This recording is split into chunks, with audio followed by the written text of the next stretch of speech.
Well, good morning, everybody. It's day 2 at Convoy in the park.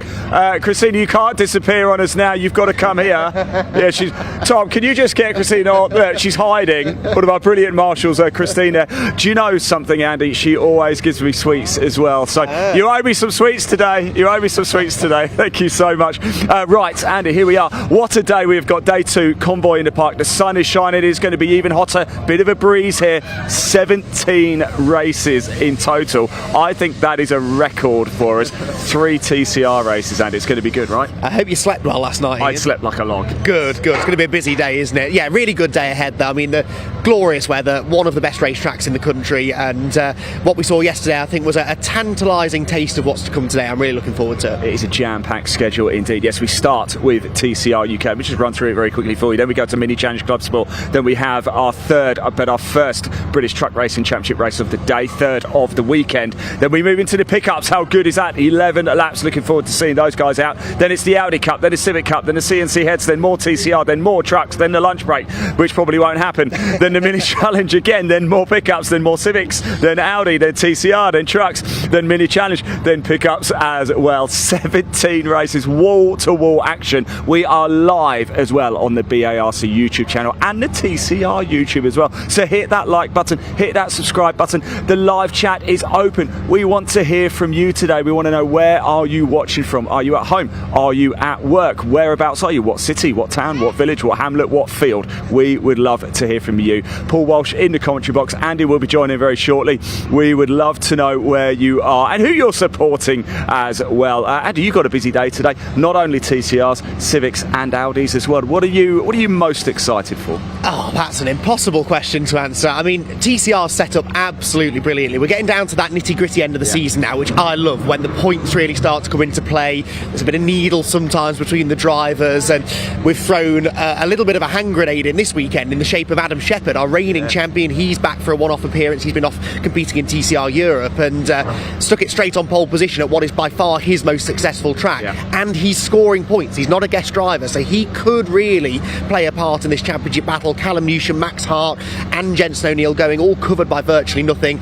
Jenson didn't qualify that well yesterday, so that first TCR race, our first race of the day, that could be one of the highlights of the day. I still can't quite believe he's 16 years of age, Jenson. It's crazy, isn't it? It's crazy, isn't it? But what a talent. And I remember when he first came over into junior racing, 2 or 3 seasons ago, debuted here actually at Donington Park, and for the sake of his mum, I won't mention what happened on the first lap in that race. His race didn't last long, let's put it that way. But he's come on leaps and bounds from them, won a junior championship, came into TCR this year and won on his debut. You know, that just doesn't happen very often. He's a proper talent, and he's going to go far. Now, we are going to make our way to the grid very shortly, but I think it's worth staying down here for a second. We just move out of the way because the cars are going to come out. So, Tom, we'll give everybody a shot of the cars as they about to fire up and make their way onto the circuit. Then we're going to walk on, and Andy, you'll have a couple of minutes to maybe chat to some of the people out there on the grid. Let's talk Civics very quickly as the TCRs make their way onto the circuit here. What are we looking at the Civics? I know that's very exciting as well, isn't it? Jake Hewlett going well. I believe we've got 3 drivers in second place, all tied on the same points. Yeah, well, we did, and then we had a race, and it all changed again yesterday. Jake Hewlett, Hondas are loud, aren't they? Jake Hewlett had a tyre delamination. He's got a brand new car this weekend. Didn't qualify very well, then had a tyre delamination, so he dropped right down the order and can't count that as a dropped score. So that's massively changed the other hand, came from 13th on the grid to finish 3rd, so he's right back in it.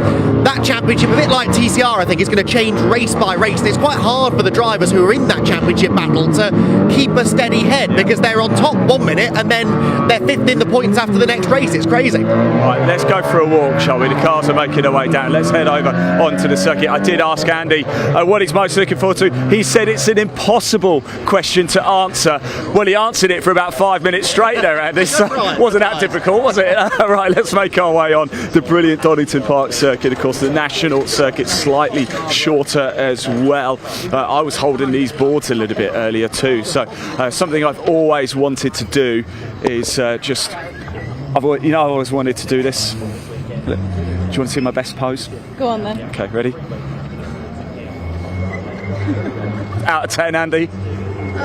Kim, how was that? That was good, right? That was really good. Out of 10. Right, Andy, I'm going to hand this over to you. You're going to go chat around, have a quick chat with some people, have a good time, and enjoy yourself. And I will see you a little bit later in part 3.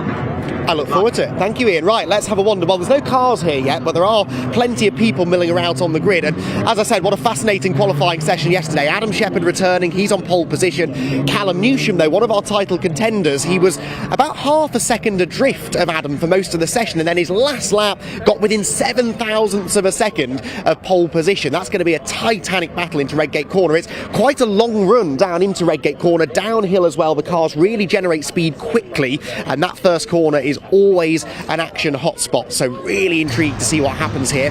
Shepherd, as I said, scoring championship points, but he's not in the championship battle. All he wants to do is grab a few race wins at what is his most successful race than any other TCR UK driver here at Donington Park, but he's actually tied for the most wins in championship history across the board. 1 win this weekend and he goes to the top of another records table, something he's grown really accustomed to doing.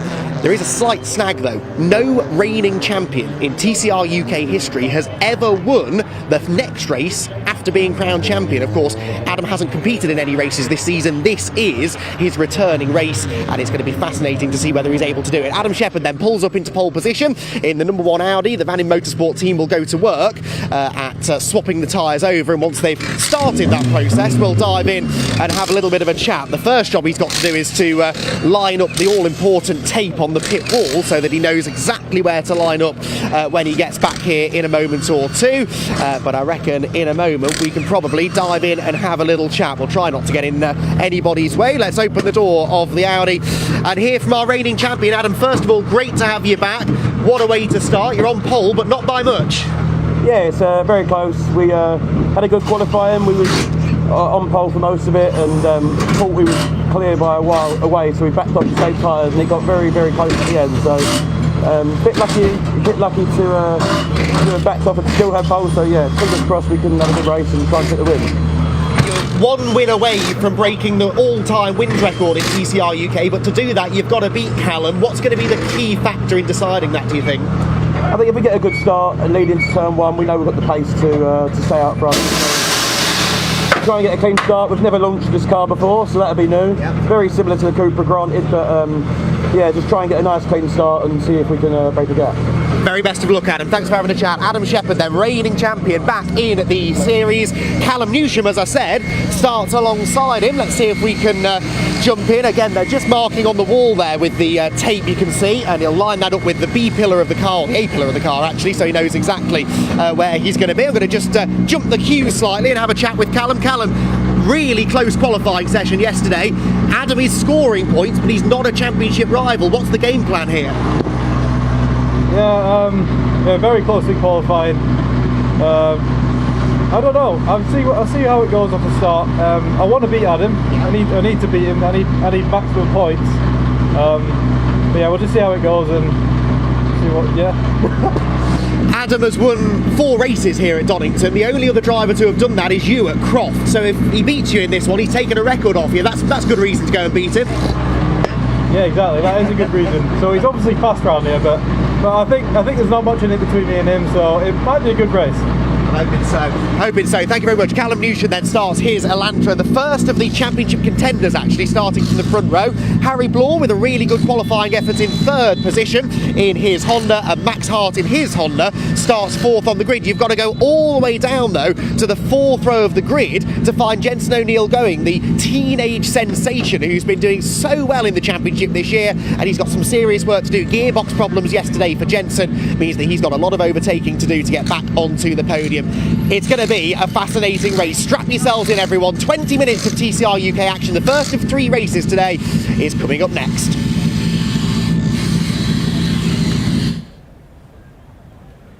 Oh, indeed. It's going to be an absolutely fascinating race to kick off the first of the 3 races here in the TCR UK Championship at Donington Park. My name is Paul Walsh, by the way, just introducing myself before Andy does return to the commentary booth. He's going to be covering all the brilliant racing action, of course, for TCR UK Championship, plus also the Civic Cup and Audi Cup, the 2 supporting series. But there is our schedule on screen, ladies and gentlemen. And as we can see, coming up first is round number 8 of the 2026 TCR UK Championship. And then we do have the first of the 3 season finale races for Mini Challenge Clubsport with AirTech Motorsport. Then we do have round number 3 of the 5 races of the British Truck Racing Championship. That's going to be round 23 of the whole season. Then it's the Pickup Truck Racing Championship, 11 laps of racing for them in their triple header schedule. Then we've got the Audi Cup, the Civic Cup, and then we have the CNC Head Sports and Saloon Car Championship, the wonderful BARC Northwest Series that we've seen all our drivers going all in, all out in the Matchbox collection of cars. And then we'll be back to TCR Racing at just before 12:30. And then it's going to be British Truck Racing Championship and Mini Challenge Clubsport again, and that is just to take us into the afternoon.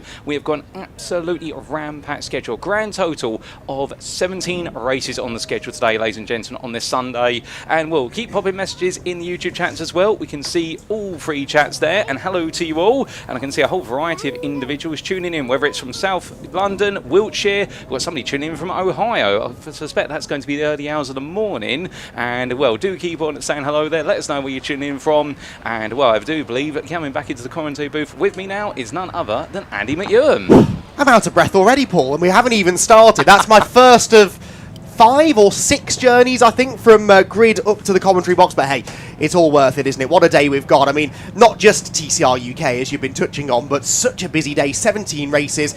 This is what UK motorsport's all about. You know, if you've paid for a ticket this weekend, or if you're tuning in on the live stream to watch here at the around the world, well, you've got a good day ahead of you, haven't you? You get great value for money. So many races, some of the best championships in the country, and it's really, really great for TCR UK to be a part of this now as well, for the second full season part of the truck racing support package. So yeah, it's going to be a fantastic day.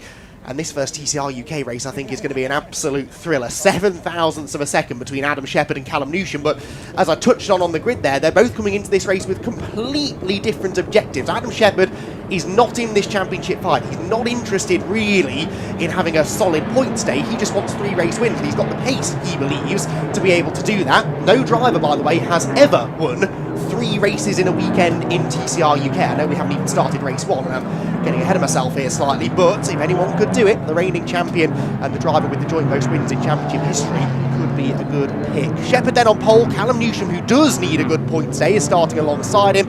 Harry Blore, though, another wild card. He's been a bit up and down this season, but he's had some really good qualifying efforts of late, and this, I believe, is his career best start of 3rd. He's got Max Hart, who was a winner last time at Snetterton, alongside him. Carl Boardley, the double former champion, is 5th, alongside Max Hall, former British Touring Car and Mini Challenge racer. Also former Mini Challenge racer Brad Hutchison, in the TCR competition. He starts 7th. Alongside Jenson O'Neill going, as I mentioned, had their gearboxes yesterday. They are hopeful that they've got that sorted. Last time I spoke to them yesterday evening, they weren't 100% sure that everything was absolutely bob on, and he, again, really needs to make progress. He is up there in the championship conversation. Starts only 8th on the grid. Row 5 is where you find Rod McGovern, who started the season in spectacular fashion, didn't he, Rod McGovern, with that really, really solid 2nd place finish in the first Brands Hatch race of the season. And Rick Kerry alongside. Chatted to Rick in the garages just now. He said they finally got the setup right, more or less, on that Hyundai i30M. And he's pretty hopeful that he can move forward from 10th. So too is Russell Joyce in the Audi. He's very much got his eye on the race 2 pole position. Remember that the grid for race 2 is the top 10 finishers from this race reverse. So 10th place in this race gets pole for race 2. Mark Smith could be in that conversation, as he often is, from 12. And Barry John McHenry, I'd say a little bit out of position there, down in 13th position. His lap time of 1:11.5. I suspect he can better that, and he's going to be wanting to try and do so. So Barry John McHenry from 13th on the grid is one to watch here, I think, as indeed are the dozen other drivers that he shares the grid with. Glorious conditions, a good crowd already then making their way into the Donington Park National Circuit. And here you can see one of those pinch points on the Donington National Circuit down at the chicane, where we often see some calamity. Those tyre stacks, controversial tyre stacks, let's be honest, are often a main character in Donington Park stories. Let's hope that's not the case over the course of today's races. Championship-wise then, coming into today, points updated after qualifying. Qualify inside the top 6 positions. So Callum Newsham, after dropped scores are calculated, he leads the championship now by 11 points actually. So Callum Newsham came out the other side of yesterday's qualifying session by far the best of the title contenders. Max Hart then will be second in the championship on 172 points to Callum's 183, and Jenson O'Neill going a further 8 points back. So 19 points cover the top 3 drivers. Carl Boardley is 4th. Count Carl Boardley out of this at your peril. He is a double former champion for a reason. He's had a very different kind of season this year to his 2 title-winning campaigns. He's winless so far in 2026, but he is within 40 points of the top, and you score 40 points for winning a race, so it's still wide open. Right then, race 1 of 17 today, race 1 of 3 for TCR UK, about to get underway here at Donington Park. The lights go out now, and away they go. Adam Shepherd with a decent start. Newsham is going to slot in behind him. It's a poor start for Bloor, and so Max Hart gets up into 3rd position. He's going to try and challenge his title rival Callum Newsham though for 2nd place into Redgate corner. Hart to the outside, can't quite make that one stick as they round the first turn and head for the daunting Crane Curves on a cold right rear tyre. This is one of the scariest corners in British motor racing. Who is going to be the bravest on the run down the hill? Well, you can bet Jenson O'Neill going will be. He's already passed Harry Bloor, who started on the 2nd row of the grid. There is the pink and black Honda right behind Max Hall as they make their way through the right-hander at the bottom of the hill and start climbing back towards McLean. Shepherd then with the advantage. Newsham 2nd, Hart 3rd, Boardley 4th, and Brad Hutchison up to 5th position with Paul behind. Harry Bloor, I think, was coming back at Jenson O'Neill going there. Yes, he was. The 2 Honda drivers side by side up at the top of the shot as they head towards Coppice for the first time of asking. That is the first of the side-by-side battles, and it's still not really resolved itself. I think Jensen's gone for the switchback, and he's back to the inside into the chicane. So the leader's single file, the action really, is going on further back with the driver who at one point led the championship a few rounds ago, Jenson O'Neill going. He does get the better of Harry Bloor and will therefore move up into, I think that is 6th position, 7th position maybe, as they come across the line. Newsham closing back in on Adam Shepherd, I would argue here. Here comes the Honda battle. It's like the Civic Cup all over again, isn't it? Because now Max Hall is joining in the fun. Max Hall had a poor run out of the chicane, and so Jenson O'Neill got alongside him, but then found himself on the wrong side of the road at Redgate, and Bloor gets past both of them. So Harry Bloor gets past the pair. Jenson is not going to be happy with that and muscles his way back ahead of Max Hall as they drop back down into the old hairpin once again. Really ferocious racing here between the Civics towards the tail end of the top 10. So, lively as we predicted. Still Jenson O'Neill can't find the way past Harry Bloor. These two have been trading paint since the lights went out, and they continue to do so now up into McLean's corner. Behind them, Rick Kerry made a move, a very aggressive move, I think, on Russell Joyce's Audi, and Joyce was a bit slow off the corner. Jenson O'Neill isn't going slowly though. He's on the grass, look, nuzzling up against the rear bumper. This is for the lead, and there's been contact. There's bodywork there, trailing from the Audi, and Callum Newsham goes through. Callum Newsham to the lead of the race, and Adam Shepherd immediately under threat from another one of our championship contenders, Max Hart, who is flashing the headlights out of the chicane. Newsham then gets the advantage in the Elantra. There was nothing between these two in qualifying yesterday, and that is proving to be the case again in the race. There's definitely damage to the front of Newsham's Elantra, so I wonder if the pair traded paint just as that exchange began. Wow, well, I said this was going to be a thriller, and so far it is delivering. Shepherd won't have liked that if there was contact involved, and he will want to try and get the lead back. He's so good through the old hairpin look, and I think he might get an overlap heading through Starkeys. He's on the outside line, but that will become the inside at the top of the hill when we get to McLean's corner. Yes, they're side by side, and Shepherd's going through it again. Adam Shepherd back through on the inside line into McLean's corner. A titanic tussle for the lead, but Newsham has to be careful. His priority has to be beating Max Hart in this race, and Max Hart is right behind him, choking on the dust kicked up by the Elantra, and he's now very much buying into it. Is he up the inside of Newsham? I think he is. This is absolutely seismic for the championship, but Newsham slams the door in his face and just about hangs on. What a battle this is at the front of the field, and the more they fall over each other, the closer Carl Boardley and Brad Hutchison get. This could be a 5-car train. It is a 5-car train as we come across the line at the end of the lap.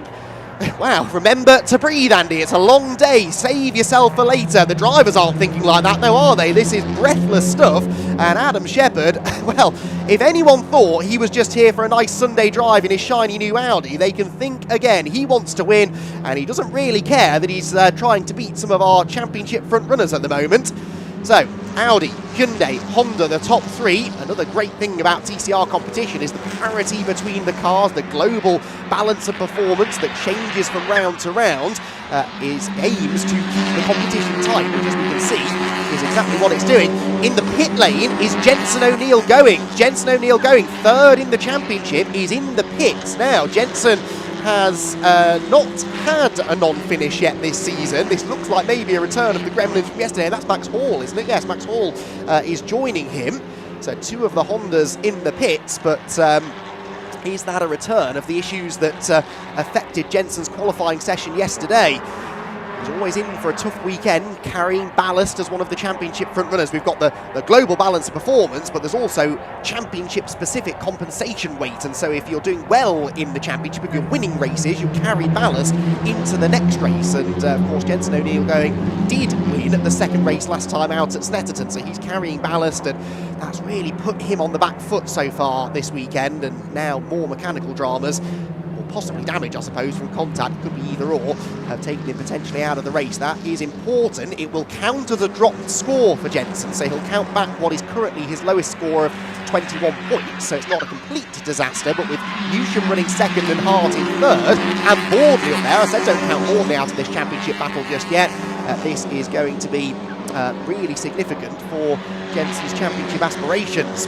Right, at last, we are 5.5 minutes in, and we can maybe take a breath and take stock of the situation. Adam Shepherd then with the lead, and an extending lead now. That's why I think he was so determined to get back ahead of Callum Newsham, because he knew once things settled down, he would probably have the pace to get away, and that so far is proving to be the case. Newsham second, Hart third, Boardley fourth, and Brad Hutchison fifth. That's the lead group. Harry Blore is in sixth, though, and I would argue is catching. Yes, Blore's got the fastest lap of the race. So Harry Blore with a 108.957 is catching this group of drivers. So this is going to get even more interesting if we bring Harry Blore into the mix. Remember, he was third fastest in qualifying yesterday, so he's got good pace, just unfortunately hasn't quite nailed the starts yet in these TCR cars, and he's just having to fight back again once the race sort of settles down, which is not ideal, obviously.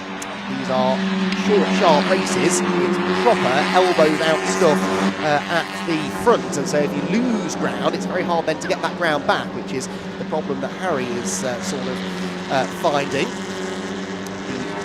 The lap record set by Jensen Brickley a couple of years ago. Need to double check how close Harry Blore's getting to that. I'm sure Phil Kinch is already on the lookout for that. Me and Phil were discussing this yesterday. There we go, thank you. Paul next to me has a 108.9, and that was a 108.9 as well. He was 200 slower.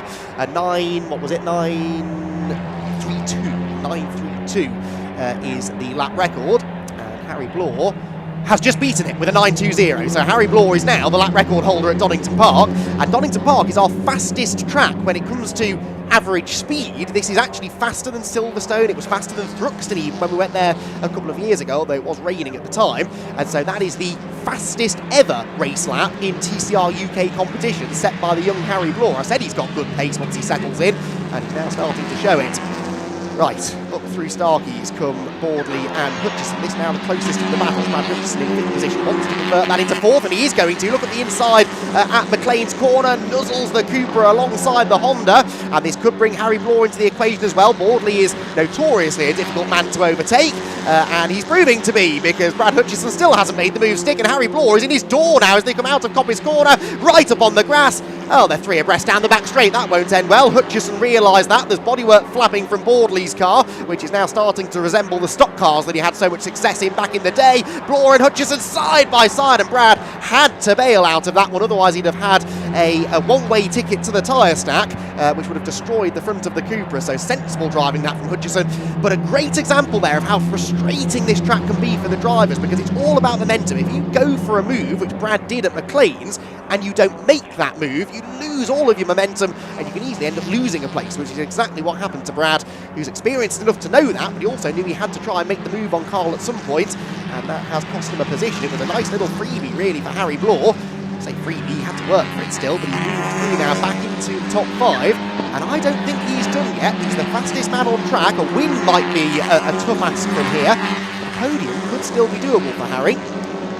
Already latching on to Carl Boardley. Needs to be careful of that though. Don't be exceeding track limits too often, because we've already had a few drivers being warned about that, including car 1 Adam Shepherd. He's been warned for doing track limits at the old hairpin. Number 16 Callum Newsham in 2nd place has been warned. In fact, he's been warned twice, so Callum Newsham is maybe the one closest to picking up a penalty at this stage. No sign of penalties yet, but we'll update you if anyone does start picking up the 5 seconds, which could completely change the order at the front of the field.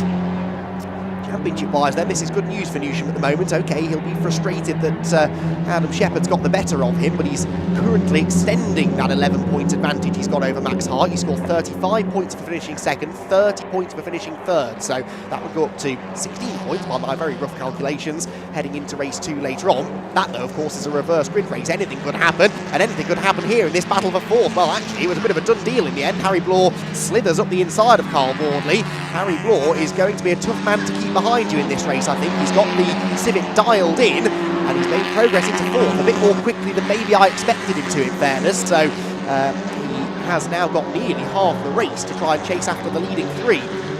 Bloor, who is yet to win a race, I think I'm right in saying, in TCR UK competition, is going to want to try and change that this weekend, and maybe has never had a better opportunity to do so. Yes, never had a win. His best finish actually is 4th. He's never had a podium in TCR UK, has Harry. That definitely has a chance of changing today, whether in this race or the later ones. If he could get the starts right, he'd be winning races left, right and centre, I think, wouldn't he, Harry, with the pace that he's displaying. Comes across the line then. What was the gap to Max Hart? 1.8 seconds. But on the previous lap, he was a 10th quicker, even with the overtake on Boardley. So now he's in clean air. I think he'll start bridging that 1.8 second gap pretty quickly.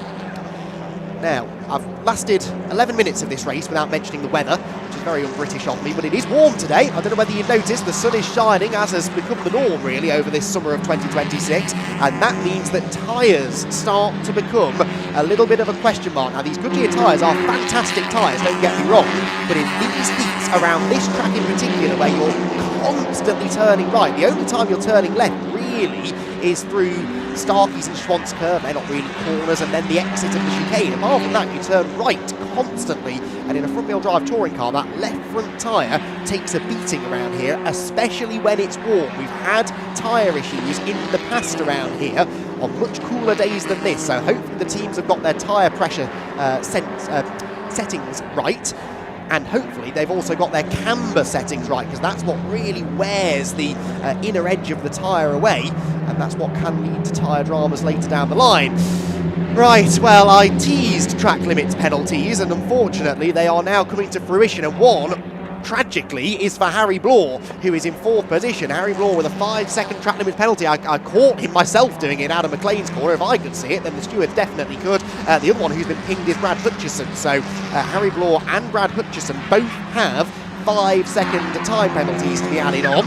This was a massive talking point yesterday in the Civic Cup race, actually, where we had the 3rd, 4th, 5th and 6th place drivers all picking up penalties. So all is not lost for these drivers. The drivers around them could yet pick up the same penalty. We hope they don't, because it's never really nice to see races decided on things like track limits infringements. Adam Shepherd, though, with all that experience around Donington Park, he is continuing serenely on his way, for now at least, to what could be Donington Park win, or Donington Park National win, number 5. Now, as I said to Callum Newsham on the grid, only one other driver has won 4 races at any given track in TCR UK, and that driver is the man flashing his lights in second place, Callum Newsham. He's won 4 races at Croft over the years, very different tracks, and I think that's quite interesting that Callum Newsham and Adam Shepherd excel on completely different circuits. They've obviously got very different driving styles. Adam loves a fast flowing circuit where you can really hang the tail of the car out, whereas Newsham is perhaps more technically proficient, and he's really strong through the more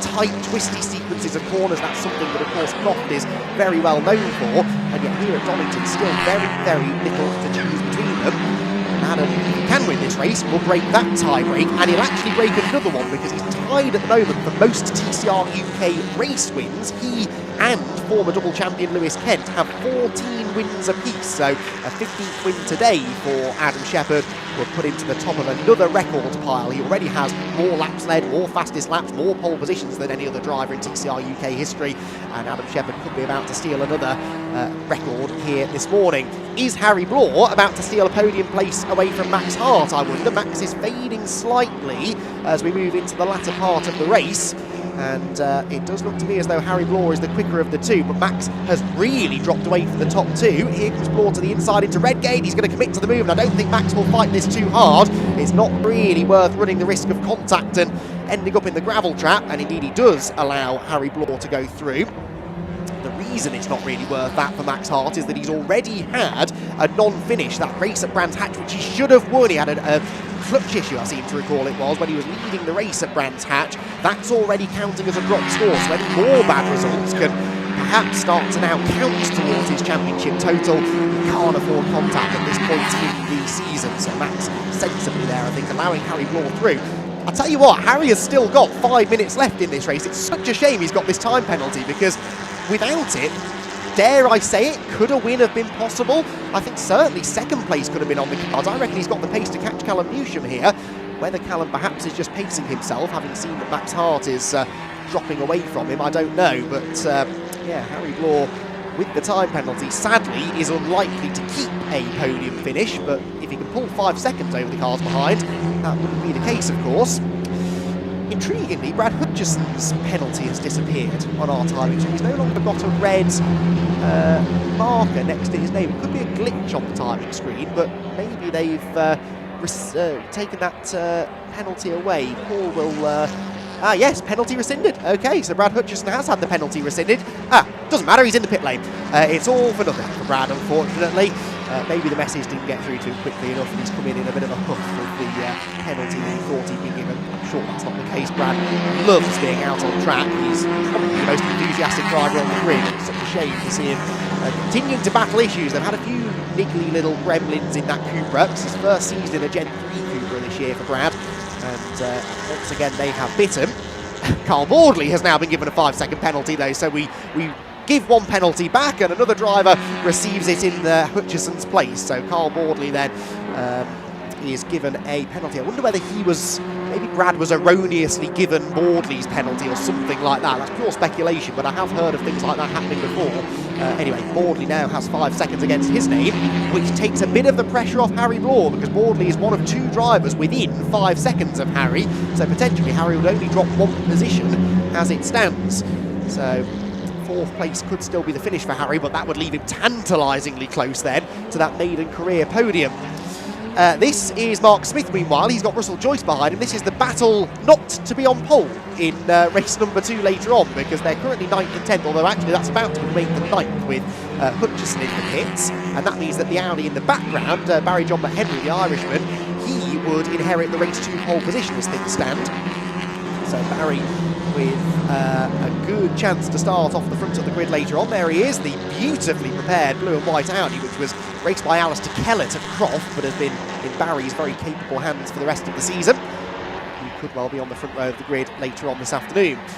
Right, Harry Blore is almost with Callum Newsham now. Again, it's not going to matter a huge amount, because with 2.5 minutes to go, I don't see him pulling 5 seconds over Callum Newsham, even if he gets through, but he's definitely got an opportunity to pass the championship leader on track.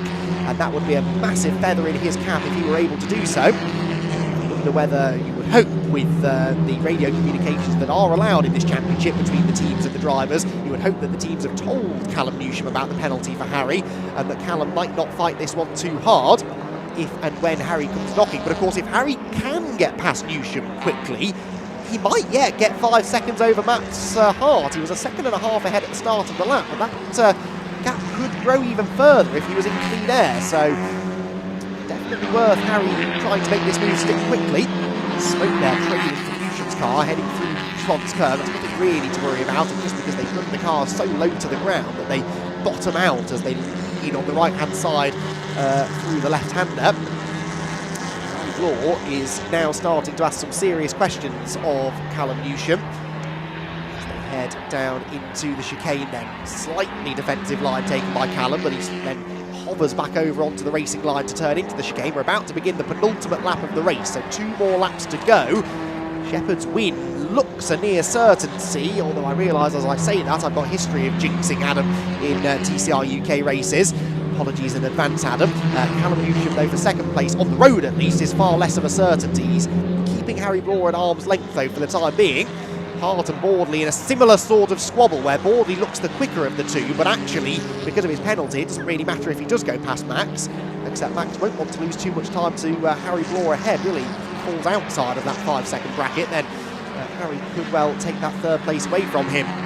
Right now we've got a battle to not be on pole position for race 2, because Barry John McHenry has caught the near identical Audi ahead of him, not in appearance, but both Gen 3 Audis, he and Russell Joyce, and they're battling over 9th position.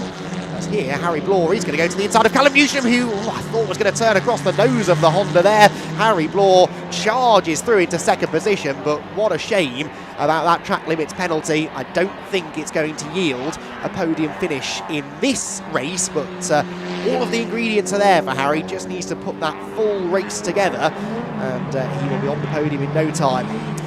So, final lap begins. Was there something hanging off the front of the Elantra there? I know he's had a bit of loose bodywork from that early altercation with Adam Shepherd, but it did look as though it was getting a bit worse there for Newsham. And he's still there in third place. Bloor comes through in second. How far ahead of Max Hart is Harry Bloor? 2 seconds. That's not quite going to be enough, is it? He would have to have a absolutely ballistic final lap here, Harry Bloor, to pull a 5-second gap over this man, number 69, Max Hart, in order to keep hold of essentially a podium finish. So I don't think that's quite going to happen. Let's see though, over the final lap of the race, Adam Shepherd turns his way through McLean's corner.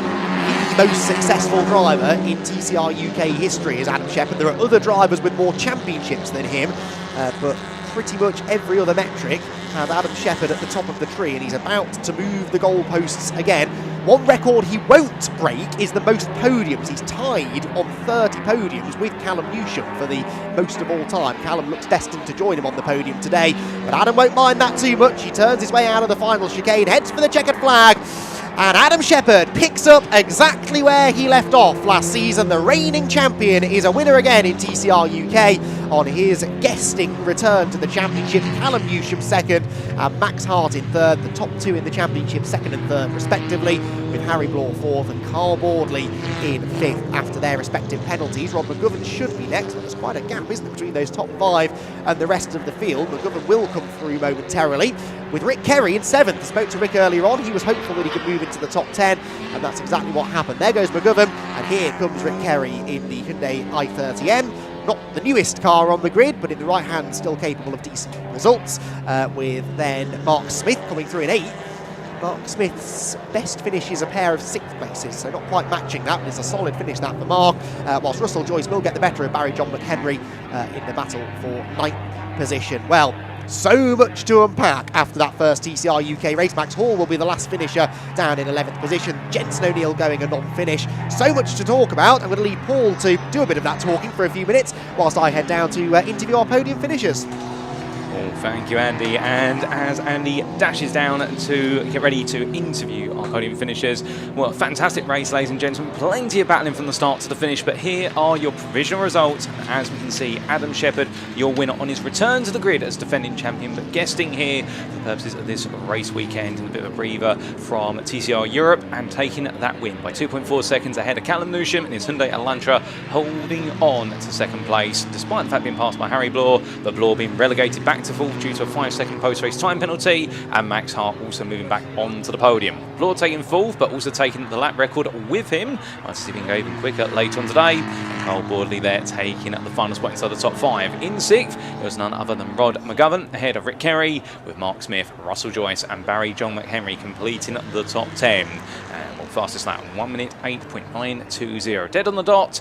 And we also got to see the misfortune, perhaps, none other than Brad Hutchinson, who did finish in the end a lap down, and also the unfortunate time for Jensen O'Neill going, one of our major belligerents in the championship campaign, and that was the round completed there, round number 8 of 17, and of course this weekend marking the midway point for the 2026 TCR UK Championship campaign.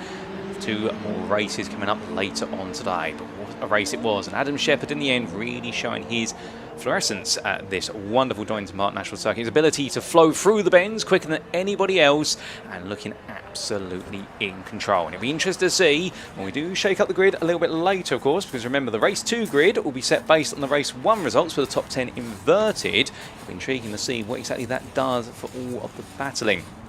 We might have a bit more intrigue there.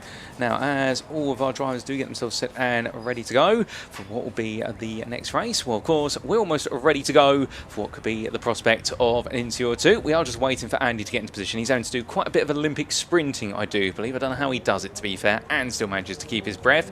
Testament to his ability. But I see there in the YouTube chat, all of you guys enjoyed that. And, well, what we can see there is a few messages coming on through, including their cracking start today, says one of our users in the TCR UK chat. And well, it does sound as though Andy McEwen is ready from what I'm hearing in my ear, ladies and gentlemen. So without further ado, it's back to the dulcet tones of Andy McEwen for some post-race interviews with our podium finishers. Well, I am right sometimes. I said that was going to be an excellent race, and it was, wasn't it? What a battle we had at the front in that one. And Adam Shepherd comes out on top, a 5th career Donington Park national victory. He is becoming Mr. Donington Park, is Adam Shepherd. Now, where is Adam? He has done what all racing drivers do, I think, and wandered off. So we'll get to him in a moment. Oh, he's over there. There he is. Let's go and grab him, shall we? Try not to get in the photographer's way. They tell me off if I do that. Adam Shepherd, race winner, though, in TCR UK. Once again, picked up where you left off, but that wasn't easy. No, it was, we didn't know whether to make the car fast at the beginning or at the middle or at the end, and struggled at the start with it being too loose, and Callum got me, and then like a switch it came back, and then that was it, pulled a gap and yeah, then it like a switch it turned on, pulled a gap and then managed it home really. I mean, you make that sound a lot easier than it is. What happened? We didn't actually quite catch the moment when Callum got past you up at Coppice, was it? Yeah, I lost the rear into Old Hairpin, which then brought him close. Lost the rear into McLean's, which brought him closer. And then into Coppice, lost the rear again, and then he tucked up the inside. So I knew that if once the tyres come in, we'd have more pace. And then, yeah, literally a few corners later, like a switch, they came in, and that was it. We pushed Callum down into Craners, he went a bit deep, lost the rear, and I cut back, and that was it. From there, we just brought it home, managed the gap. Fantastic race, great to have you back, Adam. Adam Shepherd, a winner once again in TCR UK. Callum Newsham came home in second. He's over here just having a little chat. I'm going to get in the way of the photographer again. I'm good at doing this today. Callum, second place, but you gave that everything you had. There was no points racing there, at least in the first 5 minutes. No, I thought I could get it past him. He was squeezing me down the back straight onto the grass, which I didn't like that very much, and the car didn't either. But yeah, no, we just didn't have the pace there, struggling with the front end. But yeah, I knew Harry had a penalty, so I just let him through basically. But yeah, there might be a bit of damage, a bit of toe out, but yeah, we did all right. You've got like 6 hours before the next race, it's fine. Yeah, I'm sure it's like, what, 6 minutes? Yeah, something like that. Adam told me then that they kind of gone for a setup that was good in the second half of the race. Is that maybe something you'll look at tweaking for race 2 later on? Yeah, because we were definitely faster at the first stage. Yeah.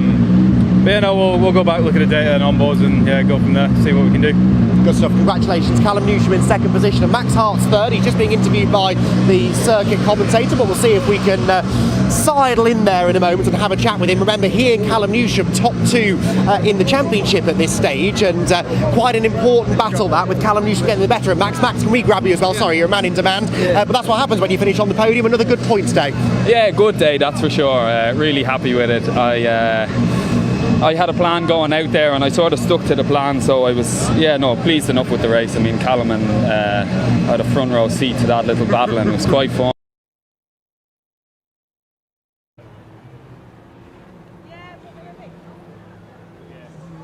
And we do apologise there, ladies and gentlemen, for the technical difficulties with our camera down in Parc Ferme. Does seem as though there may have just been a slight power issue, but we will see if we can catch back up with our TCR drivers a little bit later on. But otherwise, you can see we do have our mini challenge Clubsport with Airtech Motorsport machines now making their way out into circuit in preparation for what will be the first of their 3 races today. Indeed, these are the final 3 races for the 2026 Mini Challenge Clubsport with Airtech Motorsport Championship, and this is how they'll line up for round number 13 of their season. And as we can see, on pole position overall and in the S56 class, Ollie Wilmot ahead of Ian Trunley. Ian Trunley, father of Ben Trunley, who you see out there, the father-son Joe, albeit Ian in the S56 class, and you'll see Ben in the S53 class. Freddie Hewitt lined up third ahead of Adrian Lingji, and then we do see on row number 3 it's John White ahead of Simon Sinfield, who I do believe will be looking to battle White as close as possible. John White, of course, doing a double take with both Audis and Minis at Snetterton, but here today racing purely in the Minis. Then we do have your pole sit in the S53 class of Rob Gaffney making his debut for this weekend, a man who has plenty of racing history in his blood, and indeed a very stellar driver out there, and immediately putting on pole position in his debut. What a way to start off your campaign for a season finale, and James Dudley will join him on that 4th row. But there's going to be plenty more cars out there as we do look a bit further down. Row number 5, Chris Johnson and Paul Sawyer, with Steve Webb and Ben Trunley on row number 6. Then it's going to be David Gibbons and Lauren Fletcher on row 7, and row 8 will be Carmen Reeve. That will complete your S56 and S53 machines. Now you do have your Coopers out there as well, the R50 cars. They'll be starting a few rows back, and we'll very quickly get ready to show you those rows if we can with regards to this grid, ladies and gentlemen. But there we do have all your S56 and your S53s, and then we go a bit further down the order, and well, we will be having what will be Jacob Heat on pole for the purposes of the Coopers, ahead of Jacob Baldry with Andy Langley and Daniel Butcherlord. There'll be Daniel Truman and Mark Reed, and then Chris Aram and Lexi Powell there will complete their 8-car starting order at the back, with a 3-row gap there essentially for safety, given the Cooper class a bit slower compared to the S56s and S53s due to the absence of both a supercharger or a turbocharger. Well, the green flag is up at the back, and without further ado, ladies and gents, that can only mean one thing. It can only mean that we are about to go racing, I do believe, for 15 minutes. The lights go on, and it's lights out, away we go for the first of the final 3 rounds of the Mini Challenge Clubsport of Airtech Motorsport. A good start there for our pole sitter of Ollie Wilmot, the man who right now wants to try and take victory in order to be able to extend his opportunity to take the championship crown this season. But as they roar the way through Redgate Bend, we can see there a few too wide. Further on down the order, we'll keep your eyes out of Ben Trunley as well, your S53 driver who didn't have the best of qualifying performances, and he's trying to hold on at the very top of the S53 championship. And they weave and wind their way down through Hollywood in towards Craners, and as they do, well, right now pole sitter definitely making a good start. A little bit of run wide there. Oh, that's dancing around there. That's going to be your number 78, the 77, I believe, there of Adrian Lingy, who are trying to keep it together as best as possible as they come charging up the hill now. But it is all looking to be in control there for Ian Trunley, a bit further at the front of the field, as they all make their way into the braking zone.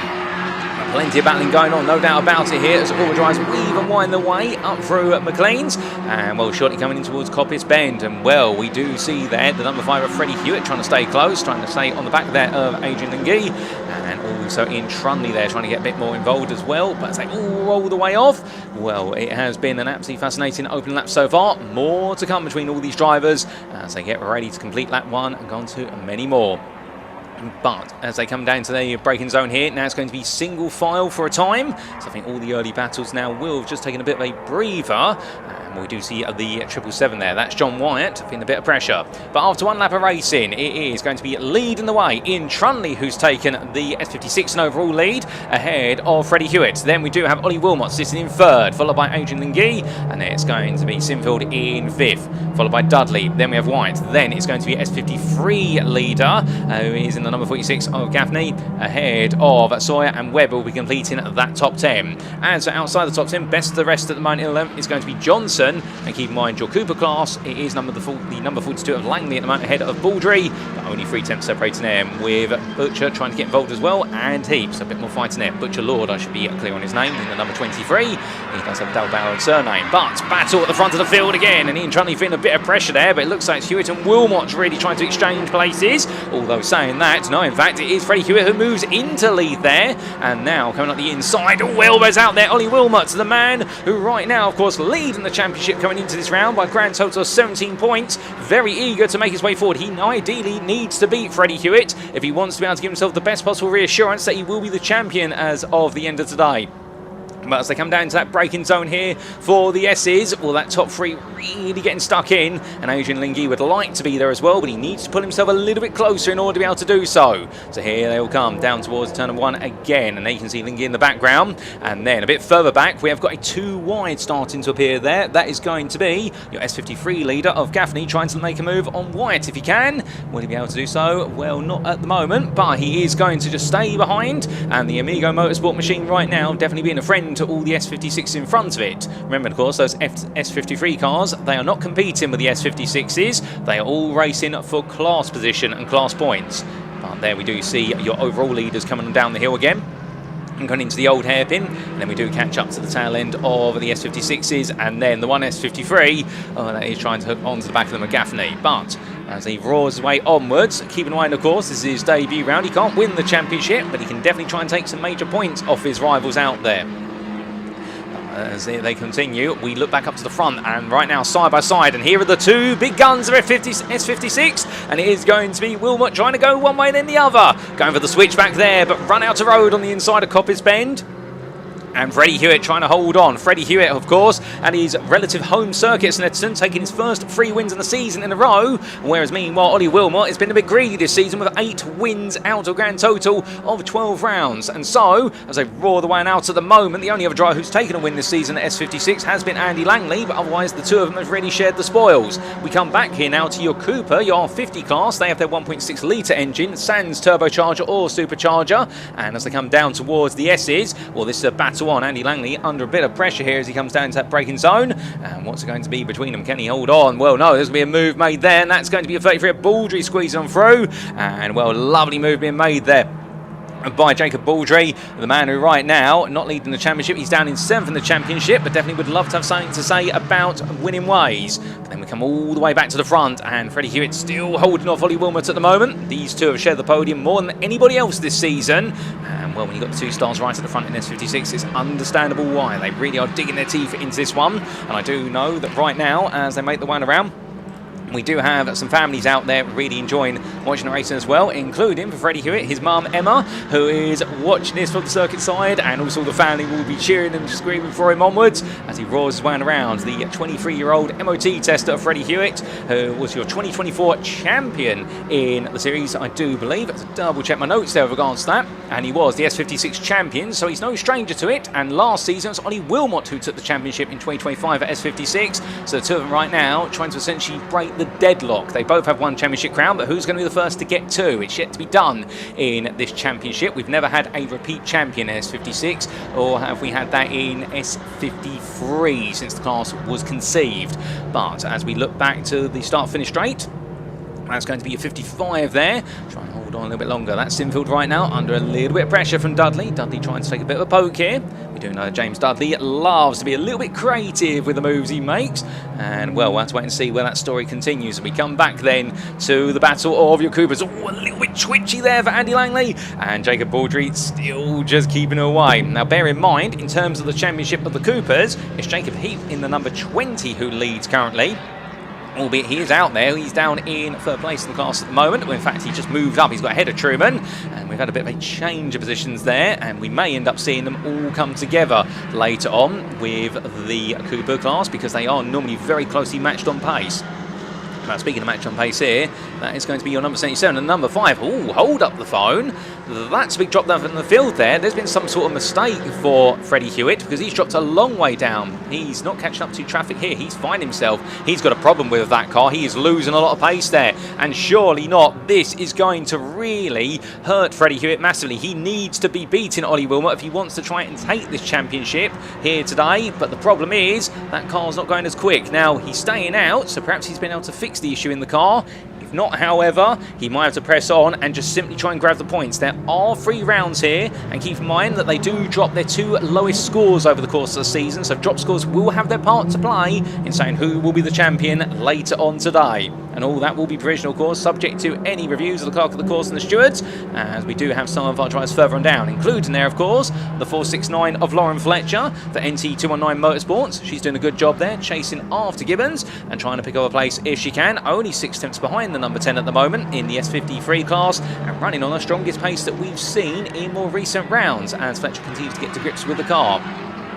But as we come back to your overall lead there, Wilmot right now with almost a 2-second gap over Ian Trunley. And Ian Trunley not having the happiest of days is probably the best way we'll describe it for Snetterton. We're not going to go into any more details there. And he's having a much happier day right now as he comes on through, albeit he won't be happy that Adrian Lingui has found a way past him. So Trunley falling back a little bit, and Lingui moves up into second. That move has happened on the middle portion of the circuit.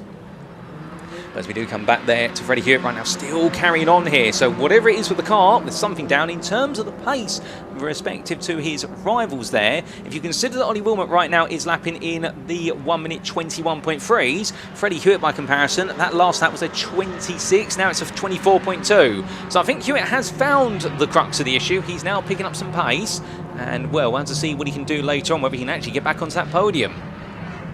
We have had a few track limits warnings as well for several drivers out there, including your number 19, your 29 and your 67. So we could still yet have some time penalties that really will affect the outcome of this race. But what you're seeing on the screen right now is your number 46. And well, he's absolutely enjoying himself right now, is Rob Gaffney.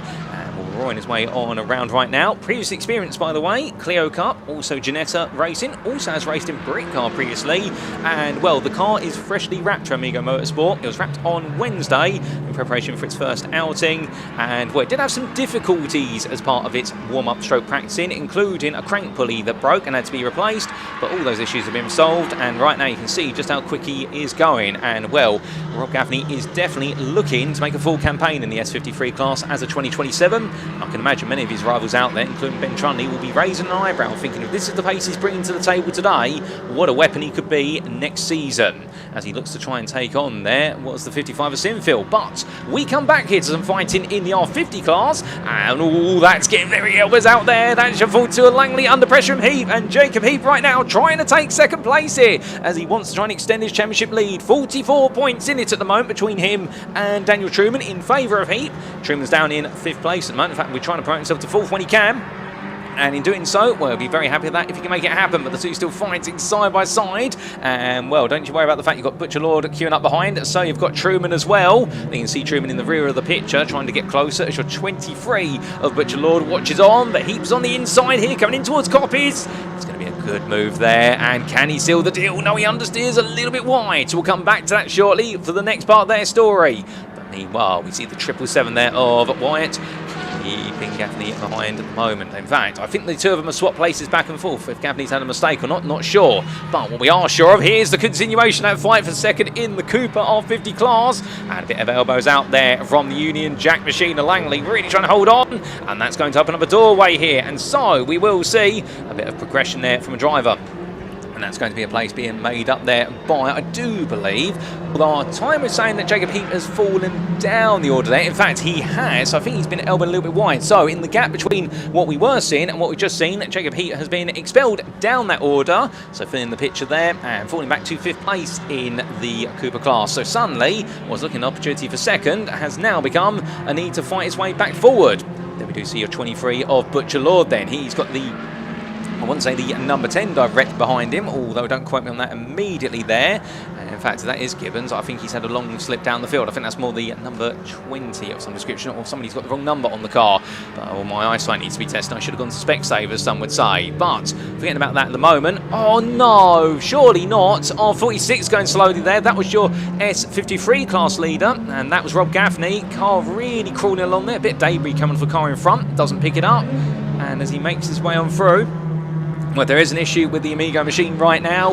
Well, he'll need to try and get on top of it. I'll just try and survive to the end of the race. But what this will do is it will now give us a brand new leader in S53, I believe, and that is going to be your 29 of Paul Sawyer, who'll move up there for Crafted Motorsport, so he'll be grateful for that. I mean, he's currently second in the S53 class championship. He would like to take a win. That'll be his 4th win of the season. But what about that is Bollard falls victim to a battle, and well, feel for the poor Bollard if you will, as that's going to be a move being made there. And well, very brave racing from RS53 driver coming charging on through there. Well, in fact, was that S53 driver? Yes, it was. That was Johnson there making his way through. And, well, Webb has been expelled down now, falling down into 11th place, as we do see the S53 and S56 class drivers having a good little battle. Now, to be clear, the S56s and S53s, they are allowed to fight. Any driver's allowed to fight with somebody else out there. There's no rule that says you can't fight with a driver in another class, but do expect that the S56s with their turbocharger will be just that little bit quicker than the supercharged S53s at most circuits, although we have seen a little bit more pace parity at certain rounds this season as they head down towards turn 1 once again. Most likely 2 laps to go or so. Well, it's going to be very exciting all the way to the end here. We've seen some drama, we've seen some spells. We're also starting to see some 5-second post-race time penalties for track limits coming in. There's going to be quite a few of them, let's say that. At the moment, from what I'm reading, we've got one for the 33 of Jacob Baldry. We may also have some coming the way of the number 19, the 23 and the 67 out there. And well, we'll get you confirmation of those when we can. As I can tell you that Rob Gaffney has now made his way past me into the pit lane. So unfortunately, on his debut race, what was looking to be a smooth run for the S53 win, for Rob Gaffney, no longer the case. But car on screen at the moment, well, that is a very fluorescent machine, no doubt about that. And that is going to be 29 there, your new S53 leader. Although, the reason why I stumbled over my words there is because you look directly behind them, and right now Paul Sawyer has got the 219 of Chris Johnson right with him. And well, Chris Johnson right now 2 wins so far this season, 10 podiums. Can he make it a 3rd win of the season? We'll have to see. But we come back to the front of the field because it has gone a bit quiet in recent history, and that is Ollie Wilmot right now making his way around in the number 70, and well, looks very much on course here potentially for his 9th win of the season. And well, I can tell you, unfortunately, Freddie Hewitt is in the pit lane, so he was trying to soldier on with a car that definitely had a problem, and after battling with Wilmot for the lead, sadly for Freddie Hewitt, it has all gone backwards. It's not over yet in the championship, but this is really going to help Ollie Wilmot move forward. And in terms of the fastest lap, well, he's not going to get that bonus point because that's currently in the hands of Adrian Lingy, who is very happy to be taking that. He's following 1.8 seconds behind. Now Wilmot coming up behind some of our Cooper runners right towards the end. He's going to split them, and well, the lovely view there we do have in the fact picking his way past very shortly Jacob Heaps, number 20. Well, goes up the inside there, and he gives him all the real estate that he needs to. In fact, we are probably going to get another lap here, given we've got 15 seconds left.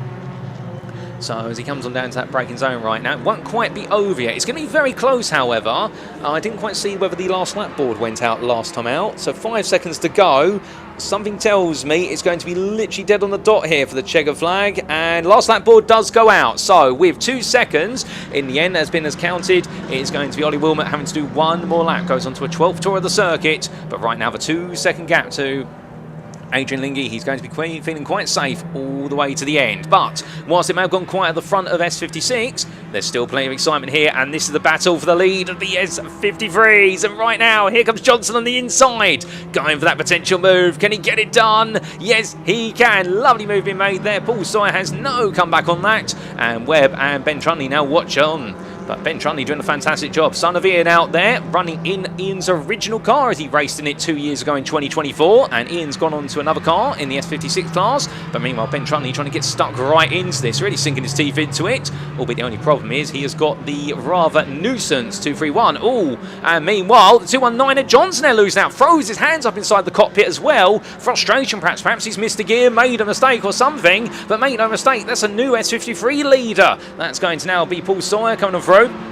the 2-3-1 there of Webb hanging right onto the back of him. But of course, Webb is just a bit of an excursion there, being an S56 driver in amongst the pack of S53s. But we come back to the front of the field, and well, this time it will be the checker flag. And for Ollie Wilmot, it is going to be a 9th win of the season. He comes on through, and he takes one step closer to S56 Championship glory, just ahead there of the number 77 of Adrian Lingui, and then we will see 12 seconds behind eventually your third place runner, but just in front we do see there a lap down of victory in the Cooper class there for Langley ahead of Baldry and Heat, with Truman and Butcher coming through shortly after. Then we do see was Ian Trunley coming through, and in fact demoted down to 4th there right at the end, so it's going to be James Dudley who takes that 3rd place in the end. But who's going to be taking S53 victory? Well, we're going to see that Webb gets clear of it all, and I think that is going to be the number 29 that just holds on to take it, and it is Paul Sawyer who takes S53 honours ahead of Ben Trunley, who managed to sneak his way into 2nd,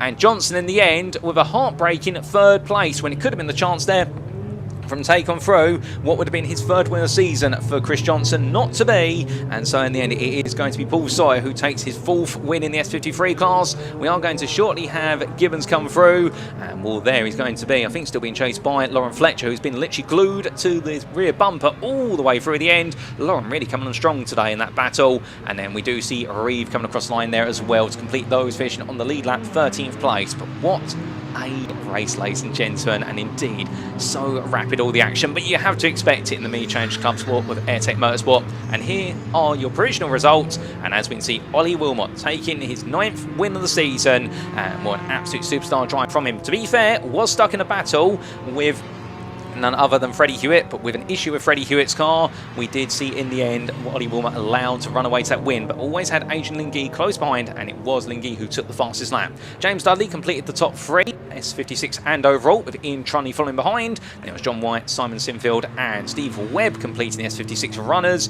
Then we did see win in the S53 class, and 8th overall, Paul Sawyer, ahead of Ben Trunley and Chris Johnson. So that was your top 10. And also to give a mention to the Cooper class, we did see your 42 runner of none other than what was Andy Langley take the win in the Cooper class, just ahead of Jacob Heap, who did take 2nd, in the end promoted up to 2nd place as a result of post-race time penalties for track limits for both Truman and Baldry. And completing their top 5, it was none other than Aram. So a lot going on in all of our classes, plenty of action. And I get the feeling, as I'm going to need to take a breath, in the words of Andy McEwan, we're very shortly going to be getting some interviews with our Mini Challenge Clubsport drivers. They're just getting set up and catching all the drivers as well. But what a race that was. And I think we are going to be making our way down to Park Ferme. So without further ado, ladies and gentlemen, let's hand over to Ian Walthouse for interviews with our podium finishers. Yes, welcome down to Park Ferme. It is a familiar name at the top of the timesheets. Yes, Ollie Wilmot wins round 13 of the 2026 Mini Challenge Clubsport. Adrian Lingui comes home in 2nd place. I've got James Dudley in 3rd. Paul Sawyer winning the S53 class, and Andy Langham with the Cooper class as well. We'll just let Ollie get out of the car and we'll have a quick chat with him as well. A serial winner, championship leader as well. Here he comes. Yeah, Ollie Wilmot. Last time I saw Ollie Wilmot, we were at a service station in Wales. Here we are now, Ollie. Congratulations, another win. Well done. It is, and we're getting close. So yeah, 2 more races to go for the season. I tell you what, though, this man is getting closer and closer, isn't he, Adrian? He is, but I was getting very hot, so I had to back out a little bit. So let's see for the other 2, because it's going to get warmer and warmer. Now, I was chatting to family over there, so they said, "Oh, look, Ollie's changed his hairstyle for you." You haven't. I need to cut the back off for you, and then we're getting there. No, I quite like that. I'm thinking of growing mine here. Look, well done, Ollie. Celebrate. Congratulations. Good stuff. Let's go find where that. There's Adrian. There he is. Adrian, congratulations. I tell you, you're getting closer to him. I'm getting closer. I'm still not quite there, but yeah, every race. Getting faster, getting nearer. I just ran out of laps, so I think I was catching him, but it was about the same pace. 2 more races to go. Let's see what we can do. You can do it. Look, he was telling me actually. The car was getting a little bit hot, so I reckon if you can just keep enough in the tank for the last few laps, you can have a real go. That's it. Yeah. I think so too. Yeah, we'll just see what happens and take it easy. Don't do anything silly. And, No, actually, go for it. Go for it. Just go Yeah. for it. Well done. Lovely to see you, by the way, as well. Let's go and find James Dudley. He's come home in 3rd place overall. Hello, Mark. Let's move around, shall we? James, well. Congratulations. That was a wild finish, wasn't it? Just a bit. Just a bit. Do you need some water? Do you want me to find you some water? Because it looks a bit warm, doesn't it? I'm all right. The boys have got some over there, so yeah, I'll refresh in a minute. How does it feel to get on the podium? Well, first ever. So been a little while in coming. Obviously, it's only my 2nd season, but yeah, lots of development with the car and me. And yeah, we finally got it. I see them all jumping down. I know you've got a couple of races still to come this afternoon, but whatever happens now, this has been a success this weekend, right? Yeah, I mean, I know where we're finishing now. We're on for 4th in the championship, which is absolutely fantastic. So just keep ahead of Wyatt and Steve Webb, and I think we'll end up finishing 4th. So that's our target for the weekend. Excellent. Anything else is a bonus. So where we are now is fantastic, because qualifying was poor, to say the least. Yeah, well, look, you've got a part. I'm just really worried about you bashing your head here. Be careful, won't you? All right. It's all right. Thanks a lot, Ian. Nice to see you, mate. Well done indeed. Let's go see if we can find Paul Sawyer, shall we? Actually, we've got Freddie Hewitt's car up here. What a shame for Freddie. In fact, he's over there with Paul. So let's just run over and have a quick chat with Paul Sawyer. Sorry, Daryl, can I just squeeze through? Is that all right? Yeah. Daryl, get out of the way. Let's go have a quick chat. Paul. I tell you what, I didn't know what. Normally, right, I do a little thing where we get a couple of laps from the end and I start writing down who I think's going to win. So I try and get ahead. And you've just completely changed what I was writing down, because I did have Chris down for a while. Oh, really? And, hey, well done, though. You got back at him. Oh, I know, that was mad. Those last 2 laps were just, very, very close. That's the very best of mini racing. This is why we love to watch you guys dice it out there. I know. It's funny because everybody leaves it to the last minute. And I'm coming into the chicane and Chris is next to me. I'm thinking, you're going to hit the tyre wall if you try that. I tell you what, right, it's quite cool now, is it? This is as cool as it's going to get. 2 more races to come. It's only going to get hotter, Paul. Are you very well hydrated? You feeling fit, ready for the afternoon? I'm trying to, yeah. It's those dominoes, isn't it? I know, yeah. Well, Paul, thanks for talking to us. Congratulations. Yeah, to say a big shout out to Andy Langham as well, coming home in 1st in the Cooper class as well. Right, there we go. 2 more races left to go. Can you believe, actually, this wraps up this weekend indeed, and it is going to be Ollie Wilmot most likely to wrap up the championship later this afternoon. Right, we have got the British Truck Racing Championship, our 3rd race of the weekend, but our 1st race of the day for the British trucks. And not too long ago, Pointy was out and about doing pointy things and catching up with some drivers. So let's hear from him now.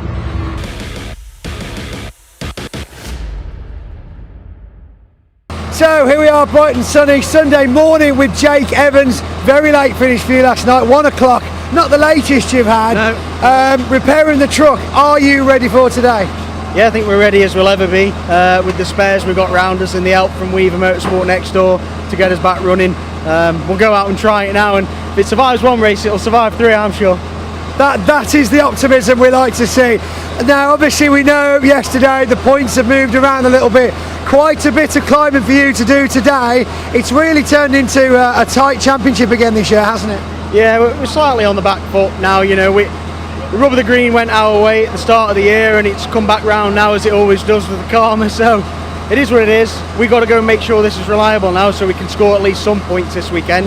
Because if we score nothing, title fight's on its way out, isn't it? So we need to keep that fire burning. Absolutely. Well, good luck to keeping the fire burning. Let's see how he does this 1st race of Sunday.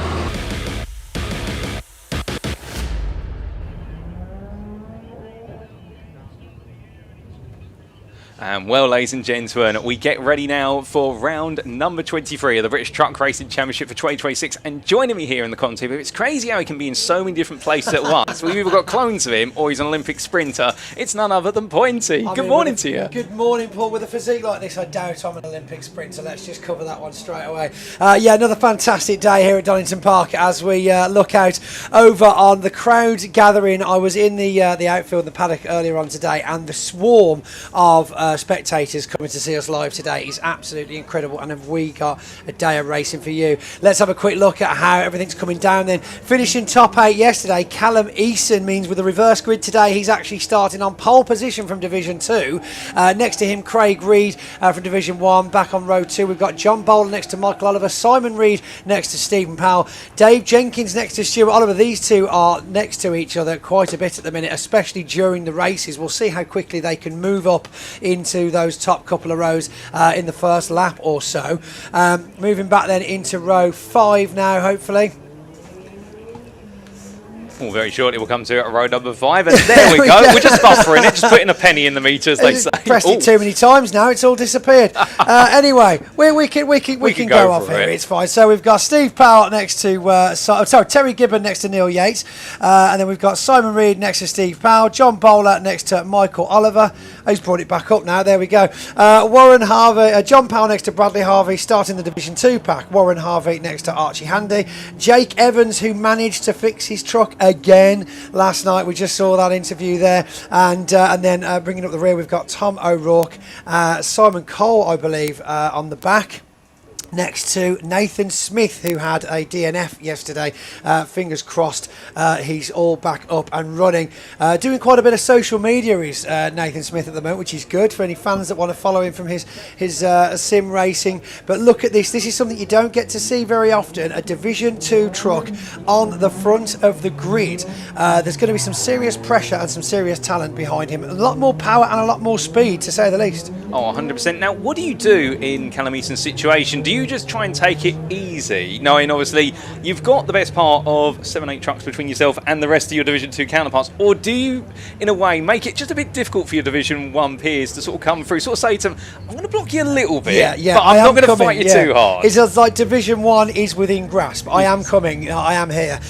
So there's obviously two schools of thought for this. There's one where, yes, of course, he's going to make sure he's got the best possible start, because it is a fantastic opportunity. We have seen Division 2 drivers do extremely well with this reverse grid and make it stick very far into the race.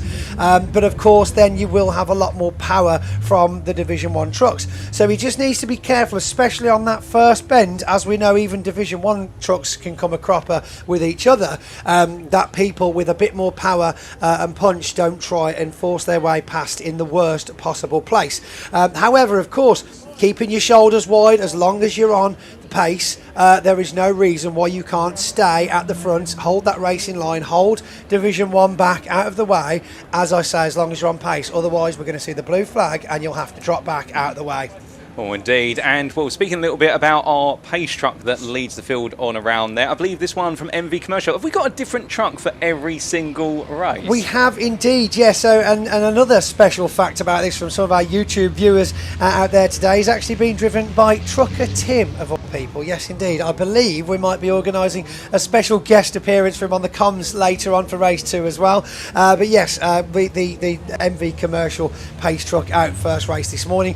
We've also got, of course, our usual DAF Clubsport pace truck coming out later on, as well as the GT pace truck also. So yeah, lots to do, lots to see, and it's nice to actually have a different truck starting each race. But I'll tell you now, it's going to be a little bit different for a standard road-going truck driver like Trucker Tim to step into this situation. There's a lot of power behind him with a lot of speed. They want him to get out of the way. So this part of it can be tricky. 60 miles an hour, in a road-going truck, banking around some of these bends will be a little bit twitchy, especially with the air suspension you'll get in proper haulage cabs. But then, it's that pull in to the pit lane is going to be a make or break situation for him. Oh, indeed. Well, he's doing a good job so far as the field makes its way into these last couple of corners. Won't be long now before we do go full pace out there, and it's going to be an exciting race. And keep in mind, it really is all up in the air. And David Jenkins, of course, looking to try and see if he can just gap Stuart Oliver a little bit more in the championship, although obviously so close between them yesterday. But as they come down this back stretch, a scene where we had plenty of two wides yesterday in both of the races, and well, I think all the field just itch now. In fact, some of our Division 2 runners right towards the back, they're doing a bit of side-by-side weaving. I don't think they'll need much more heat in their tyres today though, Paul. I mean, look at the heat coming up off that track. It's dusty. frosty, it's dry.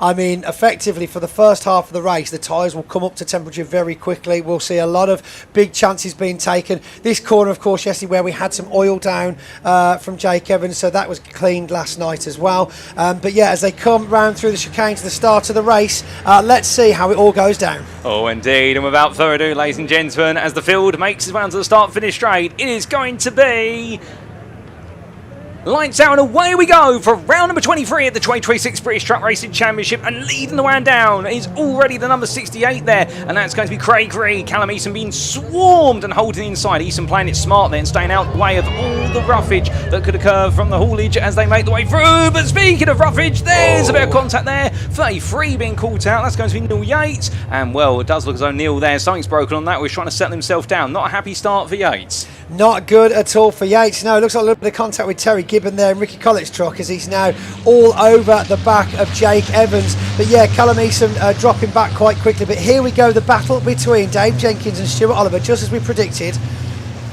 Straight across then onto 68 Reed again, though, taking a fantastic start and pulling away from John Bowler.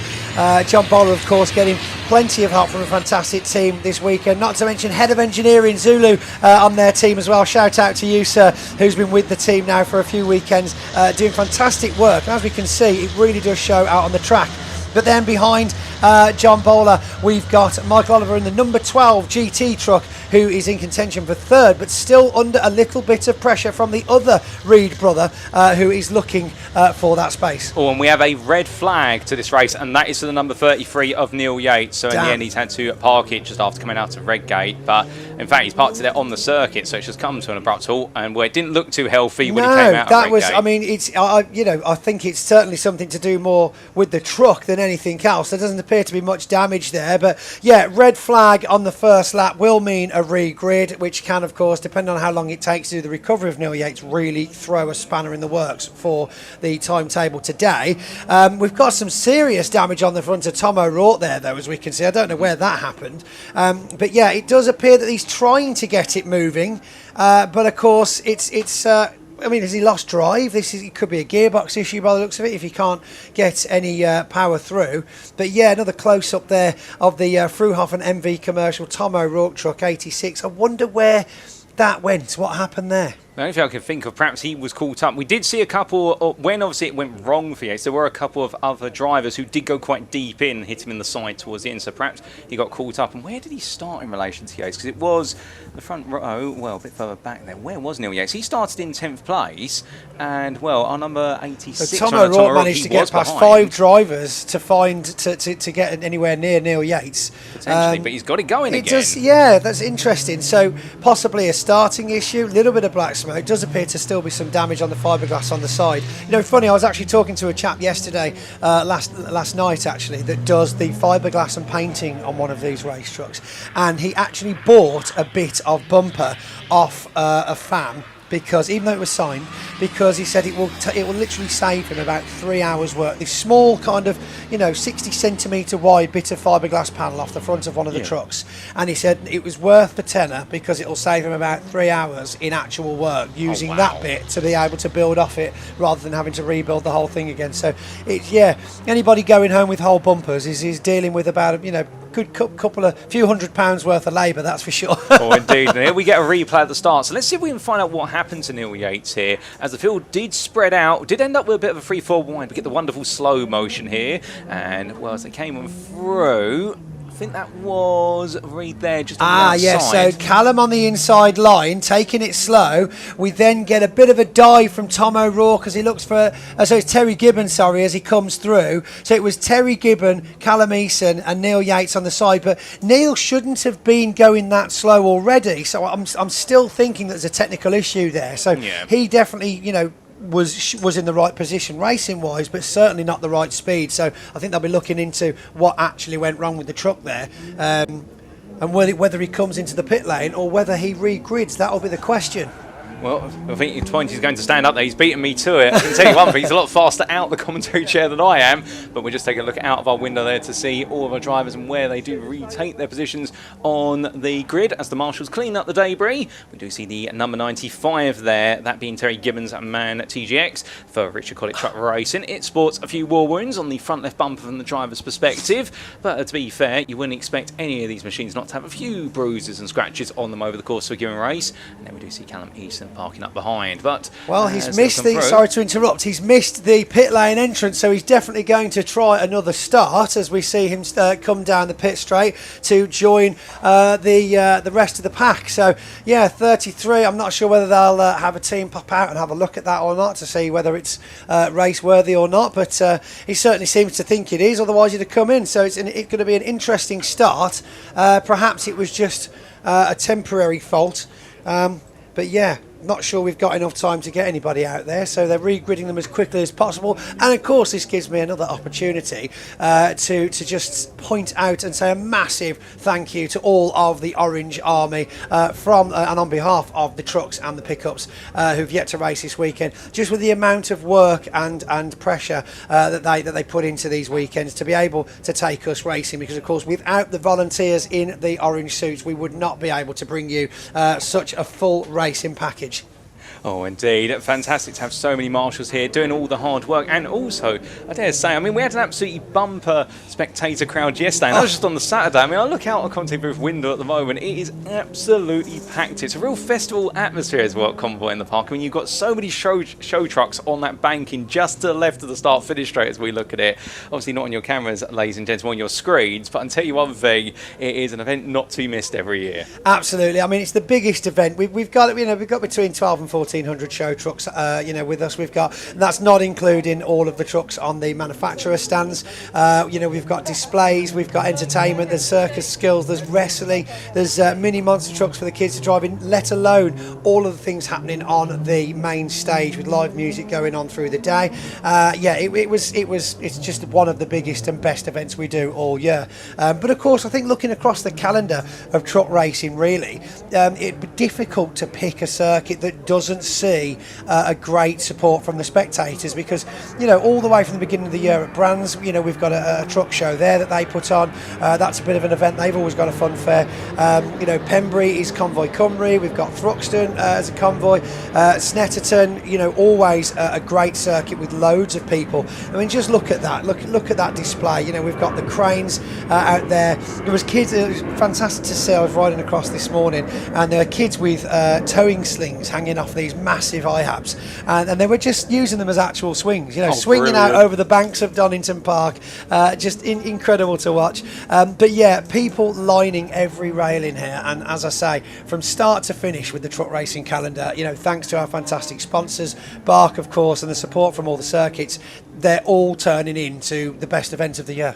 But size-wise alone, it's definitely Donington Convoy. Oh, very true. And well, like you say, any British Truck Racing Championship event you go to, it's always going to be a huge festival and a huge celebration, of course, of the huge industry that keeps the United Kingdom running, that being the haulage and the transportation industry. And we're very grateful to have so much representation here. And one question I've got to ask you, obviously we've got so many fairground rides here. What one would you pick out? Oh, I mean, there's ones I want to go on, but not sure I would. I mean, the waltzers look pretty crazy yesterday, and there's also it's like on an arm, and it spins you around. You're all you've got nothing but a small bit of chain link to hold you in place, and it spins you around in circles and then lifts you up into the air. Now that looks the most exciting, but also the most terrifying as well. It's like if something's going to fly off, it's going to be that one. Here we go, the kids swinging on the IHABs. I mean, yeah, it's why not? What a view. I think we should be able to get some kind of health and safety disclaimer so they can just actually have like a hot air balloon cage on the end of those cranes and lift them up really, really high above the entire circuit, which I'm sure all of them would want to do given the opportunity. But yeah, it's always a great display of these IHAB trucks, and to think the weights that they can lift off. I mean, they literally move shipping containers. Oh, and here we go. Here's the slip and slide. So So we could see yesterday we had kids sliding down the hill. This is a very steep hill, believe it or not. So a quick dash of water from the IBC that they brought with them on the back of the truck, I believe. And kids from all around were just having a great time in the sunshine, because it is a brilliant summer event this year. Oh, indeed, absolutely fantastic. And before any of you ask, should we get Ian and perhaps his supporting cameraman up in one of the times? Perhaps not there, although it would be a fool there to perhaps do an interview or presentation from that height. Oh, goodness me, spectators there. And we've got drifting going on as well, and car drifting. Also, I think we have got truck drifting a bit later on. And if I remember correctly, oh no, we haven't got any. No. No, not today, unfortunately. No, we've unfortunately had a bit of an illness with one of the drift truck drivers, so unfortunately we won't be able to show that today. So we're very disappointed, as too is the other drift truck driver. But one truck just doing circles in the middle of the tarmac jungle, as people call it at Donington, just wouldn't really hit the mark. However, we have got almost 70 drift cars down there doing professional drifting, gymkhana competition as well, and so that is on all day today. So if you're down on Redgate, which is the first corner, you'll be able to watch drifting all day long. But yeah, there's still so much stuff to see this weekend. I mean, we've got Transformers here somewhere. I was going to say, those and dinosaurs as well. It's just brilliant. And again, because it's such a family event, it's under 13s go free. So once you've bought your adult ticket, you can bring up to 2 kids with you per ticket. So it's a nice actual weekend thing to do. Huge amounts of people in the campsite as well, of course, that were hanging out for the live music last night. But yeah, it's just such a fantastic thing to see, with so many supporters. And I get to see faces down in the paddock that come to literally every weekend, and we're on first name terms. And it's so lovely to kind of effectively see these kids grow up from at a very early age. They start to come truck racing, and then you don't see them, and then all of a sudden this 6'4", man-child comes over to you, and you're like, hi, Point, and you're like, do I know you? Like, yeah. I was like, oh wow, well, started putting something in the water where you live, haven't they? My goodness me. But it's just great to see people growing up with truck racing, because it always has been a family event. And alongside of the trucks as well, we've got to remember all of the support races and all the other championships that race on the same weekends as us get to see spectator numbers that they wouldn't normally get to see in their championships if they were racing on their own weekends, because as a group, as a collection of championships, it really does bring a fantastic weekend for spectators, but also those spectators bring a great weekend for all of the drivers as well, because nobody wants to go racing on their own, do they? No, that's the truth of it. And I can tell you from speaking to a few drivers in club level motorsport, the one thing they really appreciate at all levels all the way up to national is if they even just see 1 or 2 spectators at a given corner giving them a round of applause at the end of the race or a big thumbs up, it just means so much. It's appreciated by someone who's enjoying the racing out there. And I mean, we get to appreciate it all here on our TV screen of the commentary booth. And well, it's such an international spectacle. So I think we've got quite a few people tuning in from around the world, not just here in the United Kingdom. Blimey, more. Let's have a look. Who have we got? We did have one person tuning in from Ohio earlier on, which I did say. I mean, we have got a few people as well giving some advice in the Trucksport YouTube chat to say to you to wear a hat and protect your solar panel. Fashion man Harvey. Yes, well, listen, I'm wearing P20 sun cream, factor 50 on my head. Believe it or not, I'm actually cooler without a hat than I am with a hat. So you will see the sunshade baseball caps come back out in the winter months, believe it or not. But otherwise, it's actually a lot cooler not wearing a hat. But don't worry, slip, slop, slap. It is important to anybody out there joining us live this weekend that you do stay hydrated and make sure, please, you wear sun cream. Because me being bald, it's easier to cream my head than it is to wear Now, with regards to, we do see a few questions being asked there in the British Automobile Racing Club chat, particularly there from Darryl Johnson asking what's happening. So we are currently, I think we are actually getting our second green flag lap underway. I think we are go again, as we do get a view inside the BTRC hospitality tent for a brief moment. But I think we are now going on to a revised pace lap. So this will mean, I think, Pointy, we reset back to how we started the race, essentially. Indeed. So we go back to exactly how they were qualified, and there we go. They're all back now, but just also getting some Hunter Cat from Australia watching. That's cool. No, there isn't any international races this weekend, unfortunately, because we've obviously had the pickups join us full time now. There just wasn't enough track time to add another set of truck races to the weekend. But yeah, huge fans. since the 80s. Wow. Stephen Carnell there. Stephen Carnell, well, there you go, buddy. Welcome to you. Congratulations. 80s, that is a long time. Oh, indeed. And we've got Pierre Dobar there, tuning in all the way from South Africa. I've seen a few of you tuning in from South Africa in the TCR UK chat there. So it's great to see so many of you tuning in. And, well, so we say hello there to Gordon Snell, who says hello to Pointy and Ian. So I'll give him a shout out there. All right, Gordon. How we doing, buddy? Good to see you. I got a message from Gordon recently trying to sell me cryptocurrency. Don't worry, I let him know on WhatsApp, and he's disabled his account. Now, to be fair, I think I might be being referred to here as Team Ian, because we've got B&C Vlogs there saying keep Ian and Pointy as the com team. Now, are they referring to Ian, our presenter, or are they referring to me right now? I'll take the name of Ian. Yeah, no, I think they probably just mean, it's out there and about. Yeah, Ian and Pointy, because we wouldn't be anywhere without you on comms. Yourself or Dave Goddard, a linchpin, integral part of the race weekend, because without your soundtrack to the entire event, it just wouldn't be the same, would it? True. It's all well and good Ian coming up with these crazy show openers, but we still need commentary. I do apologise for walking on your very serious business meeting yesterday. Well, so very listen, serious. yeah, it's one of those things we had things to discuss. Ian and I, obviously, in the higher echelons of TV production, we need to have these meetings, and now I know how to spell tractor. Well, as they do make their way onwards, we go from talking about tractors to getting some traction back on the road again, and we're almost ready for the restart. And for Callum Eason, well, the first time around, he decided to just hook it over to the left-hand side, the inside of the circuit, the right from his perspective, and kept it nice and safe. What will it be like this time around? Tim the Trucker here, once again doing a good job in the pace truck, and we all come down the back straight once more. Do you think he paid one of the drivers to have a whoopsie? Do you think Trucker Tim wanted 2 laps? And I was like, you know what? If I give you 20 quid, you just want to maybe slow start the red flag, and I can have another go. I can't give any opinions. Could you imagine that? Could you imagine? I'll get told off for suggesting it, but I don't care. Callum Eason then, like you say, do you think someone's been in his ear this time, perhaps Dad, and been like, right, listen, this time round, don't slow, just put it down, get in there, be at the front, stay at the front. But yeah, I mean, there's a lot to be said, regardless of the obvious skill of Callum Eason. It's still a lot of power next to the 68 Reed truck as they come down onto the pit straight. We've got red lights in 3, 2, 1.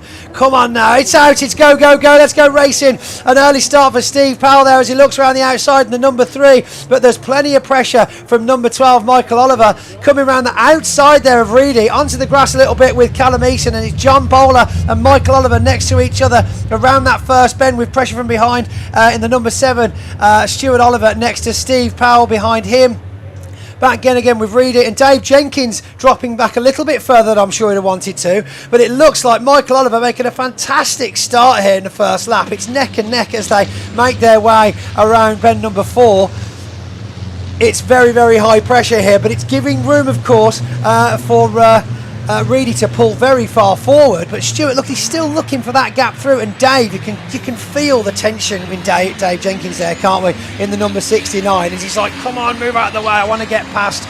Much cleaner start though, as we look further back into Division 2, and we can see Jake Evans and.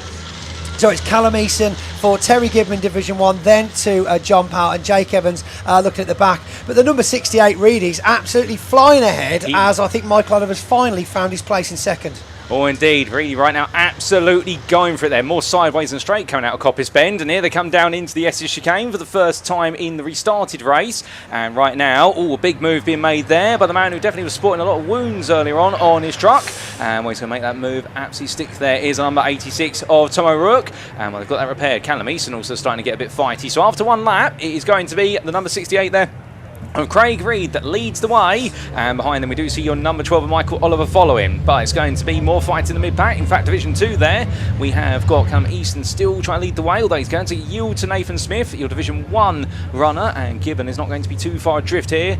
Looking there, that is going to be Oliver now trying to attack Bowler once again. Bowler's not going to make this easy whatsoever. He's really digging in right now. He certainly is. I mean, Bowler obviously not quite in the position that he'd achieved in the last race. Whoa, that was a seriously tight bend there. Steve Powell and Dave Jenkins just shutting the door on him in time. That was very close. Of course, yesterday, quite a few track limit penalties going out on the races, so fingers crossed they can keep it on the tarmac. Just to let people know as well, it's just the 2 tyres that go over the white line, and they will be getting those penalties. So it's really, really important. Of course, over in Europe, it's all 4 wheels that can go over the white line before they get. Yeah, so there is quite a bit of grass tracking over in the continent. But yeah, looking up at the lap times, very, very, very tight for the first 7 in Division 1, and again very close to each other in Division 2 as well. But Callum Easton still holding his own ahead of 2, Nathan Smith and Terry Gibbon in Division 1. Nathan Smith obviously coming a cropper yesterday and having to get towed back in one of his races. But Simon Reed all over the back of Stuart Oliver as John Bowler starts to pull away slightly. But look at this dive around the outside of Redgate for Michael Oliver. But it's Craig Reed that comes ever so slightly wider, pushing him over. You're not coming past me, he says. Oh, indeed, refusing to budge there. But meanwhile, we do see Nathan Smith with a bit of bodywork coming off the favourite. In fact, that's more than a bit of bodywork there. And I think that's called weight reduction being applied for number 33 of Neil Yates. Definitely has been the centre of some difficulty in this race so far. But then we come all the way back to the front. And right now, Craig Reed holding off Michael Oliver. Oliver, of course, wanted to try and take his 2nd win after taking his 1st win at Snetterton. But here they roar the way upwards right now. And well, for Michael Oliver, when is the move going to come? It's not a question of if here. He's definitely getting ready for it. He's going to try and go for the switchback here as they roll away through McLean's. And the more they fight, the more they'll bring Bowler also there. Stuart Oliver, also Reed, then Simon Reed and Powell all back into this fight. So right now, we're still 11 minutes to go. May look like it's only a 2-way fight for the win, but in fact, the more that it goes on, suddenly it becomes a 5-way fight. And don't forget Dave Jenkins as well, down in 7th man. He can't find his way past Stephen Powell at all at the moment. Very, very wide shoulders on Stephen Powell this weekend, that's for sure. And finding the pace, when I spoke to him yesterday after race 2, said that, you know, he's been working on his truck, looking at some setup changes and finding that speed that he had at Thruxton, and it does appear to be transferring across into Sunday racing here at Donington as well. So yeah, great news for Steve Powell there. Of course, it is all still very tight in Division 1 and lots to play for. But of course, further back in Division 2 is where we need to be keeping an eye, because of course Callum Eason just pipping ahead in the points ahead of Jake Evans yesterday. So this is important for Jake Evans, especially the amount of work and issues that Jake's had in the last weekend or so with his truck. Hopefully, as we heard in the interview, if he can make it last for 1 race, then he should be able to do 3.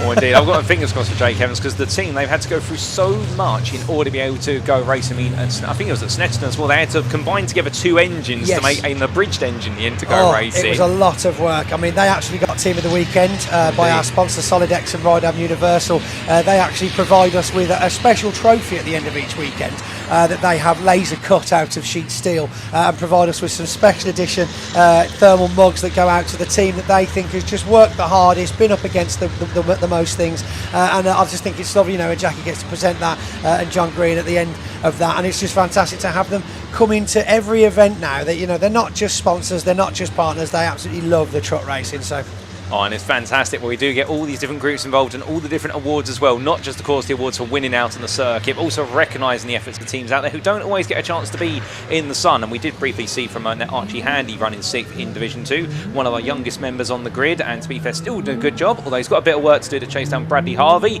But on our screen right now, back to our lead as we go. And, well, the fastest driver out there at the moment is Dave Jenkins, currently in 7th in the 69, lapping, well, 1 minute 26.456. When you consider, oh, well, forget that for a minute, because that's elbows out there, and that's going to be your 86. Oh, it's an interesting line, that is, around Tom O'Rourke especially, but Tom O'Rourke is not going to yield to that, not at all. It is literally wing mirror to wing mirror as they make their way around there. How is this going to stick? It's getting very twitchy. We've got 2 pretty quick trucks here. Tom O'Rourke just managing to get ahead of Nathan Smith.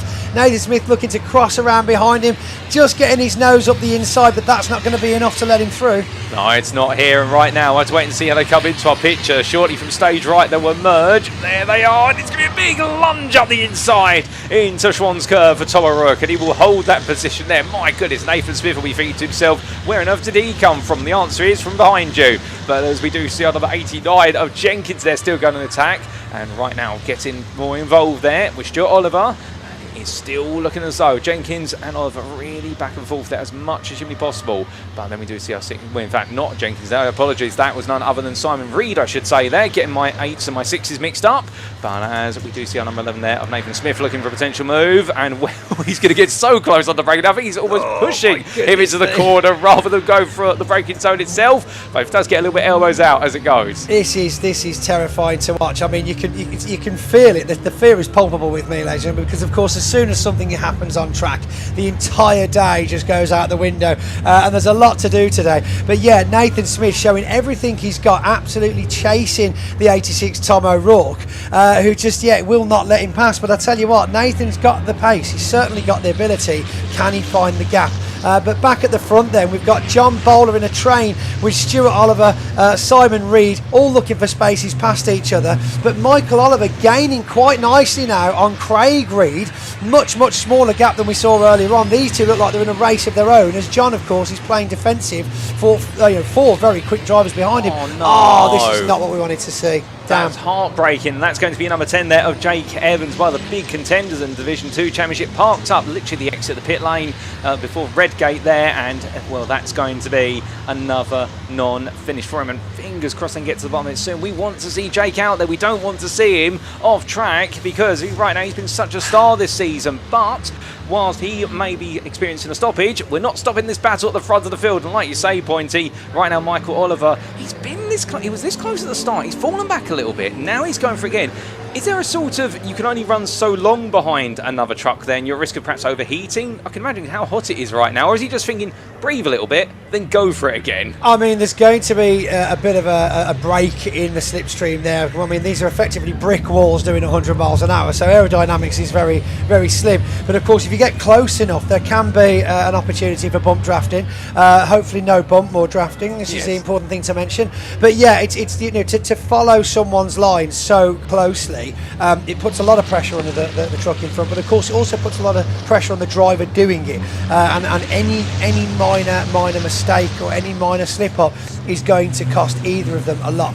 So yeah, it really is the pinnacle of chase when you see them this close together, because honestly I couldn't do it. You and me both. Ooh, that's a big moment on the braking there from Stuart Oliver. And, well, more sideways than straight there, getting ready for the Swans curve and McLean's. But meanwhile, that's almost, I think that was the sun reflecting on the headlights on. But either way, on number 12 there, Michael Oliver, well, he's got a bright idea, which is to go for a move, as it's very sideways of Craig Reed. And I think any more sideways than that, he would become the new drift truck here today. Absolutely. But coming down towards the S's right now, those two absolutely pushing each other to the limit. And then we do have, oh my goodness me, there's even more to come here, as Dave Jenkins says, right, I'm going to pounce now. Looking up the inside, there's Stuart Oliver, and he gets on the in. And can he get it done? Yes, he can. Jenkins moves ahead, and that's going to put him now, I believe, up into 6th place. Absolutely insane. This is chaos, but what a fantastic race to watch, ladies and gentlemen, as Michael Oliver still chasing at the heels of Craig Reed, but it's neck and neck around Redgate as Stuart Oliver looks for the outside line, but Dave just, of course, taking that shorter route around. And we've got an off. Who is this? It's the number 68, Craig Reed. No, oh my goodness, I wonder if we can get a replay of that. I don't think the camera was facing the right direction. We might not be able to see that again, but Craig Reed has dropped all the way back onto the grass as Michael Oliver now has that clean air you were talking about there, Paul, and heads out with just 4 minutes left of the race, about 5 laps. What happened to Craig Reed? That'll be the question. Oh, indeed, it'll be one of those questions that'll be lost to the annals of time, but somebody will surely fill us in at some point.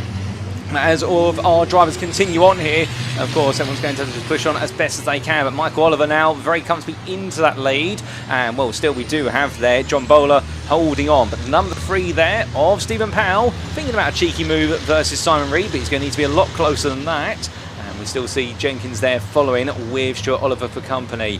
In Division 2, it's still Callum Easton who leads that by the best part of 6.5 seconds, we should be clear. In fact, we do have a replay from a different angle, so well done to our other cameraman. Absolutely, well done there. I mean, yeah, we were seeing a bit of sideways tail end from Craig earlier on in that lap.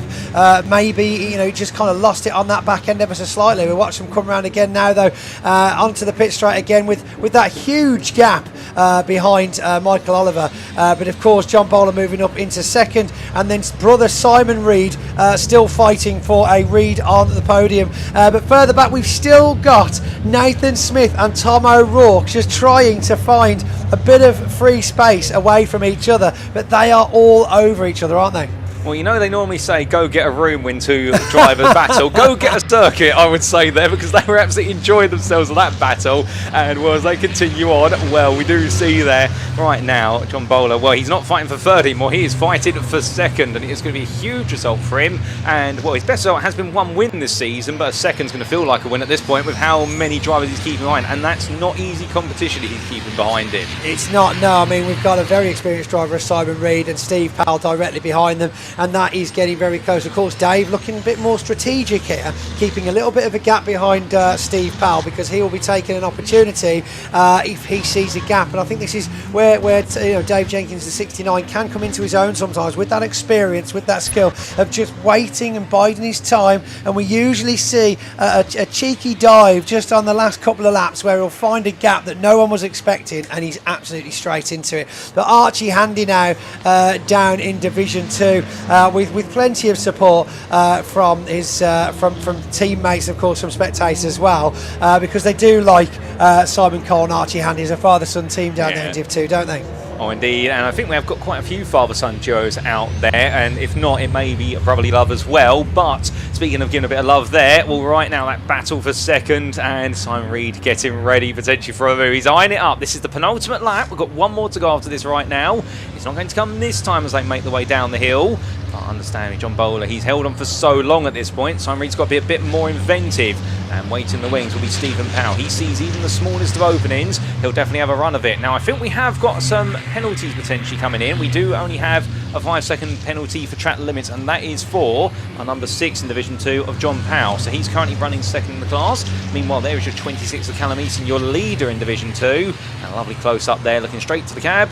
And he does have a 10-second gap there. So Callum Easton looking very safe there to make it 7 wins on the bounce. But back to Division 1 we come, and that's a very late run there into Coppis for the number 89 of Simon Reed. A bit too deep on the brakes, but also John Bowler there makes the same mistake later in the corner. And well, this is going to give a huge run here to the number 3 of Steve Powell, but can he go all the way up on the inside into the S's here? He gets that braking zone. The answer's going to be no. He tucks back in. It's one more to go, Pointy. Oh my goodness me, indeed. Crossing the line with just a few seconds left means we've got another lap before last lap, so it is getting very tight here. But look at the distance there. I mean, how have we got, is it not at 97? Well, so we're lapping now. I was going to say, where on earth did one of the Harveys come from? I think Warren Harvey has got an issue, however. He's really dropped a lot of lap time recently. Yeah, and he's not this slow, as I say. He's a pretty quick driver, is Warren Harvey, considering it's his first season in the trucks as well. He has been quite competitive. But yeah, I think John Powell's going to be very upset about his time penalty there. But looking forward to the front now on lap 10 of Michael Oliver, doing extremely well. But Simon Reed now backing off John Bowler as he's under pressure from defence from Steve Powell. And Steve Powell's still fighting. This is the last chance any of these drivers are going to get. But at the moment, of course, Michael Oliver just enjoying that clean air. It's a Sunday drive for him, I think. Oh, indeed. And well, at this point, when you've got a 2.5 second gap, you can really just take it easy, as that's not easy for Tom O'Rourke, nor is it for Nathan Smith there to make the way on past what is Warren Harvey's struggling on number 97. But still, this man not struggling. It took him some time to find a way through, but in the end, it was a mistake that was made for the number 68 of Craig Reed. And since then, well, for Michael Oliver, they normally say, well, like a London bus, you wait for it, never comes, but then suddenly it all come at once. Well, he took the win at Snetterton, and he makes his way through the last couple of corners. And for Michael Oliver, it is going to be a second win of his season as he comes on through to take victory by 1.4 seconds ahead of John Bowler, who holds on heroically for second place. And there is going to be Simon Reed, who completes the Division 1 podium, and overall ahead of Stephen Powell. Then we'll have Dave Jenkins ahead of Stuart Oliver, and Tom O'Rourke in the end does get the upper hand versus Nathan Smith. Terry Gibbon and Neil Yates will complete your top 10, and then we will see taking Division 2 victory. It is going to be Callum Easton, and Easton doing so by quite some margin there. But to be fair, testament, of course, the pace he brought to the table. And then we'll see the rest of Division 2 starting to make the way through, including there the runner-up spot. Another great drive for John Powell. Powell just making sure that Bradley Harvey couldn't quite get in touch in distance. Then we are going to have to wait another 11 seconds there before we do see the arrival of Simon Cole in the number 41. He'll come through 4th in class, some valuable points for him. And then last but not least, you can see him off in the distance there, the black silhouette. You could say the Zorro truck in the silhouette that it casts at the moment, but far from that, as we'll get a full definition view of it as it comes towards the line. It will be Archie Handy very shortly coming on through, and indeed following the footsteps of his father Simon, and they'll both be very proud of their achievements here as he makes way towards the line. And here comes Archie Handy to complete your finishing order. We also did have Warren Harvey finish a lap down in 6th place in Division 2, and we did sadly lose along the way in this journey for round number 23 of the championship. And both Craig Reed and also a surprise retirement for Jake Evans, and well, unfortunately becoming characteristic of the number 10, and we don't want it to become characteristic, not at all. But as we do see all of our drivers cool and calm down, very shortly we will get you those provisional results for what's been our 23rd round of the 2026 season. What around that was. Now, Pointy has left me. He's making his way down towards Parc Fermé, albeit I think he's got quite a bit of sprinting to do because it's not quite the same Parc Fermé as for our cars here today. But here are your provisional results, ladies and gentlemen. Michael Oliver there, taking his 2nd win of the season, Division 1 and overall. A fantastic drive by 1.4 seconds. Had a John Bowler who did all the hard work, keeping the rest of the field behind him. And Simon Reed, in the end, a further 1.5 seconds behind. A well on podium for him. Stephen Powell just missing out on the podium for attempts to drift. But in turn, he was half a second ahead of David Jenkins. That was your top 5. Stuart Oliver being beaten by Jenkins to that 5th place. So Jenkins does get some points back there as the momentum swings back and forth. Tom O'Rourke, Nathan Smith, Terry Gibbon and Neil Yates completed your top 10. And let's not forget about your Division 2 entries there, and with the victory in Division 2 for Callum Eason, head of John Powell and Bradley Harvey rounding off their top 3. Fastest lap set by Dave Jenkins, which goes to show you the fact no matter where he is on the tarmac, he's always going quick at 1 minute 26.45. A phenomenal lap from him. Well, we all enjoyed that. I can see many of you in the YouTube chats absolutely love that as well. And well, we have a first time viewer in the BARC chat there from Tom W, who says, first time I've watched truck racing, blown away, really fun. And I'll be with you, Tom. The first time I watched it was 3 years ago and I absolutely loved it, and I've become addicted to it. And I do see a question there in the, I believe that is the Clubsport chat, about how do drivers get into truck racing. We will talk more about that very shortly. In fact, we'll talk about it later, but we need to focus a little bit more perhaps on getting ready to interview our truck drivers, because Pointy has made his way down towards Parc Fermé, and we're now going to get a word from our podium finishers and others. Oh hi, here we are. So yes, fantastic race. Ian, could you park that for me? Thank you. Keep it close, yeah, keep it close.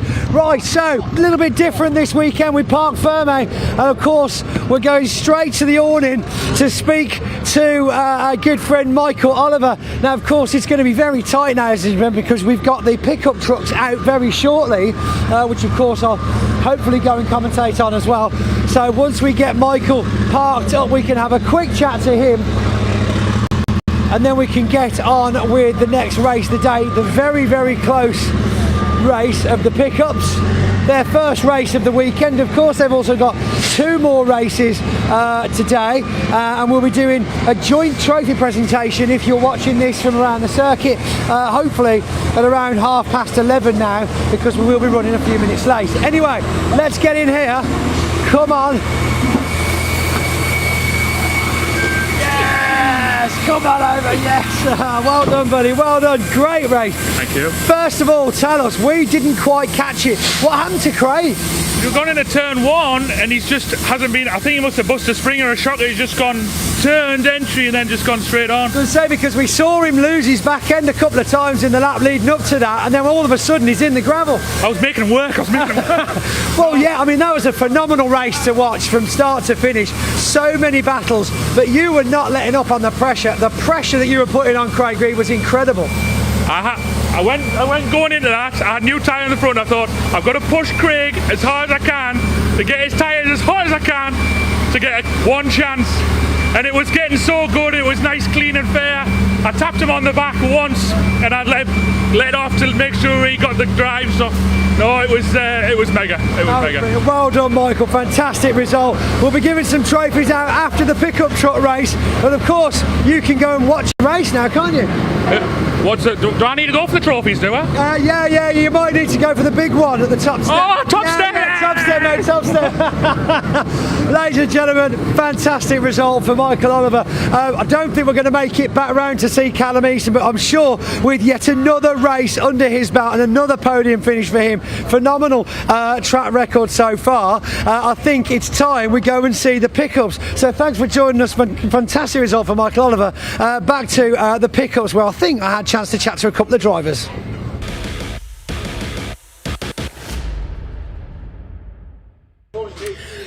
Morning, how are we? Right then, so pre-race, Dale Gent going out now for the first time this weekend on Sunday at Donington. You've been to Convoy in the Park before, yes? Yeah, we've been here before a few times now.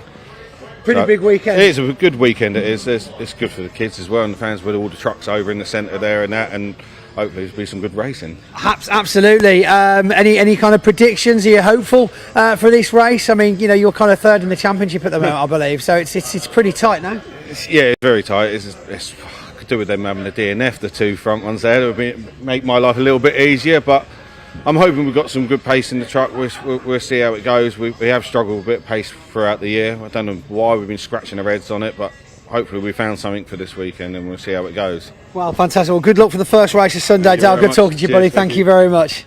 Look, you actually did it. Well, here we are with Alan Cooper from the pickup trucks. Now, you're doing quite well in the season so far. It's obviously a very tight battle between yourself and Aaron Thompson.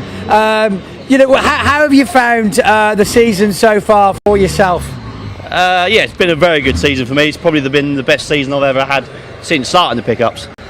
So yeah, I had a good start at Brands Hatch. I was in a good position. Car was set up mint. You know, I was doing real well. Got podiums in the first one where Aaron and Dale they was having a little bit of a battle with each other and just messing around. And I just got away and got a good head start really to the year. I mean, that kind of answers what my next question was going to be. Was like a kind of special moment in the year so far, and evidently, you know, getting a bit of clean air and that space in front of you make stick then at Brands. Yeah, if you can get away on your own and get running, you're not too bad. But like when everyone starts battling with each other, they just slow themselves up, and yeah, you got to work together to try and get forwards. Speaking of working together, then strategy perhaps. You know, we're looking now, you know, second to last weekend of your season, effectively. So, you know, what's going through your head with you know, only 6 races ahead of you? Probably just take Aaron out so I can beat him. If there is an incident with Aaron Thompson, I want you to know that was completely in jest. You want to put that back over the clip when they're taking him out? Yeah, there's no responsibility taken for any actual accidents that happen. What do you make of Aaron Thompson and Dale Gent? You know, proper as drivers, as people. I know I actually chatted to you personally about this yesterday, didn't I? Yeah, I don't think I can really say on camera what I think about Dale, but you're allowed to say that about Dale anyway. You're in the same tent. I can understand your feelings. They're great people. We're all here doing the same thing. We're all here. We all want to win the race. We're all having a lovely weekend. We've all brought our families here. We're all, you know, enjoying racing. We all want to win. Last question: precipice of greatness. Because if you ain't first, you're last. What would it feel like to you? What would it mean to you to be crowned, you know, 2026 champion in the pickups? Yeah, it'd be one hell of an achievement, you know, to win this. I've come from oval track racing on the shale. And then going to circuits, you know, it'd be one hell of a buzz to win this. Do you think that's why, like, you know, with the kind of natural progression of drivers into perhaps the pickups or other championships, you spend a lot of time sideways in these, and it does seem to be quite controlled sideways. Do you think your experience on the ovals has kind of taught you that handling? Yeah, definitely, because I used to do mainly shale as well, you see, so the car was always sideways anyway, so it doesn't really bother me whether the speed's changing or not. It doesn't matter. You know, we're doing 120 mile an hour. I'm still in. When it comes to the rain, obviously we're finding different things with the setups and bits and bobs. So yeah, we're getting loads of grip and it's working well in the wet. So hopefully Brands Hatch we're going to have a wet one. Wet one at Brands Hatch for the Forest. Well, thanks very much for talking to us, buddy. Good luck for the weekend. Okay then, a bumper interview for you as we go into the first race of the weekend for the pickups here at Donington. Let's have a quick roll call so you can see what they're all called. You are? Mel Collins. And you're in the? Number 27 truck. Sits on your shirt. You are?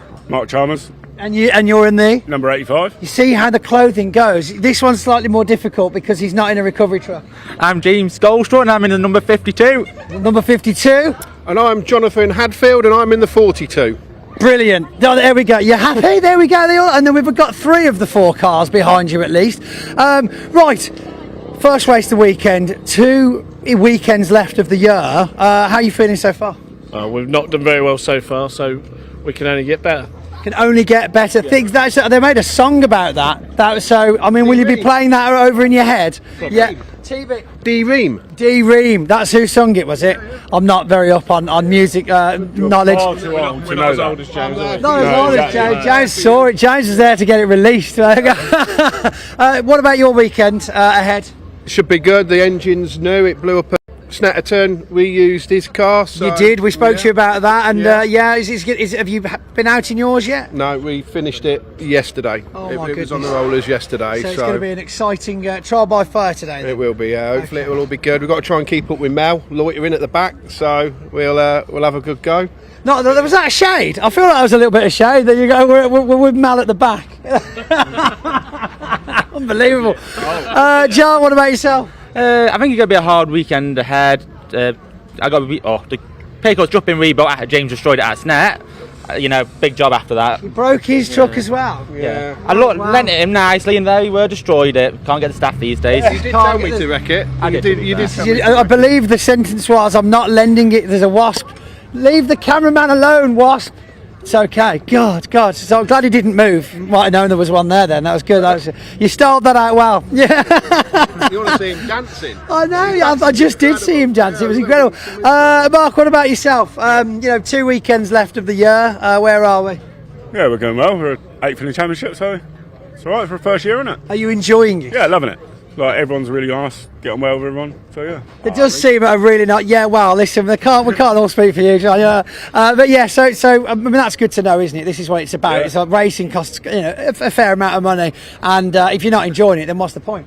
Yeah, exactly that. Back next year, or you're not sure yet? Yeah, I'll be back next year. Yes. There we go. We're going to start getting like little signatures on things now. We're like, no, you said. Right then, next time you see these guys, they'll be battling out on track. So until then, thank you very much to these gentlemen. Little lady, anything to say? Pickup Truck Racing Championship is amazing. I like that. That's all you need to know. That's the one.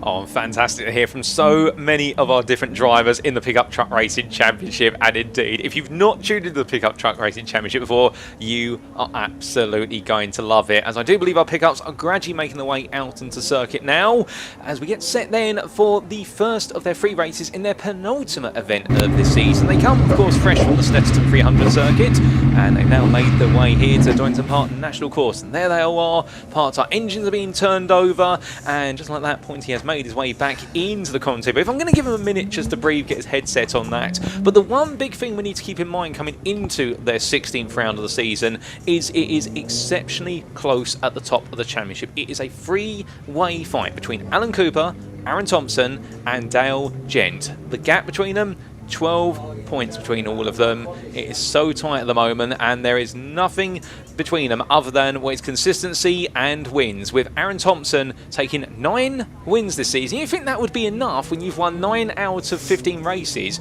to be championship leader, but no, he is 1 point behind Alan Cooper, because Alan Cooper has had 13 podiums by comparison and 2 wins, so he's been the more consistent. Dale Gent, meanwhile, don't rule him out, 11 podiums so far, 3 wins as well. And Pointy, now that you've had a bit of a breather, I mean, that takes your breath away just thinking how close it is. Here is our grid for their race. Yeah, absolutely. I mean, it's so close. We were talking to the drivers earlier on. Aaron Thompson, pole position again. He seemed to find himself at Snetterton, and self-admittedly said he needed to get out of his own head to get racing. Ryan Hadfield doing very well in qualifying, though. As you can see next to him, Mark Willis. Great team is Mark Willis. They're always great, with a good cheer every time you ride past them. Alan Cooper, though, in that contention for the top spot, so he's not done too well with qualifying this time round. Dale Gent, teammate on the road behind him for 6th position, Jonathan Hadfield. Tom Hutchins in 7th, and then across next to him is the 89 of Chris Brockhurst.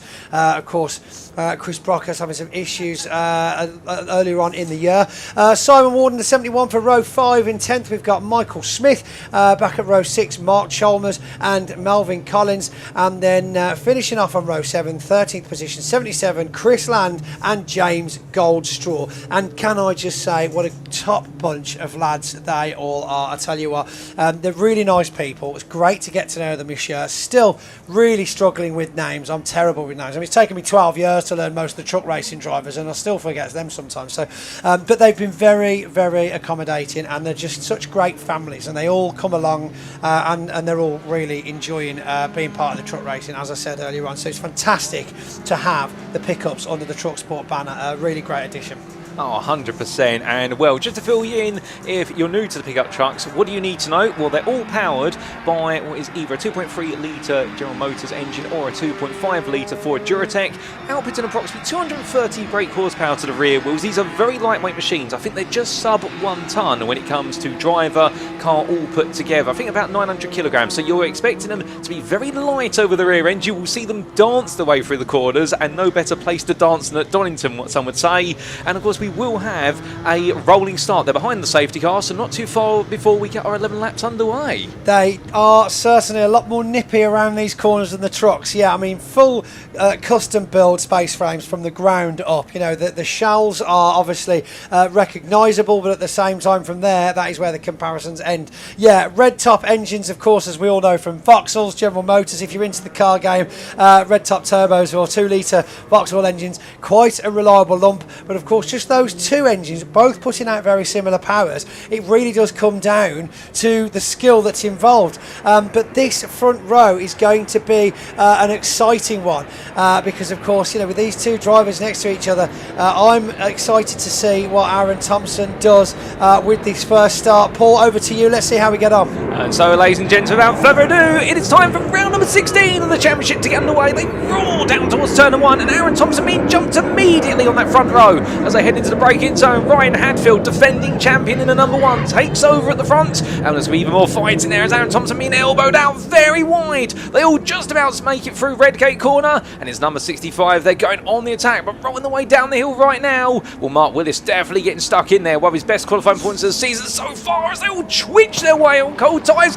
Big lock up there from Mark Willis on the front right, and in the end he'll keep it together, but he'll slip back from Aaron Thompson, who just about survives in second. But look, in the number 72 there, Alan Cooper making some progress. He wants to go on the attack, but we've got some further battling in the field, and well, goodness me, and Ryan Hadfield under pressure there going in towards McLean's, and it looks so here. Has Ryan Hadfield lost the lead? No, he's holding on to it for now as they make the way up towards Coppice Bend. But what a battle we've got at the front. We've got battles everywhere we look, Pointy, and this is pickup truck racing at its finest. Absolutely lightning battles here and everywhere on the circuit, and it's just interesting to see how close together they all are, and what a fantastic pack we've got. But look at this, Aaron Thompson darting and diving in the Lightning McQueen, driving like a lightning bolt as well, you might say.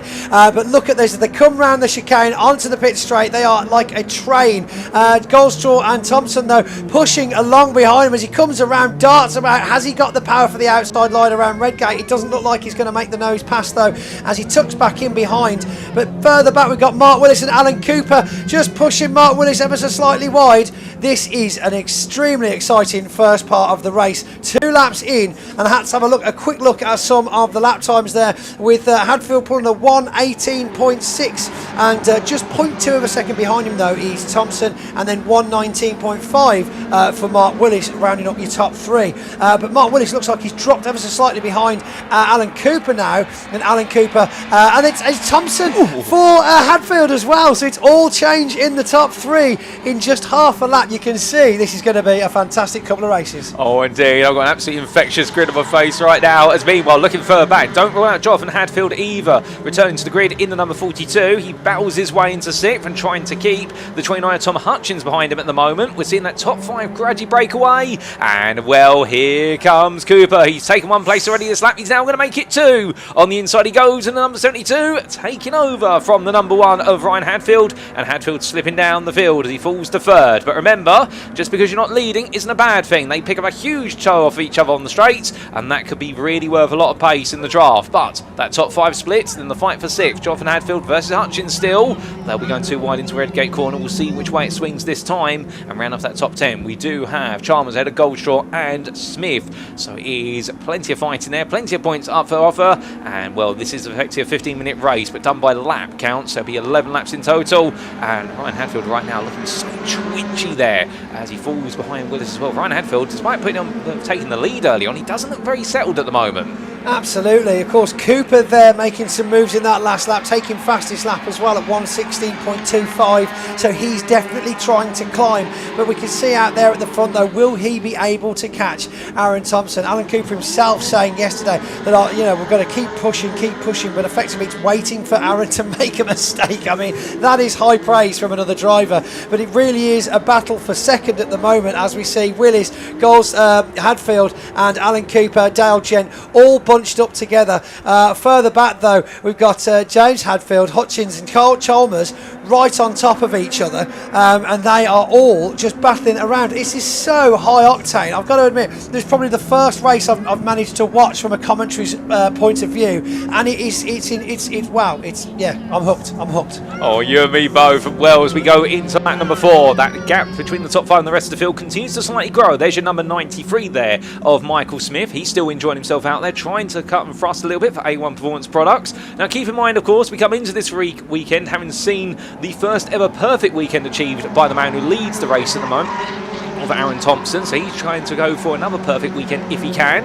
And well, right now further down the field, it may not be a perfect start for everyone, but a lot of drivers here keeping it nice and clean, and plenty of battling still to come, but nobody seems to be able to catch that number 41 at the moment. And well, Dale Gent a bit further back in the number 83, I think just waiting for a chance. Small mistake there from Willis, just going a little bit wide, does Mark. I think right now that is all just simply part of the parcel there, pushing it on the limit, just going the way through Coppice Bend. Ryan Hadfield slipping back a little bit, but definitely Dale Gent falling back off the top 4 there. I don't think there's an issue, perhaps just taking it easy and thinking there's even more racing to come, and therefore just take it easy. So it's then the battle for 6th, and it's Hutchins keeping Jonathan Hadfield at bay with what is the 8th place runner there. Chalmers staying right on the back, but we can see there Goldshaw looking for being looked at for a move there, as no, he pulls into the pit lane in fact, so that's unfortunate, and that is going to be Goldshaw dropping all the way down.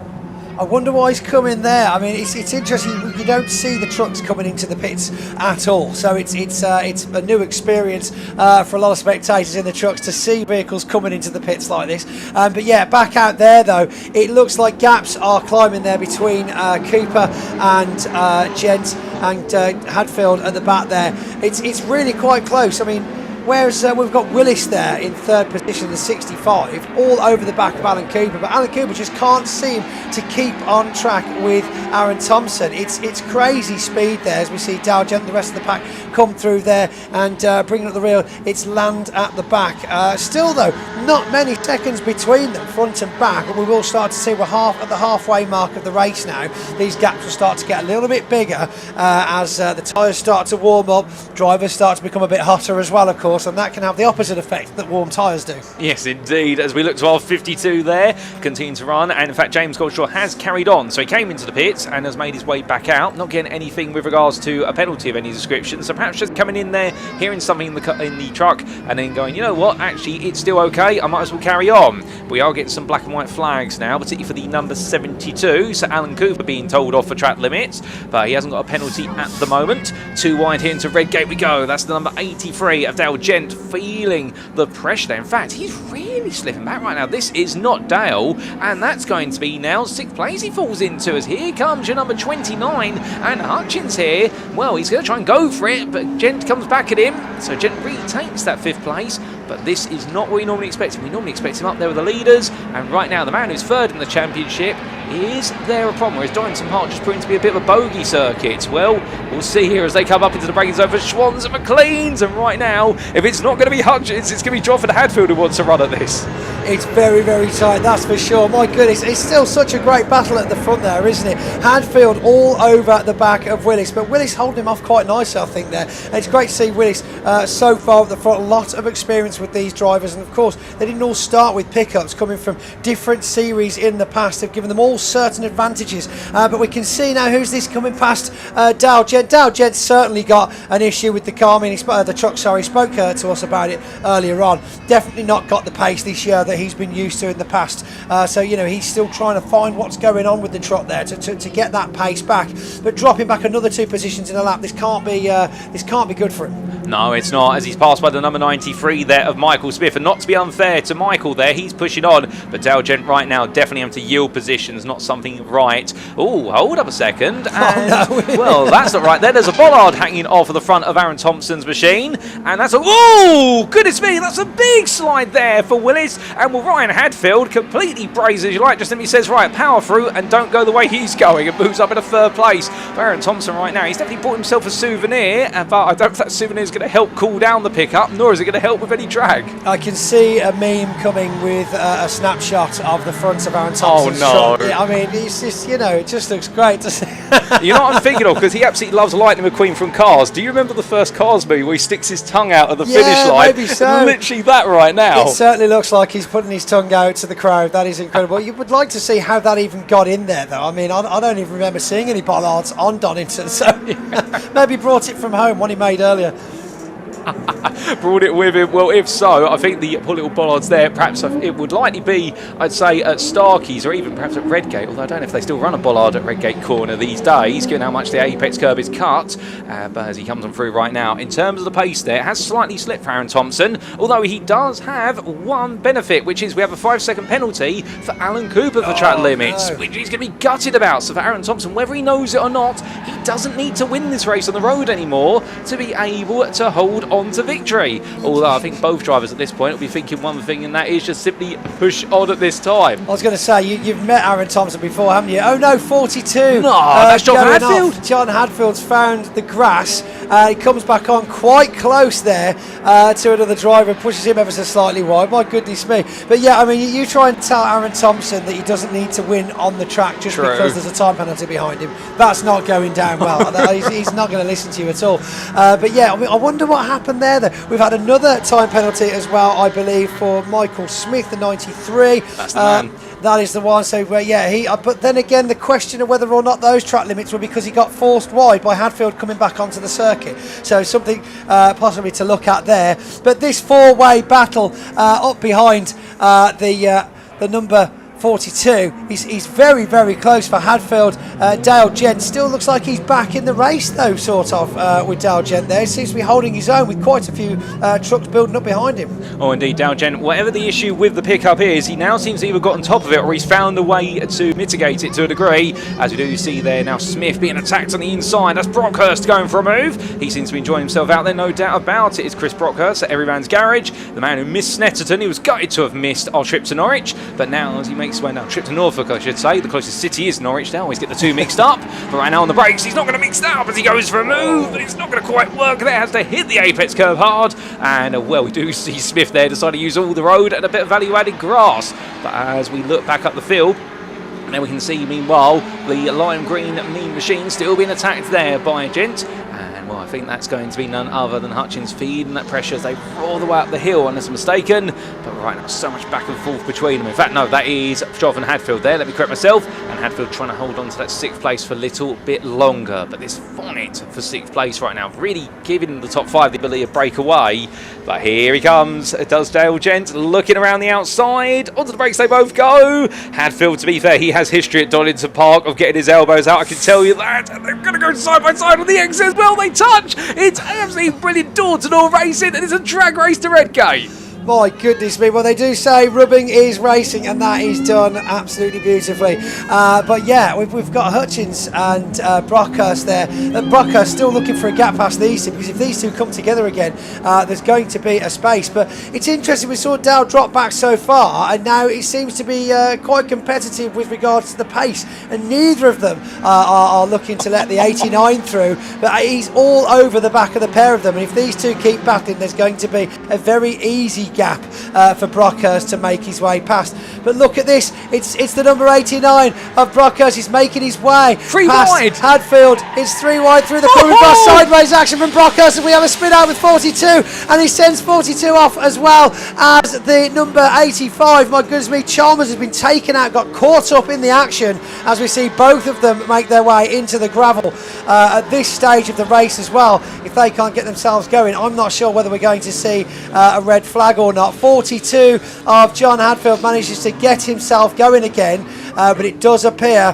that 85 Chalmers is fully bedded in. As we go into the very last lap though, we've still got Aaron Thompson out ahead, but I wonder what on earth just happened. Oh, indeed. It looked so there. It was a bit of a look from Chalmers up the inside. I think he saw the space. They went 3 wide, and in the end, 3 doesn't go into Schwann's, let alone 2, and that's where the contact did happen. In terms of who's at fault, we can't really point the fingers at that. We can only go with what we see, but that's going to be a tough one there for what will be the clock of the course to take a look at afterwards. But as we do now get set for what will be that final lap to come to its conclusion, we are going to run the full distance here. We're not under safety car, nor are we under red flag. Marshals have been called away from the machine there, and I think they'll be required to extract later on. Well, it's definitely going to calm down the racing in the middle portion of the lap.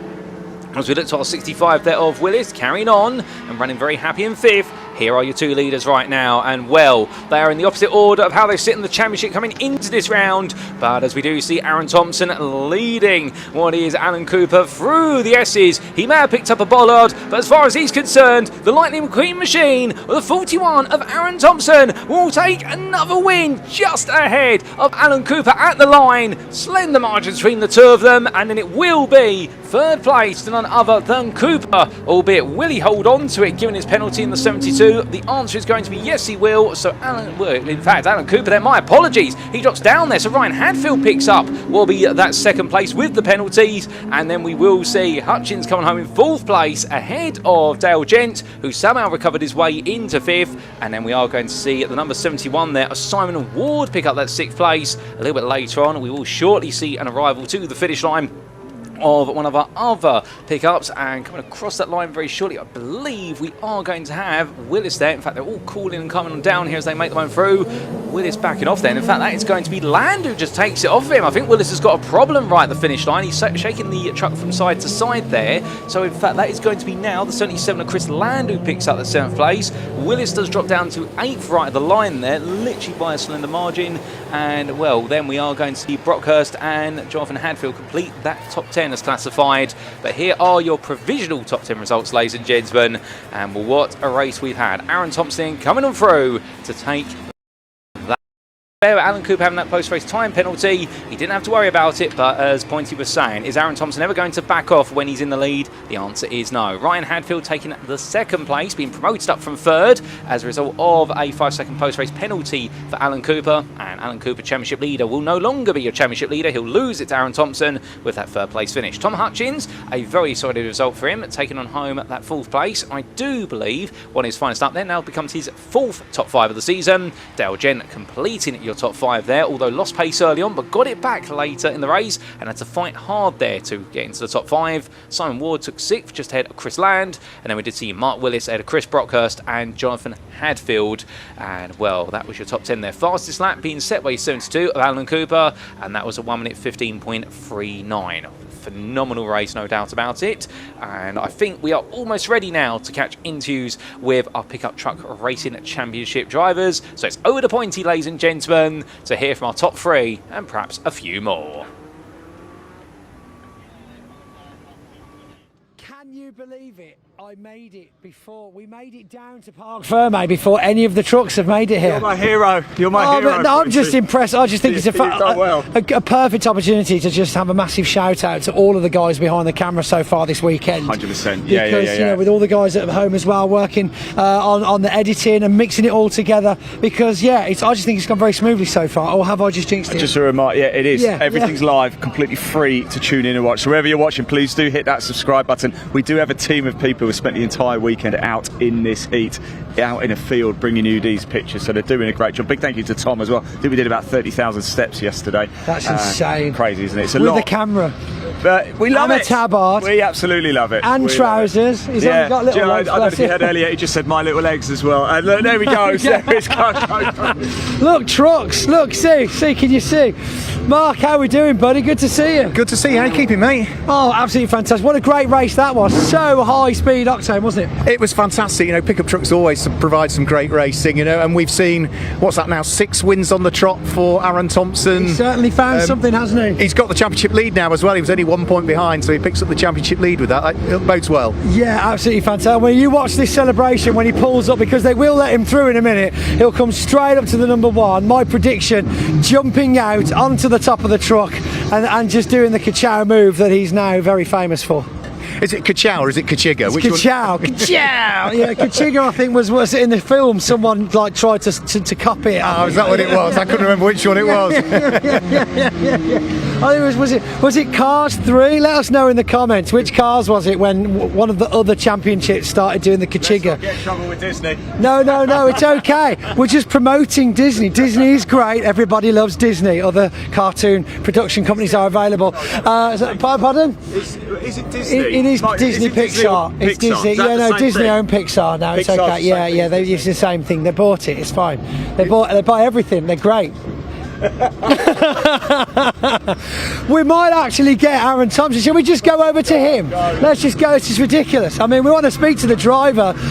Obviously, park firm as the rest of the trucks come in to get weighed up. Kind of an anti-climax for the viewers at home. But 89 of Hutchins there, coming off reasonably unscathed. We got Aaron. Come on, everybody, move out of the way. Yeah. Move out of the way, Aaron.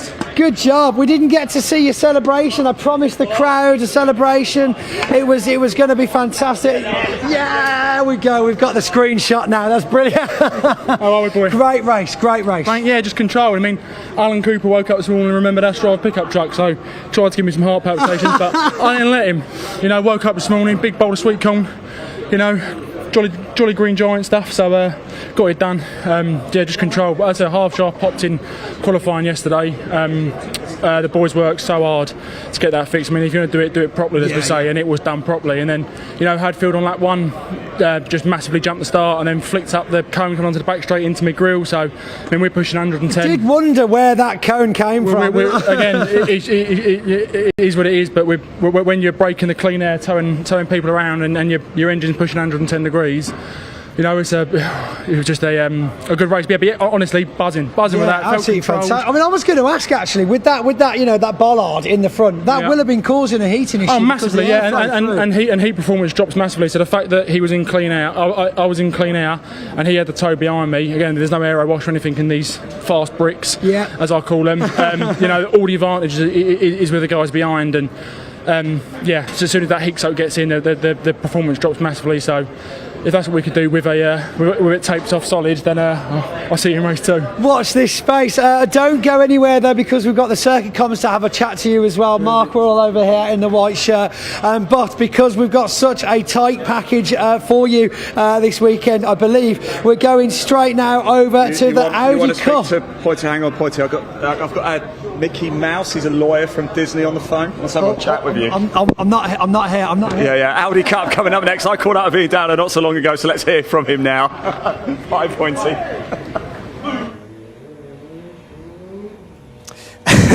Fantastic stuff. Thank you, Ian and Pointy. We'll be hearing more from them later on, and for now I'm afraid you're stuck with me for the next half hour or so, because we've got the Audi Cup up next, as Pointy quite rightly said, immediately followed by the second of the Civic Cup races this weekend. They had a very entertaining first race yesterday. Then it'll be the CNC Head Sports and Saloon Championship, TCR UK back after that for their reversed grid race. That's one not to be missed at around about 12:20-ish, and the British Truck Racing Championship will take us hopefully into a lunch break, whatever kind of lunch break we end up getting. We are currently half an hour behind, I think, at the moment, so we may not get a lot of lunch, but we will do our very best to squeeze a break in somewhere. So the Audis will be out on circuit momentarily. And before that, Ian, I believe, earlier on in the weekend, was able to catch up with some of our Audi Cup paddock. Let's see what he found out.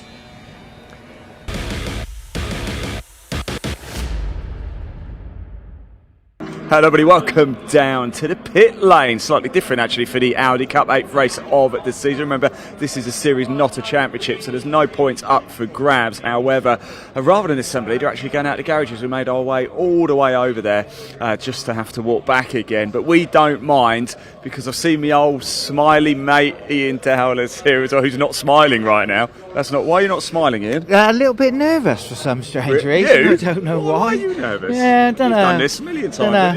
Trying to rectify a poor qualifying situation. Don't know.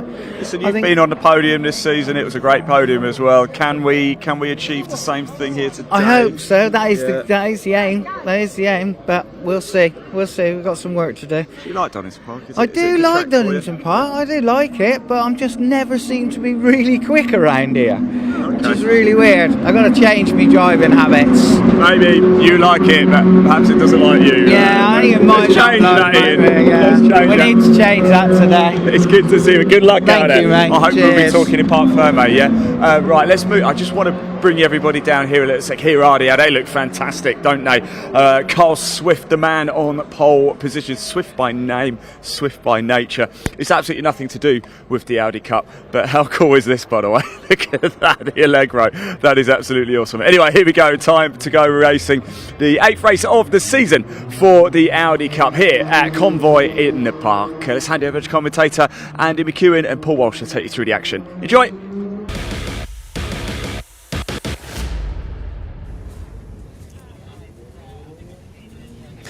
Thank you, Ian. Yes, so Audi Cup then, cars will be released momentarily. There was a little bit of clean-up after that energetic pickup truck race that we just enjoyed, but Marshall's heading out onto the grid now. I can see out of the commentary box window. That means I think we are almost ready now to get the cars out onto the glorious Donington Park National Circuit. We've got a slightly better grid this weekend. This is a new series. It's a series, not a championship, so there's no championship points on offer, just trophies for the top 3 finishers.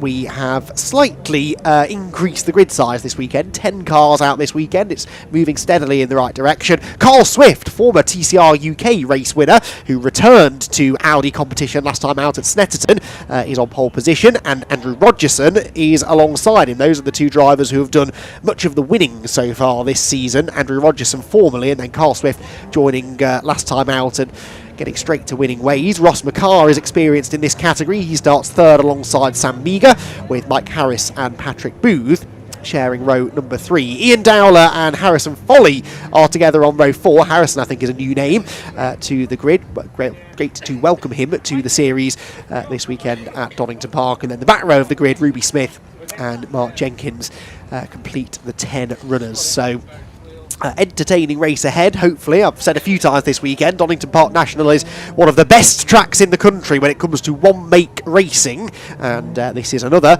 really exciting one-make series. The cars are trickling their way around now on what I believe will be their green flag lap. I think they'll go straight into racing at the end of this outlap from the assembly area. Whilst we're on the national circuit, the Grand Prix loop, which is where you would hang a left at the end of the exhibition straight and go through the Fogarty S's and the Melbourne and Goddard's hairpins. That is used as the assembly area, so there's an access point at the Melbourne hairpin from the paddock. The cars will queue up on the hill just before the final hairpin at Goddard's and then are released onto the track. And one of the good things about that, rather than using a more traditional assembly area, is that when they're released onto the track, they can do a full lap of the circuit, and that can count as the warm-up lap. So that is a way that we can save a little bit of time here at Donington Park, and means we can move straight into racing. 15-minute race for the Audi Cup is coming up shortly.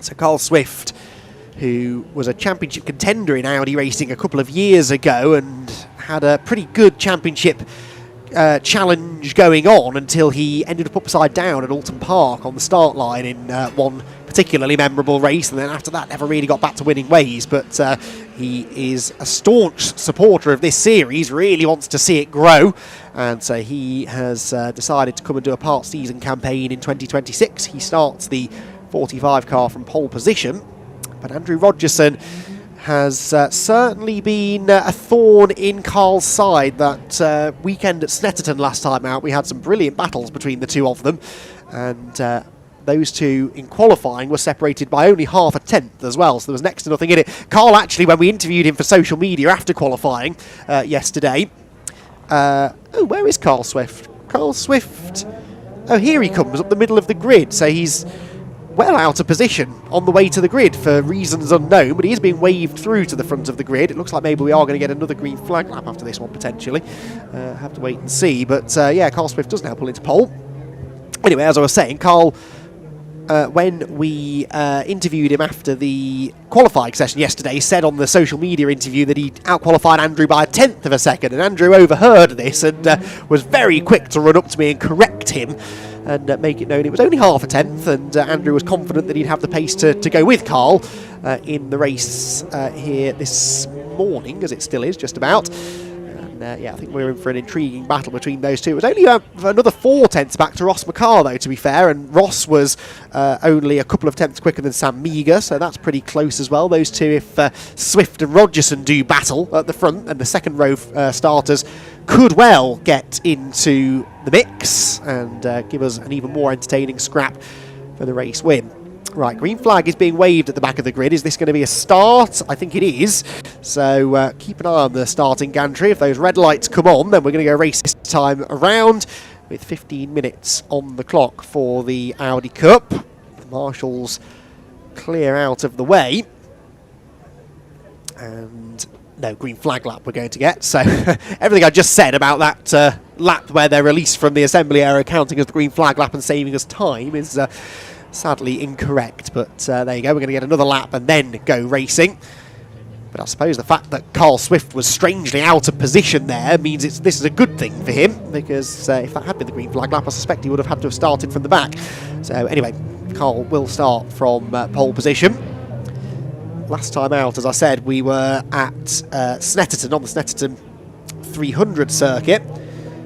The season started at Thruxton, actually. It was supposed to start at Brands Hatch at the start of the season, but they delayed that so that they could get a bigger grid together for the opening rounds at Thruxton, which they did.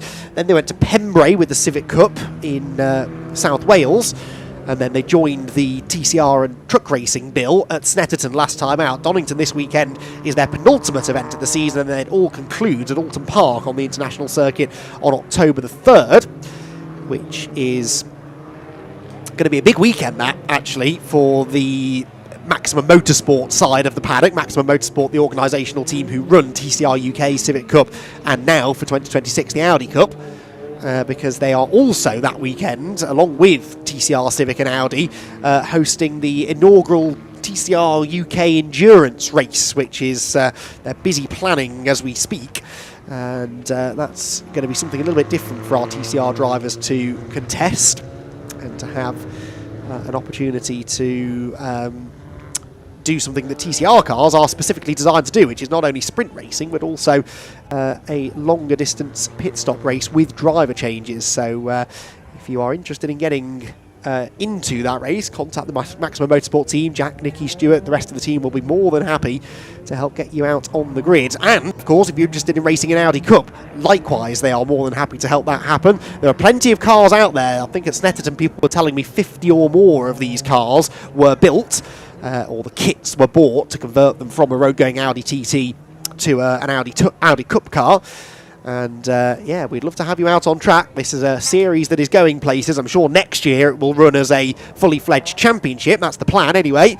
And yeah, it would be really nice as part of this big truck racing TCR Civic Cup package to have a 20 or 30 car Audi grid next season. Would be absolutely brilliant. And I'm confident that the organisational team are doing everything they can to make that happen. Right. Enough waffle, let's get the race started, shall we? Carl Swift and Andrew Rogerson on pole position, half a tenth between them in qualifying yesterday afternoon. What's going to happen though over the 15-minute race? Let's find out. Carl Swift in the silver car on the left, the yellow and black on the right is Andrew Rogerson. Red lights on, red lights out now. We're off and racing at Donington Park, and it's a better start, I'd say, by Rogerson, fractionally on the outside of the front row of the grid. Can't quite draw level with Carl Swift though, and so elects to slot in behind him. Ross McCarr will hold third. In fact, I think it's pretty much grid order through that first turn as they make their way down through the Crater curves. Rogerson, though, by sacrificing his entry speed a little bit, has been able to tuck right into the wheel tracks of Carl Swift heading down the hill. Takes a chunk of curb on the left through the Crater curves and almost runs into the back of Swift through the old hairpin. That was really, really exciting stuff from Andrew Rogerson, who wants the lead. We saw at Snetterton that the battle between these two was particularly intriguing. One of them would often be quicker in the first part of the race, and then that dynamic would shift part way through. So Rogerson will want to try and make this move early, just in case Carl Swift has slightly better long-run pace. Ross McCarr very much going with them though. Sam Meagher is in fourth. This is the move for the lead. Then Rogerson to the inside at Coppice Corner this time. Carl had to open the steering midway through the turn, but then chops across to the tight line on exit, and that really delayed Rogerson. So now McCarr is joining in the fun, and the three of them are about to land at the chicane absolutely together. I think McCarr's already cleared Rogerson, who's almost out of control in the braking zone, just gets the car stopped and somehow comes out the other side still in second place. That was really energetic stuff on the brakes, and Andrew Rogerson did well to keep Ross McCarr at bay, as is so often the case though at Donington Park. By losing a bit of momentum as Ross did through the chicane, you are immediately under threat into the next braking zone, and that's Sam Meagher and indeed the Patrick Booth car in 5th position starting now to gang up on him. Harrison Foley there battling with Mark Jenkins for 9th position at the back of the pack. So wherever you are in this queue of cars, oh, never mind, it's all gone wrong. Harrison Foley onto the grass on corner exit. I think there might have been a touch there between the two of them, and he will rejoin some way down the order. I was about to say wherever you are in the order, you've got someone to battle with, but that battle maybe just slightly overstepping the mark. Right, lead group heads through McLean's corner. Swift, Rogerson and McCarr nose to tail. Meagher not far back. Booth in 5th. 6th position then is Ian Dowley. He's up a spot from where he started. And it's Mike Harris, isn't it, who's dropped back. He started 5th and was 7th at the end of the opening lap. And some way behind the top 6 actually. So yeah, Mike Harris with good qualifying pace, but struggling a little bit in the early stages. Does look to me though like Rogerson's got a bit of an edge here over Carl Swift. He's forced a bit of a mistake there out of Carl through the chicane, but they both slowed each other up, and Ross McCarr is the one who comes off the chicane the fastest. So pulls to the outside line now, heading into Redgate Corner. He's tried this before, tried the outside into the chicane a lap ago. That didn't really work. And I don't think you're going to easily drive around the outside of Andrew Rogerson at Redgate either. McCarr was fractionally ahead at the line. In fact, the top 3 drivers were covered by only 0.4 of a second at the line, but they remain in the same order coming out of Redgate Corner. Back of the cars dancing around. Rogerson does like that tight line through the craners, but then that puts dirt on the left-hand side tyres, and they're really hot, of course, in these warm conditions, which means they're very sticky. That's good, it gives you grip, but it means if you run on the dirt will stick to the tyres. That is how Harrison Foley ended up on the dirt. There was definitely contact with Mark Jenkins. Hard to apportion blame from there. Thankfully, that's not my job, but Foley, unfortunately, has rejoined some 12 or 13 seconds off the back of the rest of the queue. Yeah, interesting then that Rogerson keeps on taking that tight line through the craner curves, but then always seems to have a little slide when he gets to the old hairpin. And I do think that's a result of getting dirt stuck on those left-hand side tyres. Everywhere else, though, he seems quite clearly quicker. The slipstream will be helping him down the straights. And they have changed the brakes on these cars for 2026 as well. That's one of the few changes, really, that have been made to the cars over the winter period. And that, in theory, allows for more overtaking, slightly longer braking zones, which means you have to get on the brakes a bit earlier. The bigger the braking zone, the more scope there is for out-braking manoeuvres. And Andrew Rogerson's going to have to pull a really good manoeuvre off here to find a way past Carl Swift. Let's see if he takes that same line again down the hill. No, but the rear of the car wasn't very happy that time. I think he tried to take a tighter line, but the back end stepped out. He's had a good run out of the old hairpin, though. This is really good for Rogerson. He's going to try and pull to the right-hand side of the road. Carl Swift is there, though, forcing him onto the grass nearly. That could have been disaster at one of the fastest parts of the circuit. But Carl Swift hangs on. Andrew Rogerson is having to really throw everything at this and just can't quite find a way by. Again, he has a better exit from McLean's, but Swift's got the inside line covered. Oh, they touch on the way into Coppice Corner, and almost again at the apex. Keep an eye on McCarr, the third-place driver. Can he slip up the inside? He tries. He gets nerfed onto the grass. This is proper touchy-feely racing, and Sam Meagher says, hang on, I want to play too. He's got a mega run on the lot of them down the straight and will challenge at the very least for third into the chicane. Swift again has to defend from Rogerson. Side by side for third. Meagher around the outside. What a move that was on Ross McCarr. They're still side by side, and actually McCarr had the better exit from the corner, but I've often said you can't really go side by side through that chicane, and Ross McCarr and Sam Meagher just proved me wrong. Well, this is entertaining stuff. There might not be any championship points up for grabs here, but there's certainly a lot of pride at stake between this leading group. They all want to win, and they all feel that they can probably get one. Swift and Rogerson have been the class of the field so far this season, but Sam Meagher's had good results this year. Ross McCarr, as I said, knows these cars very well. They're both capable of taking the fight to these two, and if Swift and Rogerson keep knocking lumps out of each other, as they have been, could open the door for someone else to come through and snatch a victory. Rogerson, wow, really early aggressive line into McLean's, and Swift is so slow off the corner that almost looked as though he missed a gear shift or something. I don't know what happened, but Carl immediately moved to cover. Rogerson this time I think has got the job done though. Swift again has run out wide, and Andrew Rogerson does steal the lead away. That was crucial that he made that move stick. Carl Swift was defending as if his life depended on it, but Andrew Rogerson finally unlocks the door, forced a couple of mistakes out of Carl there through McLean's and Coppice, and Andrew Rogerson gets the lead, but he's outbraked himself at the chicane, and this will allow Carl Swift to come right back at him. Look at this, to the outside line, across the line, and Swift's got it. Oh, Andrew, what have you done? You'd finally got the lead away from him, and then he got all excited at the chicane, and Carl Swift's gone back through. Fantastic racing, and that brings McCarr and Meagher back into the fray. I can hear my director giggling down my ear. He's enjoying it. The big crowd here at Donington Park are enjoying it as well. This is proper one-mate racing, and Carl Swift will not be denied this race lead.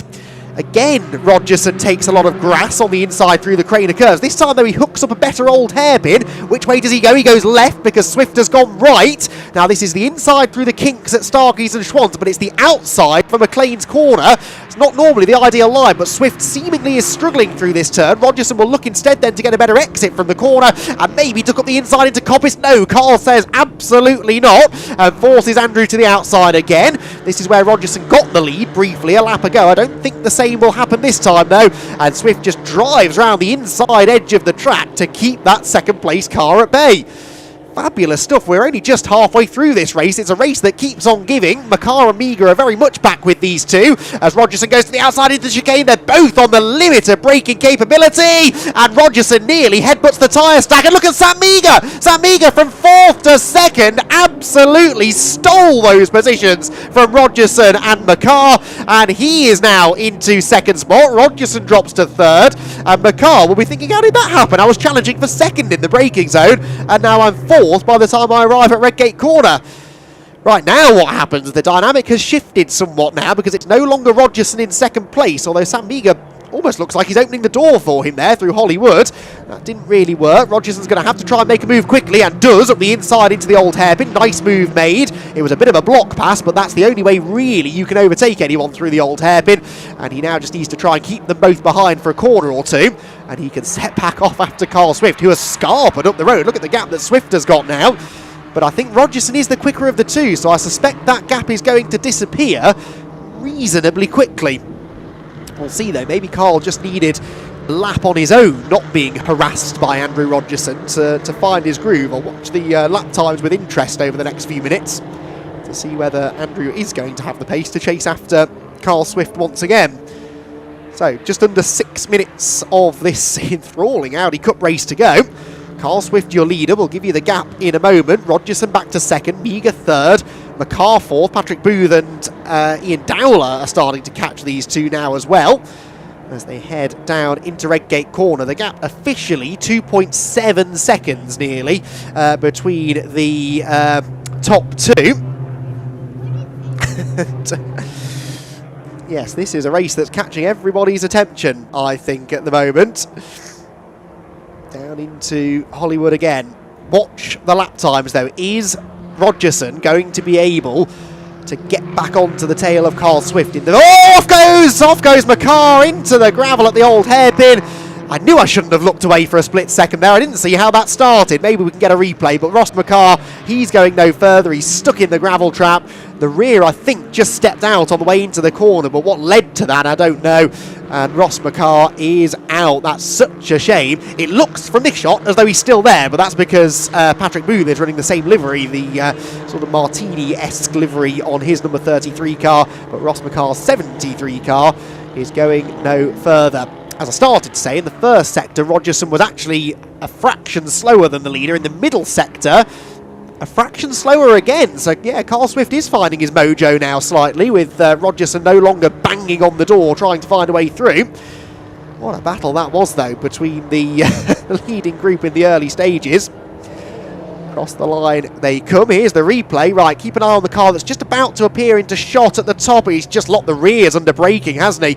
Maybe something broke, but I suspect he was just a little bit too hot into the corner. Such warm conditions today, and so the brakes, they overheat, the tyres overheat, the drivers overheat quite easily, and it's not uncommon to see them stepping out ever so slightly at high speed, and that's such a daunting, demanding sequence of corners at the best of times. It just caught out Ross McCarr, unfortunately. That, I'm sure, will be covered under double-waved yellows, so I shouldn't need a safety car to get that cleared away.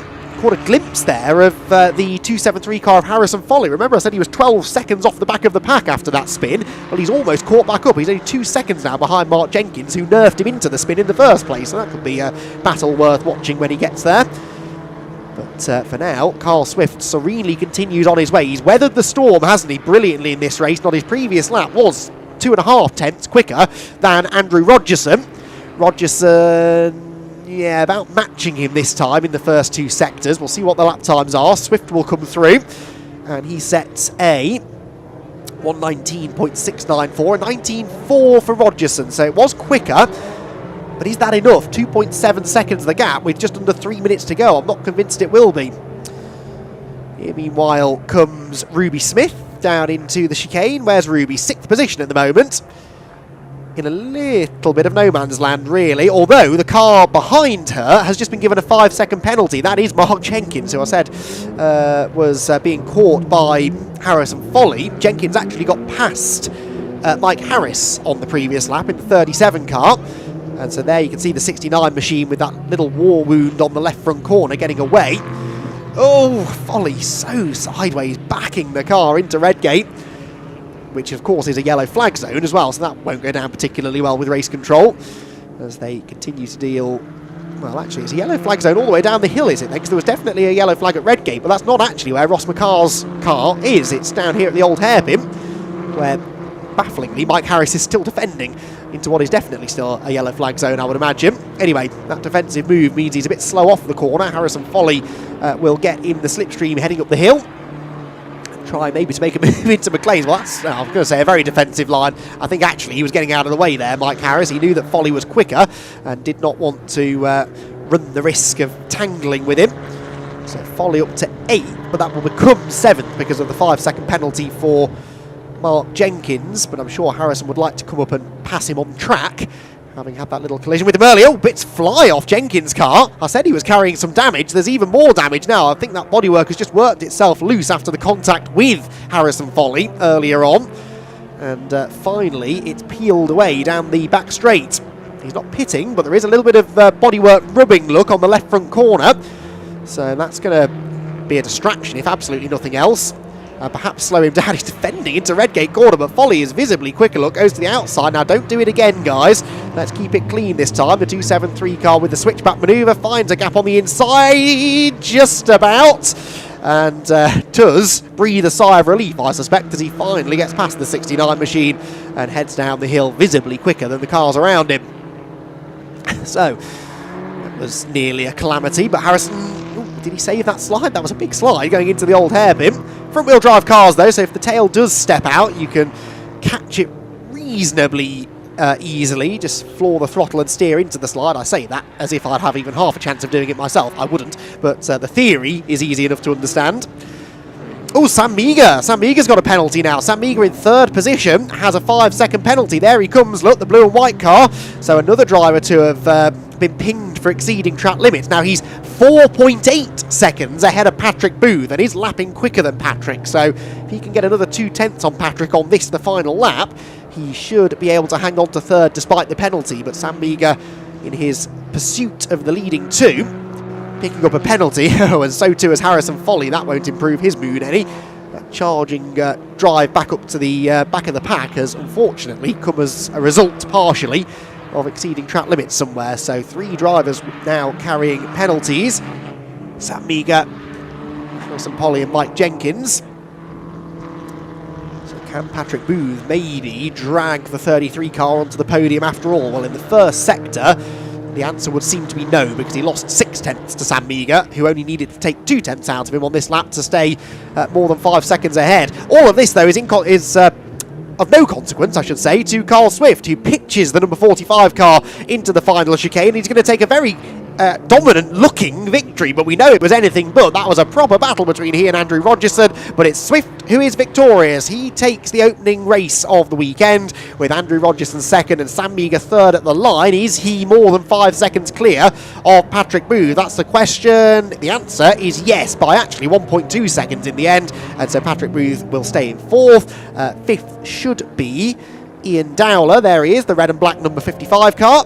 Heads out of the final corner, sees the checkered flag, and in sixth position there, the number 21 car of Ruby Smith, who I think was catching Dowler slightly in the closing stages. Yes, Ruby did a personal best in the first sector on that lap, and in fact was quite a bit quicker, 4 seconds nearly quicker than Dowler on the final lap. Maybe Dowler had an issue just before the checkered flag flew. Foley has come through in seventh. He's got a time penalty. This car does not, the 37 of Mike Harris, but he's more than 5 seconds behind, so Foley in the end is going to quite easily take seventh position. That was Foley's best lap, a 19.9. That would have been about the 5th fastest lap in the race, so I think if he'd have started better, not had that spin, he could well have challenged for a top 5 finish in that one. But it's Carl Swift who leads them home. 4.2 seconds, as I say, does not do that race justice at all. It was a tremendous battle, and I'm intrigued to hear what the drivers have to say after that one. I am not doing the interviews for this because we've got Civic Cup coming up next, but Ian's down there to get all the reaction. I'm intrigued to see whether that's was a good-natured battle or whether maybe they've got some words to be shared. There is the 69 car of Mark Jenkins. There is Mark Jenkins, who's looking quizzically at the car, thinking, right, well, what broke then? What do I need to repair before race 2, which incidentally is due to kick off at about 3:25 this afternoon. Just 2 races for the Audis this weekend, whereas it's 3 for TCR UK and Civic Cup. In the Audi Cup, though, it's another win for Carl Swift, with Andrew Rogerson coming home in the end, a fairly distant second. Sam Meagher wasn't as far back as that time would suggest. He had a 5-second penalty added on, but held on to third position. Patrick Booth fourth, Ian Dowler fifth, ahead of Ruby Smith and Harrison Foley, with Mike Harris, Mark Jenkins the last of the finish. And I think Jenkins wasn't running at the time of the flag. He retired at the start of the final lap, so he's a non-finisher. And Ross McCarr, as we saw, spectacularly deposited his car into the gravel down at the old hairpin. So, brilliant race. If anyone thought that a 10-car race was going to be a bit dull, I hope we've just proven you wrong and tempted you into sticking around for race 2 later on.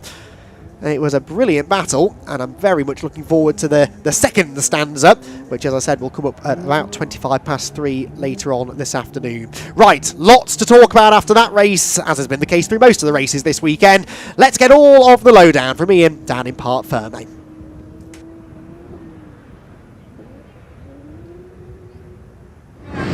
Well, he led from pole position and he takes the win, the 8th race of the season. Carl Swift is your Audi Cup race winner here at Donington Park. Let's go over and have a chat with him. We'll just let him get his helmet off before we grab a word with him. I'm sure he's absolutely, goodness me, the heat coming off these cars. Unbelievable. Carl, congratulations, a race winner in Audi Cup. Wow, that was a brilliant race. Like, you didn't see too much of it. It was all going on behind you, wasn't it? Well, I saw the first half, that's for sure, because I had 5 of them sat on my bumper. And I drove like the most annoying person in the world, to the regs, obviously, but... Absolutely. Bunched them all up until they started fighting, then found a gap and went...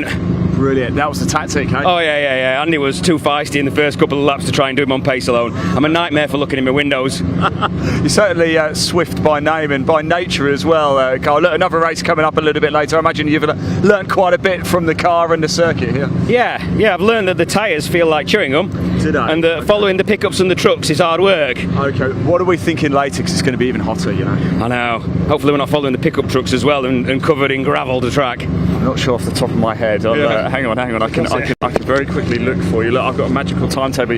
You are following. Oh, you're following the Civics later. Oh, good. Right. They can clean it up for us then. Hey, there you go. Hey. Carl, well done. Really happy for you, buddy. Really am indeed. We've got Andrew Rogerson over here. Let's go have a quick chat with him. Yeah, come on. That was all right. Just not Carl making that TT quite big, wasn't he? He knew where to put it, fair play to him. I did get him a couple of times. I just used my head a little bit. I thought, Carl knows that I want this done early. And I already knew yesterday that if he left the door open on that one, I was going to go for it. But I knew he wasn't going to. So I was thinking about it, and he left the door open once. I just overcooked it into the chicane. If I hadn't have done that, we'd have got it stopped, and hopefully I could have... Well, to be honest, I felt like I had more pace, so I think I could have pulled away. So when you said you wanted this done early, yeah, why? Were you concerned about tyres? Were you concerned about the heat? Were you concerned about, or just, no, I just want to get ahead? And I'm never worried. It's just, you know, being out front, you can control the situation easier, can't you? You know I'm not worried. I'm manana, innit? You're the calmest person I've ever met in the market. Listen, that was brilliant. Like, that was better than the wins at Snet. Like, it's proper. I'll tell you what, it was a brilliant race. What a great advert for the advert. Yeah, no, it's proper. And I think me and Carl give it to each other a little bit harder this time, a little bit of door rubbing. I hope he's happy. I'm over the moon with it. I thought it was a brilliant bit of racing, to be honest. I think Ross got hung out to dry a little bit. Apologies for that if it was on my behalf, but it just all got 4 cars into one. Sometimes doesn't mix, but I think everyone had a good race. So I really enjoyed it. We enjoyed it. Thank you for putting on a show for us. We'll do the same again later. Please do. You're booked in, all right? I am booked in for it. I want to find Jack. Can I borrow Jack Finland here? Jack, we were just talking actually whilst we were waiting for the cars. Let's turn around so we face them here in Park Ferme. That was a brilliant race, wasn't it? Goodness me. That's the race of the season in the Audis for sure. I mean, the 4 lads at the front, I mean, they just put on a great show, didn't they? Have tin top racing, and that's what it's about. And I have to sit there, watch it and think, imagine if there was 15, 16, 17 of the things going around, it'd be unbelievable. And we know the cars are out there to do it, and we want to give them a stable platform to come and race with us. So get involved, you know what I mean? The way these boys have raced, unbelievable. Well, you've started it, haven't you? And somebody has to start it. Somebody has to take the plunge. And it's very rare you start a series with 20 cars, isn't it? No, of course not. And, we're realistic. Civic Cup didn't start with 20 cars. TCR didn't start with 20. It doesn't happen overnight, of course. But the way that those guys have just raced at the front and throughout the pack, but specifically that middle stage of the race, I mean, that's incredible. So, I'm sure the boys would like a few more to come out with them, and Ruby, of course. And you got a TT, speak to me and we'll get you on here and let's have a good time. There you go, get in contact with Jack Finland there if you have one of these and want to come racing. Right, plenty more action coming up today. Goodness me, wall-to-wall racing throughout the course of the day. And we now move to the Miltech Civic Cup, 29 cars in total. Wow, what a grid. A little bit earlier I was at the assembly area catching up with some of the drivers, so hopefully we can hear it from them now. Over to you.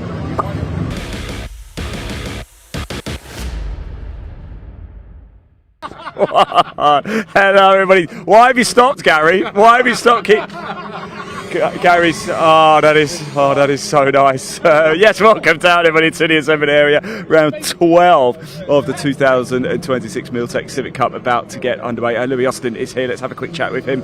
How you doing, mate? Right, good to see you, by the way. Yeah, not bad, thank you. How are you doing? I'm very well, thank you. How's the season been going? Interesting. We haven't spoken too much this year, have we? We've had a lot of reliability issues, Okay. so we're just trying to fix all that, get the car ready, and it's mainly focused on next year now, because this year's sort of out the window. Are you back then with Civic Cup? Should be, yeah, hopefully. Yeah. And what's the aspirations for next year? Do you think you can challenge for the title? We've definitely got pace to. Yeah. It's just, we've had the reliability this year, it's taken us out of it. We've had a few podiums, but...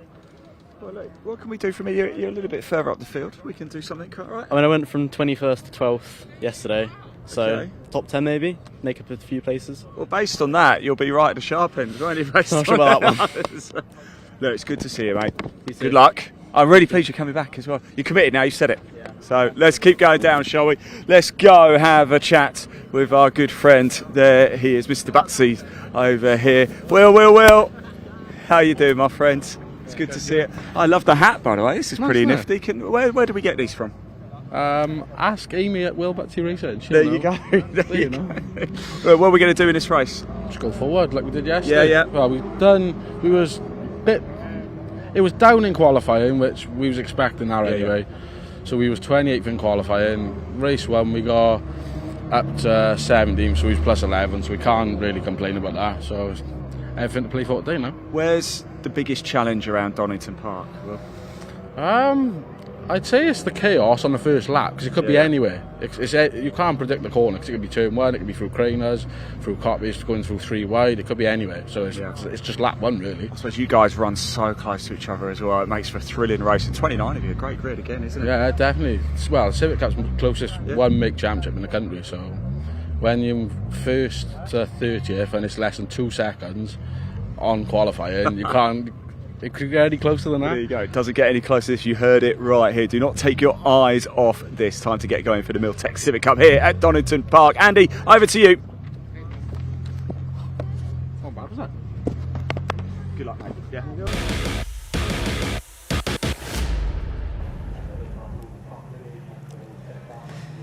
Well then, everyone take a deep breath, because it will be the last one you take for about 15 minutes or so. Mainly reminding myself, I think, but I think those watching would do well to follow that advice as well. The Civic Cup race yesterday was incredible, as they often are. This race has a top 10 reversed grid, so the 10th place finisher from yesterday's first race, Freddie Ingram, starts on pole, and yesterday's race winner, Matt Wilkins, starts from 10th on the grid. Oh, and by the way, there's also success ballast that's been handed out to those top 5 finishers yesterday. We'll cover that in a moment. Freddie Ingram and Spencer Stevenson then share the front row. Dave Marshall ran at the front but went off at the chicane yesterday. He'll be out for retribution from 3rd with Aidan Mitchell alongside him. Then it's Wesley Swain and Wilf Butler row 3. Butler, who is now 2nd in the championship. Josh Bromley 7th, picked up a track limits penalty yesterday which cost him a podium. Alistair Camp will start next. He came from 13th to 3rd yesterday, aided by those track limits penalties ahead of him. The top 2 from yesterday's race, Sean McGovern, the pole sitter from yesterday, he starts 9th, and Matt Wilkins, who won race 1, came from 4th on the grid to do so, and will have to start 10th this time by. Charlie Bird just missed out on the reversal. He's 11th alongside Louis Austin. Then it's Jake Renshaw and Graham Ross, who won the Goodyear Diamond Trophy yesterday. Harry England and Will Butt, who we just heard from, share the 8th row of the grid. 9th row is where we will find Jack Riddell and Francisco Howitt. Luke Sargent, making his return to the series, is 19th alongside Mark Hughes. Then it's Charlie Constable and Adam Jackson, with Adam Parker and Anthony Gannon sharing row 12. Snetterton race winner Daniel Petters starts 13th on the grid starts 25th on the grid on the 13th row alongside his brother Jamie. Jake Hewlett, championship leader coming into the weekend. Well, he isn't anymore. He's 4th in the points now and needs to make progress from 27th. He starts alongside Joseph Dalgano, who went off at McLean's yesterday, and Ben Bateman, whose race ended in the kitty litter at Redgate Corner. Cars then rolling up onto the grid. I mentioned Jake Hewlett then, so he was the championship leader coming into the weekend. That non-finish or non-point score yesterday, unfortunately, that has to count. He's used up all of his drop scores now, and so as a result, he slips from the championship lead all the way down to 4th in the points.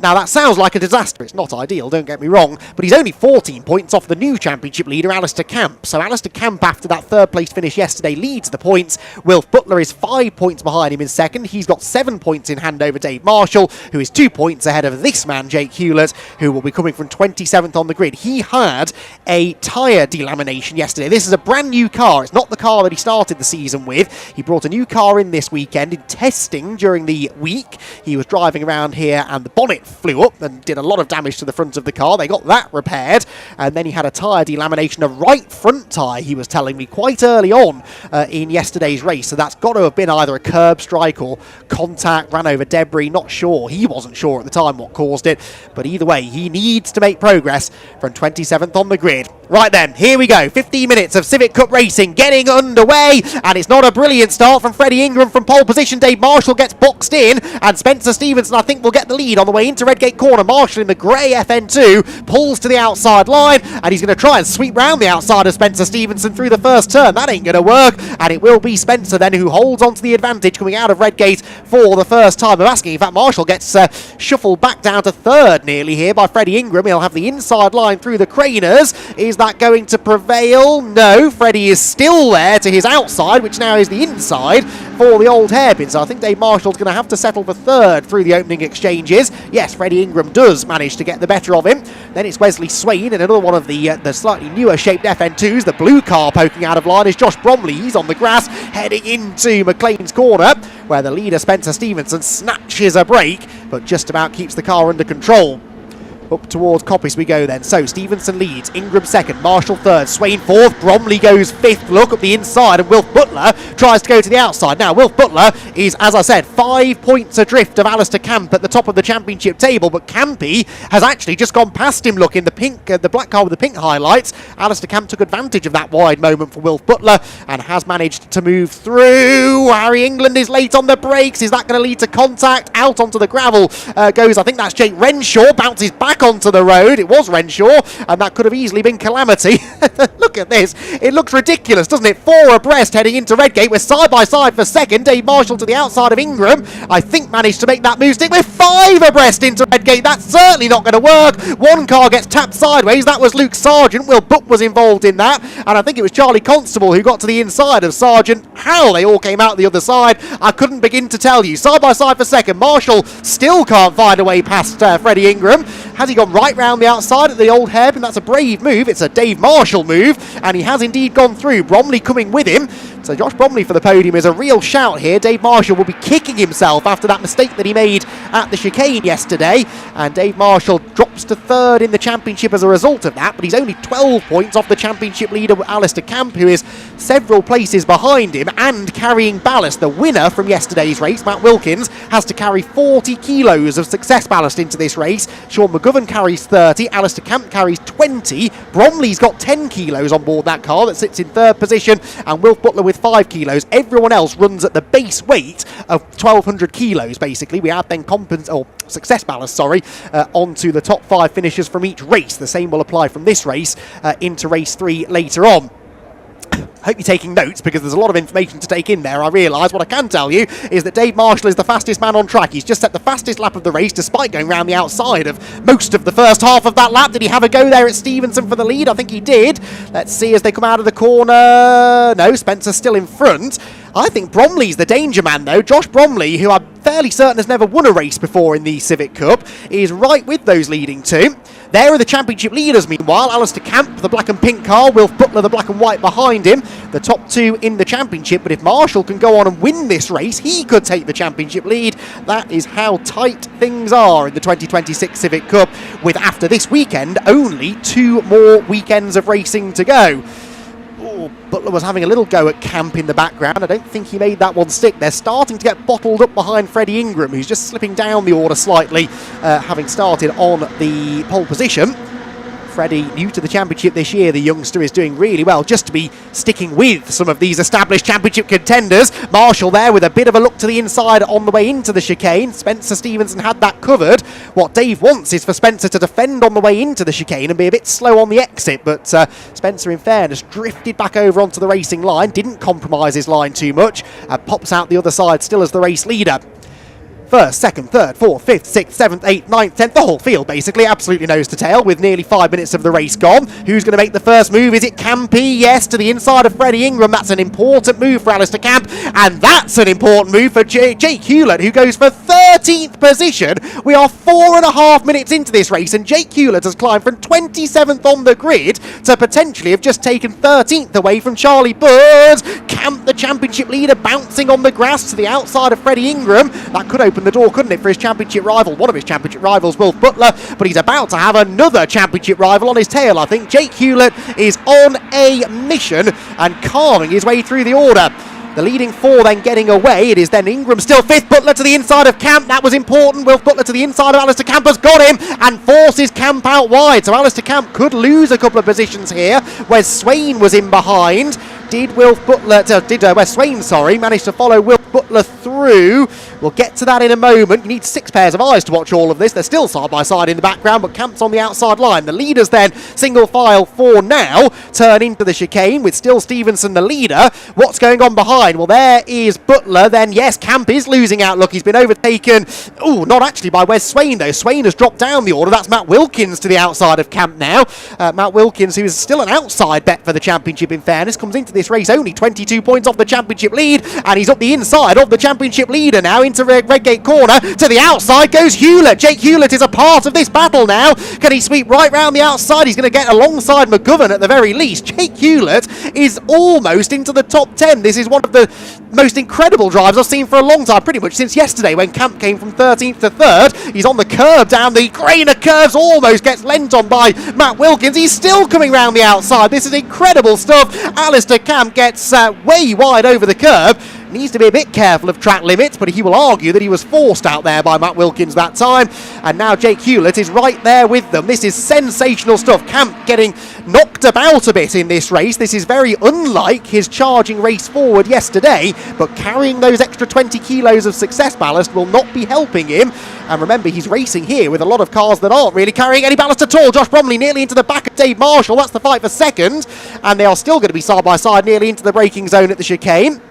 You do not know where to look. I'm glad I'm not directing this race. Whoever is doing a fantastic job, because there's so much going on at any given moment at opposite ends of the track. The 3 abreast nearly into the chicane.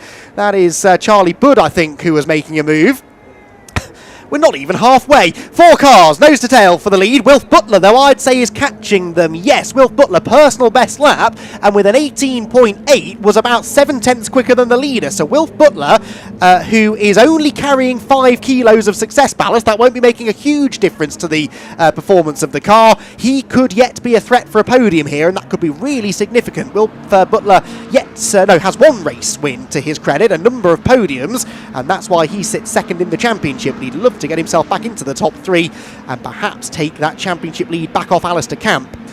Campy then 9th at the line, Sean McGovern behind, and Jake Hewlett 11th. So Hewlett is in the points. I think it's the top 15 from memory who score points.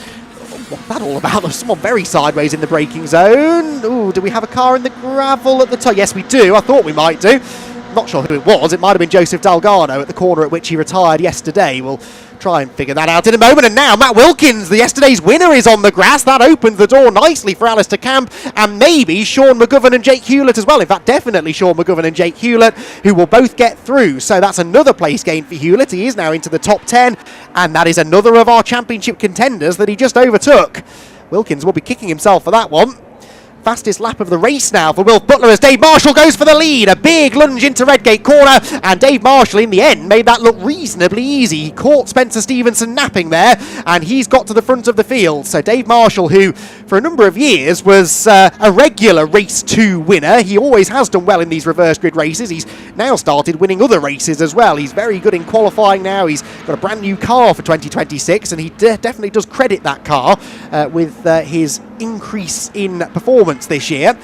And Dave, having lost out on what could have been a race win yesterday, is desperate to try and put right those wrongs in race 2, and so far that's exactly what he's able to do. He's into the lead, and I think now might have the pace to get away from Spencer Stevenson. In fact, already a bit of daylight between those 2 cars. So Marshall positions himself now as the favourite to win the race, but I've still got my eye on that 5th place car of Wilf Butler. Wilf Butler is on the tail now of Aidan Mitchell, who I haven't really mentioned in this race, but Aidan Mitchell has just been quietly going about his business. He finished yesterday's race 7th, so started this one in 4th, which is where he still sits, but sticking with the lead pack, which is not an easy thing to do. There is Jake Hewlett. Only the 17 places gained so far in this race. Come on, Jake, you need to get a move on. There's more positions to be gained here, and he's got the very heavy car of Alistair Camp in front of him now, so that might be a move that he feels he can make. Josh Bromley here having a nibble at Spencer Stevenson, but he was just a length too far back to really commit to that move. Josh needs to get on with this, though. He can see Dave Marshall getting away. Dave just set his best lap of the race and is 7 tenths clear at the front of the field, so Josh Bromley doesn't really need to get stuck behind Spencer Stevenson here. Spencer is not a slow driver. He's been a front runner in this championship pretty much for as long as he's raced in it, but he's not going to be an easy man to overtake. Right, Camp and Hewlett, this is significant for the championship. They're side by side through the old hairpin, and Sean McGovern has to decide who to give the assist to here. Someone was on the grass. We'll get to that in a moment, because we've got a side by side battle approaching us. Who's going to get the move made? It is Jake Hewlett, who sensationally moves into 8th position now from 27th on the grid. There's all sorts of carnage kicking off behind, but Jake Hewlett has made the move, and Camp could lose out again. Look, McGovern to the inside, and then Matt Wilkins, who's overtaken Alistair Camp once in this race already, and now sees maybe an opportunity to do so again. Remember, Wilkins' car is the heaviest on the grid, 40 kilos, maximum success ballast on top of the base weight of the car, and his car is not going to be handling as well as those around him, but he's certainly not letting that slow him down. Had it not been for that grassy moment, he could have been knocking on the door of the top 5 by now. Lead gap up to 1.4 seconds. Wesley Swain has picked up a 5-second track limits penalty, but Wes is 12th position. I'm not saying that's irrelevant, but we've got lots of other things to cover. There is Wes Swain coming towards us, the first of those FN2s. And there, Charlie Budd to the inside of Jamie Petters as they round Redgate Corner. Will Butt is a part of this battle as well, that's going on for about 15th place. Right, 4 minutes, just under 4 minutes to go. Nothing happened in the last 10 seconds that got me all excited. I'm sure there will be something before the checkered flag, but they're just having a little bit of calm before the inevitable storm on the run to the checkered flag. Spencer Stevenson keeping Josh Bromley at arm's length for now. But Butler is 4th, so I missed that. Wilf Butler is 4th ahead of Aidan Mitchell. Butler for the podium is definitely on the cards here, I would say. So Wilf Butler, who had a win at Brands Hatch, then went quite a long time without getting back on the podium. It was last time out at Snetterton in the second race that he took his second podium finish of the year, a second place finish that was, behind Daniel Petters, who won the race. So Wilf Butler could do with another podium. It's a good time to score a podium. He would be outscoring all of his championship rivals apart from Dave Marshall in this race. I don't think he's going to have much of a chance of going after Dave, but if he could finish second or third behind him, I think he'd class that as a pretty good result, having started down in 6th on the grid. Now there is Hewlett, not done yet, is he? 8th position. Freddie Ingram is the next in his sights. This is a proper season-defining drive, this, from Jake Hewlett, isn't it? If Jake Hewlett can salvage a top 5 or 6 finish from this race, then he will be right back in the championship picture. It's so important this year in Civic Cup not to lose faith if you have a bad result, because it just changes completely on its head by the very next race. And Jake Hewlett, who didn't score any points yesterday, is now going to be actually among the best scoring of the championship contenders. He swept past Freddie Ingram and does now take 7th place away from the driver who started from pole position. He might just have time to chase down Louis Austin, who's a couple of seconds ahead of him. We'll have to wait and see. It's all changed for second. See, this is the problem. You take your eyes off this battle for half a lap and it all changes. Josh Bromley is now second, and he's brought Wilf Butler with him. So Bromley second, Butler to third, and Spencer Stevenson, who led most of the first half of the race, has dropped down into 4th position. Now there's a move being made further back. Oh, nicely done.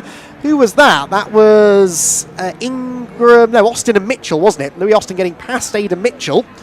So actually, Hewlett could catch this whole group, couldn't he, with still 2 laps to go, and Josh Bromley is defending at the front of this group. Wilf Butler's car dancing around under the brakes. Can he go right round the outside? I wouldn't try that if I were you, Wilf, because you're not going to be shown a huge amount of room by Josh Bromley, and Josh does indeed hang on to the place. That delays Butler, and perhaps allows Spencer Stevenson to get back to the inside for third. He's going to have to brave it round the outside. He does, nicely done, and Stevenson gets back to 3rd position in this predictably breathless race from the Civic Cup. We've got a lap and a half to go. Stevenson slow.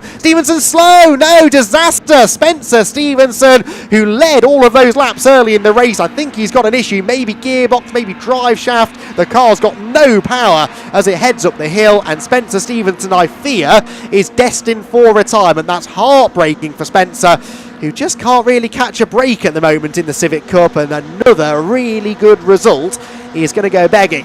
Now, I'll give you 3 guesses who that benefits. Among the drivers that it benefits is Jake Hewlett, who will now be 6th place, and he's still got another lap to go. So Jake Hewlett could still get into the top 5 here. Aidan Mitchell is the man that he'll have to overtake to make that happen, and I think he's going to have half a chance of doing it. Camp also could pick up another position here. He's caught up to Freddie Ingram. So second place battle goes through to begin the final lap. Dave Marshall is sticking up the show now, isn't he? 3.8 seconds up the road. Ingram has a 5-second penalty. That's significant. Freddie Ingram from 7th position, 5-second track limits penalty. And so that means that Alistair Camp, among others, will gain another place. So Camp 8th on the road, that is a net 7th. And that, again, is an extra couple of points that could prove so valuable when we get to the Brands Hatch finale at the end of the year. Worth buying a ticket for just to see the Civic Cup finale, I think. Forget about trucks, forget about TCR, they'll be exciting too, but just for the Civic Cup I think it's worth being there at the start of November. Luke Sargent here battling with Harry England. This is for 12th place. This is more like it for Luke, who was a bit disappointed with some of the rough treatment that he received yesterday, but he's made some good progress now in the second race of the weekend.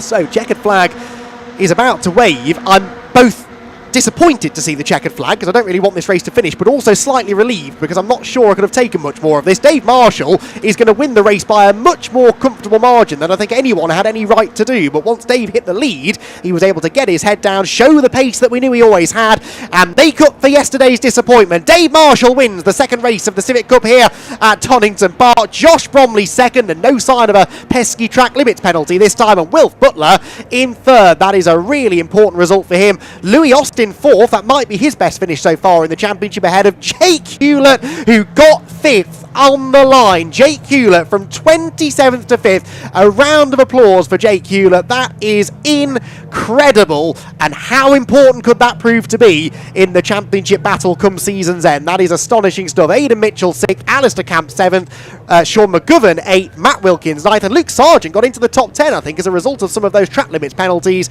He got into 10th position. And breathe. Fantastic racing from the Civic Cup, and the good news is we get to do that all over again once more at 3 o'clock this afternoon.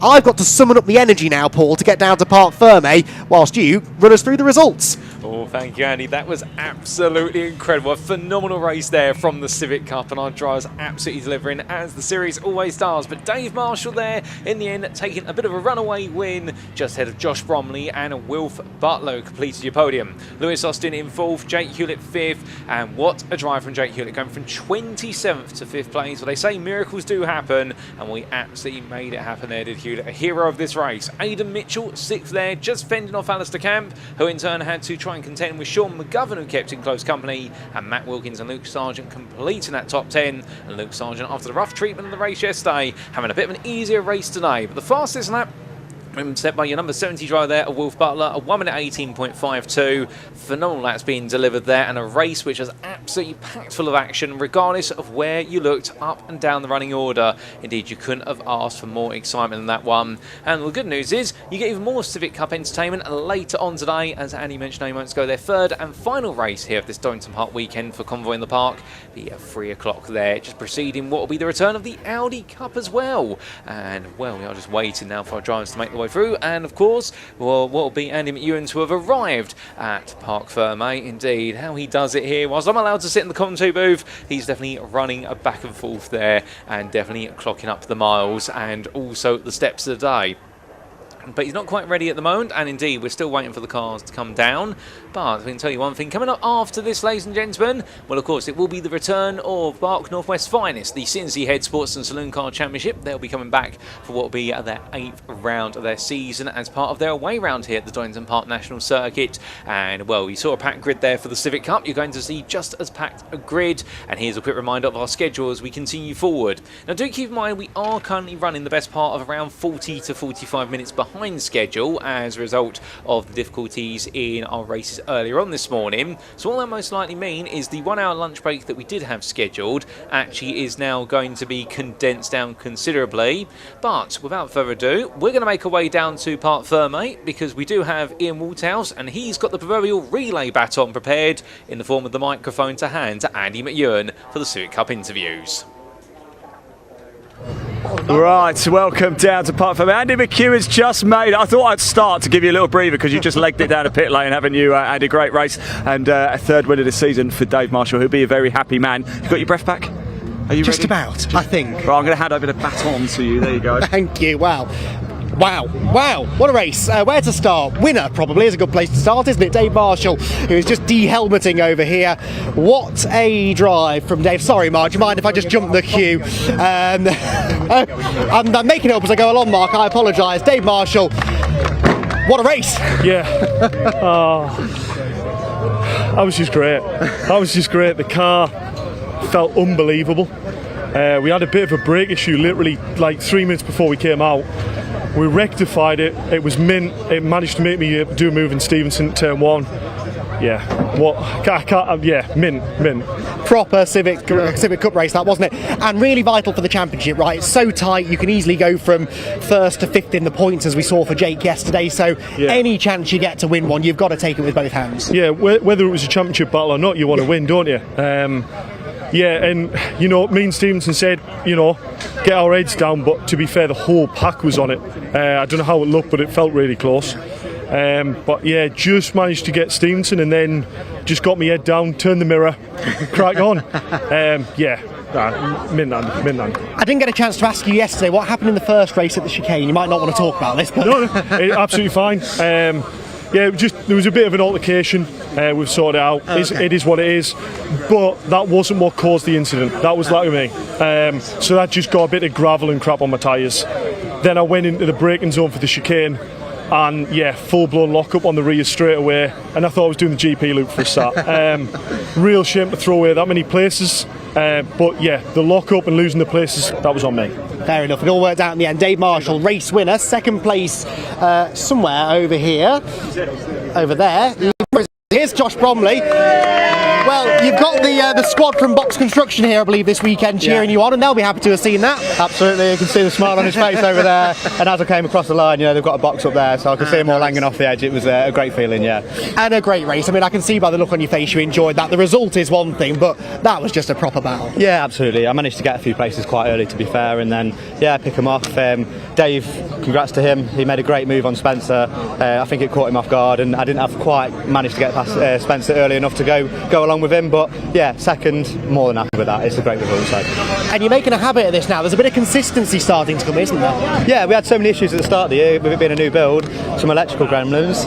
We sorted that, and ever since I sorted it, I've stepped on the podium every round. So we're doing something right, and I'm really happy. One of the front runners now. The pressure's on for Josh. Congratulations, though. Well done on that finish. Wilf Butler is over here, our third place finish. So I'm just going to jump in if I can. Wilf, third place finish. Really important that for the championship. I could see you flashing the lights as you took the flag. You were happy with that? Yeah, definitely.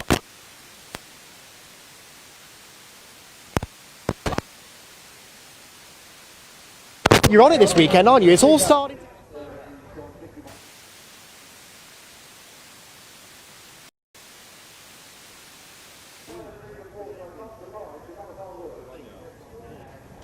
Oh, we do apologise there, ladies and gentlemen. A slight technical issue. I want to speak to the star of the show in some ways, Jake Hewlett, who wasn't on the podium, but one question to Jake. How do you feel? Pretty good. That was a lot of risk involved, but some fantastic driving with some fantastic drivers. Nobody gave an inch, but it was really clean, really fair racing, and congrats to everyone. Just mega. I think that's what a Civic Cup race should be. That was mega. I'm glad I spoke to him. I couldn't have put it better myself. Congratulations, Jake. Congratulations all of the Civic Cup drivers who have just put on a heck of a show for us, and we get to do that all again later on this afternoon.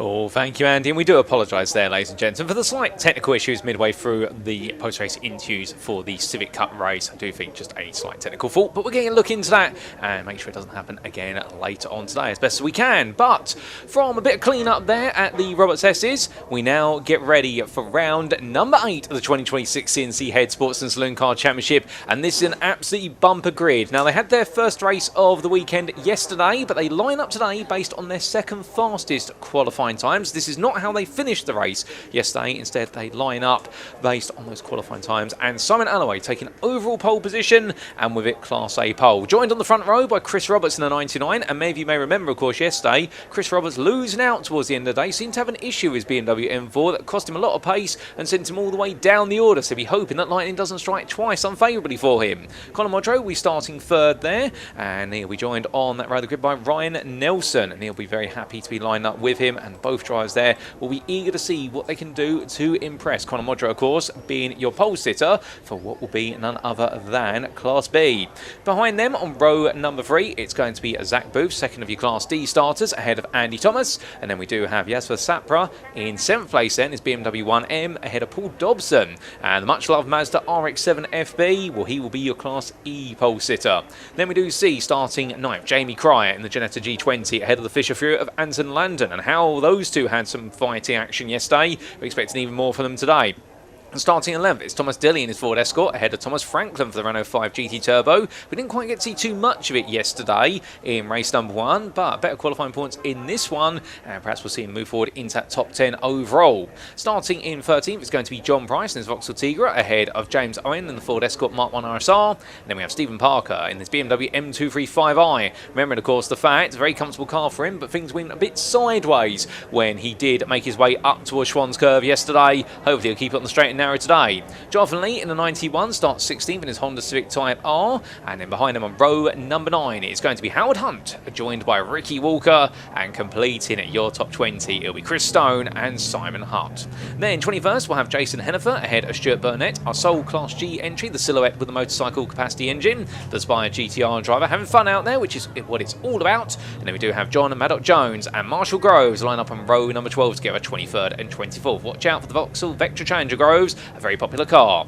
Robert Wakelin, he'll be starting at 25th on this grid, and as he does so, he'll be getting ready to lead the way from Class F pole position. He's got Andrew Armiger alongside him, and then we do have on row 14 Louis Dobson and Gary Warburton. The mini space frame, of course, drawing plenty of popularity as well, with Nick Haynes and Simon Gravely starting behind it, and they complete your top 30. Errol Taylor and Rob Buckland line up on row number 16, and I do believe we may have a few more cars to go through here, final few rows. In fact, only one more. We've had several withdrawals due to, I think, technical issues and availability of drivers, and Mark Primit's MG Midget will complete the 33 car starting order.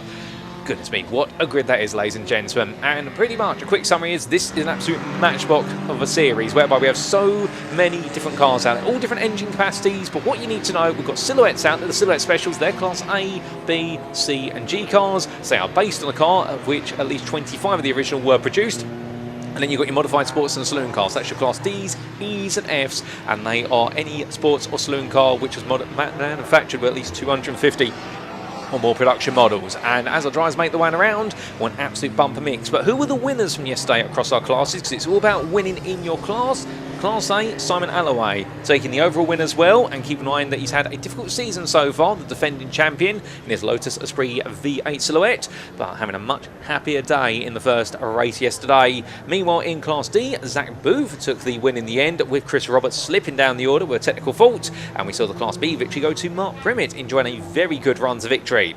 It was the Dobsons in Class E and Class F, with Paul Dobson taking the Class E victory ahead of Louis Dobson in Class F, and in Class G, your sole entry, but to be fair, making it to the finish, and a very happy finish for him, Stuart Burnett. But will we see just as much excitement as we did yesterday? I'm sure we will. That's a rhetorical question. I don't think we need to ask ourselves that, as the cars all make their way to position. But this will be interesting. Simon Alloway will be starting on the front row on your left, the pole sitter, but to the right in Chris Roberts. Has he got the technical gremlins out the way? Can he do what he was telling me he was planning to do, which is get a lightning start, lead the opening laps, open up a gap, and then just try to hold on to the remainder as the rest of the field comes on through? Indeed, an absolutely huge grid, and we had a grid full of Civics only moments ago, but this grid just a little bit bigger. And well, they do say sometimes the North does it best, and that's exactly what the CNC Head Sports and Saloon Car Championship does when it comes to huge capacity grids, as they all take their spots around number 8.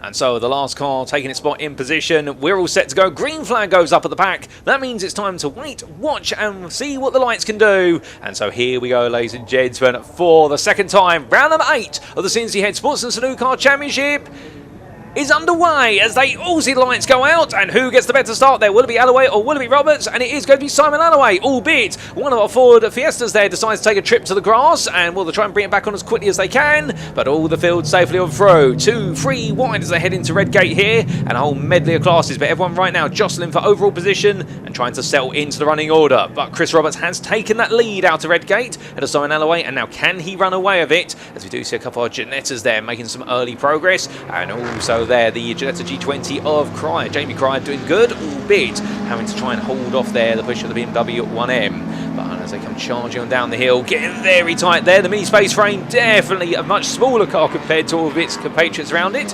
But that being the car there of Greenway, definitely feeling a bit of pressure as they all roar the way on through. But so much action right now, up and down. And I get a feeling that Marshall Groves has made a whole host of places as he's moved his way all the way up there behind the Renault 5 of none other than Thomas Franklin.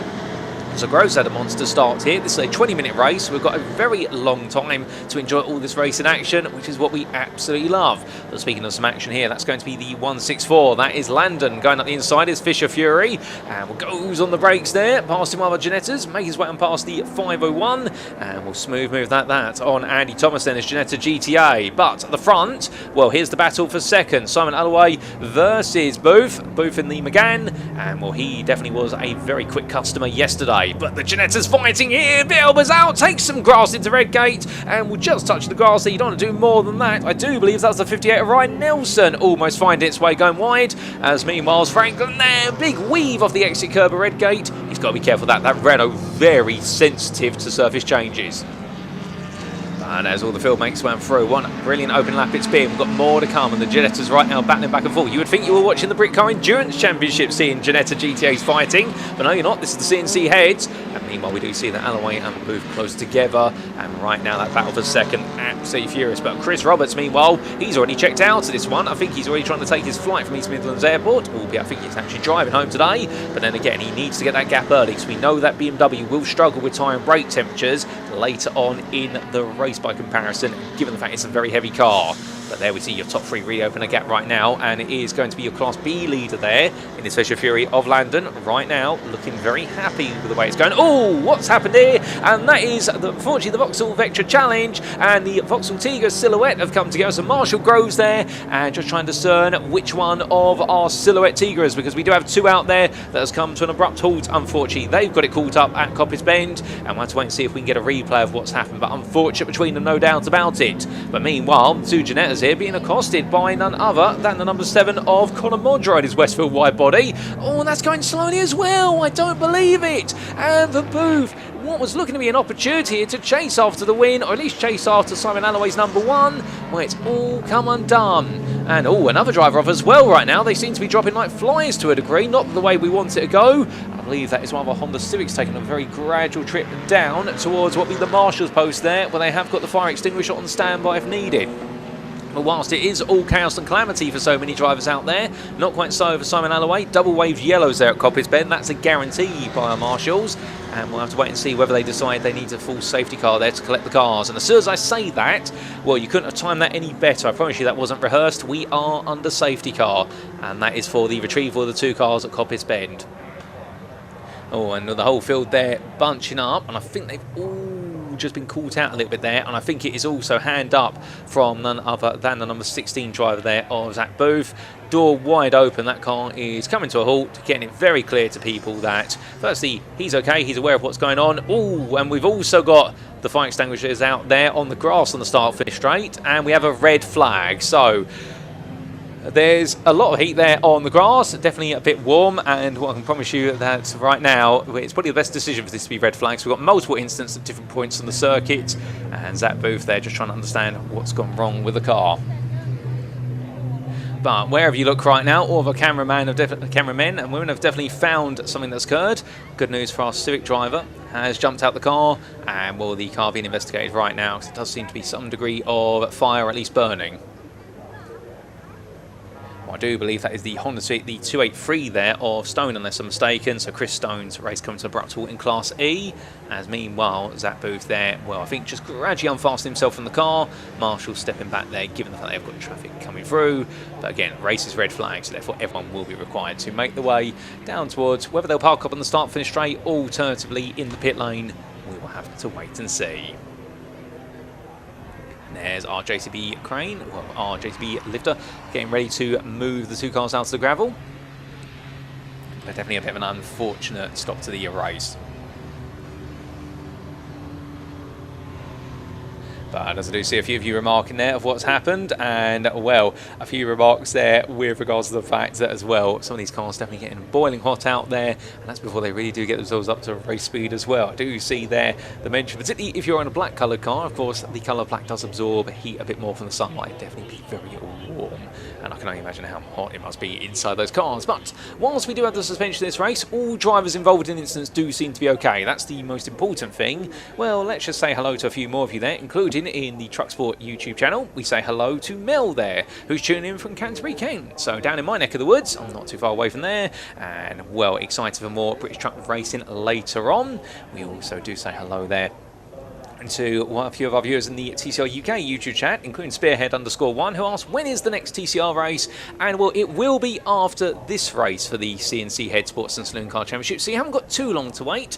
Once we cleared the 20 minutes of racing here, we will be going for the second of the TCR UK Championship races today. And we also see Jamberger there saying, what an insane field. Indeed, what an eclectic mix of cars. You can see them all parked up there, and well, all set and ready to potentially restart the race at some point. And we also do see a few of you there in the British Automobile Racing Club YouTube chat remarking on your love for some of the cars, including there one of our users. I don't think I can say that name out loud, to be fair, the username. I'm going to just play it safe because this is a children's show, and sometimes usernames, well, whilst I can just read them out, sometimes we can get a bit of a question mark there, but we try to. In fact, you know, I'm going to go for it. We'll say hello to Grim Slapper there, who says, love the Escort shape, a true generational art piece. Indeed, I'm with you on that one. And we also do say hello there to some of the comments from some of the obvious of you, and also there speaking about the Renault 5 looking lovely. Also, we say hello to Yvonne Burnett, who says, watching from Lancashire, cheering on my brother Stuart Burnett. And indeed, hello to you, Yvonne. And well, I must admit, it's absolutely brilliant to see what is Stuart out there. He may only be the sole Class B representative for this season so far as my records confirm. But the same, the fact that he's out there enjoying himself, and I'm sure it makes you very proud to see him out there having fun in his wonderful racing machine in Class G, the Spire GTR, the number 74. Now, we also say hello to Ross Hampson. Now, big shout out to Ross in the BARC YouTube chat, because he had a huge shunt yesterday. It was a disastrous end to his race, and saying, I had a huge accident yesterday after fighting to third, and indeed did a brilliant job fighting his way forward, and saying that the car will be ready again in 2 weeks, and I'm perfect too, and in good health. Well, that's good to hear, Ross. Really pleased. I'm wishing everyone a safe race. And well, of course, it did go a bit wrong, but we have got plenty more to come for the Sports and Saloon Car Championship for Ross. We'll see him at Anglesey in September. As joining me now in the commentary booth is now Mr. Ian Waterhouse. Ian, how you doing? Paul, I just want to come see you, actually, because red flag. It means you've got a bit of time to cover it. Oh, indeed. We have got a little bit of time here. It's all seemed to have happened at once. Car slightly sculled in the grass on the start-finish straight, a couple beached in the gravel, and, well, also Zach Booth, Paul McGann just decided to break down running up the hill. I mean, they normally say, don't they, that things come in threes, but instants coming in threes this time. Do you know what? We were talking about it yesterday, weren't we? Very tight timetable today, 17 races. I think that's a record for us in one single day. What a great job, though, everybody has done so far. I've just seen a couple of comments coming in as well. So much coming up throughout the course of the day. TCR UK up next. Andy will be joining me. We'll be back on the grid for that one. We won't have long, but we'll be able to speak to some of the drivers. Listen to them as they roar out as well. Incredible. Oh, goodness me, it is exciting, isn't it? Then more British Truck Racing Championship action. Then we're supposed to have in fact, the lunch break is due to start in about 20... What time are we? 12? The lunch break is due to start at 1:10. And we still have 2 races to go, including, in fact, not including this one. So we've still got 2.5 races to go before the lunch break. So I don't think... have you had your sandwiches, Paul? No, I haven't had my sandwiches yet. I've got my tin of soup on standby, however, to quickly pour down. Wow, a tin of soup. The food of champions right there. So, yes, I don't think you're going to get a lunch break, I'm afraid, Paul. Big thank you to everybody for watching as well. We do appreciate your comments. Live chat is open. Of course, we're live on the BARC YouTube channel. We're also live on the British Truck Racing Championship YouTube channel and the TCR YouTube channel. Oh, look, there's a little graphic just popped up. How good is that? Brilliant, isn't it? I don't have screens. I'm normally running between the assembly area, Park Ferme, catching up in the pit lane. Look at this setup. This is unbelievable, isn't it? It is. You know? It's absolutely brilliant, and well, credit where it's due, and we have to give a shout out, of course, not just to the marshals, the Orange Army doing the absolutely huge work on circuit at the moment. We couldn't go racing without them, but also we should give a shout out to the fact all the broadcast team who make this possible right now. We've got all of our cameramen dotted around the circuit, all getting an absolutely lovely tan out there, although you've got a bit of a tan as well, the amount of running around you've been doing. Talking of thank yous, yeah, I do want to say, I normally do it at the end of the broadcast, but I think we should say a massive thank you to the team of people here. We've got Jono out on the camera out there, we've got Zolly out there, we've got Danny out there, we've got Dan out there, we've got Elliot producing, we've got Tom who is roaming with me. I really feel like I've left somebody out. Ray, how can I forget Ray? Ray? Oh my goodness, Ray. Thank you so much. Yeah, they've literally spent the last 2 days out in the blistering heat. No shade a lot of the time. Big shout out to the marshals. Up at assembly area, a lot of people, it's on the Melbourne Loop. There is no shade up there whatsoever. They've had to open up the back of their boots just to get some shade, and they are stuck there all day long as well. So great work, and great work by the recovery team at Brands Hatch last week. Actually, I did a grid walk for the Super Tourers, and we had an incident at one of the races beforehand, and the recovery team, they were called upon quite a bit. And I bumped into one of the recovery team people on the grid and embarrassed her massively by interviewing her, but just talking about the wonderful job that they have to do and the training that they have to do as well, Paul. Goodness me, it is a lot. So we do thank them for it. The cars lined up, as you can see, waiting. So I just wonder how long we'll get of this race. I don't know if TSL's given us information. Has it planned start time 11:51. We've got a new race duration, so not the planned start time, but the race has been shortened now to 10 minutes when it does get restarted. That's what we have been told. This race wasn't due to start at 11:51, was it? That can't be right, can it? It was originally meant to start at 11:50, back when we were on the original schedule. Oh no, you can't show a camera of an ice cream. No, that's torture right now. Showing us an ice cream chart, that makes me want a 99. What's the best ice cream? It's got to be a classic 99. Big shout out to BARC as well on this one, because at Thruxton a few weeks ago, BARC very kindly gave me control of the company credit card. Oh no! And an ice cream van, and so I ended up buying pretty much everybody an ice cream. So there won't be a Christmas party this year because I spent it on ice creams, I'm afraid. But thank you to BARC for. Ironically, they've not given me the company card since. Don't know why. I don't know why. There's no money on it anymore, that's why. People out there having a great time. Look at that. I saw that swing yesterday. I went for a run yesterday around the circuit, and I saw that swing. In fact, just around up by Schwantz Curve up at McLean's, the track was absolutely soaking wet. There'd obviously been some water being pushed out onto the track. It was absolutely soaking, and it was so nice as well, I've got to say. It was absolutely lovely. I'm just looking out the window here. We've got those two burnt patches, haven't we? Almost identical to where the start line, well, just a bit further down from the start line. Those two burnt patches where the Civic, of course, caught fire. The grass is so dry, it really, really is. And I think they were just assessing to make sure everything is okay, and I think we're going to be good. I think we can continue pretty quickly here and get this race re-going, and when it does, of course, 10 minutes, as you said, restart for this one. I'll have to make my way back down to Parc Ferme. I really want to go on those rides over there as well, over on the opposite side. Spectators here, let's staying cool as well. Make sure you've got plenty of suntan lotion. I do have lotion on now. Big thank you to Libby, one of the marshals here. She always looks after me, and she always has suntan lotion for me to put on, so a big thank you to Libby. Really, really do appreciate that. Phil Kinch has just sent a picture of ice cream, isn't he? Phil Kinch, of course, from TCR Civic Cup and Audi Cup as well. He's just put in our group, in our WhatsApp group, big tub of ice cream on a cookie. Ice cream on a cookie. That's torture. That's not fair. Phil, come on. Poor Paul's not going to get anything.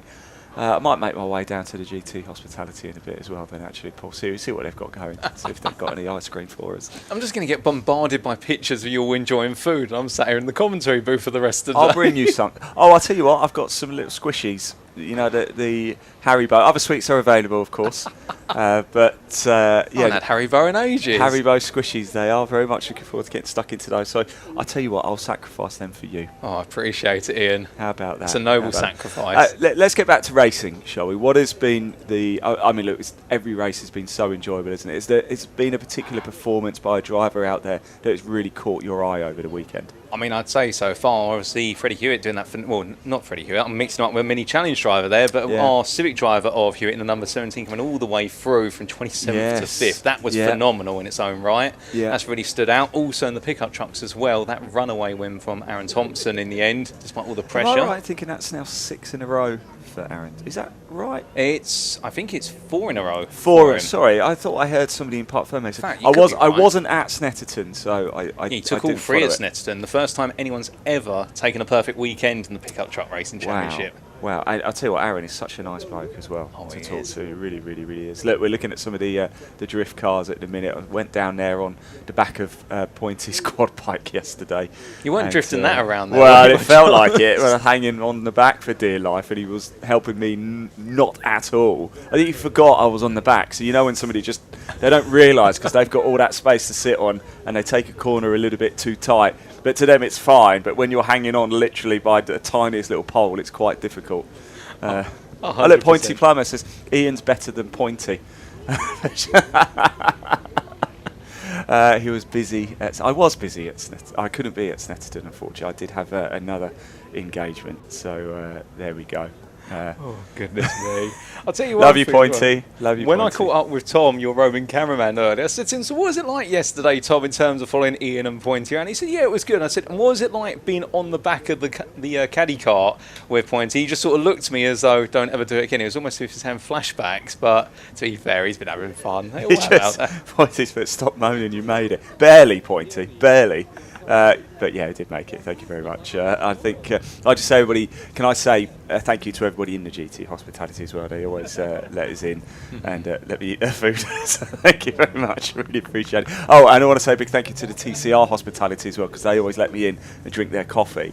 And a big thank you to the Brick Car hospitality from yesterday, because they always let me in, have their coffee and their soft drinks as well, and biscuits. So big thank you to all of the hospitality units around Donington Park this weekend. You've been great. Really appreciate it. Oh, indeed. The hospitality team's absolutely fantastic and very appreciative of them. Although I did get let into the Brick Car one yesterday, and as soon as I was about to sort of say, can I grab a coffee, I got called over by Steve Wood. He was sort of, Paul, let me walk you through all the grid, who the drivers were. I mean, Steve's a lovely gentleman. I was sort of down. I've just almost grabbed that coffee, not to be. Yeah, who's that? Oh, it's Andy B. Coons behind us as well. Look, he's pretending to do some work. He's Andy. I was having a spray. Yeah, I was wondering what that smell was. Good to see you, Andy. Andy's a busy boy today. So part of the all over TCR, they obviously run TCR to run Civic Cup and Audi Cup as well. So they've got 3 TCR races, 3 Civic Cup races today, and two Civics, 2 Audi, 2 Audi and 3 TCR. So I was catching up with Nicky Lyons a little bit earlier today, and there was a message in the group chat saying, busy day today, everybody, let's get going, let's get plenty of water, indeed. So yeah, very busy. In fact, I think it's the busiest day ever for TCR. Stuart Lyons not here this weekend. I think he's poised in some karting, isn't he? So he did send a picture, actually, Stuart Lyons, of himself looking very tanned in front of the sun. So yeah, I think he's having a good time. Drift cars look pretty cool out there, don't they, as well? Did I tell you at Thruxton, it's not drifting, but I did a bit of drag racing as well. I went in a couple of the drag racer cars, thinking I was all big. I was passenger. I wasn't driving, because I'd probably put it in the wall within about 0.1 of a second.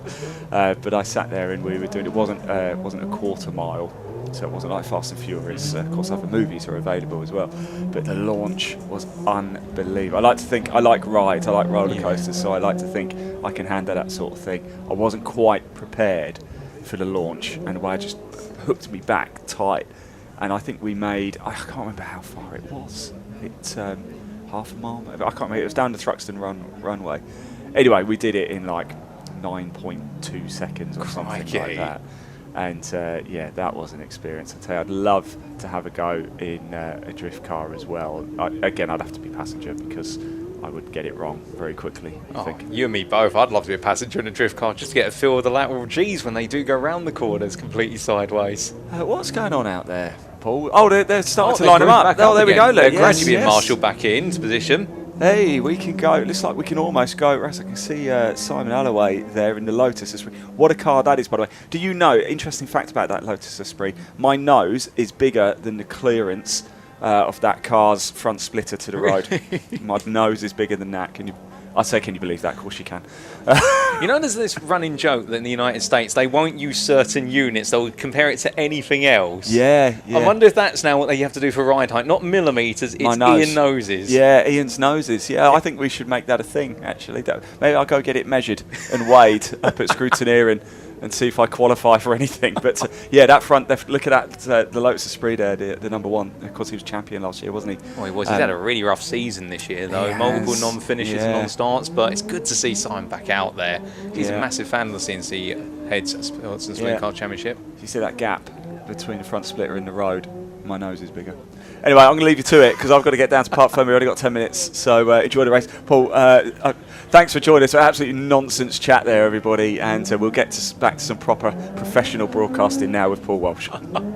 Oh, thank you, Ian. And, well, as we do let Ian go with his nose and all in between, we now get set for the restart, ladies and gentlemen. Although if you're sat there wondering what's going on, so the way they will restart this race, or it's perhaps better to say they will continue the race from the start point, is the grid is being lined up as they were when the race was stopped, albeit they go back a lap. So that's why you're now seeing Chris Roberts on the left-hand side going down towards turn number 1 of your screen. He's on the right, of course, on the driver's perspective, because he was leading at the time of the lap before the red flag was called, and everyone is gradually being conducted into position. So the marshal's there. Now, you probably sat there thinking, okay, why is it taking them so long? Surely they just know where everyone was. Well, the thing is, they have to all be given printouts, alternatively have to get their mobile devices out or anything between that says this is where a driver was the lap before the red flag was called. That information has to be processed very quickly. Of course, a big shout out to TSL or Timing Solutions Limited for being able to provide us with all that data, the live tracking and everything between. A lot of work goes on behind the scene that isn't always realised, and that's how they're gradually getting everyone into position.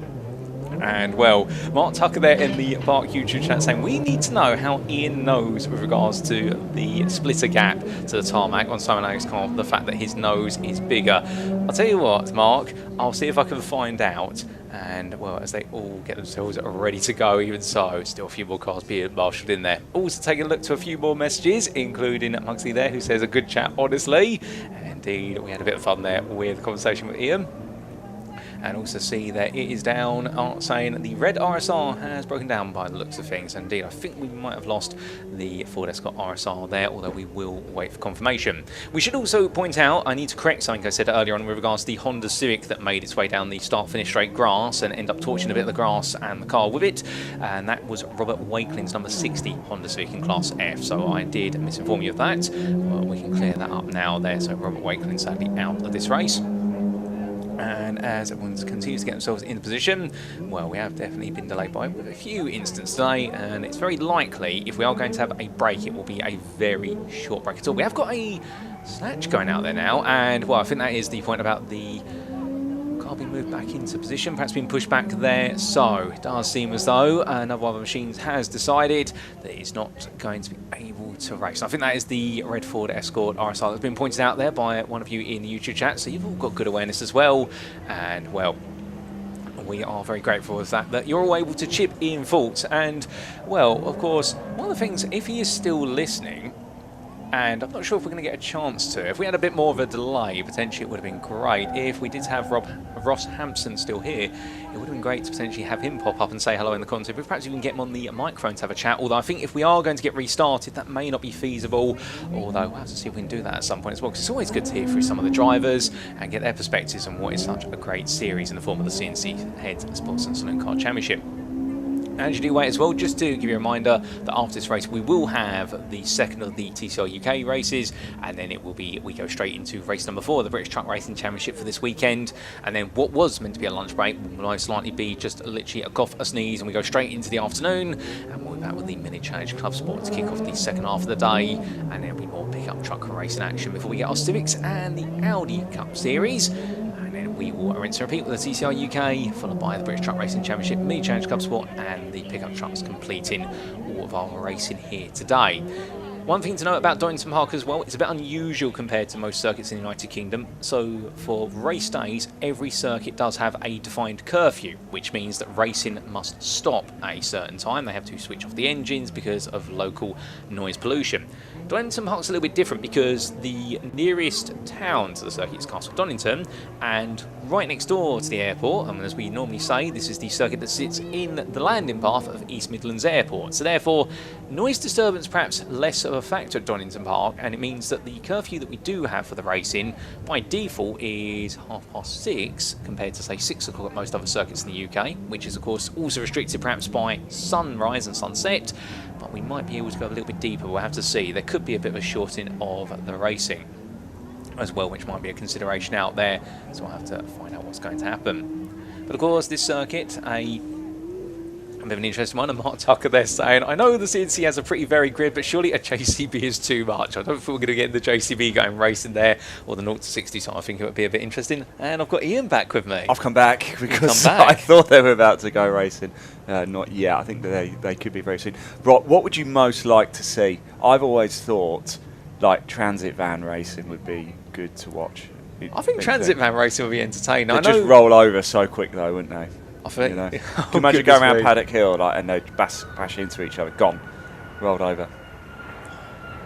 It would be interesting. You know what you'd have to do in the back of transit vans, though? To make it, of course, relevant to modern day, you have to have a load of, tools or fine china in the back. Oh, right. And just simply, who can keep all the tools in the back of the van by the end of the race? And I feel as though we're creating something that would be on Top Gear, like they did the caravan racing all those years ago. Ice cream van trucks racing. Why not do that? You know, that would be good.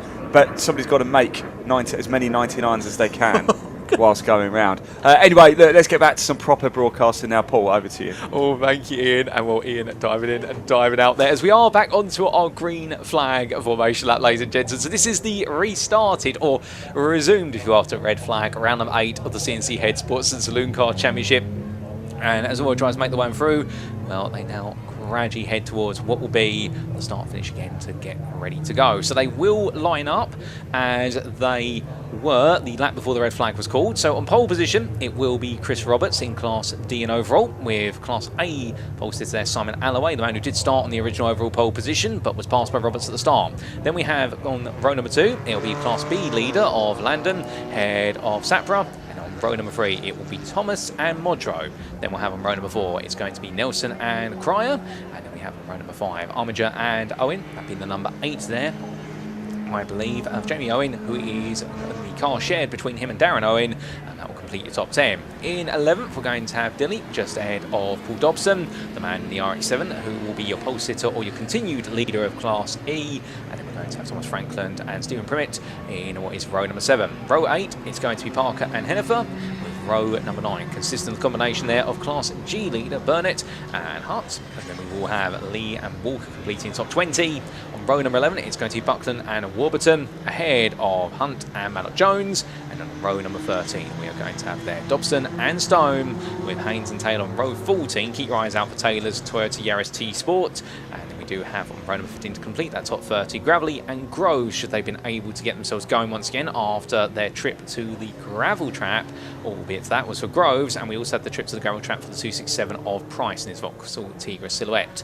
And I believe we are going to have 31 runners as a result, because we will have lost the Renault Megane at Booth unless they've been able to get it restarted. And of course we have lost the Honda Civic of Wakelin, the car that did trigger the grass patch fire on the start finish straight. And well, the most important thing is all drivers involved have made it safely back to the racing. In fact, we are right now making our way around here. We have got the clock counting down, so it does look as though we are having the clock count down at the moment at least, and that's also, it's not just on your screen, we're also getting at the timing. So this is actually going to be a race that will, as quickly as it can be started, that's how much time we'll have left of the 10 minutes, and that is just simply because of the fact that we are so now compressed with our time schedule. We are the best part now of an hour and a half behind where we should be, that therefore this race will be a very short one, as we do see our Ford Escort getting itself into position in the middle of the grid, and we're almost ready to go once again. That being the Ford Escort Dilly there, who will be starting at 11 from 966.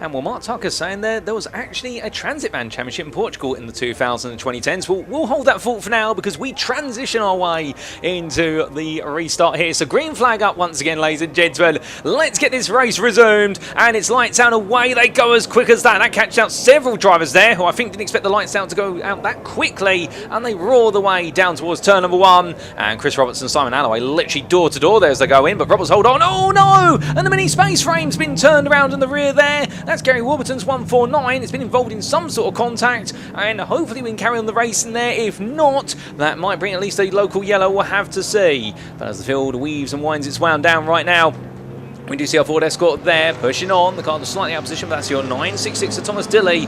And well, he's enjoying a bit of a fight there with Jamie Cryer. 2 wide they go. Both drivers still keeping the thick of it as we've got the resumption of our Ginetta GTA battle there as well. But Chris Roberts at the front of the field has pulled away from Simon Alloway. There we can see a bit further behind. We do have Conor Margeau trying to make some further progress. The Westfield wide body already now up into 3rd place, getting ahead of Landon. And he'll be hoping now he can potentially chomp and chase his way after the top 2. 3 different classes of machine, and the one interesting thing of course about Donington Park is whilst we've got machines of different engine powers and engine sizes, this is a circuit where it's all about momentum, although saying that, the number 7 is going to halt, and we have a safety car, unfortunately, ladies and gentlemen, for the incident that's happened on the start-finish straight. But as they all get picked up by the safety car, this race sadly now comes to a bit of a halt. It has caught out several drivers there making the one to start finish straight, but the safety car of course was in position given the fact it was at the back of the field when we did go, and that safety car is because of the mini space frame there that is being attended to for Gary Warburton, the 149. So we are going to continue this race behind the safety car for at least the remaining 5 minutes at the moment. I think they're just checking to make sure that Warburton's okay and he can potentially get out of the car. So we're not going to give an update there on his condition until we know a bit more. But we do have a replay of the start, and a big thank you to the team. And as we do see this unfold then, so what ended up happening was that Chris Roberts had a better start there, but looking further back, there was a touch to the rear there of Warburton's car, and I believe that touch was made. I couldn't quite make out the door number there, but he rolled back across the road. Our Yaris T-Sport doing a fantastic job of stamping on the brakes immediately there of Errol Taylor to make sure that he did not get collected. But a very tough start for them all, and Jamie Cryer definitely being elbowed down the order. So very interesting sequence of events. We do get the further replay once again, and well, as all the drivers go underway, we get to see that one more time. Now, who was that who got caught up there? Trying to see who made that contact with the Mini. Again, it's a bit hard to discern the numbers, and I will be honest with you, I'm not 100% familiar. And well, all went a bit wrong between them all, but everyone did very well there to react further down the order and immediately essentially put the brakes on and make sure they didn't get caught out any further. And I wonder whether that was, in fact, we have a red flag, ladies and gentlemen. So unfortunately, this race is brought to a halt again. Now, given the fact we are over 75% of the time distance that the race was scheduled for, part of me is going to say that this race will most likely now be called with the time that is remaining. Again, don't quote me on this, but that is my expectation, because they have technically done 75% of the time. We'll have to wait and see what the decision is. But very unfortunate, it does seem as though. And we have just had the checker flag pulled out in this race as well, ladies and gentlemen. So it's gone from safety car to red flag to confirmed checker flag. And that will be the race now called. And it is to attend to the 149 of Gary Warburton. Unfortunately, we have got the team down there at the moment. And I won't say any more there because I don't have any information.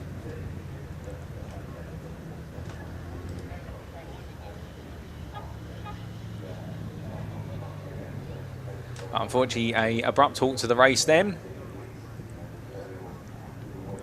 And I think we are going to be getting the results come up very shortly. Of course, these will be the provisional results. It will have to be worked out by the organisers here, but I think we will be basing it on the last completed lap, which does mean that we will see the Class D and overall victory go to Chris Roberts there, and then it will be second place, the Class A winner of Simon Alloway. Then Jasper Sapra will take third place, run up in Class A. Then we'll have the Class B winner take fourth of Anton Landon, ahead of Andy Thomas, who will round off the top 5. Ryan Nelson will be classified as 6th overall, that will be 4th in Class A. And then we will see your Class B runner-up there of Conor Modrow, just ahead of Mark Primmitt, with Andrew Armiger and Thomas Dilly completing your top 10. Outside that top 10, Class E winner in 12th was Paul Dobson. And then we will see what was your Class G sole entry there, but coming home in 17th place. Let's give him a shout out there of Burnett in Inspired GTR. And I think we will see Louis Dobson in the end classified as 22nd, but Class F winner in his number 26 Honda Civic. That's a rundown of the results there. Unfortunately, we don't have a fastest lap to give you, given that we did not get a full lap under what was the racing. We did have, of course, the opening lap, but the fastest lap is normally done on lap 2 onwards, because then they're up to full racing speed. And, well, I think we are now, ladies and gentlemen, going to go to Ian Walthouse. He's not in the commentary booth. He has got his microphone available, and he's down in Parc Ferme, or at least somewhere down in the paddock.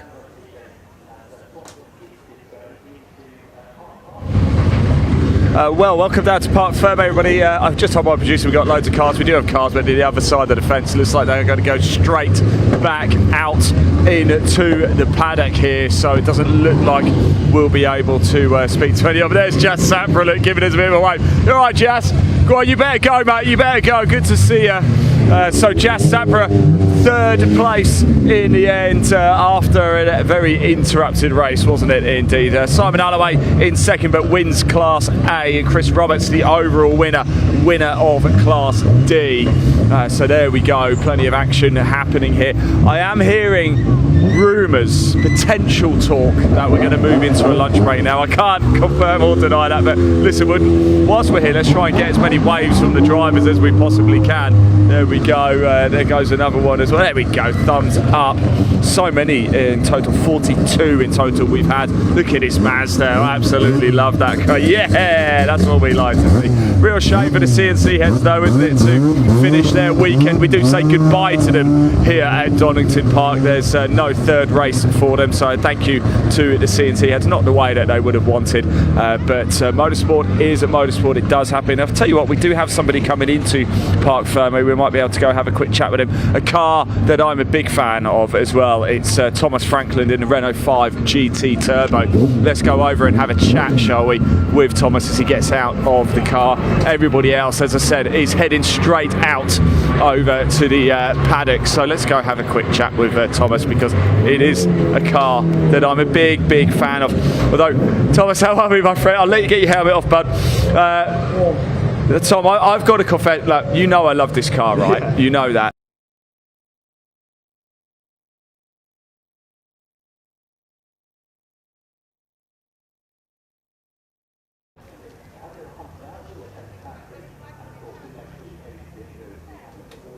Apologies, ladies and gentlemen. A slight cut to the feed there. The signal from the camera not too strong, as Ian was getting ready to catch up with Thomas Franklin. Hopefully we might be able to come back to that very shortly.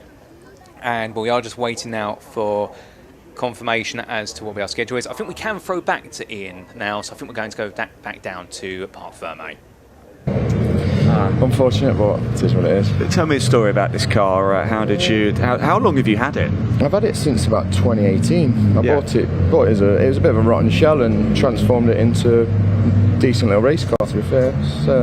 It's a Renault 5 GT Turbo, of course. I mean, that must have been. Where did you come across these cars? Was it like Race Cars Direct? Was it Scrappers? It was a drunken eBay purchase.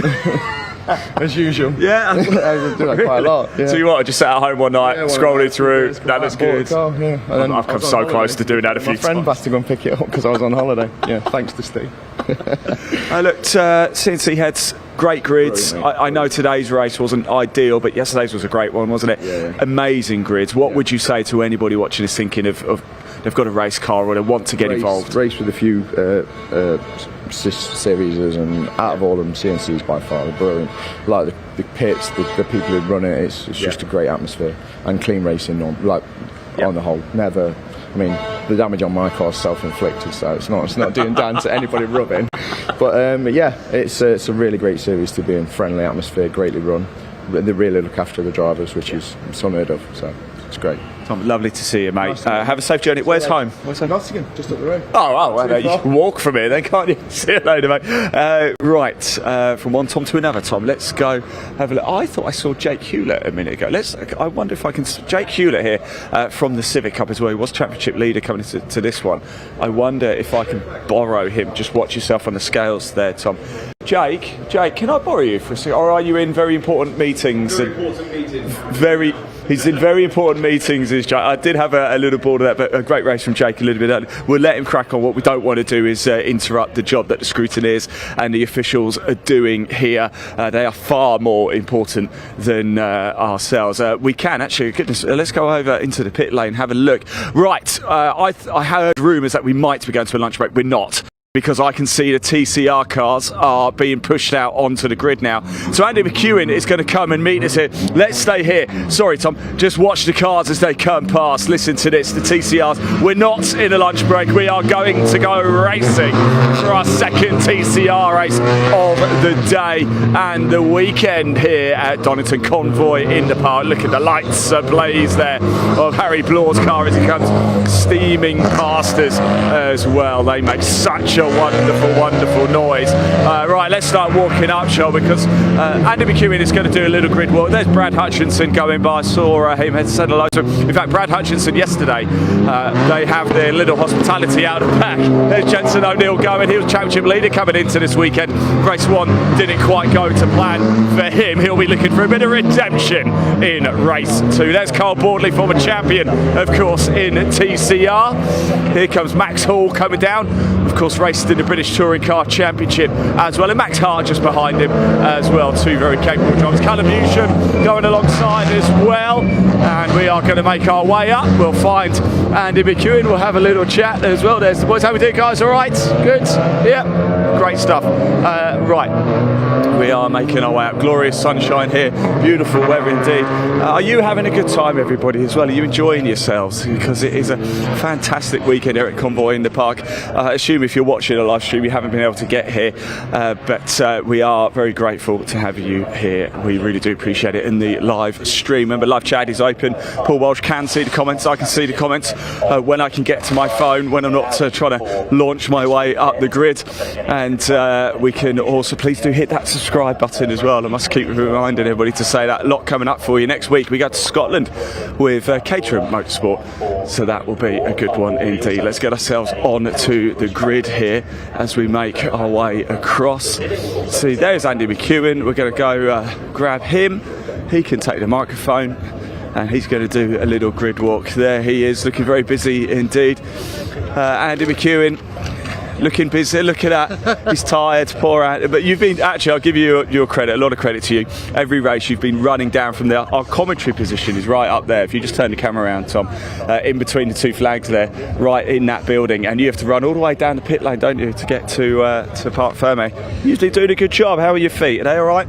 They're a little on the sore side, but I'm soldiering on. I'm on pure adrenaline. I mean, the racing this weekend is keeping us all going, I think, isn't it? It certainly is. And Andy, you're a brave little boy. Thank you, Ian. Thank you. Right, I feel much better now. Right, let's talk TCR, shall we? First race earlier on was pretty entertaining. Adam Shepherd, Callum Newsham trading the lead in the early stages. Adam Shepherd in the end, though, the returning champion, getting back to winning ways. Of course, this race, top 10 reversal. So the top 10 finishers from that race reverse. So it is right on cue. Position. He's going to want to get stuck in to this second race of the weekend. They're just going to lift the car up on the jacks, and then I think I might see if I can interrupt his thought process and have a little chat with our pole sitter. Let's get the door of the Audi open, and oh, heavy there. Barry, pole position, clear view into Redgate Corner. How long do you think you can keep it that way? We'll see. There's a programme in Ireland called Reeling in the Years, and I need to reel in my years from 10 years ago, and it's a bit quicker, and I'll do my absolute utmost. I've got every faith in you, Barry. Best of luck. Pole position for the Audi driver, as was the case, of course, in race 1. A different Audi on that occasion. We're still waiting for his fellow front row starter to arrive. So let's have a wander down the grid, shall we? And see if we can catch up maybe with some of our title contenders. Here's Russell Joyce. He's going to be starting up towards the pointy end. In fact, right where I was stood. There we go. I'll get out of Russell's way. He's going to be starting on the front row, an all Audi front row, with Mark Smith and Rick Kerry together on row 3. I want to see, though, if I can have a chat with Carl Boardley. Carl Boardley, double former champion in TCR UK, but he's had a bit of a tough start to the season. Hasn't won a race yet, but this race has a bit of a Carl Boardley feel to it, I think, and I'm intrigued to know exactly what he's thinking coming into this one. Let's see if we can jump in. Carl, I was just saying, bit of an up and down season, but actually you've found a bit of consistency through the summer, haven't you? Consistency's there, but not the outright pace at the minute. So, like we said in Snetterton, haven't quite unlocked where we need to be with this car. So, for this one, we've gone quite radical, different again. Oh, really? Just to see what it gives us. I'm sure it'll click, but it's not quite there just yet. It's got a Carl Boardley feel to this race, though. Do you think you've got half a chance of making that top step? I'd like to think so. If we've gone the right way with what I'm sitting in, I don't see any reason why not. Very best of luck, Carl. Best of luck. Congratulations on congratulating him already. Right, back here we've got Harry Blore. Harry Blore was on an absolute mission in that first race earlier on today. Leave the door open if that's all right. I'm going to quickly jump in and annoy Harry. But Harry, I wanted to congratulate you on air for that first race drive. The penalty meant you didn't get a podium, but you must be happy with the pace. Definitely. I mean, from Snetterton, we had to go to Snetterton, just unlucky again. But it definitely feels good to get straight back into it after a month at the same pace. You know, definitely fighting for at the front, and hopefully we can get home this race, maybe even win. Hopefully a bit of luck on our side. Yeah, no, it should be good. Good stuff, Harry. Best of luck for this race then. Harry Blore's going to be starting from the 4th row of the grid, something like that. And of course, back there, Adam Shepherd, Callum Newsham, the top 2 from that first race. They're starting at the back of the top 10 with a lot of work to do. I've got a long way to go to get back to the commentary box, so I'm going to hand briefly over to Paul while I make my way up there. Oh, thank you, Andy. And well, the grid is set, ladies and gentlemen, for another round of intense racing action in the Touring Car Racing UK Championship, TCR UK as it's known in short. And we're almost ready to go for what is the second of their midway point races of the season. And here is how they all do line up. With that top 10 inversion, it's Barry John McHenry who takes pole position, joined on the front row by Russell Joyce of Joyce Design. Then we do have Mark Smith starting 3rd, just ahead of Rick Kerry, the older Hyundai i30N TCR machine, still being piloted very well by Kerry, and he enjoyed battling with Mark Smith in that first race of the day. Rod McGovern starts in 5th place in his Cooper Leon VZ TCR, and he of the company of the first of many an FL5 edition Honda Civic Type R, one of which is Carl Broadley. Then we do have Harry Blore starting in 7th place there. He was absolutely rapid, no doubt about it, in race number 1, but track limit penalties held him back from being on that podium, if not chasing the win. Max Hart, meanwhile, will start in 8th place, looking to try and move forward from there. And then we do see on row number 5, Callum Newsham in the Hyundai Elantra N TCR, the very popular car, not available for sale here in the United Kingdom, but the Scotsman definitely making sure that the Hyundai sedan is a rapid one. And Adam Shepherd completing that top 10 after his win in race number 1, the defending champion returning to winning ways in the number 1 in his Audi RS3 Gen 2 LMS TCR. Maximus Hall starts in 11th, best of the rest ahead of Brad Hutchison, and then Jensen O'Neill going after retiring from race number 1, while the big names at the front of the championship definitely right now has got to make his way from the back to the front here in what could be a very epic and exciting race for him if he can get it done. But as quickly as he's rushed all the way back here to the commentary booth, I'll give him 5 seconds to take a bit of a breath, getting all his papers together as well. Andy McEwan's back with me. Over to you, Andy. Thank you very much. Yes, this has all of the ingredients to be every bit as exciting as race 1, if not more so, really. Race 1 was a sort of more traditional battle, wasn't it, with the front row starters battling, trading the lead in the early going. But then after that, things started to get a little bit more interesting behind them. This one, though, I think is going to start off pretty exciting and probably stay that way for much of the rest of the race, because we've got the reverse grid, we've got drivers at the front who don't necessarily have the raw pace to stay there on merit, so to speak, but they all want their moment in the spotlight, and most of those drivers towards the front of the field hunting for a best finish of the season so far, and they'll all feel like that is possible in this race. Barry John McHenry, his best finish, the pole sitter, 7th so far this season. Russell Joyce has a best of 6th, Mark Smith also a best of 6th, and Rick Kerry with a best finish of 5th, so they're all going to be hoping to at least beat that, if they can, match or beat that in this second race of the weekend. It's going to be fascinating, of course. The championship battle is getting more and more intriguing by the race as well. Callum Newsham comes into this race 16 points now, appropriately for the driver of car number 16, 16 points ahead of Max Hart, the Irishman, and 33 points ahead of Jenson O'Neill Going. Now, if I'm going to stand here now and tell you that Jenson O'Neill Going is still a championship contender, which rest assured I am, he is very much still a championship contender, I kind of also have to say that Carl Boardley is a championship contender, because Boardley's only 15 points back from Jenson O'Neill Going. Bear in mind, you get 40 points for winning a race in TCR UK. So 40 points for winning a race. If you win a race and one of your opponents has a non-finish, 48 points, which is how far back Boardley is from the championship lead, can change in a heartbeat. And remember, Callum Newsham has had some bad races which are sort of using up his drop scores. The championship leader can't really afford to have any more bad results this season. If he does, and Boardley's able to capitalise with a win, he hasn't won a race yet this year, the double former champion, well, you never know. He could manage to get himself properly back into this championship conversation. So the top 4 drivers covered by 48 points. 40 points will go to the winner of this race, plus a bonus point for the fastest lap as well.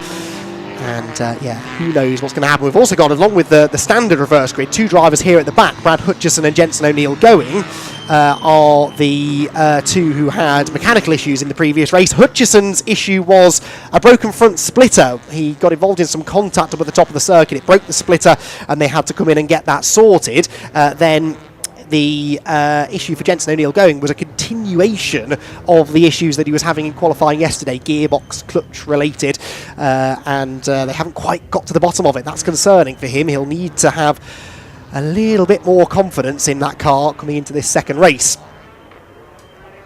So 20 minutes is the journey, and Barry John McHenry and Russell Joyce, their pair of Gen 2 Audi RS3 TCR cars, they are the 2 starting from the front row of the grid together, with Mark Smith and Rick Kerry row 2, Rod McGovern and Carl Boardley on row 3. Carl Boardley, the highest placed race winning driver in TCR UK on this grid. He hasn't won a race yet this year, but of course he has 8 career wins to his credit to go along with those 2 championship titles. And Carl Boardley, who, as we heard on the grid, they're still trying to get to the sweet spot setup-wise, but every driver I've spoken to this weekend has complained of the same thing, saying they just can't quite get the setup in the window that they want. And a few drivers, I think, have tried some radical changes for this second race of the weekend, and, well, we're about to find out who's got it right. So, the back of the grid in place, the green flag is about to be waved by the start line marshals, and we are ready to go with our second TCR UK race of the weekend, second race of the day here at Donington. The red lights go out now, and we're away and racing. Who's going to make a good start? A dreadful start for Boardley back in the pack. It's a pretty even start for the Audis at the front, but it will be Barry John McHenry, I think, on the inside line who should prevail and hold on to the advantage. That's Rod McGovern diving across the nose of Mark Smith for third, and might yet challenge for second. Coming out of the corner, Callum Newsham sideways. Callum Newsham with a problem. No! Championship leader has smoke from the back of the Elantra. Callum Newsham could be in big, big trouble. He's dropping to the back of the field. We'll cover that in a moment. The rest of them dive down the Craner curves. Jenson O'Neill Going, making progress, but then Russell Joyce gets in the way and Newsham is out. Callum Newsham looks like he's out. Barry John McHenry's off the road. Rod McGovern leads, and Harry Blore, that is, who's nailed the start this time, is up there challenging for the race lead. But the big headline, for now, is that Rick Kerry's off the road. No, collides with Russell Joyce. They're both off at McLean's and into the barriers as well. Those 2 are out, but I think significantly for the championship, so too is Callum Newsham. Absolute disaster here at Donington. Here comes the limping Elantra. This for the race lead. Harry Bloor and Rob McGovern, who have never won a TCR UK race, either of them are battling for the lead, and Max Hart is coming through into third. Adam Shepherd's up there already as well as we come through to the completion of the opening lap. Adam Shepherd going for third position across the timing line. McGovern then with the advantage. Bloor second, neck and neck for third. Shepherd versus Hart versus Jenson O'Neill going, who thinks about making it three abreast. He's got some real performance in that Civic in this race, and he's right in the battle for leading positions. Hutchison is next, followed by Bordley and Hall, I believe, but Rod McGovern has the advantage. Bloor, remember though, set a new lap record in race number 2. He has been the fastest driver today at Donington Park, and he would absolutely love to get a maiden race victory. Jenson O'Neill going, nuzzles alongside the reigning champion Adam Shepherd in the Audi as they make their way through Starkeys and Schwantz Curve for the second time. No sign of a safety car yet. They're dealing with this incident under yellow flags, so no overtaking allowed at McLean's. Russell Joyce is actually reversing out under his own steam, which is particularly impressive. Rod McGovern then with the advantage, but it's not much of an advantage, and it's a heck of a queue of TCR cars clambering all over him as they head down the straight. Here comes the first challenge from Harry Bloor, who wants to get this move done before Max Hart starts asking serious questions of him. He's trying the outside, that ain't going to work, so ducks back in line behind the Cupra driver. Rob McGovern, they remember, has had good performances earlier on in the year. He was second in our season opening race at Brands Hatch. He's got front-running pace once he settles in. He's not really being given much of an opportunity, though, to settle in this one as the rest of the pack bear down on him. Oh, Jenson O'Neill going into the side of Adam Shepherd, and there's further contact off the corner.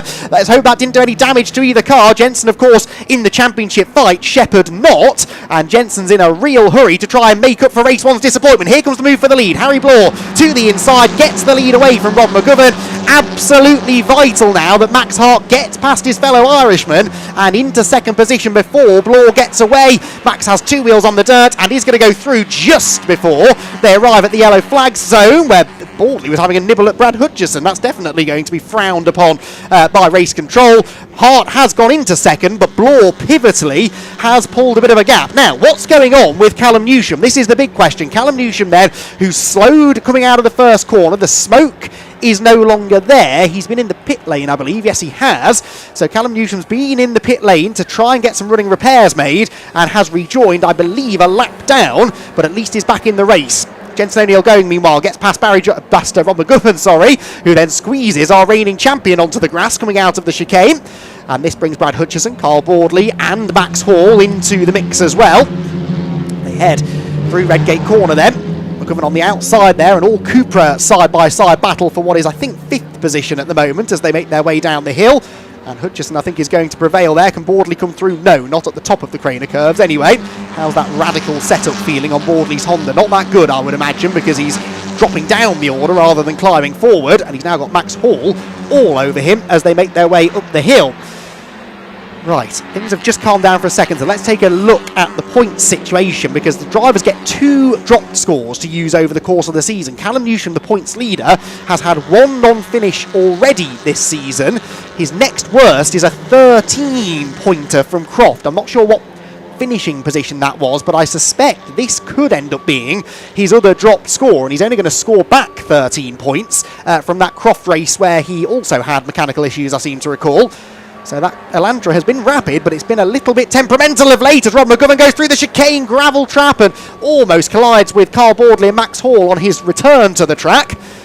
But yeah, Callum Newsham, this is not good news for his championship aspirations, especially with Hart and O'Neill going, running second and third, and on the previous lap, both quicker than the leader. Jenson O'Neill going sets the fastest lap of the race. That would be 109.6, so some way off lap record pace. It's much warmer now than it was earlier on this morning, so the track will be a little bit slower. But there it is, fastest lap. That's worth a bonus point for Jenson, and he needs every one of those points, with him being 33 points off the championship lead. So the gap at the front at the beginning of the lap was just under 0.6 of a second, with O'Neill going a further 0.7 back in third, and Adam Shepherd in fourth. What pace will Adam Shepherd have, I wonder, in this race in the Audi? No driver has ever won 3 races in a weekend. Shepherd won the first one. He's in 4th at the moment in race number 2. He came close to doing it here last year, I seem to recall, where I think Adam Shepherd had a couple of wins and a 2nd place finish, and am I misremembering that? Let me quickly have a little look back. Yes, won races 1 and 2, but Callum Newsham won race 3, where Adam actually 3rd. So that's pretty much the closest anyone's ever come to winning all 3 races in a weekend. We don't always have 3 races in a weekend, of course, for TCR UK. Often it's just 2. But this is an opportunity maybe for that record to be broken for the first time. It might not be the biggest grid we've ever had in TCR UK, but I think you'll all agree the level of competition is probably higher than it's ever been, with so many drivers capable of winning races, scoring podiums and ultimately fighting for the championship. And you throw Adam Shepherd into the mix as well, and you've got another really quick driver, and he's showing that pace now, because on the previous lap he did a 109.8, which was a 10th quicker than Hart and O'Neill going ahead of him and matching the leader Harry Blore. Blore, though, remember, got quicker as the race went on earlier on this morning. His car was really good on the long run, and I wonder whether that's going to be the case again now in race number 2.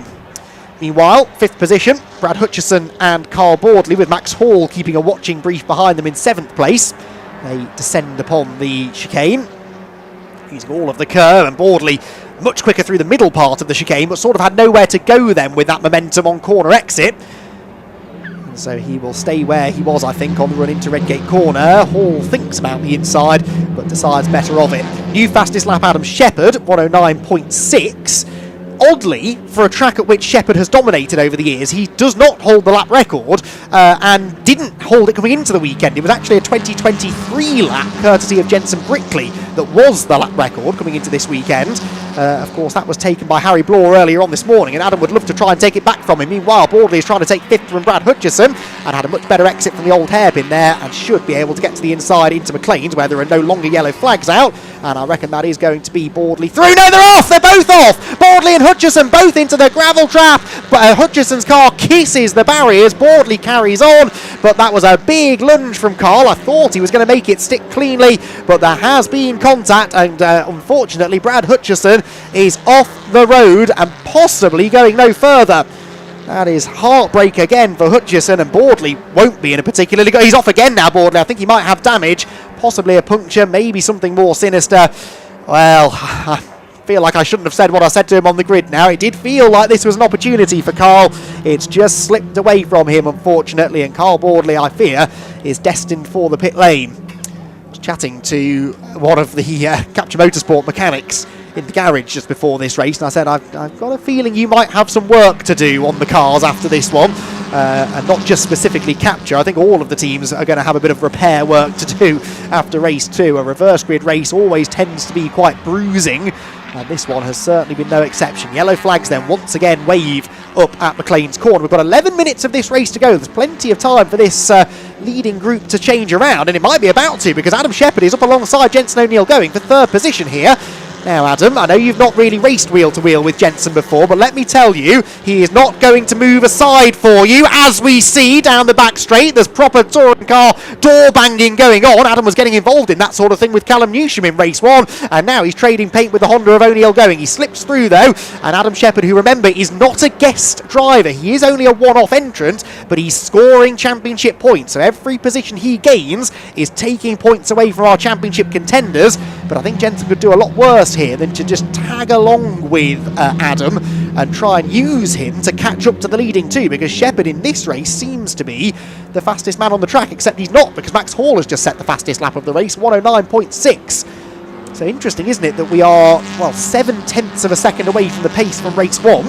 Of course, warmer temperatures, as I said, will have something to do with that, but I think it's also the fact that everyone's been sort of piled up on top of each other in the early stages of this one. And so the pace may be only now coming to the drivers once the best of the tyres have been had. There are track limits penalties for Brad Hutchison and Carl Boardley. With respect, I think they've got bigger fish to fry right now, with Hutchison's car stuck in the gravel and Boardley back in the pit lane, both destined for retirement, I fear. So the car we need to watch is the Audi, isn't it, of Adam Shepherd. Look at how he's rocketed away from Jensen O'Neill going. Can he catch the leading 2? and challenge for a second race victory of the weekend. He, as I said, at the start of last year, managed to win race 1 and win the reverse grid race from 10th. He's got history for being able to do this as Adam Shepherd. Can he do it again? It's another fastest lap, a 9.3, that's more like it. So Adam Shepherd on that previous lap was 3.5 tenths quicker than the leader. He was 8 tenths quicker than Max Hart. So Adam Shepherd is definitely capable of catching the leading 2, and he still has 9 minutes to do it. This could yet be another Adam Shepherd Donington Park national victory. Jenson O'Neill-Going's pace, though, seems to have deserted him. Look, he's under all sorts of pressure from Max Hall now, 2 of the youngest drivers on the grid, but both very capable. Both have shown that they're capable of good results in the championship. In fact, both winners this year. Can't get my words out. Both have won races this year. Jenson at Brands Hatch, Max at Croft. They're not battling for a win now, but they are battling for what, for Jenson in particular, is a very important 4th position. But not quite able to make that move stick as they come out of Coppice Corner.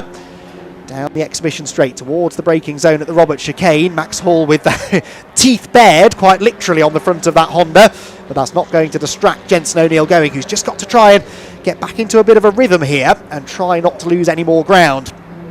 At the moment, he is 2 places behind Max Hart, who I reckon might be about to take the championship lead based on how things stand at the moment. But if Adam Shepherd gets past him, that's only 1 place behind Max Hart, and that's not a complete disaster for Jenson. But what he really can't afford to do is allow that yellow and blue Civic of Max Hall to get past him. What of Adam Shepherd, by the way? Well, he did a 1:09.8 that time, 3 tenths quicker than Hart, but actually 2 tenths or 1.5 tenths slower than the race leader Harry Bloor, who I think is now starting to come into his own, as he did in race 1. So Shepherd almost with Hart. Hall is with Jenson O'Neill-Going, but can't do anything about him into McLean's, partly because Jenson defended, but mainly because there are still double-waved yellows out as they're recovering Brad Hutchison's car.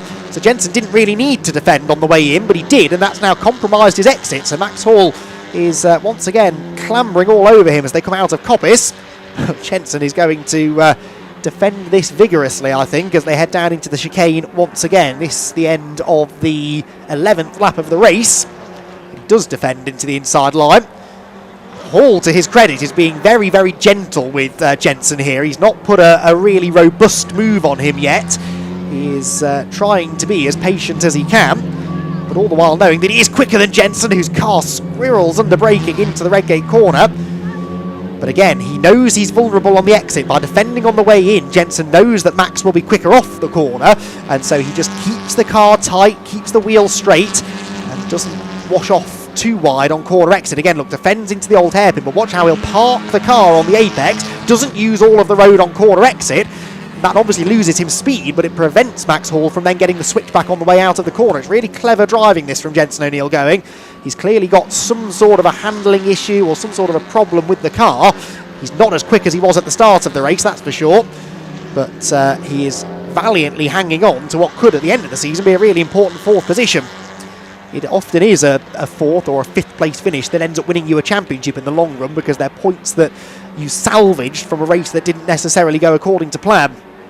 This race is, though, going pretty much according to plan for Adam Shepherd. He's now on the tail of Max Hart, who, again, I'm sure will be in radio contact with the team. And I reckon they're probably telling him, listen, if Adam puts a move on you, just let him go. It is going to cost Max points, 5 points to be precise, if Adam gets past him. But Adam is not a title contender, nor is Harry Bloor out in the lead of the race. However, those extra 5 points, when it's as tight as it is this year, are points worth keeping. So I think Max will be inclined to defend for a bit here. We've got still just over a quarter of the race to go. But every corner that Max defends at is a corner at which Adam Shepherd is delayed in his progress, ultimately towards the leader Harry Bloor, who you can't even see. He's checked out off in the distance, 3.6 seconds the advantage. Yellow flag's in now at McLean's. There's a twister in the background on the spectator path. That's fitting, really. It seems Max Hart does now step out of the way. He realised there that Shepherd was quicker, and Adam Shepherd is, I'm not going to say allowed through, but certainly Max did not put up the sort of defence we would expect to see. Is he coming back at Shepherd down the straight there? No, flashing the lights. He's letting Adam know, listen, I'm just going to let you take the line, and let's see if we can both work together over the remaining 5 minutes or so to catch the race leader. That will be a tall order, though. 5 seconds now. 5 seconds is the advantage for Harry Bloor. Jenson still keeping Carl Bordley at bay in the background, look. and they're being caught by Rod McGovern, but Rod has a 5-second penalty for exceeding track limits. You'll be shocked to hear. There are 3 drivers now who've been given that penalty in this race, 2 of them no longer running, but McGovern is. He is, though, 14 seconds clear of Mark Smith, so it won't make much of a difference to his final finishing position. Down the hill we go then. Jensen he's not driving anything even closely resembling the traditional racing line, but he's just doing everything he can to keep Max Hall at bay. Max will be incredibly frustrated by this. Like, Max is a very respectful driver generally. Oh, never mind, through he goes. I was about to say he won't want to put a move on that's going to risk Jensen's championship aspirations, but I don't know whether Jensen maybe just decided to give up the battle there. Jensen's working quite closely with Antwort Niels, who is a former British touring car racer, in fact has competed in TCR UK as well as many, many other things. He's being coached by him this weekend, I believe, and I can see actually watching on the pit wall outside the commentary box. Perhaps he's been on the radio to Jensen to say, listen, let's just choose our battles and not end up running the risk of contact. And more to the point, by all of that constant defending, he's brought Rod McGovern now into the picture. Rod has that 5-second penalty, but looks like he's got pace maybe to get past Jensen and pull away from him, so he'll have to be mindful of that. Here meanwhile is your pole sitter, Barry John McHenry, who's got Mark Smith in his sights.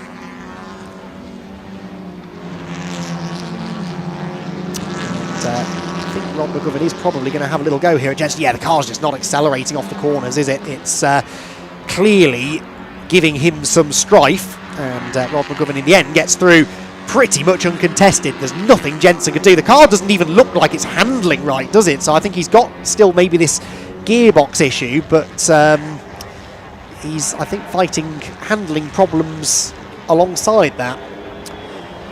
So 2.25 minutes to go. Harry Blaw, the leader, by now 6.2 seconds. And remember, Harry has never won a TCR UK race. Look back meanwhile at what happened earlier on. This was someone going through the gravel. I actually can't even remember what happened on the opening lap. That was Barry John McHenry, wasn't it, going through the gravel down at the old hairpin on the first lap. And there, Callum Newsham, that's one of the big stories. But remember, Callum is... Oh no, he's in the pit lane. I was going to say Callum is still running. He's not. He is in the pits now. That's what allowed briefly Rod McGovern into the lead, but it wasn't long before Harry Blaw found a way by. And Harry has started to pull clear.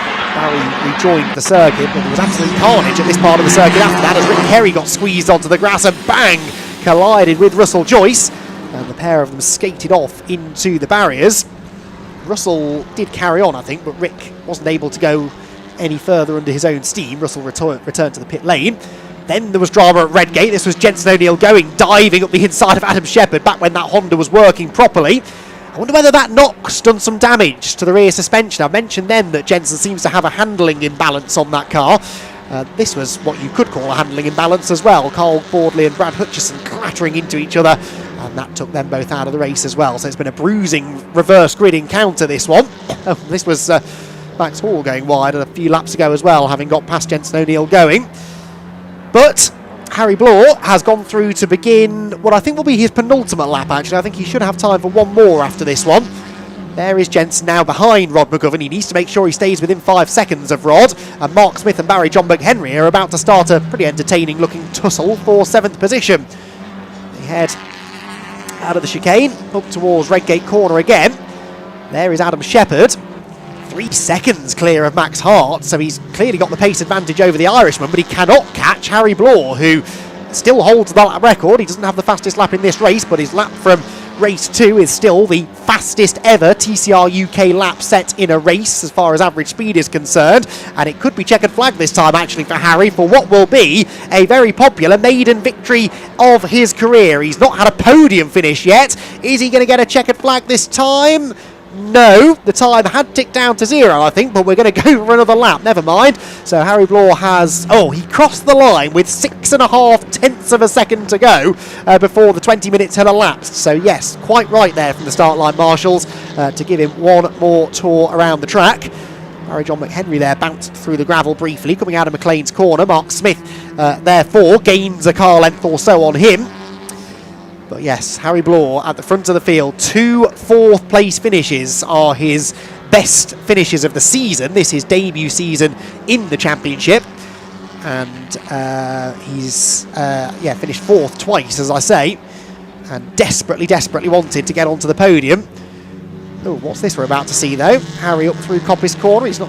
I think we've just seen a replay. Never mind. I took my eyes off the screen for a crucial moment. I truly thought we were about to cut to a replay of Harry Blore going off the road, but that hasn't happened, and Harry is on course for a maiden podium finish and a maiden race win. I told him after race 1 that I thought he had a win in him today. He agreed, and he has delivered. Out of the final chicane, we've got a new winner in TCR UK. Harry Blore crosses the line to become the 34th different driver to win a race in TCR UK, just ahead of the man who's won 15 of those races. Adam Shepherd comes home in 2nd, but the hat-trick is not on this weekend. Max Hart in 3rd is the best of the championship front runners, with Max Hall in 4th. Now, Rob McGovern at the last check was 8 seconds clear of Jensen O'Neill going, so I think he is going to keep 5th position despite the penalty that he's picked up for track limits. O'Neill going will be 6th, whilst Barry John McHenry has got himself ahead of Mark Smith on the final lap of the race. Well, another brilliant, dramatic race,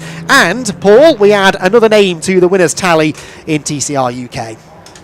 Oh, indeed, we do, Andy. And as Andy leaves the commentary booth and makes his way down towards Parc Fermé, definitely a thrilling race, particularly in the first half, as we do have Callum Newsham making his way towards the line there, albeit the best part of 2 laps down, but at the same time, he does come to the finish, and well, it's going to be a race whereby in the end just picking up some valuable points despite all the difficulties that have occurred. But let's take a look through at those results, and well, they will be provisional, of course, until otherwise confirmed. But in fact, we have got a replay coming up first, and this was Jason Neal going earlier on. And in fact, oh goodness me, I'm going very slowly there and being caught, well, almost being caught in the back there by none other than what was the machinery of McHenry and Smith. And that explains in the end how they did end up swapping the places around, with what was Barry John McHenry squeezing ahead of Mark Smith at the end. But here are your provisional results then, ladies and gentlemen, for the round of the TCR UK Championship here at Donington Park, round number 9 of the season, and Harry Blore taking his maiden victory by 5.6 seconds ahead of Adam Shepherd, who charged his way all the way 10th to 2nd, but unfortunately couldn't quite close down the pace of Harry Blore. Max Hart completed your top 3, and then outside of the podium place it was Max Hall, who was 4th ahead of Rob McGovern, who promoted back there to 5th place as a result of a post-race time penalty for track limits. Barry John McHenry taking 6th ahead of Mark Smith, and then we did have Jensen O'Neill going, unfortunately not going as quickly as he wanted to in that car in the end, potentially after his initial contact with Adam Shepherd, and well, something like that 272 not right, and in the end and to settle for 8th place. Callum Newsham 2 laps down, but good to see him back out there in the Hyundai Elantra picking up some valuable points. Cole Broadley completing at the top 10. We did have a couple of retirements in the race, including Brad Hutchison and also Cole Broadley, and we also did see the retirements of none other than Russell Joyce and Kerry. But with that, ladies and gentlemen, fastest lap set by Adam Shepherd, that 109.3. Not quite the lap record that Harry Blore was able to achieve earlier on, but still a rapid lap in these warmer temperatures. And now, of course, we do get ready to make our way down to Parc Fermé. Once we do have Andy down there to speak to our top 3 finishers and any other drivers who are available, should there be time. He will be a bit time compressed, but to be fair, if anybody can fit a load of interviews in a short period of time, it's certain to be Mr. Andy McEwen. And in fact, we are going to make our way down to Parc Fermé now, ladies and gentlemen, because Ian and Andy are there. So let's hear from our TCR UK drivers. Well, welcome down, everybody. Andy McEwen has joined us. He's going to let it catch his breath, but Harry Blore is waiting to get out of the car, and we really wanted to capture this moment because it will be very special indeed. I saw Nikki Lyons. She was absolutely delighted. I saw Nikki Lyons, Andy. I was just saying she was so happy that he's actually won.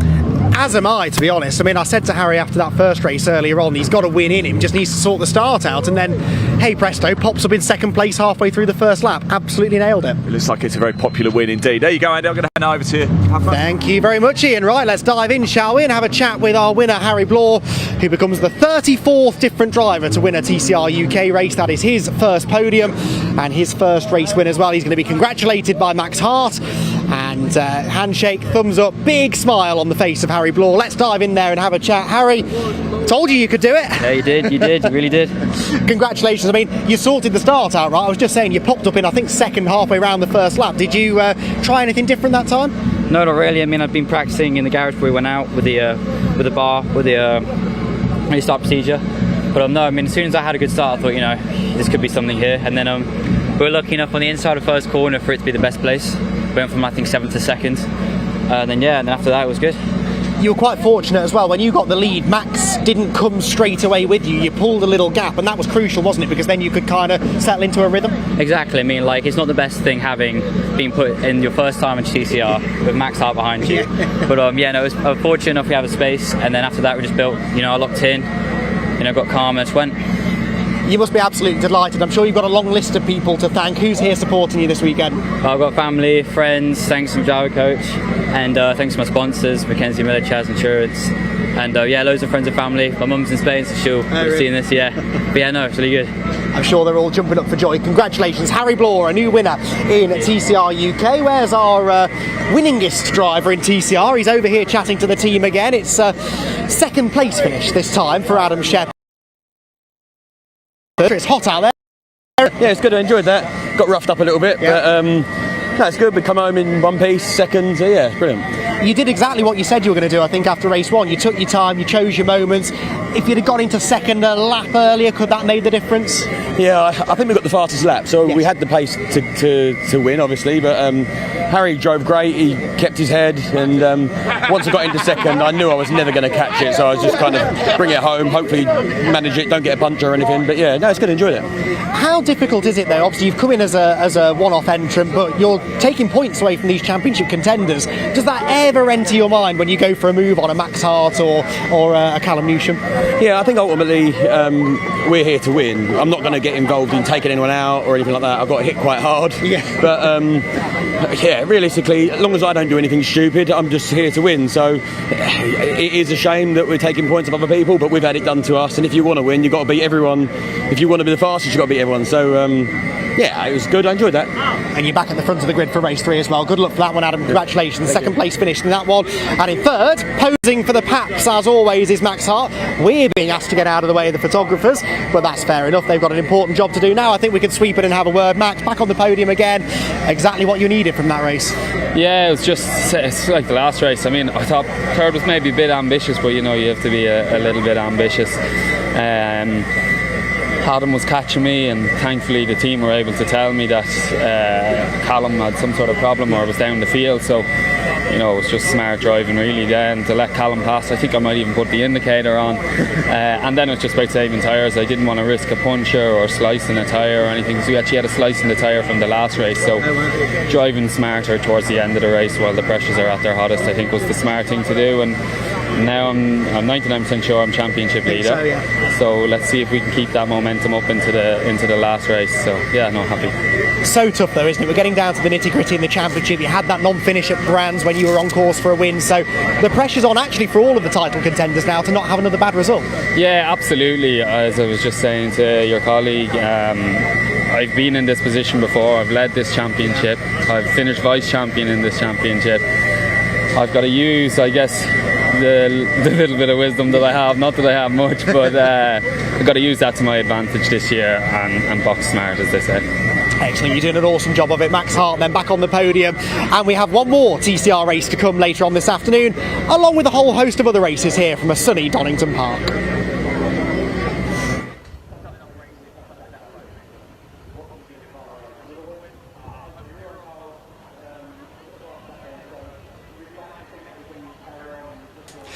Right then, well, thank you very much from Parc Fermé there. A fantastic race. And honestly, I know how hard it is for Andy McGeown there to run down to Parc Fermé from up in the commentary box. But now, ladies and gentlemen, we've got a very special guest for you by the name of Trucker Tim. Now, Tim, you obviously had the honour and the pleasure of, your name's on the screen as well. Yep, absolutely. So this is how we roll. So yes, you had the honour and pleasure of going out in the pace truck earlier on first race Sunday. How was that for you, very quickly? That was unreal. That's something I've always wanted to do. Ever since learning about truck racing, I've always wanted to go in the pace truck. and the guys at MV Commercials got me in there. Well, this is it. So Which you're here awesome. with Tom O'Rourke and the guys at Fruhalf and MV Commercial, obviously a championship sponsor as well. But it's really great that they're getting you involved because, of course, there's still people out there today that know who you are that haven't got a clue that these things go racing. No, I find that quite hard to believe that people don't. But yeah, it's right.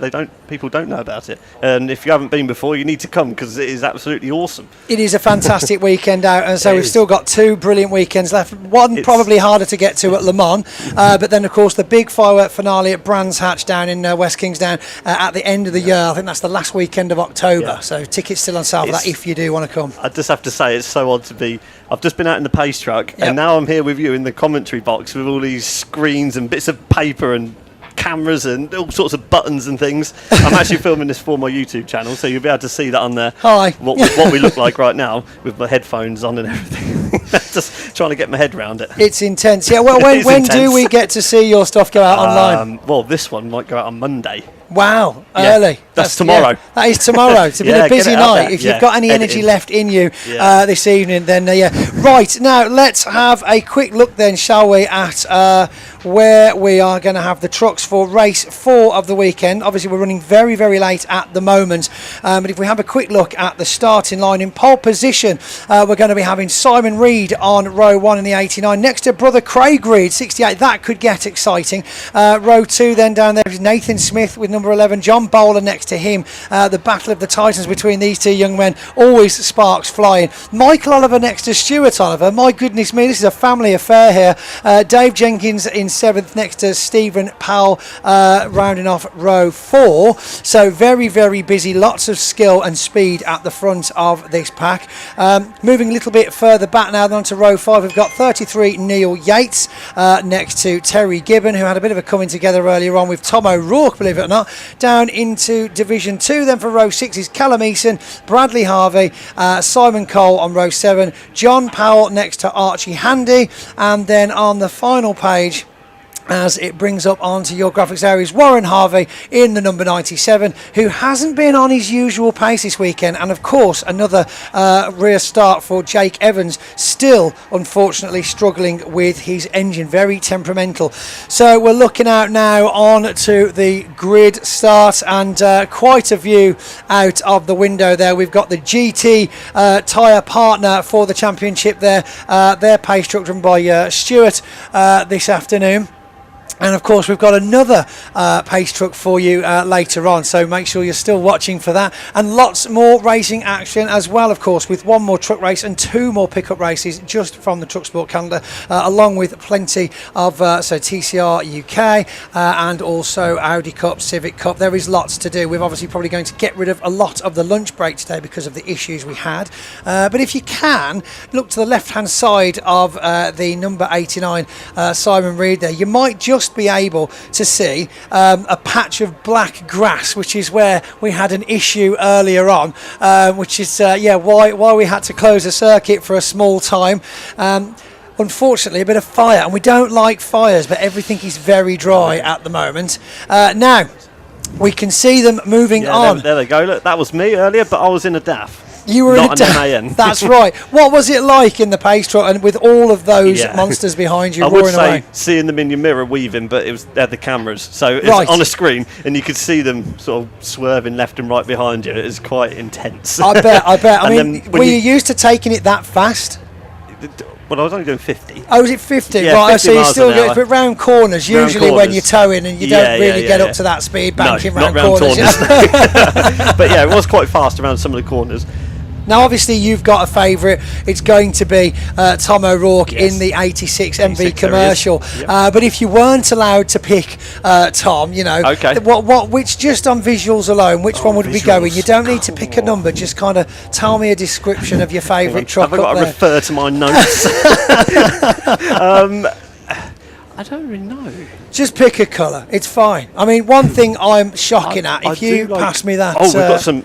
you pass me this. Some literature. We might just be able to utilise the corners. This is one corners, thing. yes. Yeah, it makes you sound so professional when you know where they are on the track. Yeah.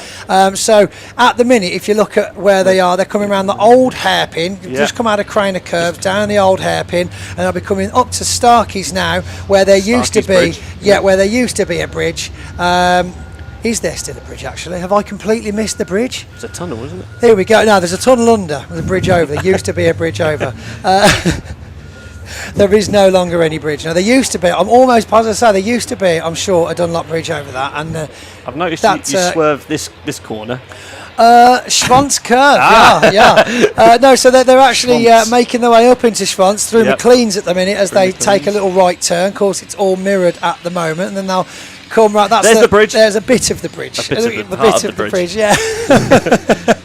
There's an entrance into the main back straight, and there's a little castle, and everyone thinks that's the castle of Castle Donington, but it's not. It's a bit further over on the hill. Now we're going to get live timing up here, and we'll have a quick look onto here just to see, not to put any pressure on. Good luck to number 6, John Powell. We can see the live chat. Yeah, we should do trailers. Someone's saying over on the TCR chat, which would be good. And as we can, where can we meet Trucker Tim Pointy? I don't know. That is, I think, will you be, where are you going for the rest of the day? MV commercial stand. MV commercial stand down on the infield where all of the cool convoy stuff is going on. So now we can see them making their way round Coppice. We've got that kind of building. This is the little castle I was telling you about over by the entrance. So yeah, they've come round Coppice now, and they're making their way down the long straight the back of the old viewing bank there. Into the Roberts chicane. This is one of the only things I remember, because that's my actual real name, believe it or not. Not Pointy. Not many people know that. This is a lot of people do now. Trucker Tim just got that's it. It's out of the bag. Over on the YouTube. Yeah, right then. So here we go then. We've got the red lights. We've got 15 minutes on the clock. It's Reed versus Reed as they power down, and it's lights out. It's go racing. It's a very even start between Craig and Simon Reed as they power down. Further back, we look at Callum Eason. It's very comfortable on the outside as John Powell tries to find a way through. It's just ahead there with Simon Reed, Craig tucking in behind him, John Bowler next to Stuart Oliver. There's a teeny bit of contact there with Michael Oliver as Steve Powell still forced right wide onto the outside as they come round Hollywood, down the hill into Craner Curves. It's Nathan Smith all over the place. It's very fast down there. Dave Jenkins all over the tyres. My goodness me. It's very active. This first half of the lap is extremely tight. Nathan under loads of pressure from number 12 Michael Oliver there, but it still looks like a very good start for the number 68 of Craig Reed. Manages to pip his brother for the first half of that lap. What do you think of that? It's mind-blowing. It's just mind-blowing. watching you. Do you like that? How do you just reel it off like that? I don't know. It's taken a lot of years. There's a lot going on. There's a lot of years. So we've got Terry Gibbon managed to come out of the pits there in Ricky Collett's truck, and back now with the 86 MV commercial powering along under a little bit of pressure there from Neil Yates, who had a bit of an incident with the beginning of the last race. Stuart Oliver being held up behind Steve Powell, but then Dave Jenkins again in the 69 waiting in the wings to take that spot as we come round Roberts for the first time. Very tight through the chicane. A bit more dust gets thrown up. A lot of this damage, of course. Bit drifting. It is by a number bit 12. Yes, there number we go. 12. Well done. Yeah. there's a tail out. There we tail go. out. This is it. My foot's in. Your foot's in. You've done it. Well done. Trucker Tim has commentated. Right then, let's have a quick look at the lap times. 68 crossing the line first, 0.33 behind his brother Simon. Nathan doing very well with 1 second off the lead though. Behind him though, it's 0.53 for Bowler. Very tight. You can see just less than a second between all of them basically, but still struggling, some of them, to keep their tails in as we see more dust getting thrown up into the face of the number 7 Stuart Oliver. This is certainly a battle we need to keep an eye on as we're coming back up the hill now through Starkey's. You just looked at me. Yeah, look at them go. They're going so fast. They are very close very together. Fast. Yes, 100 miles an hour up a hill is quite exciting for 5 tons of racing machine. Across the top of McLean's through Coppice now though. These are the two Reed brothers in the red. Yes, I could. Yeah. Number 11 behind, followed by number 14, then followed by number 12. That is very right. Yes. So that's what I can see. Here you could be looking at saying, well, look, this number one's moving around a lot. Number 69, he's got something hanging off. Yes, that's true. Bumpers hanging off there. Front bumper, bit of damage there. Stuart Oliver pulling ahead though as they come out very cleanly through. Roberts taking a bit of a gap ahead though of Dave Jenkins there. Looking further back though into Division 2, it's a great start for Callum Eason with Bradley Harvey just behind him. John Powell still in third position there. Simon Cole in fourth. Archie Handy and Warren Harvey down the back. But of course, poor old Terry Gibbons starting from the pit lane in dead last from Division 1. So not a good start for him. But we can see now Michael Oliver, the number 12, with Steve Powell right on his tail. Steve Powell's had a great start to the weekend with some trophies already, Tim. So he's putting him under pressure. He's putting him under pressure. Yes. Yeah. I'm under pressure at the moment. You're making me sweat. Dun, dun, dun, dun, dun, dun. Let's have a quick replay then and see what's going on here. We've got John Bowler behind Nathan Smith, and there we go. As we come round, we can see, just looking at these trucks again coming back up the hill, Callum Eason, quite a big gap ahead of the rest of the Division 2 trucks now, so that's great for Callum Eason. It's always good to have that clean air, and when you're focusing on what's in front of you rather than what's behind you, it actually makes you a much faster truck. When you're at the front. Yes, you've got the clean air. Exactly, this is it. Bit of a gap behind Division 1. There is obviously an evident speed difference between Division 1 and Division 2. Huge amounts of power difference as well. But look at this, we've got Dave Jenkins looking for the outside through Roberts, but Stuart Oliver just managing to close that door as they come round on to the next lap. But it's still a very tight race. Look at that cluster of trucks all swerving around trying to get past each other. It's a battle there for third place, I believe, as we've got Bowler trying to get past Smith, Michael trying to get past Bowler. It's all happening, but look at this back in Division 2. John Powell looking for a gap past Bradley Harvey in the 96. Even though it says Weaver, it actually means Harvey. This is something we got mixed up quite a lot. Drifting by number 6. Drifting I think I'll just point out drifting. Trucker Tim, drifting commentator. There we go. If there's any drifting, I will commentate on it. Yeah, there we go. I mean, feel free, if there's like an incident, like a crash, you just jump straight in and say what's happening. So we've got some bump drafting going on then with Dave Jenkins getting right up close behind Stuart Oliver there, up the hill towards Schwartz curve. There you go, I said it there. Said it for you, Tim. But it's still number 68 of Craig Reed and brother 89 behind him that are very, very comfortable in that lead. But of course it does appear to be a very tight battle here for the Jenkins and Stuart Oliver, even though they're looking at 7th and 8th at the minute, so very far down as they come sailing past Neil Yates and Tom O'Rourke in their own kind of battle there as they all bunch up coming round into Roberts. But we've got lots of room, and that's what's important. Yes, lots. What are we looking at track times, Tim? Tell us the track times. They're gone. They've gone. It's fine. I'll tell you what, look, the pink one on TSL is the fastest lap. So have a look at the pink time and look whose it is, and then tell us who got the fastest lap. Yeah, Powell. Steve Powell. Steve Powell, 1 minute 26. Brilliant. There we go. 1:20. So 26.7. Is that the fastest lap of the race? It's the fastest lap of the race so far. Yes, indeed. This is it. Whereas, and it's also his best lap, of course. He's in sixth. He's currently in 6th place. Yes. If we look at the timings, it's only 0.1 of a second behind Michael Oliver. So he's going to need to do a bit more than he's doing at the moment to be able to get past Michael Oliver, and then of course make up the extra 5 spaces to the front of the grid. But then you've got to get past as well. Absolutely. Which is hard. Yes, you have got to get past. That is a very big part of it. And getting past some of these things, they've got the widest vehicles on the track. We see these guys go 3 abreast in places that you wouldn't try and get 3 motorbikes through sometimes, and yet they make it work. It is insane. Nathan Smith, though, the number 11 in the blue and white truck there behind the Reed brothers, doing very well. He didn't have the greatest start yesterday, having a technical issue that saw him get a DNF for one of those races. He's actually come to us from sim racing, believe it or not. So really? Yes, sim indeed. Racing? Yeah, he's been around truck racing his entire life. Let's put that out there first of all. So he's no novice to the sport. However, very quick move up with the International Truck Prix that was here last year, jumped in his dad's truck, who Dave Smith's been racing with us for quite a few seasons, and obviously did very well, and then they all made the decision that this was going to be the year. Bit of lock up there as we see a late dive from Steve Powell down the outside of the number 12 Michael Oliver. Lots of smoke there, and it's all of a sudden we've got hang on. Steve Powell climbing all over the back physically of Michael Oliver. That, I mean, we know there's going to be a bit of rubbing, but that was trying to climb over the top rather than go around the outside. My goodness me, but this is how it goes. Things can be very tight as we see Stuart Oliver backing off now. This isn't the pace we're used to from Stuart Oliver, so I'm thinking there may be some kind of issue. He does look a lot slower than we would be expecting at this time. We've got just under 7 minutes left of the race. We've just gone past the halfway mark. Yeah, have a drink, relax. I'm just going to have a swig of water. Yes.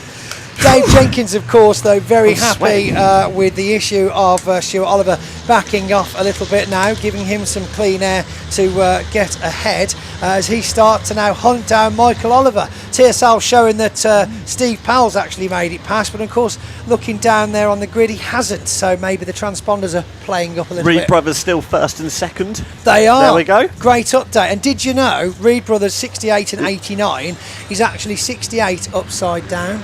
Oh, it is, right, yes. yeah, and it's because it was both of their dad's numbers when he was racing. Oh, okay. Little tidbit for you there. Yeah, there's my fact of the day. Bit of knowledge. Indeed. Looking very comfortable though, but John Bowler starting to gain on the back of Nathan Smith in the number 11. As we look further back down though, in that lovely view we can see Callum Eason now making his way past Stuart Oliver as well. So Stuart's definitely in trouble. But John, hang on, we've seen something. Blowout. That's a blowout on the number 7. We see bits of fiberglass and tyre blow all over the place. And see if I can see it out the window. He's getting up. No, it's too far past us. It's on the grass. Stuart Oliver making his way to safety now. I'll see if we're going to get a flag for that. We might be able to do a virtual safety car if he is out of the way. This would mean a virtual safety car? Yeah, because they're not allowed real safety cars because the trucks are too big and scary. Okay. Yeah. So in reality, as long as he's far enough out the way, clerk of the course can make a safety decision on whether we're going to go under yellow flag on that particular corner or whether they'll just put a red flag out if he's in a dangerous position. Yellow flag, is that no overtaking? It is indeed on that particular corner. So as long as the yellow flags are out on that particular corner, then they can carry on racing as soon as they get past. Back with Tom O'Rourke though in the Fruhafen MV Commercial 86, having a great battle with the 33 of Neil Yates, making his way past now. He's done very well to get past him. Surely you've got to be rooting for this guy now, I am, right? yeah, definitely. Come on, Tom. Oh, there we go. So let's see how they get round the chicanes. We go for the wide angle. We'll just see them popping out behind there, up over the hill. But it's still the 68 of Craig Reed doing very well, setting a fantastic lap time, 127.3 there. Such an unfortunate finish to the race for Stuart Oliver, though. That is a real shame. So does the race finish when the time's up? Sort of, yeah. Okay. So when the time's up, as long as the time finishes before any of the other trucks start another lap, then they'll put the last lap flag out first, and then they'll then do the checkered flag after that one. However, there isn't a checkered flag. No, so they'll say last lap, and then they'll put checkered flags up on the light board, but there isn't a physical flag like you get with the rest of the races. Why is that? Because they're not allowed any marshals on the gantry whilst the trucks are on the circuit. Because they're so big and heavy. They're so big and scary. Yeah. That's basically the I theme. see. Right then, we've got Simon Reed now under a little bit of pressure from Nathan Smith, but the battle for third is getting very, very spicy as number 3, Steve Bell, still climbing all over the back of Michael Oliver, looking for that space. Hopefully there's no more contact between them two, but John Bowler is just concentrated on trying to get past Nathan at the minute, which doesn't want to give way. Of course, Nathan wanting to use every possible opportunity of this reverse grid. Do you know anything about the reverse grid, Tim? A little bit. A little bit. Tell us what you know. So because the different leagues, is it? Sort of. So they swap round. Yes, the reverse grid will be a reverse result of the top 8 of the previous race. So this is a reverse grid of yesterday's race 2. So the top 8 will get swapped around as we saw earlier on. So they have to get past them, don't they? They Exactly. have to get back by. Exactly, and it's a proper battle sometimes. I mean, we've had it in the past where we used to reverse the entire grid. Wow. We'd have Division 2, 10 trucks in front, and then all the Division 1 trucks to get behind, and you'd literally all have to swap places on the circuit. That used to create quite a few incidents. Carnage, let's say. Yeah, I could absolute imagine. carnage. Yeah, chaos and carnage was the one. But yeah, very comfortable lead of the top three now. But look at how fast they look when you get certain angles there of the Reed brothers just firing along. This is going to be a great picture on the podium for us in about half an hour after the checkered flag. We'll be handing out the trophies. Hey Tim, will we get to go down? Do you want to hand out some Yeah. trophies? Oh my God, can I? I mean, it happens. It's got to be done, Yes, right? yes, We've got to please. do it. Okay, Yes. there we go. Trucker Tim handing That'd out be the awesome. trophies half an hour after the checkered flag, as is tradition. But here we go with John Bowler. We've got 2 minutes left, just after the race there. Right, we've got John Bowler for Nathan Smith now, 14 and 11 on your screens, looking for every possible gap around. Will he make it fit? It's very tight. I can't believe we didn't get any contact on the tyres there. My goodness me, that was very close. But taking that tighter line has given Michael Oliver a chance to catch up a little bit, as Neil Yates is still all over the back of Tom O'Rourke further back. Dave Jenkins has caught up with the back of Steve Powell, number 3. And Nathan Smith seems to be driving a little bit more defensively now, not as close to the Reed brothers as we've seen for the rest of the race. Look at the gap between them there. Can the drivers see how long's left of the race in their cab? Or No, they've got radios, and they will be told last lap over the radio. So they've got a course radio which comes from Clark of the course. Yep. So the coordinator or Clark of the course can send them voice messages if there's number so and so, black and white flag for track limits. We have actually had a track limits, unfortunately, I do believe, for number 6 of John Powell in Division 2. So he may well be getting a small penalty, and as he's currently in 3rd, that could affect how he finishes across the line. So we can see 68 and 89 now starting to catch up just with the back of Terry Gibbon. We're just about seeing Ricky Collett's truck there in shot, along with Warren Harvey. We've had another black and white track limits flag going out for number 69. They only get a couple of warnings before they get a Does marker. that mean they've done something wrong? That means they've had a bit too much of 2 of their wheels going over the white line of the circuit. Track limit sensors are in place, so it's not a decision, it's a process where they will pip out and obviously tell the clerk of the course that they've gone too far over. So this is the correct procedure you see here, staying out of the way to let the faster trucks come past if you are far enough back that you're going to get in the way. And a very nicely spaced out train there, but this is it. We've got 1 second as the clock counts over. This will definitely be the last lap. Will we see checkered flag at the end of this lap? I'm going to have a lay down after this. Lie down after this. I think I need to lie down after this. Usually Paul helps for some of it. No, I think you've done fantastically. Right, we've got Craig Reed and Simon Reed and Nathan Smith at the beginning at the front of Division 1. Let's just concentrate on these 3 as they come up the hill through Starkey's Bridge into Schwantz Curve and around the back of McLean's. This is the last quarter of coming the lap round now. Coppice now. That's it. Very good. Thank you. It is. You've done it well. Nice straight round Coppice onto the long straight before we can see Robert Chicane just out of shot there. And let's see if anybody makes a last dash, because this could be the moment that somebody tries to make a move. Here we go through Roberts chicane. It goes as we've still got Craig Reed, Simon Reed, Nathan Smith. It's going to be checkered flag out, is it? And yes, as he crosses the line, it's a fantastic result for Craig Reed in the 68, followed by brother Simon Reed in the 89, number 11 for Nathan Smith. He'll be very happy with that. Then following on, we've got Bowler, we've got Michael Oliver in 5th, 6th is Steve Powell, 7th for Dave Jenkins, 8th is Tom O'Rourke, and behind there, in 9th place is Neil Yates. Down into Division 2, then taking the win across the line and quite a distance ahead of the rest of the pack is Callum Eason. Yet another, I believe that's the 8th consecutive first place he's had in a row now, ladies and gentlemen. That is an incredible achievement. Bradley Harvey taking the 2nd place, and then as John Powell and Simon Cole cross the line, we see that changeover in positions for track limits, which puts Cole in 3rd place overall. Behind him then John Powell, Archie Handy, Warren Harvey is your 15th position, and of course unfortunately Terry Gibbon and Stuart Oliver we lost during the race just across the line, and there he goes. Absolutely brilliant result as they just wait for our last couple of drivers to finish off. But of course, that does mean that I'm going to have to hand over to Paul because we have got to go and do TV interviews, haven't we? So have we? Yeah, well, I have at least. Oh, I've got to go and run off. So it's been emotional. I'll hand you back to Paul. Paul, how are we? All good, thank you, Pointy. And well, it's been absolutely brilliant having both yourself and Trucker Tim covering the race there.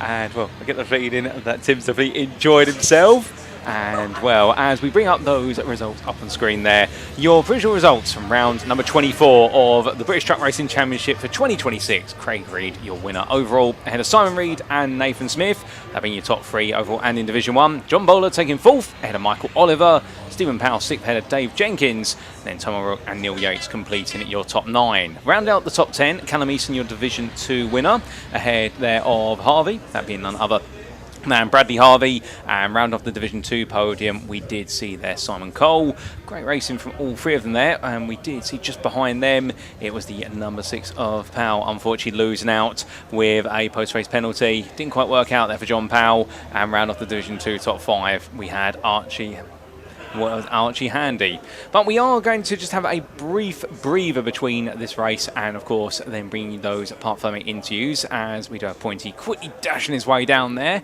And we'll place your bets, ladies and gentlemen. Can he dash down to Parc Fermé quicker than Andy McEwen can do it or not? I'll leave that up to your imagination there. And, well, what a great race. We've got one more race for the British Truck Racing Championship here this weekend. And we're going to be seeing what will be their round 25 late on today. And that'll be the race where it's set in terms of the grid based on a top 8 inversion of the race 3 results. The racing this morning, and we'll be seeing all the drivers go back out there once again. Hopefully we will get to see the machinery of Stuart Oliver back out there, and also the machinery, the number 95 that did have to retire quite early from the race of Terry Gibbon, because we always do love a full truck racing championship grid. The circuit falls silent for a brief moment, and coming up after these interviews will be the Mini Challenge Clubsport, and that will be their penultimate round of their season, round number 14 of 15, and a lot on the line in the championship there. And we'll bring you up to speed with that when the time is right, as we do just see there the staff car making its way around, just inspecting the circuit and making sure that all is okay and that there's no debris or indeed any fluids down on the circuit, which we have seen in a couple of the races today, including of course in our truck racing earlier on this weekend. And just take a look into the YouTube chat there, and we do see a few of you there enjoying yourselves with regards to seeing Trucker Tim being in the commentary room. But we're going to now make our way down to Parc Fermé for Pointy, who's going to bring us those interviews from our top 3 and indeed a good variety of our truck racing championship drivers.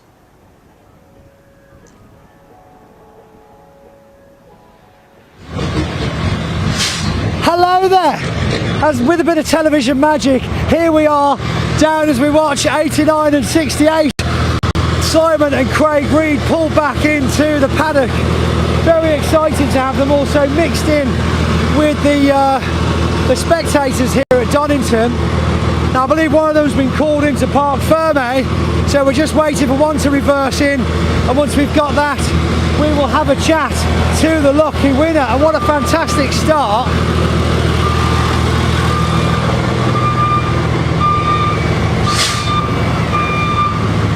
Say that again.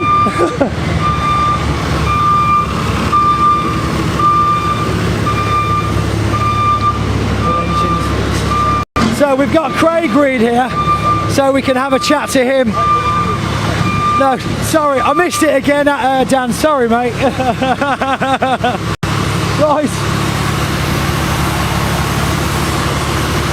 Always trying to tell me things when it's like the loudest moment, and then I just miss it. And I'm like, I really wanted to hear that because it sounded important, but then your earphone falls out of it, and you're like, oh God, what did he say? What did he say? Right. Let's get him out now. Brother Simon making his way round to Parc Fermé. Now of course we're under Parc Fermé conditions even though we're in the tent. So we put the sign on the window, mechanics aren't allowed to touch anything other than the isolator and I believe the water, because things like that need to be cooled down and sorted out ready for the next race. So Craig, what a battle, what a race. It was good, yeah, honestly. Simon Simon's got a different TCU on me. He has got a bit more power on the street, but on the red gate, I just pulled enough to stay on the big end.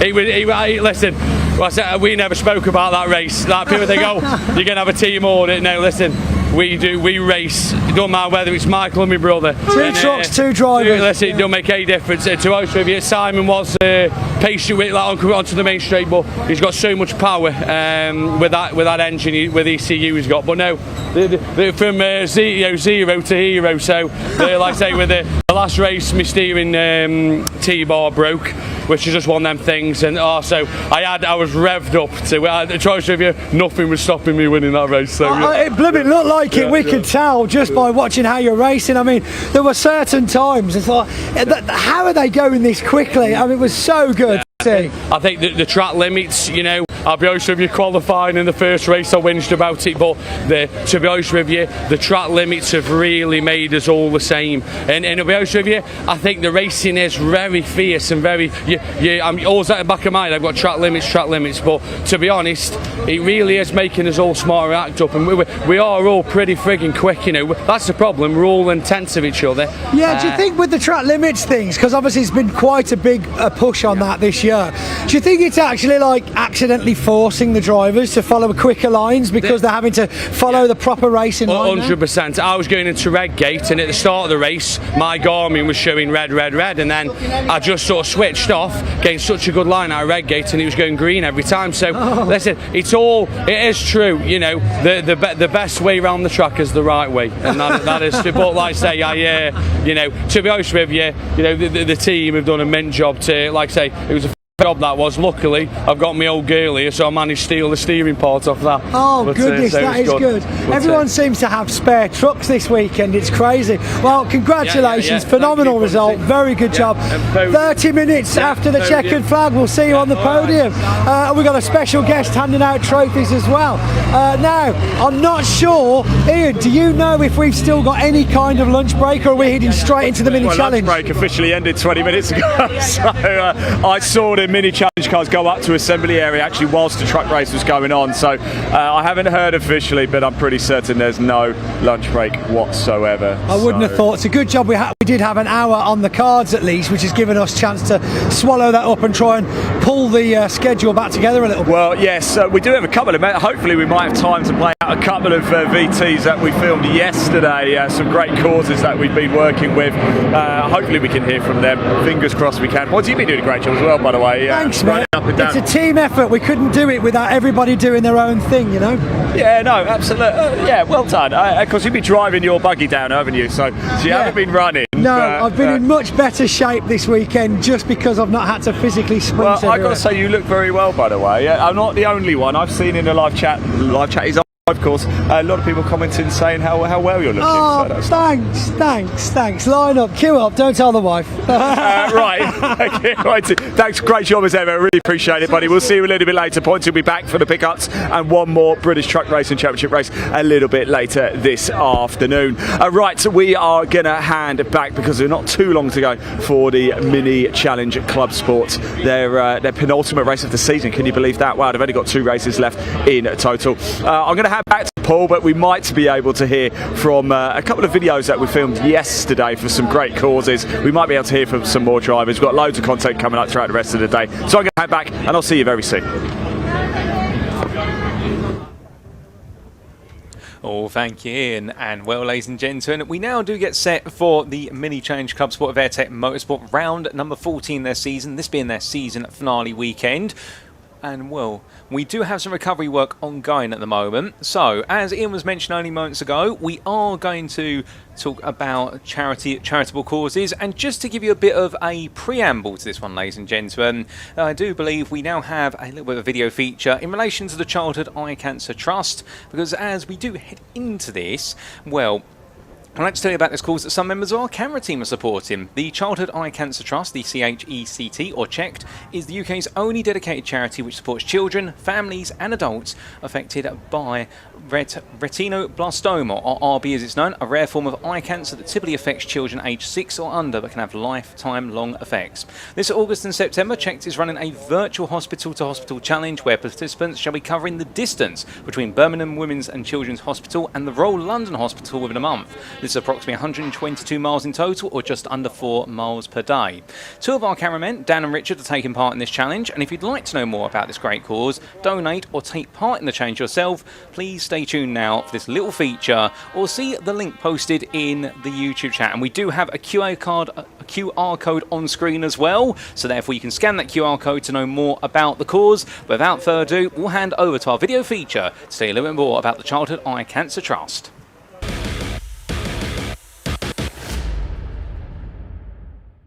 Right, good evening everybody, or afternoon, or morning, whenever you're watching this. I can tell you right now it is 10 to 8 in the evening on Saturday here at Convoy in the Park. We've just done a full day's broadcasting. I've done about 30,000 steps already, but we're about to do a couple of laps of Donington Park on our feet for a very, very good reason. I've got Richard here, Dan here as well. As you can see, he's modelling a very nice t-shirt, the Childhood Eye Cancer Trust. And Dan, we are taking part in a 122-mile run. Why? That's a very specific distance. It's a very specific distance, so that's the distance between the 2 hospitals in the UK that treat retinoblastoma. So that's Birmingham Women's and Children's Hospital in Birmingham, and then London's Royal Hospital as well. Okay, we don't have to do 122 miles now though, do we? It's throughout the whole of August, right? Throughout the whole of August we've got it. I think, I don't know what Richard's on so far, I think I've done about 34.9 miles. Okay. And we're hoping to knock out another 5 now, doing a couple of laps. Yeah. Richard's been doing it with me, and obviously we've got you as a special guest this evening. So. I'm going to join you for a couple of laps. Richard, you're going to walk though, aren't you? Yeah, sadly I'm an old boy with a dodgy knee, so I've got to walk these laps. Right, I think we should get this underway, shall we? 2 laps coming up. I've worked it out. The mile was done in 4 minutes, wasn't it? So what are we, about 2 miles? So I reckon 16 minutes we can get this knocked out if we get a move on. Yeah. Right, right, here we go. Just before we do go, people can donate, I guess. How would somebody donate? People can donate. We're going to go with BARC. We're going to put the link in the description of tomorrow's BARC YouTube video, so you can check it out there.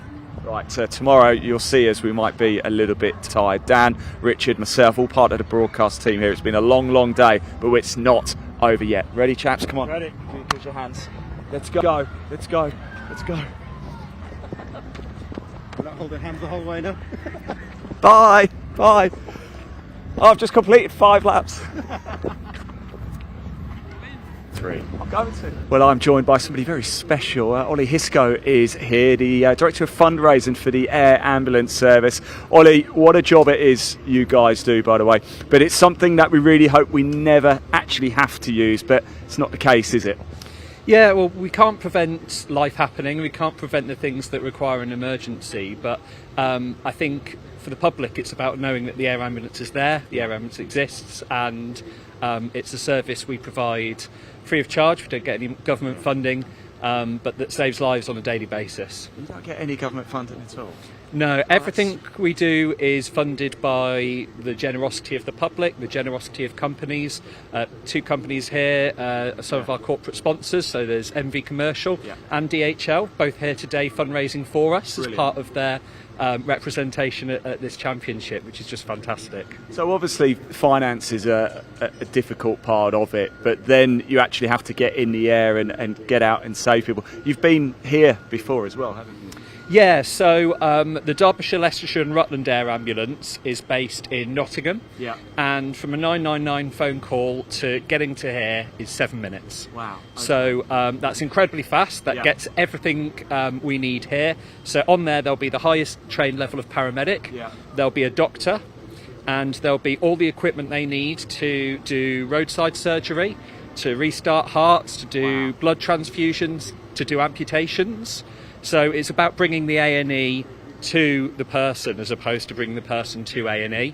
And as I said, in 7 minutes from that phone call being placed, we can be here. And it's that fastness that saves lives. But you talk about the people as well, the doctors, the paramedics, etc. So they're on standby pretty much all the time, really. Yeah, it's a 24/7 service. This time of year we fly more. Obviously we can't land at night time in a place where we can't see if there are overhead power cables. But it's 24/7 service, and yeah, they're always on. They're always on standby. This time of year it tends to be a lot busier because frankly people are doing more, whether that's racing like we're seeing today, or horse riding, or playing golf. We're more active in the summer, and that means we get more call outs. So I'm going to ask you a couple of questions. You don't have to answer them if you don't want, but do you know roughly how many call-outs you get per year? Yeah, around 10,000. It's doing some quick maths in my head. 10,000? Yeah, absolutely. Wow. So it is quite significant.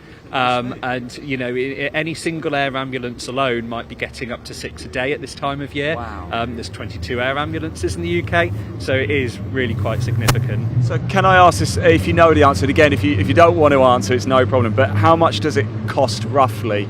Let's say it's 7 minutes here. What sort of cost are we looking at? You know, we're trying to fundraise, aren't we? So what would that cost? Yeah, so our air ambulances, and like the Derbyshire, Leicestershire and Rutland, or the next nearest is the Warwickshire and Northamptonshire, they are quite small helicopters. They're, for those who like their helicopters, they're Leonardo 109s, and they're single pilot. Okay. So the fact they're small means that we can. Firstly, they're very fast. They fire 180 miles an hour.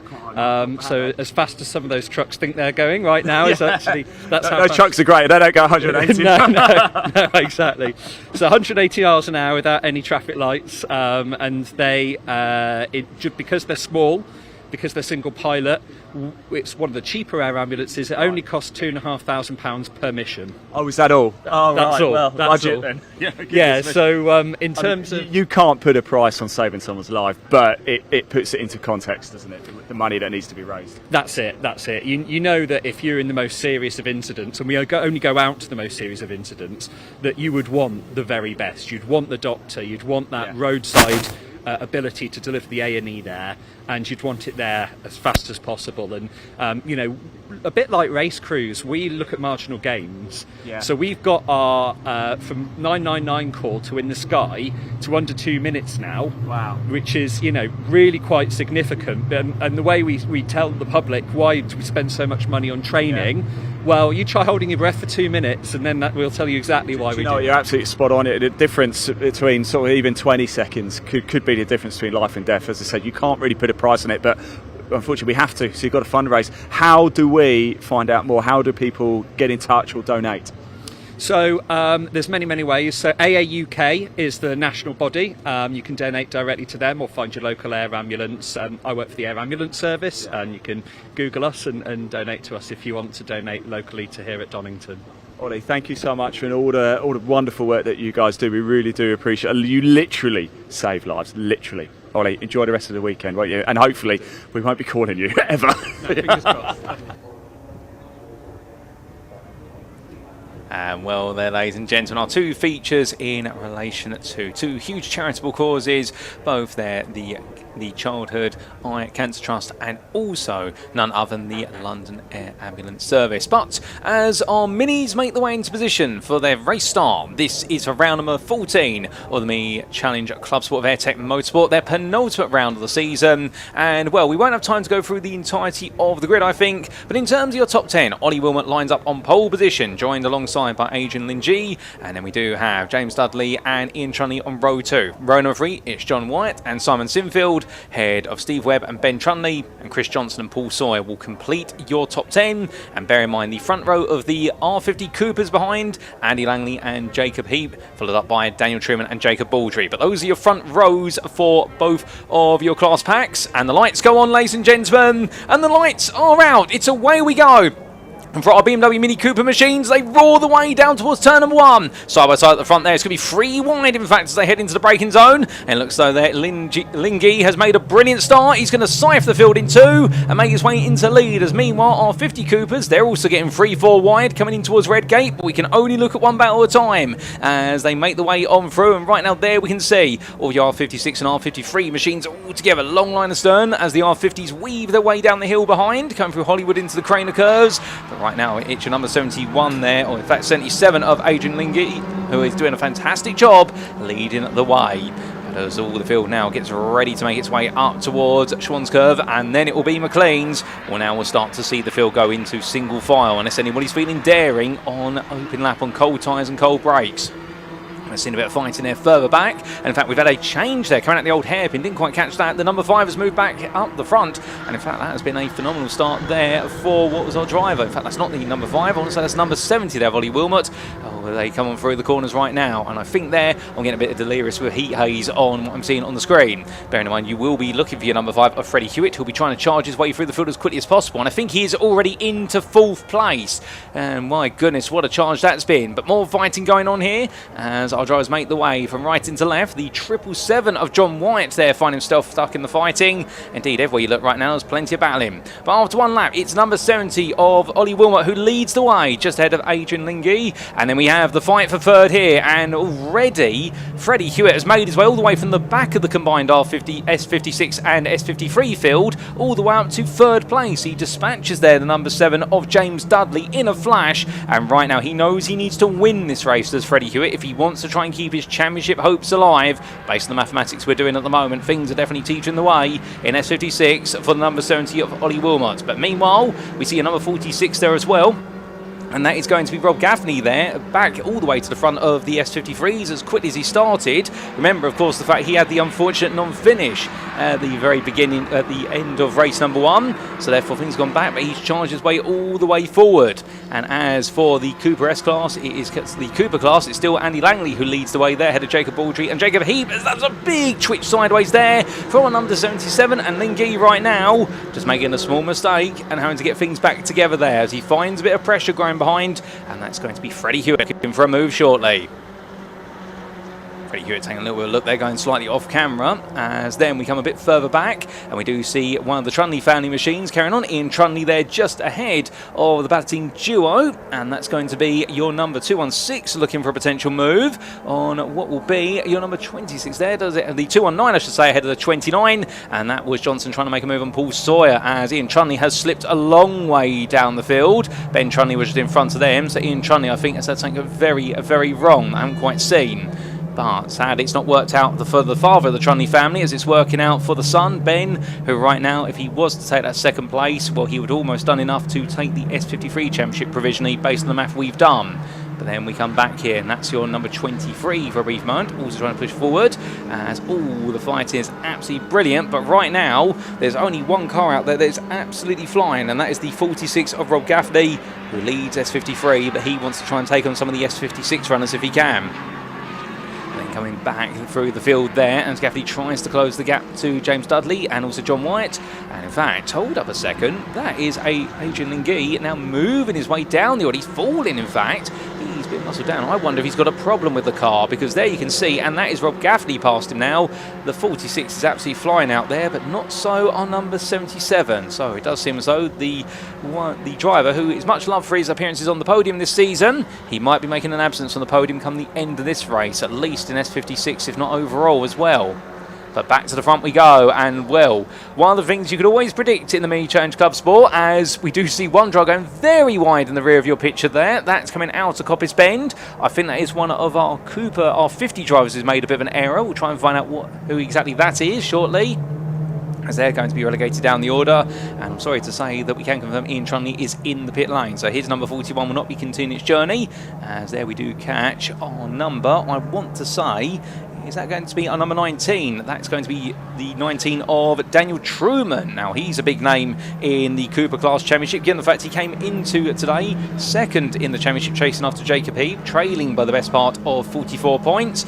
And right now it does seem as though, sunny for Heap, this is a really golden opportunity to extend that lead and pretty much put it out of reach by the time we do see our final race here today. Looking to the front of the Cooper R50 class, that's Andy Langley, typically known for being racing in the S56 class, but he's decided to switch back to then the Union Jack Mini, and he has got right behind him Jacob Baldry trying to put some pressure on. And Jacob Baldry, having taken 5 podiums this season, but yet to take a win in the class, well, has to see where we can do it this time around. He fell a bit short of it previously, but track limit penalties, as much as also battling on circuit, definitely dictated the flow of the race for all 3 classes. But there's our 777 of John Wyatt, and right now still holding his ground, although being very closely chased there by some of our S56 fellow runners. And right now he finds himself in some very firm company as Adrian Lingi continues to fall down the order, so definitely a problem for his car as he slips all the way down your timing tower on the left-hand side. But then we come back to the battle for the lead of the Cooper class. Langley still ahead there, but Baldry inching closer and closer, looking for an opportunity to potentially make a move if he can. Now, to fill you in on how points are scored, they're scored based on class position, where you get 20 for first, 17 for second, 15 for third, 13 for fourth, 11 for fifth, and then 10 for sixth, and down in steps of 1 all the way down to 15th place. But you also get a point for pole position in qualifying, and also a point for the fastest lap in the race, and for leading a lap of the race as well. So plenty of points up on offer. So even if you don't win the race, just leading a lap gives you an extra point. It can help you out, and that's exactly what Jacob Baldry would like to do, because I think he would like to see if he can get inside the top 5 before the season is said and done come the sun setting today, as he continues to ride the back there of Andy Langley. And here they go up towards what will be the Schwantz curve again. Now, is he going to be able to look for the move here? Will he go outside to inside or inside to outside? I think it's going to be the former. Well, he continues to look for the outside lines there, keeping Langley definitely on his toes. But look who's being brought into the fight there. That's number 20 of Jacob Heap, championship leader. And, well, after taking that second place plus the fastest lap last time out, he'll be happy to be sitting behind them right now, as it's going to be a big move there. And that is a change for Cooper R50 lead. That is going to be Baldry now into the lead of the class. Andy Langley slips to second. And it's going to be the other Jacob Heap, I should say, who'll be wanting to try and get onto the next step of the podium shortly. Coming into the S's then, I think you won't see any further battles between this trio right now, but I think we're going to have to find out when, rather than if, it's going to be an attack here from Heap on Langley, as across that timing line they roar. A bit further back there, you can also see the number 23, that is going to be and the machinery of Daniel Butcher-Lord. He's trying to close up. He has brought Chris Aram to the party with him. There's a little bit of a further gap before you do see the machinery of Truman and also Reed there, so a bit of a gap opening up. But as we now get ready to take a look back towards the very front of the field, we're giving a bit of time there to our 50 runs, which is always lovely to see, and we'll come back to them a bit later on. There are your overall leaders at the moment, and surely not again, and that is going to be a slowing down car there, I don't believe my eyes, of Freddie Hewitt. That is heartbreaking, and well, it all went wrong in race number 1. He slipped backwards, and now it's race number 2. It's all going wrong again here at Donington Park. He does continue, however. He doesn't seem to duck to the pit lane, but it means now your number 70 there of Ollie Wilmer is going to have literally the entire space of the road to himself. He's not going to worry about anyone else in class, because his pace right now is more than comfortable to make sure he stays well ahead of the rest of the field. And John White's going to be catching up to Freddie Hewitt quite quickly, but we are starting to see some black and white flags for track limits for drivers, so that could change the complexion of this race. There's Ben Trunley still chasing after the 231 of Steve Webb. He would like to take the overall position of 7th, although it's not going to help him get the win in the S53 class. He'll need to try and carve down what is almost now 4 seconds to Rob Gaffney. That is a big gap there, and Gaffney is no slow driver, I can tell you that, with the way he's been driving today. And I think Gaffney definitely putting a big impression in going into what will be the new season. But a bit of a battle here, and that's going to be a squeeze on the inside for Heap. Can he get the move on Andy Langley? He's going to try it at least. Now they come in towards Hollywood, and the man who leads the R50 Cooper Championship, he wants this second place, and he wants them proved to be the superior of the Jacobs. If he can chase down Jacob Baldry, he's not going to the momentum here as he tucks in behind before looking to the inside. All in on the brakes into the old hairpin. Langley goes to the switchback, and does Heap overcook it? He does slightly. It's well done, but it's just a little bit too overcooked. And so here comes Andy Langley looking around the outside, getting ready now to go in towards the run of Schwann's in towards McLean's. Who's going to be the braver on the breakers here? And it will be Langley who's able to take that place back. Great racing between these two, no doubt about it. And as they head up towards Coppice Bend, all this is going to do is buy Jacob Baldry a huge amount of time. He started the lap almost 7.5 seconds clear. By the end of this lap, I think, well, not 7.5 seconds clear, I'm misreading my timings there. He started the lap only what was about 0.6 of a second clear, but by the end of this lap, he's going to have at least 2 to 3 seconds of space, if not even more. And while I jokingly say, he'll be making it up to 7 seconds at this rate if they continue to fight like this. And then we do come back to a little bit more squabbling here in the midst. And there's your number 5, Freddie Hewitt, still soldiering on. And, well, of course, we talked a little bit earlier about the fact the 20-foot 24 champion in the S56 class. And we wants to give a big thanks to his sponsors of PJN, also Low Finance, and also his mum, I do believe. And right now, he's not giving up. He may be in a car that seems to be struggling or having an intermittent issue, but he does sweep round the outside there of one of our drivers who is going to lap down. In fact, I want to say that is Ian Trundley. Now, the reason why he will be going slowly is because he did come into the pit lane earlier, and while he's come back out, he is a lap down. So the reason he is going slow is because he has to respect the blue flags. As much as he'd like to battle with these drivers, he is an S56 runner, much like them, but he's not allowed to battle them. Essentially, he has to give way. So the reality of the situation is that actually now we still have John White close to the back of Freddie Hewitt, and James Dudley also trying to get involved there for the final spot of the S56 podium. Coming through there for Ian Trundley, this is not the way he wants it to go compared to the result he had earlier on today. We did bring on home that 4th place, but right now be to the back of the S56 field. Then again, you never know what could happen in race number 3. Remembering all the grids are set based on the results of the previous race, so Ian Trundley is going to come charging through from the back of the combined S56 and S53 order, as we do focus on them a little bit before coming back to the start-finish straight. Why are we here? Oh, car pulling off the road.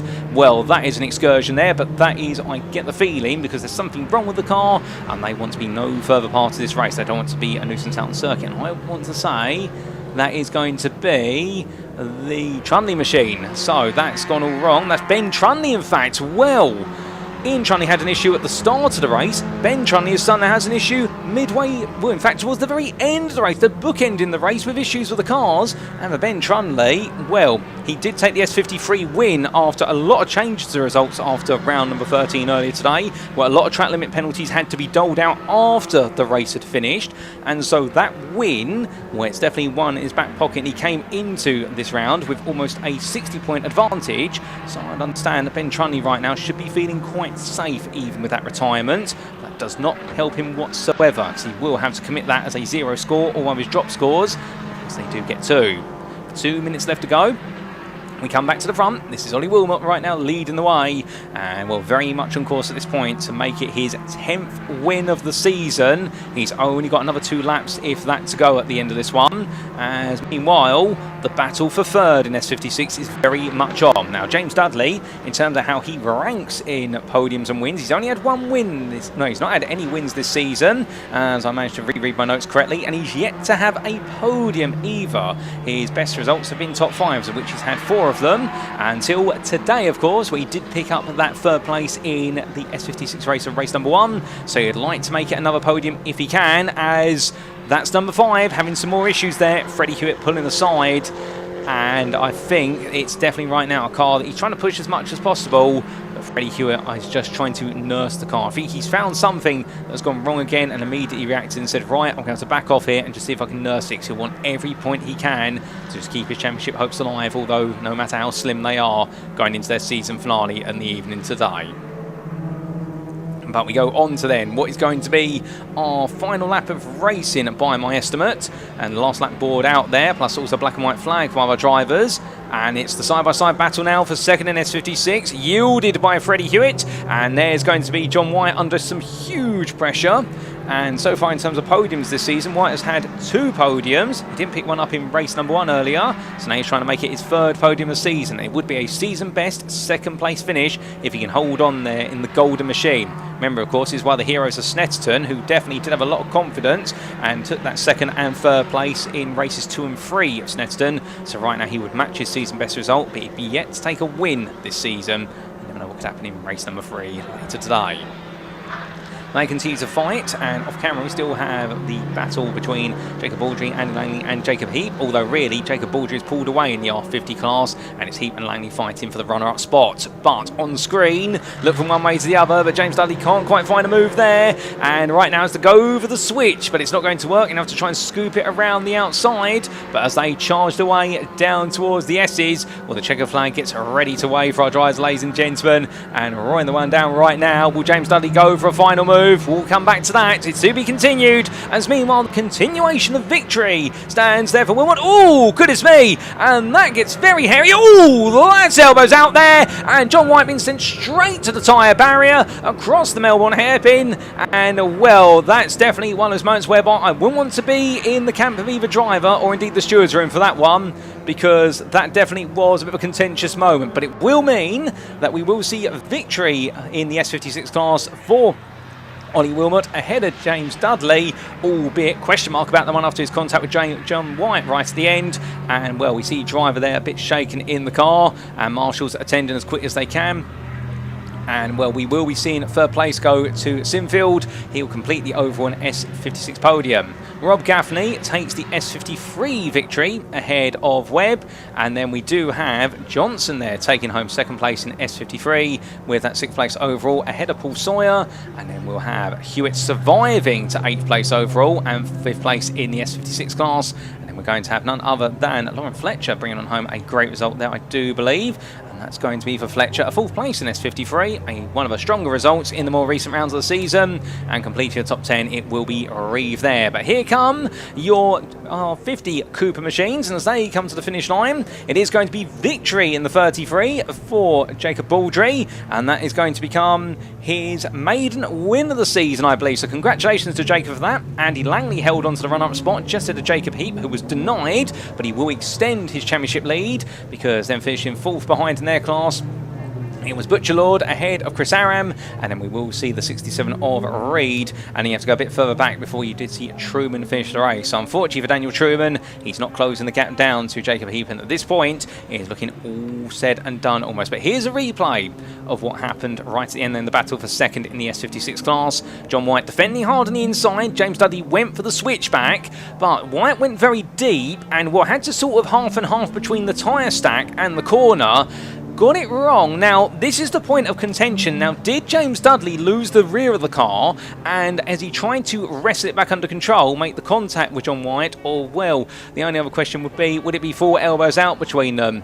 But we only call that incident from one angle. Of course, there's plenty more angles available, plus the onboard cameras of the drivers' cars, and well, definitely there will be some question marks about that one afterwards, because whilst James Dudley's taken second on the road, well, it may not be second when the race results are classified, depending on the interpretation.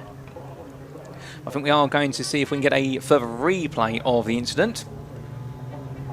And again, under heavy braking here, and keep in mind, front engine, front wheel drive, all the weight concentrated and thrown over the front end of the car.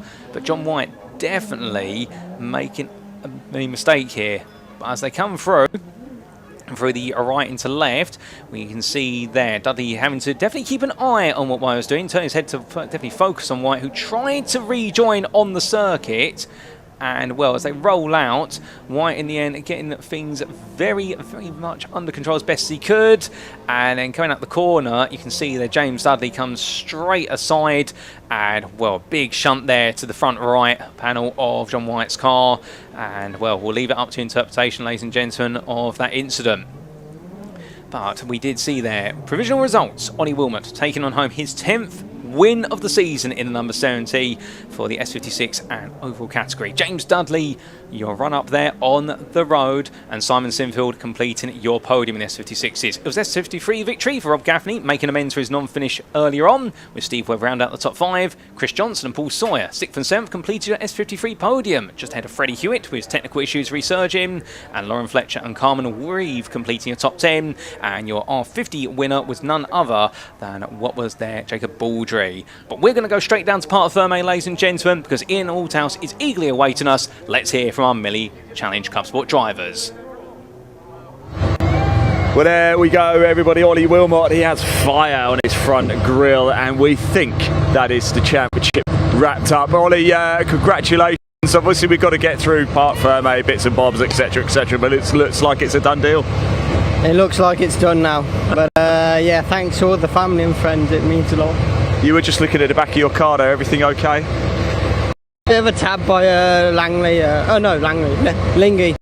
So a bit spooked me, but yeah, it's still there. So. I can see in your eyes you're a bit emotional. What does this mean to you?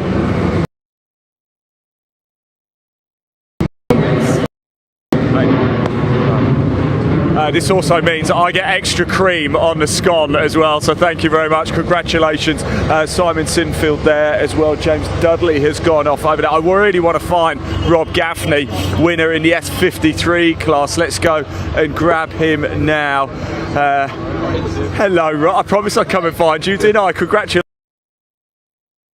We're hoping for this up for it, doesn't it? Come on. Yeah, obviously, you know, we had a problem obviously with the car in race one. Unfortunately, obviously, crank pulley bolt had come loose. Yeah. So just put the car in limp. So, but yeah, obviously we fixed it, and yeah, it's all running fine. Got a nice little trophy there. Look, we've still got one more race to go. I can't believe it's gone 3 o'clock and you still have another race to go. It's crazy, isn't it? Yeah, I mean, obviously, yeah, we plan to do the same again. Obviously, we'd like to try and mix it a bit more of the 56s, but we shall see how we go. I think you're 4th overall. You're not far off. Yeah, to be honest, the last 5 or 6 laps I was just kind of backing it off. Didn't want to get any time penalties, anything like that. Obviously, I knew I was well ahead of my class, so just big last race. Rob, thanks for talking to us. Let's grab Simon. Simon, come here, my friend.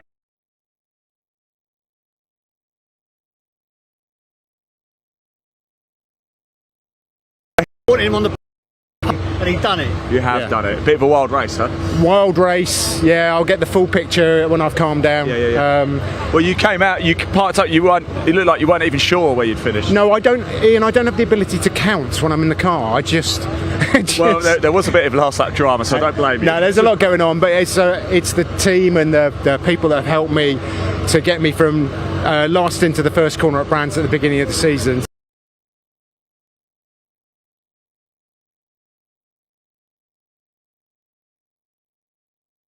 Tough indeed. I wonder if to James Dudley over here, and I think Mark's going to catch up with him first, so we will speak to him very, very shortly. Let's just stay with us a little bit longer if that's okay. I think there might be a little bit of clean-up going out on the circuit over there. We've got Lauren Fletcher here and Carmen Reeve. Let's find out how they're doing. Carmen, I spoke to you a little bit earlier, of course, ahead of race one. You said you were feeling a little bit nervous. We're now 2 races into the weekend. How are we feeling? Amazing. Right, the car feels good now.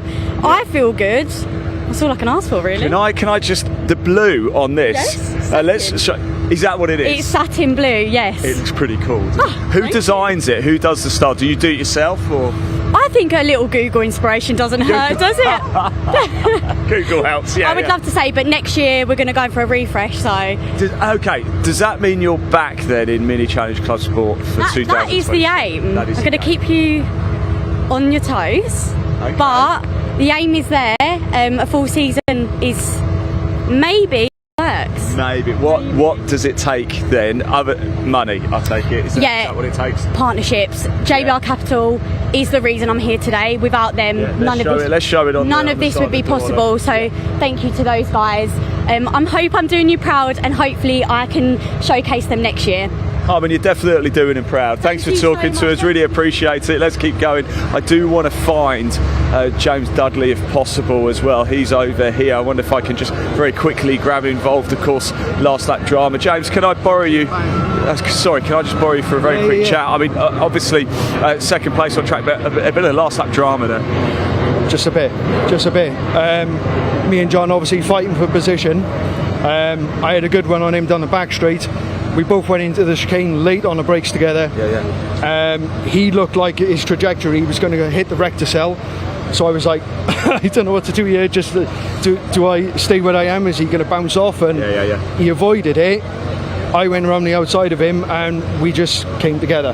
So I don't know what the clerk is going to say, but who knows? But I've just heard that he's okay and he's out the car, so that's the main thing. That's the main thing, isn't it? So, absolutely. Thanks for talking to us, James. Anyway, lovely to see you as well. Right, there we go. We still have one more race to go. Round 15 coming up a little bit later for Mini Challenge Clubsport. So, well before that, though, we have the Pickup Truck Racing Championship. They're about to take to the track here at Donington Park. So let's hand back to your commentators for this one. It's going to be another absolute cracker. Over to you. Oh, thank you, Ian. And we do apologise there, ladies and gentlemen, for the cutting in and out of the camera down in Park Ferme. That's not your live stream. It is on our end there with regards to our camera. There does seem to be a bit of a technical issue that has plagued us all day, and it just leads to a bit of intermittent connectivity when we do try to get the live feed from down in Park Ferme. But coming up next, of course, we do have another round of the Pickup Truck Racing Championship for 2026, and it is going to be round number 17 here at the Donington Park National Circuit for our pickup truck drivers. We had an absolutely fantastic race early this morning. We got to see some absolutely fast and furious battle in action, and Pointy was with me then. I suspect he might be coming back in due course to join me once again here in the commentary booth. And well, that race in the end did see victory go the way of Aaron Thompson, continuing his winning run from the Snetterton circuit. We made it a perfect weekend, the first in the series history where drivers taken the perfect score. But as we do get ready to see them line up on the grid, this will be your grid for their second race of the day, and that's going to be Aaron Thompson taking pole position based on the second fastest times in qualifying, and he takes that pole with quite a studious 1 minute 15.317. 4 attempts behind him, Ryan Hadfield will line up second on the front row, with Alan Cooper third on the grid ahead of Dale Gent. Then we'll have Mark Willis and Tom Hutchins on row number 3, with Jonathan Hadfield and Chris Brockhurst completing your first 8 drivers. We'll then look a little bit further down very shortly, because this is going to be a very fast and formidable field, and Jonathan Hadfield and Chris Brockhurst will definitely have some pressure from row number 5, and they'll be thinking about those behind them just as much as they will those in front of them, which will be quite exciting, no doubt about. But that top 8 in itself, very interesting, and perhaps the biggest point of them all, Aaron Thompson, who now will be leading the championship coming into this race, given the fact, of course, he was able to pit Alan Cooper and Dale Gent to the post. Well, now can he hold on to that lead, as Alan Cooper, conversely, finishing just behind him in race number 1, and Dale Gent seemed to be struggling, and in the end had to try and survive to finish inside the top 5. But here are your remaining rows of the grid. On row number 5, it'll be Simon Ward and Michael Smith. And a big shout out to Michael Smith's daughter-in-law, and I do believe that is none other than Mia, who's celebrating her 21st birthday this weekend, and therefore very happy, no doubt about it. And I did make my way down to their tent earlier on this weekend, say happy birthday. Did have a big banner out there, and well, a very happy weekend for all of Michael Smith's family. Mark Chalmers starts 11th in this one, ahead of Melvin Collins, and then Chris Land and James Goldshaw will complete your 14 starters for this round of our pickup trucks. One of the other things to keep in mind, we did see in race number 1, where it was a hot circuit back then, even though it was only around 10:30 in the morning, was just how tricky it was to find some grip out there. As we do see John White's Mini from the previous race now being lifted onto the back of the flatbed. The recovery in process. This is what is delaying seeing our pickup trucks make the way on out. But as the marshal's there, just make sure to get the car settled down. Not an easy operation. And you can see there, as they get it all together, that right now the most important thing, driver out of the car. And well, for John White right now, definitely a frustrating day, and understandably might be a situation settled in the stewards' room afterwards. We did see a few of you giving your thoughts on it in the YouTube chat. Now, we should point out, for those of you wondering what's happening with regards to the schedule, as we do say hello there in the YouTube chat, the TCR UK YouTube chat, to THX196. Good afternoon to you, good sir. And also want to say hello to Jay's Details there, who says that everything has been delayed. We are running effective schedule-wise at least an hour behind at the moment. But whilst we are waiting for the car to be extricated, as we mentioned earlier on, we do have some charitable causes going on. And in our feature, we talk a little bit about and something that definitely affects the younger generations, and that is none other than the Childhood Eye Cancer Trust. And well, you've got the QR code on screen there if you'd like to know a bit more about the cause, and even look to sign up as part of their ongoing challenge, and that being the running a virtual hospital-to-hospital challenge, where you're covering the distance between Birmingham Women's and Children's Hospital and the Royal London Hospital within a single month. Approximately 122 miles in total, or just under 4 miles per day. 2 of our cameramen, as we mentioned earlier on, Dan and Richard, are taking part in this challenge, and definitely scan the QR code if you'd like to know more, or potentially sign up, or potentially donate to the cause there, because the Childhood Eye Cancer Trust, well, now the UK's only dedicated charity which supports children, families and adults affected by retinoblastoma, a rare form of eye cancer that typically affects children aged 6 or under but can have life time-long effects. And definitely check out the QR code there if you want to know more. And we did post a link in the YouTube chat on any of the broadcasts that you're tuning in via, where it's the BARC official broadcast, alternatively the TCR UK channel, or Truck Sport for the British Truck Racing Championship. We posted the fundraising link in there as well for those who don't have access to QR readers. I appreciate not everyone has all the modern technology and doohickeys that some of us do. But indeed, I do believe there you'll find on a smartphone, as long as you point your camera towards that QR code, you'll be able to pick it up quite easily on any modern smartphone these days. We also did see what was a little bit of a segment earlier on in support of the London Air Ambulance charity as well. The QR code, not for that, we should point out, is purely for checked. And, well, hearing there about the hard work that goes on behind the scenes as part of their services. And just like that, well, John White's car now on the back of the flatbed. I think the marshal's just making some final conversations there with circuit staff to make sure the tyre barriers are okay, and we'll get the recovery truck put away as well. But as everyone gets themselves set for the next race, well, we also do see there a few of you asking when are we going to be seeing Civics next. And well, we definitely will be seeing Civics, don't worry. The Civic Cup will have its third and final race. It will be coming up after our pickup trucks, and then we'll also have our Audis there, I do believe. And we'll just double check in with respect to our schedule. We have had an updated schedule, and yes, we can confirm we've got our pickup trucks next, then we've got the Civic Cup, then we've got Audi Cup, then the third and final TCR UK race, then the British Truck Racing Championship's fifth and final race this weekend, then we have the final Mini Challenge Clubsport race, and then it will be your final feature long race of the Pickup Truck Racing Championship. And we are scheduled to end the racing at the moment, presuming that everything proceeds as planned, around about 7:15, 7 o'clock. So we are running, even with the shortened down, in fact non-existent lunch break, we are running about half an hour to 45 minutes behind the originally intended schedule if everything does run to plan from this point onwards.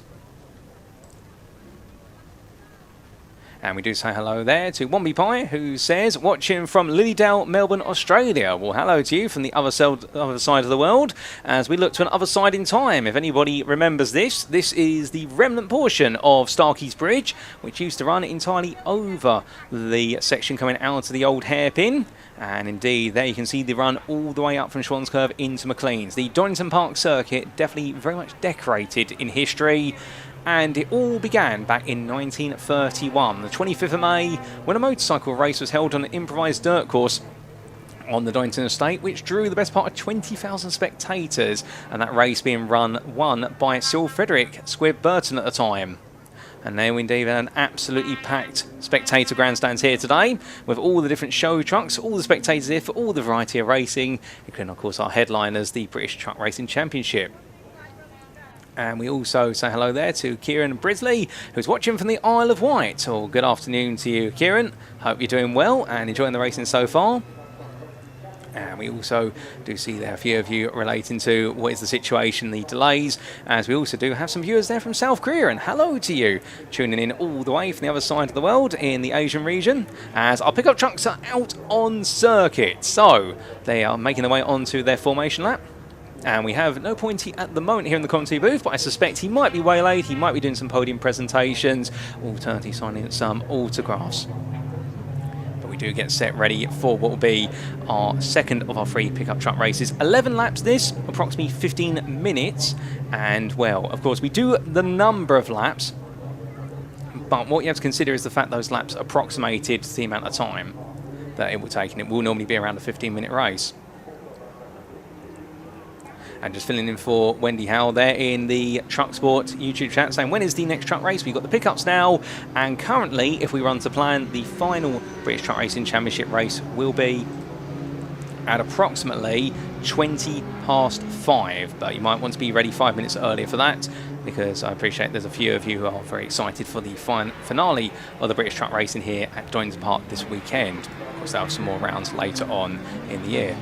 Also seeing Jade Studd there saying watching from Donington, love hearing them go around, and can you give Jim a shout out? Well, hello to you Jim and hello to you Jade, hope you're both doing well there in the BARC YouTube chat. And we also do say hello to someone known as Robert Paulson, who is tuning in from Central Florida, and also to RR Racer, who is cheering on from Chicago. Indeed, I do believe right now in the US state of Illinois it's about 5 hours behind, so correct me if I'm wrong, we're looking at about I want to say 10 o'clock in the morning, your end of the world. But let's focus on what's going on the circuit. All of our drivers now make the way into the double file formation. Here's a rolling start here, following that green flag formation lap. And we're almost ready to go for round number 17 of the 2026 Pickup Truck Racing Championship. And it is the front row starter, the pole sitter in particular, of Aaron Thompson. Can he make it 5 wins in a row? We're about to find out, because here we go, ladies and gentlemen, as they make the way for the last 2 quarters, and we're about to get underway.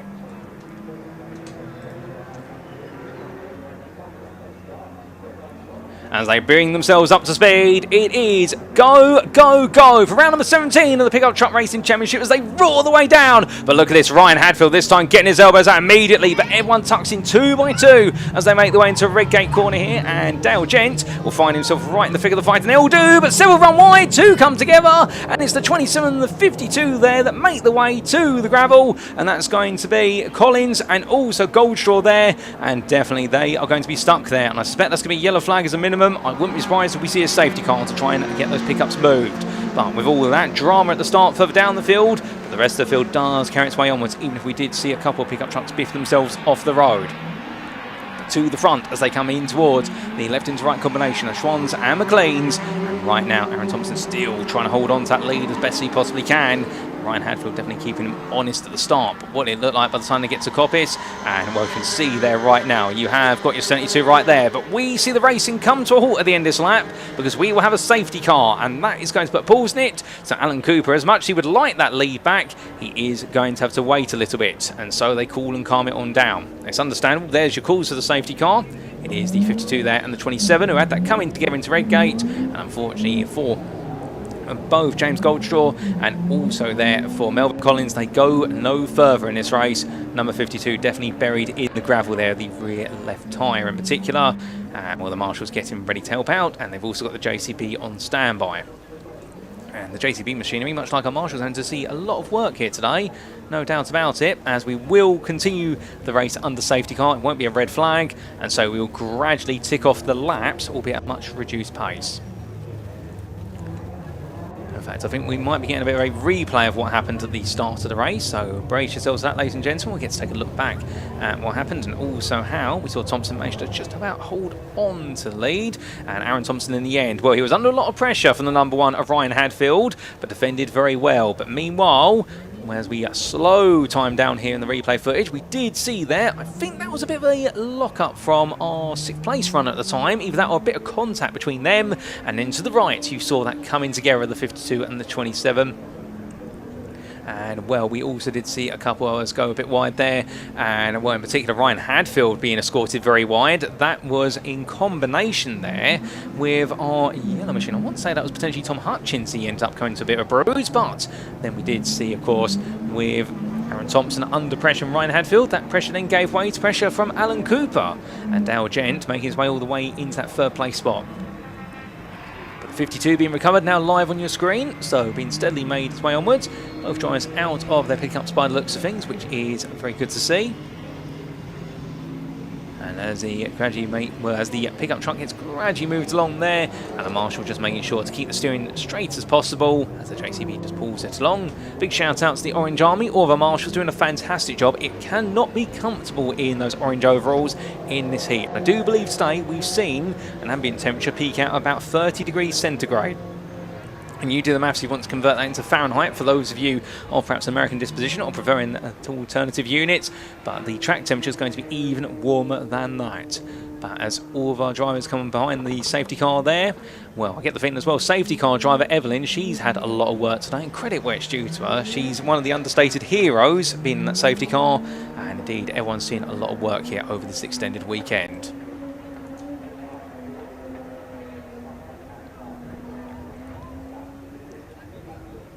But as all of our drivers continue to follow the safety car around here, at this point they can cool the tyres down a little bit.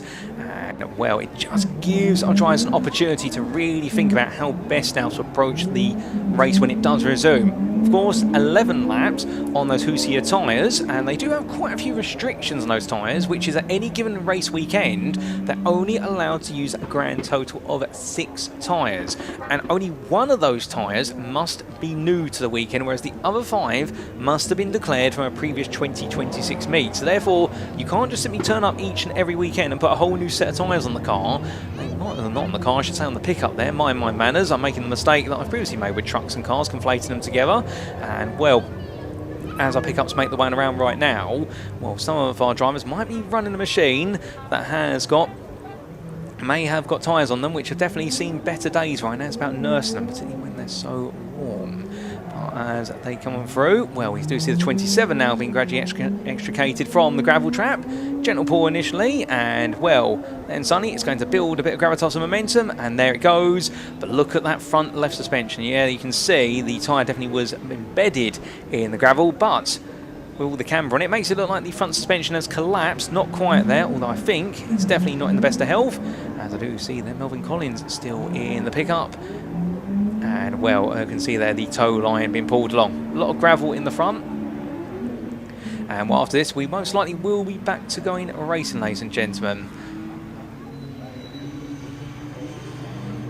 As it's gradually being moved there right now, hopefully we will get to see Melvin Collins back out on the circuit for the finale later on, which will be the 14-lap full-length feature, or the grand final race as it's properly known. We do have these 2 11-lap heat races.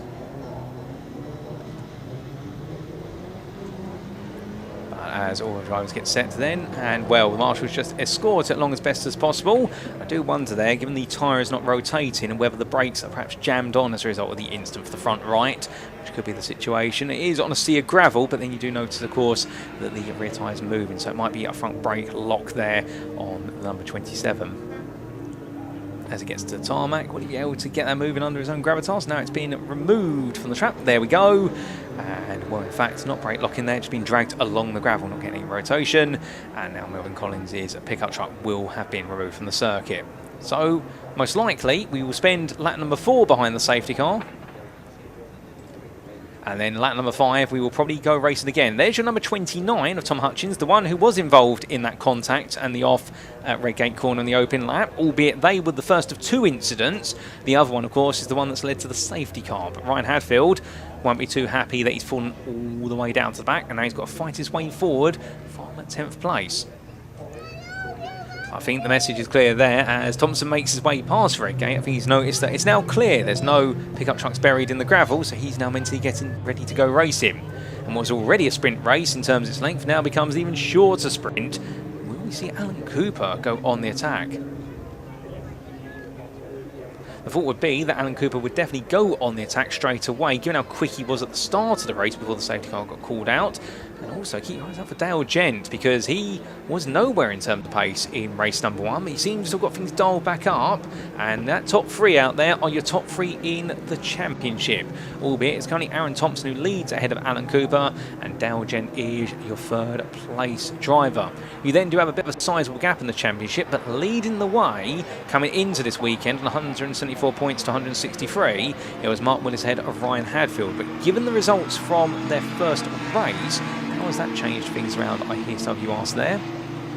And the answer to that question is Ryan Hadfield taking that 2nd place ahead of Mark Willis's 8th place. It will now be Ryan Hadfield running in 4th in the championship. But as they all come around through Coppice Bend, we'll see there that I think right now it's going to be a real big backup of the field there by the man in the lead of Aaron Thompson, weaving from side to side, really backing him off, and just like that he gets going. So from that, trying to catch out the field, and we are go down towards the S's. No overtaking before the start finish line. The safety car has to come in, but Aaron Thompson there definitely making sure to back the field off as much as possible, and it seems to have worked out nicely. He's given himself plenty of space.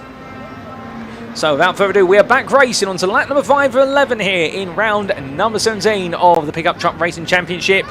Well, just behind there, battle for 4th place is raging on, and that is Jonathan Hadfield versus Willis. Willis right now looking for the move, can't quite find it initially. Also some pressure there, being waylaid onto the 85 of Chalmers, trying to make sure that he isn't going to be passed by Ward or Land. And you can see that top 3, they are really spread out early, but battle for 4th, here we go! And they come on down there, slightly cool tyres compared to how they started. And right now Willis really attacking Jonathan Hadfield as much as he possibly can, but he's not finding the way in. And that's going to enable Chris Brockhurst there in the 89 to continue to watch on as a bit of a spectator and see if he can get involved. But onto the brakes they go, and can Willis go around the outside? And the answer is going to be not quite. In the end, a big snake train there on the back of the car, and well, the back of the truck, and in the end, losing out. And well, in fact, that is going to be a 65 coming through. Jonathan Hadfield did get it wrong there, and will gets it back together. Oh, goodness me, and that tyre has completely gone blown, rear left tyre by looks of things. And for Jonathan Hadfield, what was a run out onto that curb, I suspect that has struck the tyre at an angle, and say that has punctured the tyre. So he's going to be slowly making his way to the pit lane. But there's your 85 under pressure. Ryan Hadfield right now has come all the way through from the back of the field, already up there into what will be 7th place. He'll surely be 6th if he can find his way past Chalmers. Can he do it into Redgate Corner? The answer's going to be no, too far back. Hutchins keeping Ward and Land behind. He's also come charging through the field. And here goes Ryan Hadfield up the inside. Previous 2025 champion. He's no stranger of having to make overtakes along the way. But then back to the front of the field we go. Fight for the lead. And well, this time, minus a bollard wedged into the radiator grille, it is Aaron Thompson who's still trying to hold off Alan Cooper. It does seem as though whatever pace that Aaron Thompson had as an advantage over Alan Cooper in race number 1 earlier, now Cooper's the one with the pace advantage, albeit bear in mind the slipstream does have a sizable effect on these pickup trucks. But at the same time as well, right now, Cooper definitely looking even more fiery than he did this morning. Do clear copies to make the way onto the back section. Dale Gent's now gradually being dropped. Gap almost a whole second at the starter lap. I would say that's now almost 1.5 seconds there. And Gent once again not quite able to stay with the leaders, as Aaron Thompson makes way into the braking zone in a Lightning McQueen machine. And definitely right now, if you close your eyes or squint, you'd think you were watching what was the movie by Pixar of Cars 1, given the coloration of your top 3 right now, as they come charging on down here. And it's going to look around the outside from Alan Cooper, but in the end, a bit of touch between the two of them. And Aaron Thompson says, no, we're not open, we're busy, we are closed. And well, big drift sideways there coming through Redgate Corner for Thompson. He is pushing hard. And remember, of course, the way these pickup trucks, they swing as they make their way through the corners. The weight transfer, it really creates a big pendulum effect over the rear end, and that's what they've got to try and tame. But that's what makes this one of the most fascinating race in the United Kingdom, as Thompson right now keeping it just as much sideways and straight as he made his way up the old hairpin. They roar the way up the hill, and as they do, still plenty of battling going on. And well, coming in towards what will be that right-hander at the moment, it's definitely a very tricky situation for them all involved.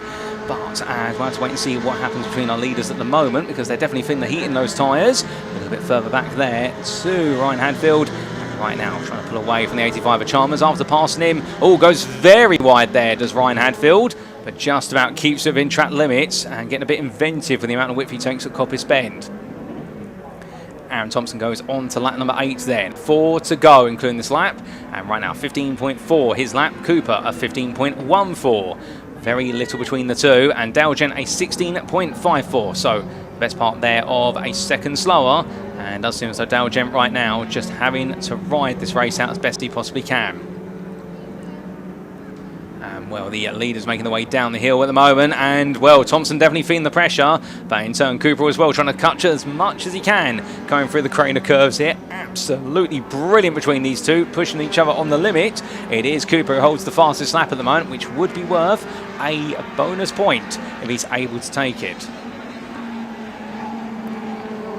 But as they head over the rise there, we see Dale Gent falling back. And in fact, looking at lap times there for Willis in your number 65, that'd be Mark Willis, he's closing the gap down there to Gent little by little. So he could yet potentially get into the fight for the final podium spot. Although perhaps as well, he's got to be worried about the number 89. And the 89 of Brockhurst there, also getting a little bit closer. So they could all be condensing back together for the fight through to 3rd, through to 6th, all the way to the end. do see Chalmers and Hutchins, meanwhile, a bit further back. And, well, in fact, here comes Hutchins, a much better run. Heading down towards the S's. Onto the brakes he goes. Not confident enough there to outbrake Chalmers. But right now, Mark Chalmers making himself not easy to beat as the 29 roars on. Now, we have had somebody take some gravel there going into Redgate Corner. You saw it just come slightly as a mist across the camera. To see what it's going to be. As meanwhile, on to lap number 9. We've got 3 more to go then. And Hutchins right now absolutely enjoying the chase, no doubt about it. And quite a few battles going on at the moment. But Hutchins versus Chalmers is the one we're focusing on here. And both looking for a good result. And in terms of Mark Chalmers, we've yet to take a podium this season. He's taken 1 top 5. And, well, he'd like to take that 6th if he can. And it will keep up a good run of top 10s for him, to be fair. He's had a grand total of 6 of them coming into this race weekend. Why not add another to it? But there we do see Thompson and Cooper together still. And, well, right now Alan Cooper. Bit of a tighter exit line coming out of the Coppice Bend. And we're still in that draft here. But these two absolutely easy and even on lap times at the moment. But from right into left at the moment, and well, we can see there Cooper just getting a better run slightly out of the Roberts S's. So penultimate lap, getting closer and closer with every millimetre of that straight. But right now onto the brakes there, just a little bit of a weave on the braking, but that's where he's so unsteady. And both of them here absolutely driving on the limit. This is what we love to see. And we'll keep in mind, of course, Alan Cooper has been the story of consistency this season when it's come to results. Meanwhile, Aaron Thompson's really been the story of wins this season, and it's the 2 opposite ends of the spectrum there, with Thompson having the most podiums, everybody, 13 in grand total and 2 wins, whereas Aaron Thompson's had the 9 wins, and of course then make it 10 from this morning, and well, the grand total of 11 podiums. So that's what it's about right now, is taking that win between the 2 of them, because that's going to really change the trajectory of the championship. Well, if Thompson takes this one and he takes another one later, he will go into their season finale weekend at Brands Hatch Indy on the 31st of October with a sizable run of her lead. But meanwhile, battle side by side here, and that's going to be 2 wide all the way in. That is going to be Ryan Hadfield having to defend versus the 89. So Brockhurst right now finding himself in a back and forth here, and it was Hadfield who was getting ahead originally. He was the one who was trying to go from 6th to 5th, but Brockhurst right now has got other ideas about this and says, no, I'd kind of like that back, as they get ready to go on to their final lap. Right to left they go, and Ryan Hadfield right now making it absolutely buttery smooth there through the S's, and we're looking safe, but back to your leaders we go. 2 wide there, and it's been building up for some time. They touch once, they touch twice, and right now Cooper and Thompson coming down, and it is so close between the 2 of them here. Literally you couldn't even get what would be a cigarette paper between them, as right now Thompson defending all the way to the limit into the old hairpin, and well, Alan Cooper really looking for that move, but it didn't quite pay off. So here they go up the hill, coming through Starkey's first, and getting ready then for a potential move. But where's it going to be this time? Does he go for it into what will be McLean's? No, because there's Thompson defending. But is this premature? Is this what Cooper wants? Does he want him just to simply go too defensive? He does, and here comes Cooper, switchback run, and now it's going to be 2 wide in towards Coppice here, the 2 main contenders in the championship so far today. And as they make the way out of Coppice right now, Cooper is ahead, but can Aaron Thompson come back? You've got to be certain he's going to go for it if he's close enough here, coming down towards the S's. Even if perhaps he's not close enough, he'll consider it. So Cooper immediately goes defensive, and onto the brakes they go. Last 2 quarters of this lap, and welcome through, and it's going to be the 72 still leading. Aaron Thompson's glued to the back there, Alan Cooper, but for Alan Cooper, he heads to line, the checker flag waves, and it's going to be Cooper who takes his 3rd win of the season, just ahead of Aaron Thompson. They enjoy the battle right to the end. 3rd place, it's going to be Dale Gent who just holds on ahead of Mark Willis, and then we'll see 5th place going to Ryan Hadfield ahead of Chris Brockhurst. Then we're going to have the machinery there of none other than Hutchins coming through in 7th ahead of Mark Chalmers, and then behind them it is going to be the number 71 of Ward, with Land completing your top 10. We see Smith in the 93, Michael Smith completing the run to best of the rest, and then we will, I believe, have, well in fact Smith's had to retire from this race, as I double check, and Jonathan Hadfield as well with the issues that did occur for him. So only 10 finishes in this race, ladies and gentlemen, but what a race that ends up being in the end. Plenty of fights to the front, a bit of drama as well, and the gravel trap definitely swallowing up a couple of machines of Collins and Goldshaw, but in the end Alan Cooper taking the win after 11 laps of fast and furious racing for round number 17 of the Pickup Truck Racing Championship. Aaron Thompson taking that second place spot, leading for the majority of it, but Alan Cooper just stealing it away from it on the final lap, and Dale Gent a distant third there. But another podium for him, returns to podium ways, but Mark Willis kept him honest by 2100ths at the finish, and Ryan Hadfield rounding off that top 5, having to make his recovery all the way from the back of the field to the top 5 because of what happened on the open lap. Chris Brockhurst took 6th, with Tom Hutchins in 7th there, on a similar story to Hadfield after the two of them had their coming together at the start, and Mark Chalmers, Simon Ward and Chris Land rounding out your top 10, and all 10 of your finishers there, as we did lose Smith, Jonathan Hadfield, Collins and Goldstraw along the way. Fastest lap of that race, the bonus point will be going there to what will be Alan Cooper, and that absolutely splendid 1 minute 15.14, a very fast lap there, 95 miles an hour average speed. And well, the good news is, ladies and gentlemen, is that very shortly we'll be going down to Park Ferme to catch a word with our top 3 finishers of this race. What a race that was. And well, we're just waiting for our pickups to get into position, and indeed our camera crew and for Pointy to be in position as well to have a chat. And something tells me there's going to be a very happy Alan Cooper down there. And well, we will see those pickups make their way very shortly. But we'll just have to hold fire on that. And coming up next, of course, ladies and gentlemen, will be none other than the Civic Cup, followed up by the Audi Cup. So if you're a big fan of front-engine, front-wheel drive action, well, you're not going to be disappointed because we will see all the Hondas out there. But we're going down to Park Ferme for Ian Waterhouse and Pointy to speak to our pickup truck drivers. Oh, that was tight. It's tight like tiger, that was. My goodness me, but what a result for Alan Cooper. He's been looking for the gap past Aaron Thompson all weekend now. And I tell you what, there's one person that's going to be the hardest on Aaron Thompson after that, and that's Aaron Thompson.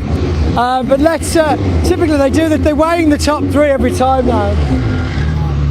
So we're going to try and whiz through, because we're never going to get them otherwise.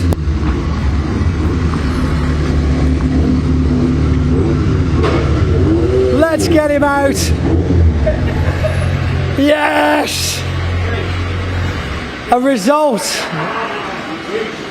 It's Alan Cooper, Thompson, Gent. Wow, what a last lap that was.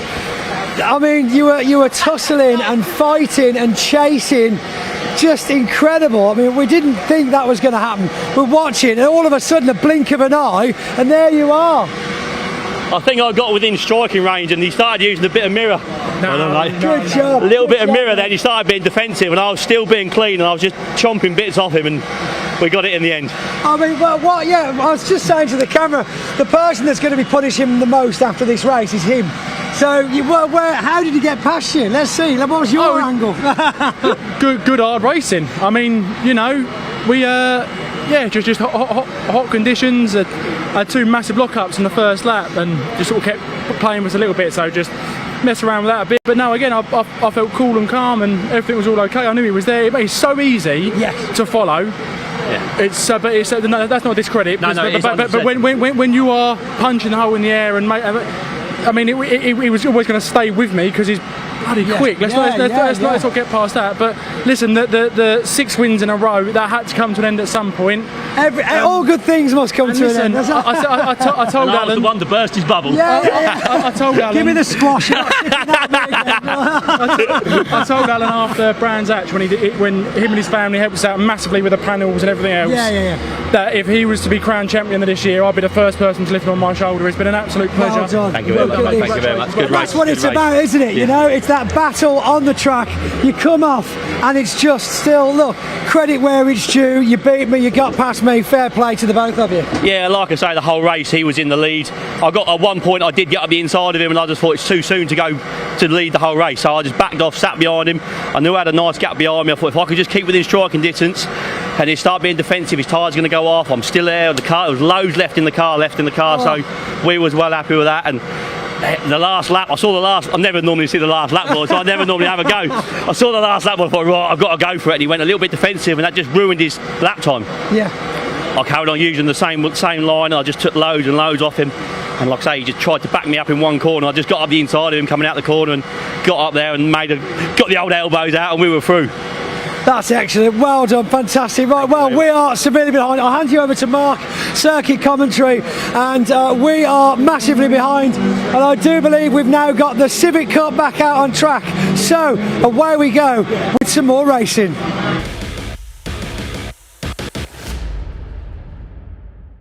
Right, everybody, back at the assembly area. It's our last dance for the Civic Cup this weekend, round 13 about to get underway. There's Charlie Constable coming in. I want to go and speak to, look, Hayden Mitchell's just chilling out down here. No, don't get up, Hayden, I'm going to come join you if that's all right. The only place where there's shade up here. This must be the sunniest assembly area ever. Hayden, let's have a quick chat if that's all right with you. How's the season gone? It's been good and bad. It's been, you know... What's been the best? I don't like to talk negative. What's been the best thing that's happened this season? I mean, obviously the podium at Pembrey was a highlight of the year so far. The last race was almost a highlight, but unfortunately we ran out of brakes halfway through the race, which was always lovely. So, do love a bit of gravel trapping. Do we have any concerns about this race?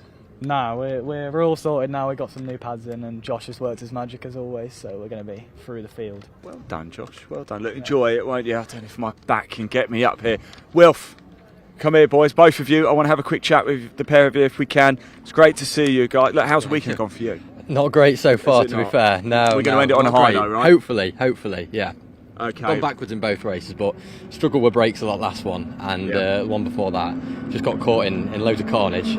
What's been the biggest high for you this season? Probably last race weekend at Snap. Managed to get 2 5th places, so that was my best finishes in the Civic Cup. So that was my highlight. Apart from that, we've had some other bad luck earlier on in the year, so hoping to improve from Snap, but not happened so far this weekend, but hopefully we can end it on a high. This is the one. Let me just skip over here. Wilf, there's been a few highs for you this season. What stands out the most for you?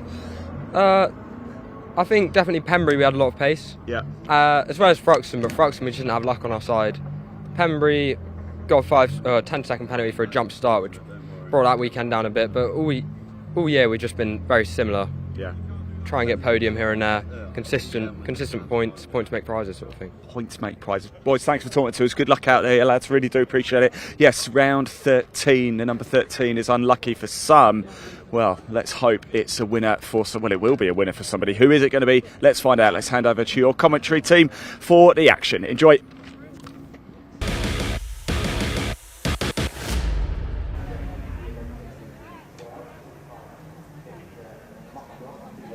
Well, welcome back everyone. The green flag lap about to be completed for the Civic Cup. We've got big news to give you, but I'm going to rattle through the grid quickly first. Sean McGovern and Dave Marshall share the front row, with Josh Bromley and Matt Wilkins together on row 2, Wilf Butler and Jake Hewlett row 3, with Spencer Stevenson and Joseph Dalgado on row 4. Row 5 of the grid then, completing the top 10, Wes Swain and Jake Renshaw, with Charlie Constable and Aidan Mitchell on row 6. 7th row, Daniel Petters and Jamie Petters, the two brothers together, and Charlie Budd and Francisco Howitt complete the 8th row of the grid. Howitt, one of three drivers actually disqualified from the previous race. One of those other drivers was Jake Hewlett, who came into the weekend as championship leader. He was disqualified on a technical infringement for race 1, so that charging drive from 27th to 5th didn't count, and that effectively takes him out of the championship picture altogether. We'll cover that if we get time over the next 15 minutes. The race bursts into life, and Sean McGovern and Dave Marshall together on the front row of the grid, with Sean McGovern holding on to the advantage. Remember, McGovern had pole for race 1 yesterday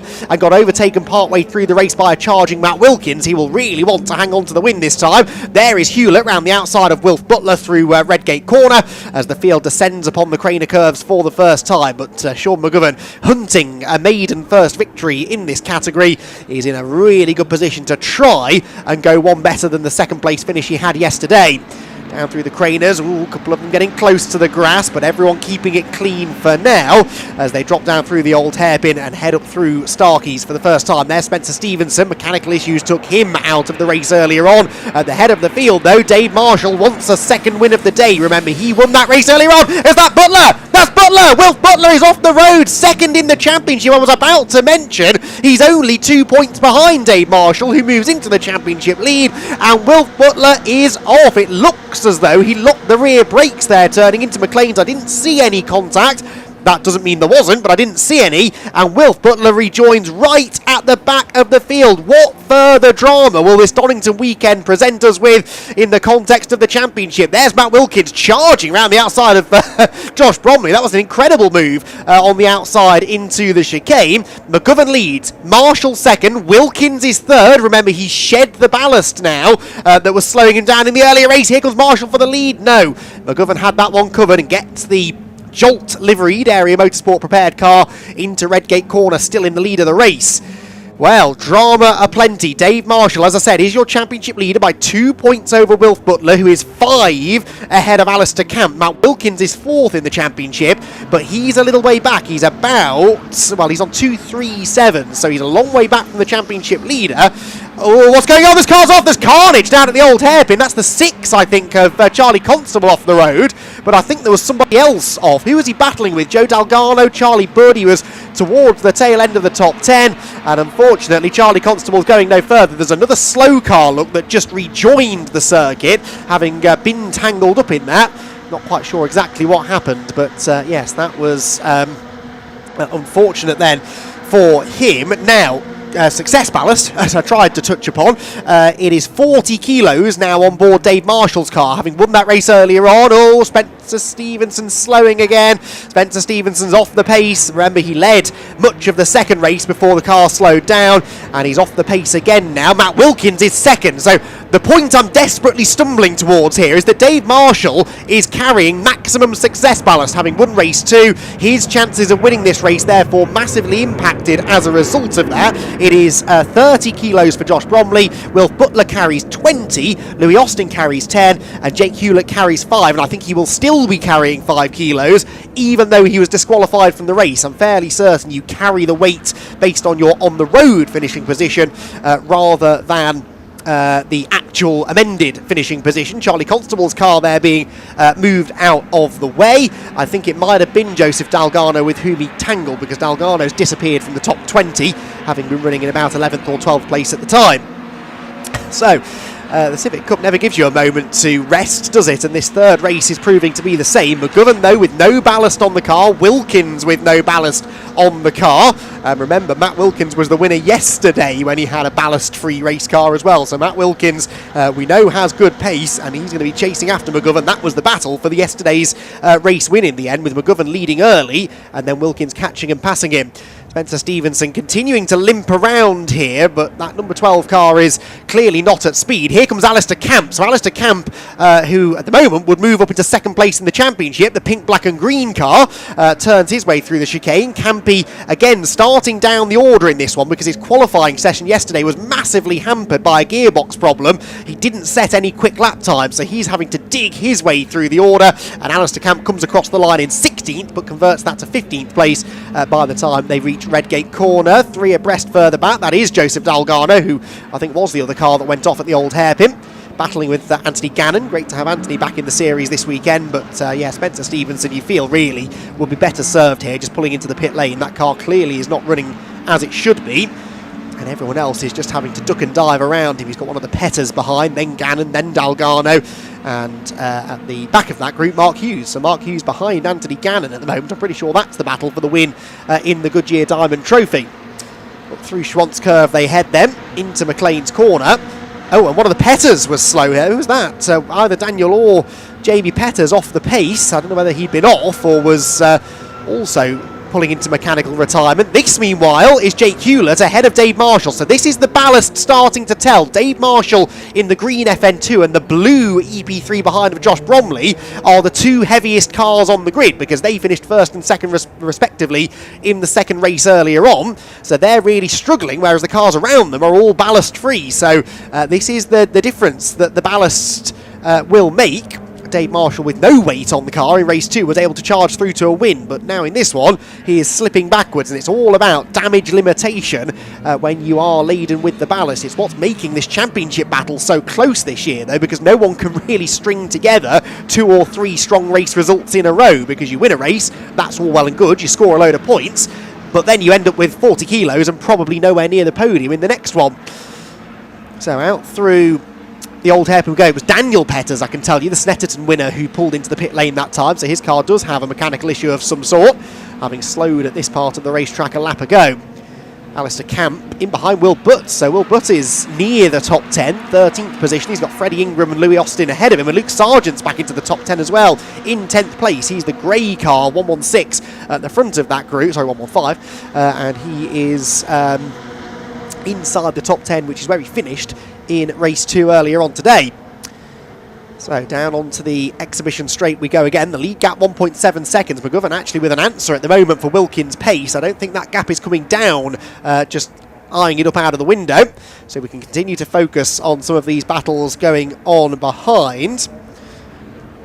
So out towards Redgate Corner we go. Josh Bromley there, the nose pitching downwards as he heads into Redgate Corner. Is this a recovering Wilf Butler? It is, isn't it? So Wilf Butler there to the outside of Luke Sargent. No, it can't be, because Wilf Butler is not showing there. Where is Wilf Butler showing on the timing screen? Yeah, 20. Oh, he's a lap down actually, so that might be Butler, but a lap down from these cars. He's not going to score points in this race then, Wilf Butler. So one of the most consistent drivers this season is perhaps not going to score in this race. That was a big moment for Will Butt, who nearly got into the side of Francisco Howard. They have now leapt on each other coming out of the old hairpin. Alistair Camp was able to take advantage of that, whilst Louis Austin has found a way past Luke Sargent. So Louis Austin into the top 10 now, and Luke Sargent drops down into 11th position. Is that Wilf Butler? I just want to... Oh no, this is the wrong car anyway that I was looking at. So it isn't Wilf. I'm talking absolute nonsense, not for the first time. Butler is still going, but right at the back of the field. So yeah, I don't think Wilf is going to score. His current lowest score is a non-finish, actually. Had a non-finish in the first race at Thruxton, and he had a poor result in the first race at Brands Hatch. So actually, Wilf is already struggling a bit with drop scores. That's Francisco Howitt, I think, slowing with problems.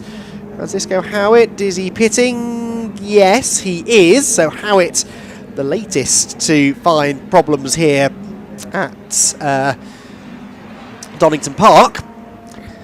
Aidan Mitchell in the 14 car loses out to, tries to get past Charlie Budd. It's a job to keep track of who's overtaking who in races as frantic as the Civic Cup. Charlie Budd running well, having, I think, his best weekend of the season so far. Chatted to him yesterday, and he is starting now to find his feet a little bit in this really challenging championship.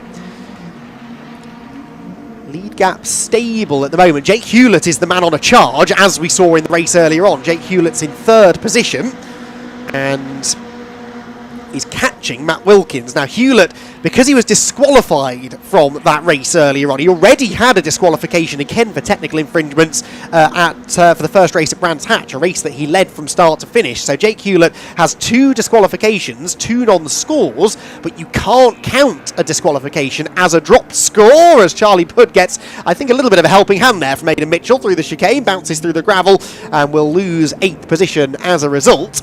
But yes, Jake Hewlett, because he can't drop those DQs, is now dropping a non-finish, yes, from the second Brands Hatch race, and also a non-finish from Thruxton, actually, but he is on 230 points, so he is 42 points off the championship leader Dave Marshall. Jake Hewlett needs wins, and he needs lots of wins over these final half dozen races or so of the season. He is on the tail of Matt Wilkins for second place. They were both a fraction quicker than the leader McGovern that time. But we're 2/3 of the way through the race, and McGovern is keeping a 1.7 second cushion for now, so they're going to have to go some to catch him.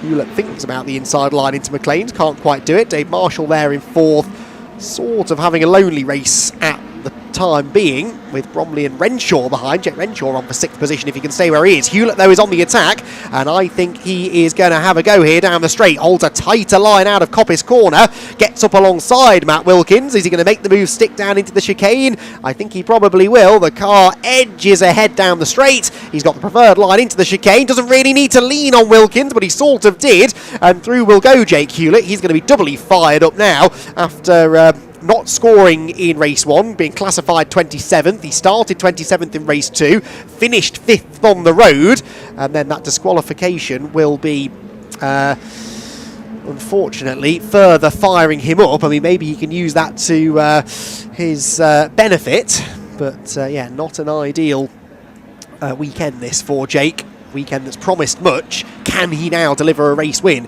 in the 3rd and final race of the weekend? He's 2.5 seconds now behind Sean McGovern. and has just under 4 minutes in which to try and catch him. That will take some doing. So down through the crane of curves we go. Here we go, side-by-side battle at the top of the hill. Who was that? That was, I think, the Camp Sergeant Ingram tussle. So a battle actually of some significance with Alistair Camp being in the middle of it. Camp's had a really odd weekend, hasn't he? That poor qualifying session yesterday morning has really hurt his weekend. And okay, inherited that podium finish yesterday, but has struggled for pace in both of the races today. Doesn't have any weight on the car in this one, but he's just not really making the progress forward that he did in race 1. So Camp turns up through Coppice Corner, but he seems to be a bit of a cork in the bottle here. Although I think he might have got... no, he hasn't got past anyone on this lap. He is definitely falling away from the top 10. Luke Sargent's been overtaken by Freddie Ingram and might be overtaken again now by Will Butt. Now, I seem to remember these two tangling yesterday at this part of the circuit. Neither of them were happy with each other. And, yep, well, that was fairly predictable, wasn't it? Will Butt sideways, Luke Sargent manages to hang on to the position. I just saw that coming. I remembered what had happened yesterday at the chicane, and I didn't think either of them were going to back out of that, and indeed they didn't. And that will probably be another conversation to be had after the race, although Butt came out of that one definitely the worst. He's been overtaken now by Harry England for 14th position. Ben Bateman in that group as well, the sort of dark pink and black car. He retired from yesterday's first race at Redgate Corner, which we've just gone through, and he's got the surviving Petters brother behind him now, Jamie Petters, as they plunge downhill. Turn into the old hairpin, but sideways. Can he catch it? Brilliant car control and great camera work to catch that as well. Will Butt with a huge slide, lost some momentum, but not actually as much as I thought he would. And he manages, more importantly, to keep Bateman behind him, although Bateman was having a sniff up the inside into McLean's, but no dice, couldn't quite manage to forge a way through. Up through Coppice Corner we go.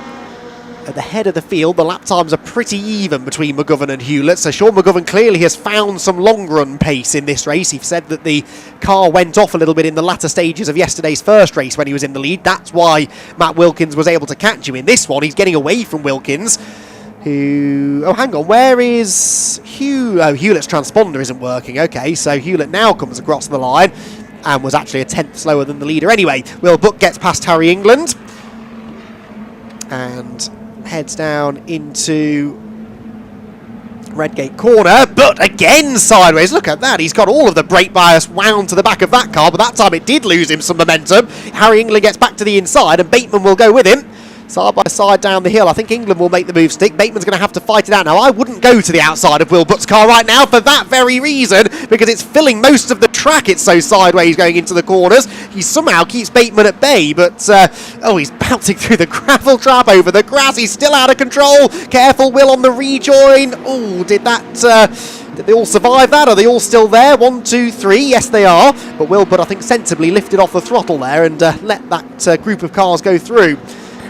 Anthony Gannon, by the way, I think is still ahead of his Goodyear Diamond Trophy rival, Mark Hughes, further back, so we could have another winner in that class before race's end.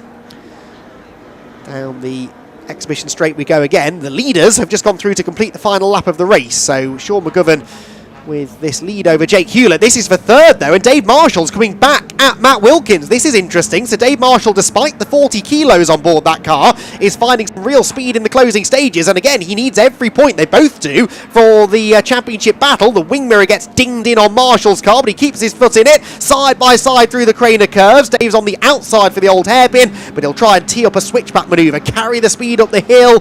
No, Wilkins gets off the corner better, and that's where that ballast really takes effect. Marshall should have had a better exit there than Wilkins, but he just couldn't carry the speed up the hill. It's a long, steep incline all the way up to McLean's corner, and that extra 40 kilos really pegs back Dave Marshall's acceleration, and that means Wilkins survives in third for now. He's just got to hang on through Coppice, and then the run down into and through the final chicane. Marshall will throw everything at this, but I'm not sure with all of that weight on board he'll realistically be able to outbrake Matt Wilkins.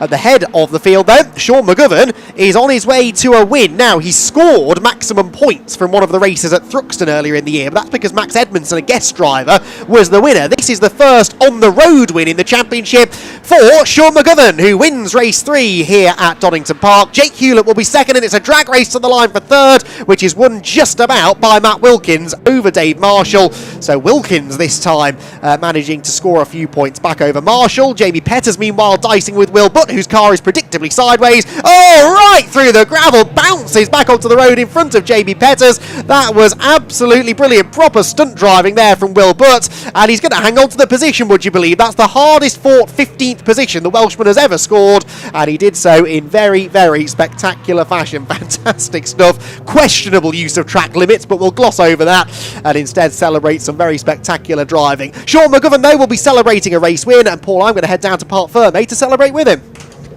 All fair play, Andy. And as Andy McEwen makes his way down to Park Ferme in preparation to enjoy the celebrations, that maiden season win for Sean McGovern. We still do have a few more drivers to make the way to the finish. Let's welcome them all home. Starting off here with none other than your number 70 there of Butler coming to line. Not the race he's wanted, but still sometimes that's the way it goes. And we do have Stevenson out there somewhere, still yet to see his checker flag. And there is none other than Stevenson in the number 12. And well, he will see his checker flag, and that will be your completed finish in order, ladies and gentlemen. Whereby, unfortunately, we did lose Francisco Howard and also Daniel Petters earlier on in the race, and also had difficulties for Constable. But as all cool and calm down and make the way back towards the paddock, what a race it was. A fantastic one to complete all the racing for the Civic Cup here at the Donington Park National Circuit. And Sean McGovern taking victory there by 2.5 seconds ahead of Jake Hewlett, with Matt Wilkins holding on in the end versus Dave Marshall and drag race to line, but just showing you all that success by the stars to Dave Marshall's FN2. So taking fourth there for the 66 driver, just ahead of Jake Renshaw, who in turn was quite comfortably ahead of Aidan Mitchell. And then we did have Wesley Swain follow Aidan Mitchell to the line there for sixth, only 300 separating the two of them. Now it's Charlie Budd, Josh Bromley and Lewis Austin completing the top 10. Fastest lap of the race set by the man who took victory on 1 minute 18.407. That was set by Sean McGovern, a lightning quick lap, and indeed completing our 3 Civic Cup races for this weekend. But as always, the Civic Cup delivers, no doubt about it, with fast and formidable K20 powered front engine front wheel drive action from our EP3 and FN2 generation Honda Civics. And well, we are going to be very shortly making our way down to Park Ferme. In fact, I think we might be going straight down to Park Ferme to catch up firstly with Ian, who will then be handing the microphone baton over to none other to Andy McEwen for interviews of our top 3 finishers. So over to Ian.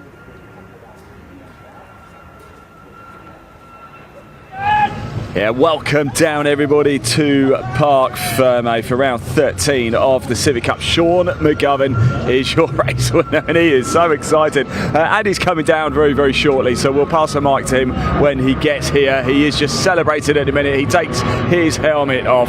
Yes, he wins round 13. I'll go over and have a quick chat with Sean before Andy gets here, if we can. Let me just jump in. As he's got the hat suits you well, Sean. Talk us through that one. Yeah, I just got a... Sorry, my voice is gone now. I don't blame you, I'm not surprised. Won't keep you long, I promise. But yeah, I got a good gap, and then I was track limits about halfway through. Yeah. So I had to keep it steady all the way. Yeah. A few moments I had to lift off and stuff, but I kept the lead, so happy with that, yeah. How's the car coping with the heat today? Beautiful. It helps when you're in first, because obviously you get clean air and stuff like that, so it cools everything down nicely, so... Yeah, delighted with that. Thanks for the sponsors, Jolt, Team Area Motorsport. They've absolutely... If we can bring this... What does it mean to get the win, Sean? Just before I let you go, you're probably desperate for some water, aren't you? Yeah, I get it, so really, really happy. Well done, mate. Congratulations. Mark Werrell will want you as well. Look, I'll just tell him, Mark, winner. He's the race winner if you want him, Mark. That's Sean McGovern. He's your winner if you want him. Right, no sign of Andy McEwen yet, so let's keep going, shall we? Where's Jake going? Jake. Let's go have a chat with Jake Hewlett if we can. He's had a great race there, hasn't he? Look, nice handshake there between Jake. It's good to see you again. Not in the media centre this time, but in the P2 position. Yeah, P2. Yeah, obviously had a really troublesome start to the weekend. So obviously really happy to get that for the team after all the trials and tribulations that we've had. We've got about 8 laps testing in the new chassis. The windscreen come up and obviously smashed the screen. So then we took it home, got it repaired, got out. Then we had a tidy laminating race one. It was like obviously had a mega driving race too. Really proud of that, and just obviously so thankful to the team for making it all happen. The misses, Listen, so grateful. You always want to end the weekend on a high, don't you? And of course, better for the championship now as well. Yeah, absolutely. Yeah, it's obviously a really tight championship, and obviously, as you can see, anyone can take it. So yeah, really exciting. And congratulations to Sean and Wilkins there as well. They drove a mega race. They certainly did. So did you as well, Jake. Congratulations, good stuff indeed. Right, who else can we find? We've got the Pettis brothers there. Let's go over and talk to Matt Wilkins, shall we, who came home in 3rd place. Matt, come on, let's have a quick chat if we can. You've taken plenty of water on board now. Pretty hot out there, I take it, right? So hot. That's probably the hottest one we've done, yeah. How was that race? Talk us through it. It was good, but I had Jake breathing down on my neck. I could see him coming, and we didn't quite have the pace to get away.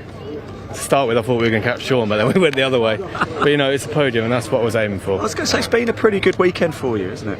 Yeah, we need to keep doing this with our quality, be more consistent so we can start further up and we can get these. Dave had a lot of pace at the end of the race. We didn't start on new, so I don't know if he did or not, but that might be the difference there at the end of the race because I was struggling.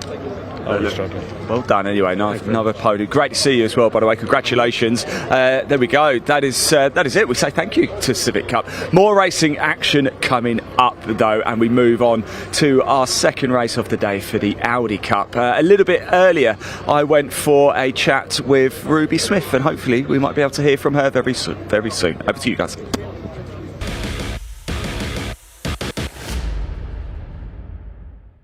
Right, I've caught up with Ruby Smith down here in the garages for our next round of the Audi Cup. Ruby's lovely to see you, by the way. We haven't really spoken before, so I wanted to come down and say hello. And I said, you're going to be on pole for this race, and you've never been on pole before. How are you feeling? I'm quite nervous. I'm just going to not look in my mirrors, hopefully, just look forward. Okay, how did you get involved in motorsport? Tell us your journey.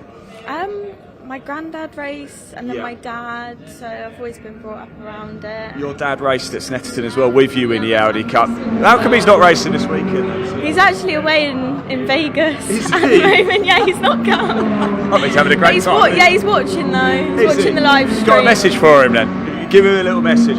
Or Dad, how do you think she's going to do? Let us know. Live chat's open. We can see it. So there you go. Look, pole position. Just relax, enjoy it, have a great time. You had a good race earlier, didn't you, as well? Yeah, it was really good. I moved up a few places, so it's better than nothing, I guess. Ruby, go out there, have a wonderful time, won't you? Thanks for talking to us as well. It is time to get going, so let's hand over to your commentary team for the Audi Cup. Thanks, Ruby.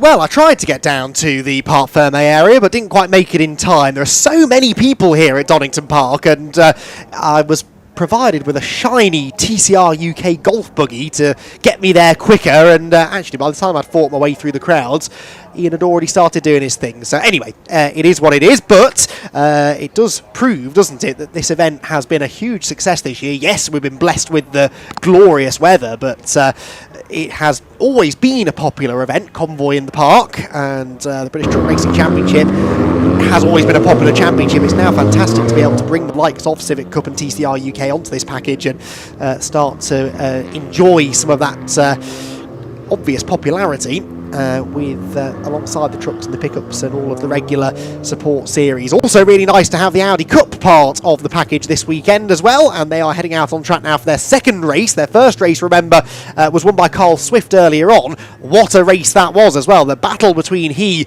and Andrew Rogerson was absolutely epic, and this one should be just as exciting, if not more so, because we've got a top 6 grid reversal for this one. So the top 6 finishers from race 1 inverted. Ruby Smith therefore gets pole, and Ian Dowler has second position. Patrick Booth and Sam Meager are going to be together on row 2. Andrew Rogerson and Carl Swift on the third row, with Harrison Foley and Mike Harris sharing row number 4. The two non-finishers from the race earlier on today, Mark Jenkins and Ross McCarr, they will share the 5th row of the grid. So 10 starters once again.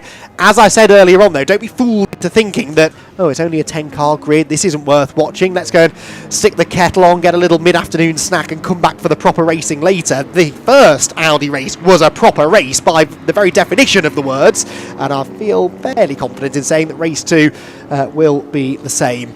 So the cars then make their way out of the pit lane. If they follow the same format as they did this morning, they'll do this lap from the assembly area, actually not from the pit lane, from the assembly area, and then there'll be a second green flag lap after that. There was one car which I saw coming out of the pit lane, and I think it might have been that red and black car of Ian Dowler, is that, who's just come up into second position in the queue. Ian Dowler, I think, was a bit late on parade, but we've had multiple amendments to the timetable throughout the course of the afternoon because of earlier delays, and so maybe some drivers getting a little bit caught out with the time changes and ending up a little bit late out onto the track. So for those new to Audi Cup, this is a series, not a championship, so there are no points to worry about, there are no complicated drop scores calculations to do. It's all about winning races, finishing on the podium. All of our podium finishers in these Audi Cup races take a trophy home, and I'm sure next year the Audi Cup will become a fully fledged championship, but for now, as it regrows again under new management for 2026, it is a series of races, and that's good because it means drivers can elect to do a full season if they want, or just dip in and out, do the rounds that are more convenient for them. But hopefully we'll have all of these drivers out next time at Alton Park for their final round of the championship. Did I say? I forget now whether they're at Brands Hatch at the end of the season, but anyway, getting down towards the end. Yes, Alton is their final round. Thank you, Paul, who has come prepared with notes, and yeah, the Alton Park finale then will beckon, hopefully, for an even bigger grid of cars for their final round of the championship. I'm going to ignore that comment from the producer and instead focus on what's going on the track. Are we getting a green flag lap? I think we are. And yeah, they will head around the circuit once more and line back up on the grid for a 15-minute race that is coming up imminently. So Carl Swift, 6th on the grid, race 1 winner. He is the grey car, the one 6th in the line, funnily enough. The yellow and black car ahead of him was Andrew Rogers, and those have done most of the winning this season. But Sam Meager, who's just ahead of them, he's been a regular podium finisher. He was on the podium in that first race earlier on today. And Sam Meager, with a bit of a track position advantage over those two now, might be someone to keep an eye on here, I think, in that number 5 car. He will feel reasonably confident that he's got the pace of the front row starters.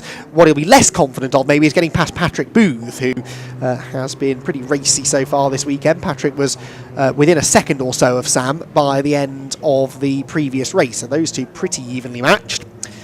And Carl Swift has to find a way past Andrew Rogers. Remember, Swift started on pole for that first race, lost the lead early on, got it back, and they traded it a couple of times in the early laps. Once he established himself out in front, though, he was then able to get away, and it's all because Rogerson at one point dropped down, I believe, as low as 4th in that first race. Fought his way quite quickly back to 2nd, but it was too late. Carl had gone.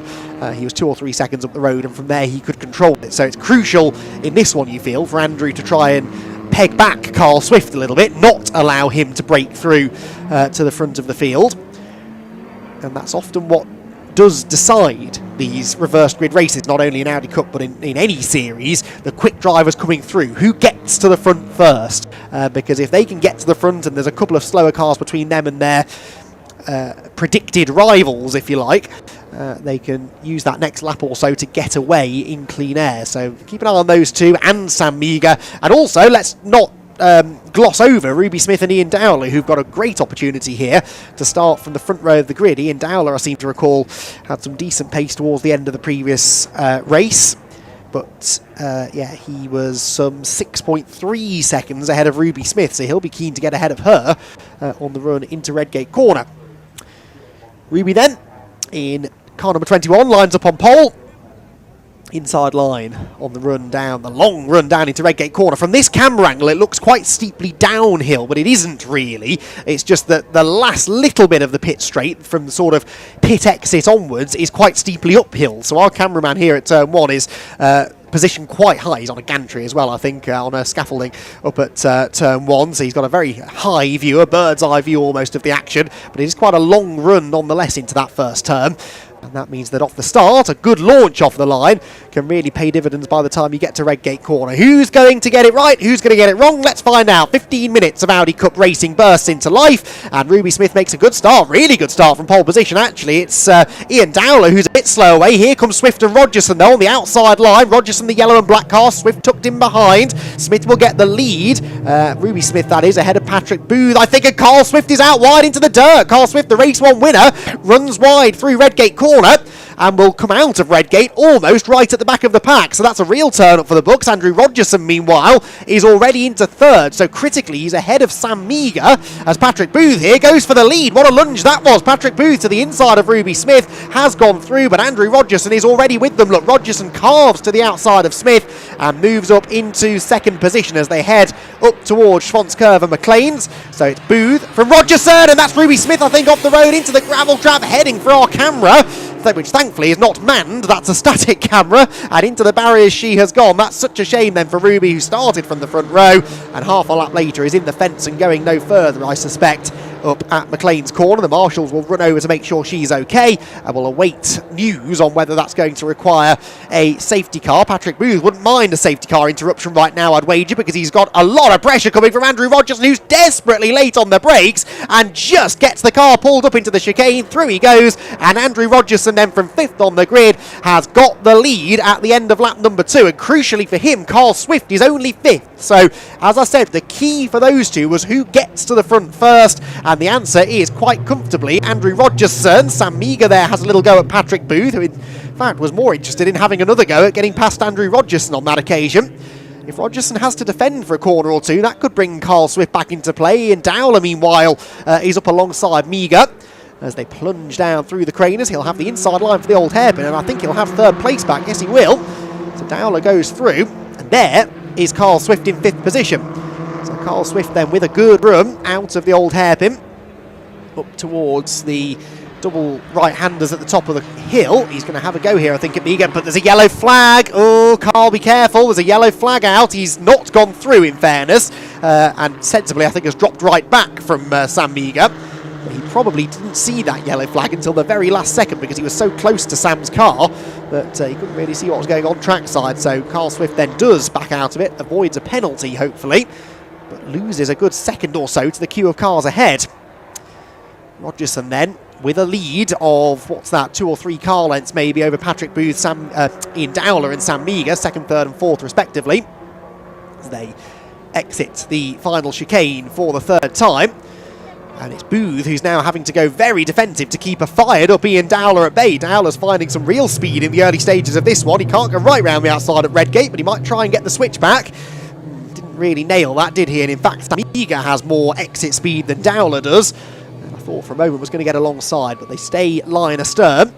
Carl Swift just inching back towards them now as Dowler takes a big chunk of that inside curb down the hill.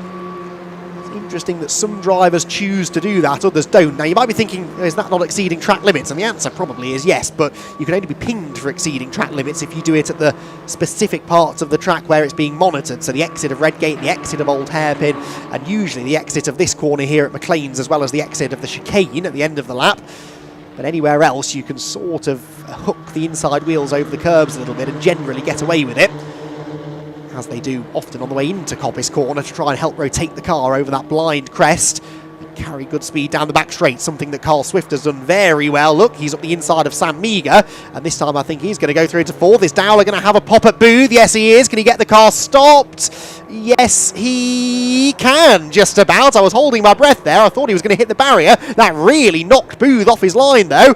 Not as far off the line, though, as Folly is in the background. He goes grass tracking. Carl Swift, though, takes advantage of that, gets past Booth, and now has a go at getting past Dowler for 2nd. Oh, what a switchback from Carl Swift. That was a textbook switchback manoeuvre. Read that situation perfectly, and Ian Dowler opened the door in the end quite invitingly for the former TCR UK race winner, Carl Swift, who moves into second position. Dowler third. Meager gets back ahead of Booth as well for fourth, so it all changed there. Carl Swift just gained 3 positions in 2 corners. That was remarkable, and he's now, crucially, only 2 seconds or so adrift of the race leader, Andrew Rogerson.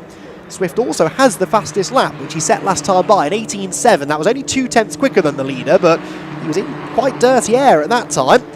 Now in some clean air, can he chase down Rogerson and give us a rematch of that epic duel that they had in race 1? We're only 5 minutes into the race, so there is still 10 minutes to go. And Carl Swift will have the bit between his teeth now to try and catch the leader.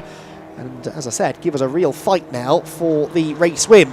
Although, he's slowing. Why is he slowing? Swift has just given second place away, third place away. Has Carl Swift got a problem? Surely he has. He wouldn't voluntarily give places away. He's not pitting though, interestingly. So Carl Swift then drops from second to fourth. Why is my question. That car doesn't seem to have the straight line performance that it should have. Is it overheating maybe?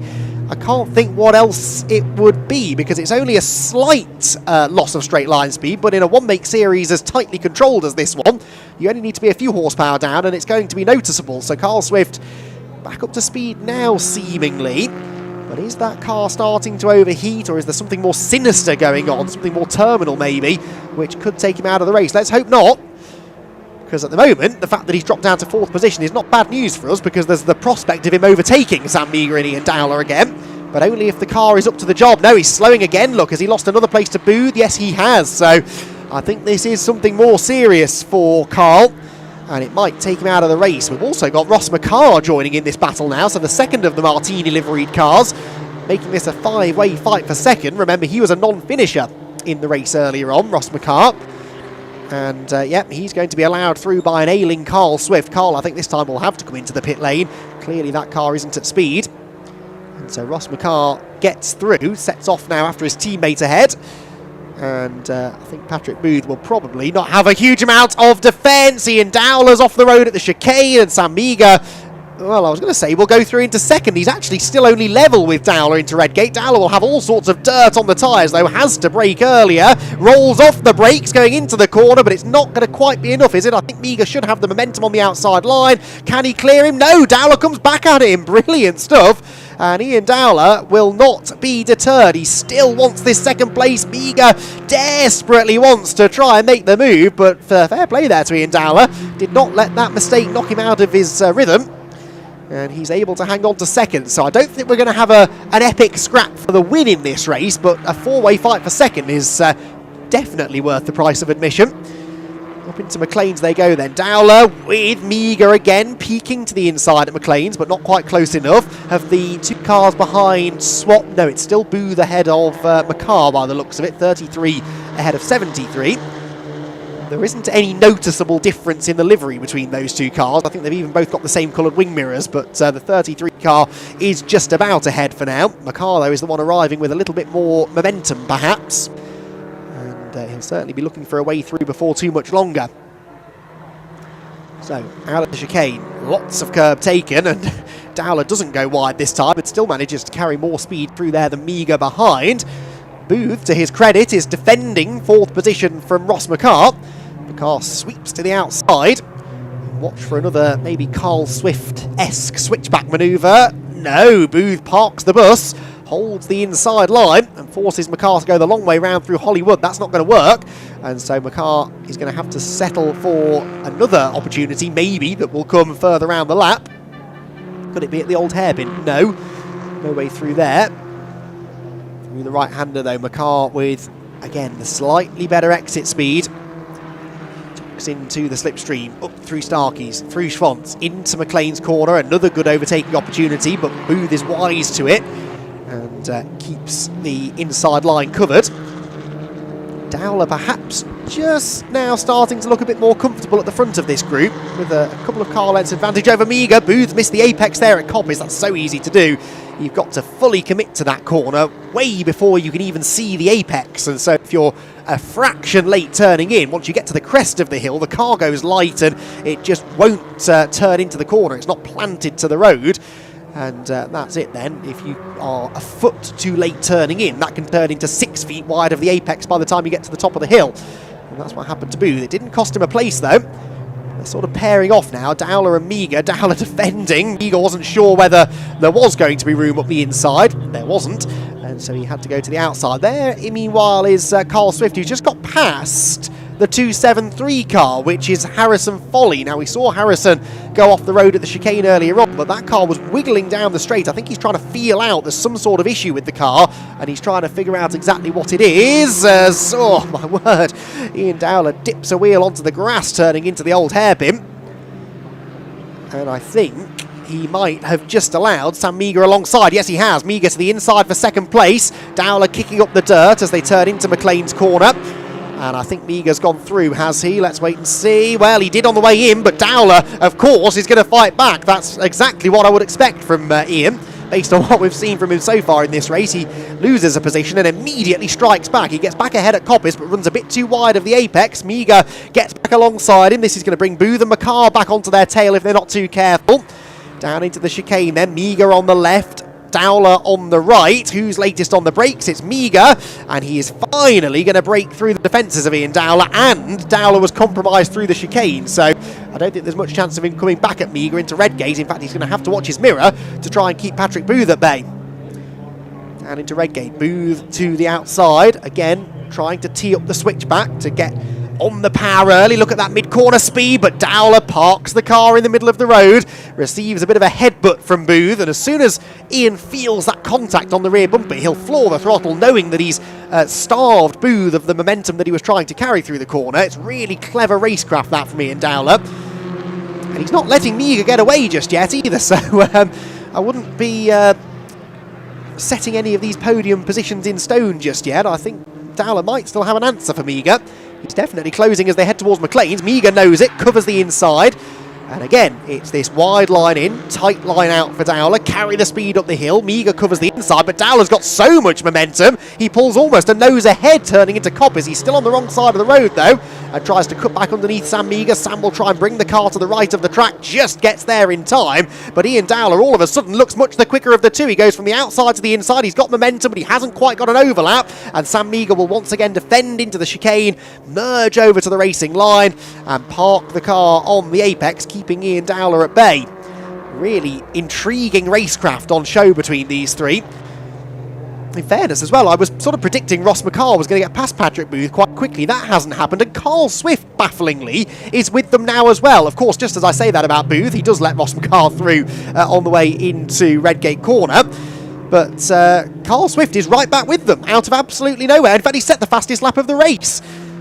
What's that all about? So Carl Swift then now finding some performance, and two of the drivers ahead of him have, three guesses everyone, track limit penalties. 5 seconds added on for Ian Dowler and Ross McCarr, and that's going to take them out of the fight, unfortunately. Swift nearly takes himself out of the fight with a huge moment coming out of the old hairpin. But yes, Booth and, McCarr and Dowler. So Dowler, the red car, Booth, the now second of the Martini liveried machines. Both have 5 second penalties. So Carl Swift's target now is Sam Meager at the front of the queue, and Patrick Booth in the car directly ahead of him. Although Carl now seems to have dropped back again. So I think whatever the fault is with his car, it's intermittent, isn't it? It's coming and it's going.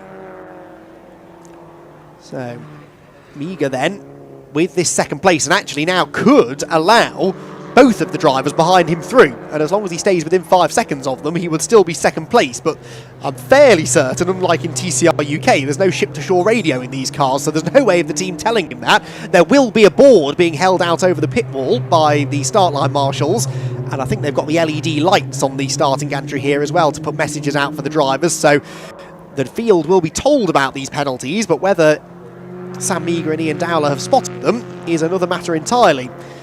Carl Swift, by the way, has disappeared now. He's dropped 7 seconds to this group on the previous lap, so the car was working for a few laps, and typically as soon as he got to them, it faded once again. That's a shame. Andrew Rogerson's nearly 8 seconds clear of this battle. It's been all about the fight for second place. And the odds-on favourite now is Sam Meagher, with the 2 cars behind him, both having penalties to be applied. And I think that is pretty much going to settle it, unless Dowler has an absolute send and ends up roughing up Sam Meagher. Hopefully that isn't how this race gets decided. We're going to have one more lap after this one. Andrew Rogerson will already be down at the chicane, I suspect, turning his way onto the pit straight for the penultimate time. Next time by, it will be to claim a race victory. Down into the chicane, Dowler once again closes in. You do seem to get more of a slipstream in these cars than you used to.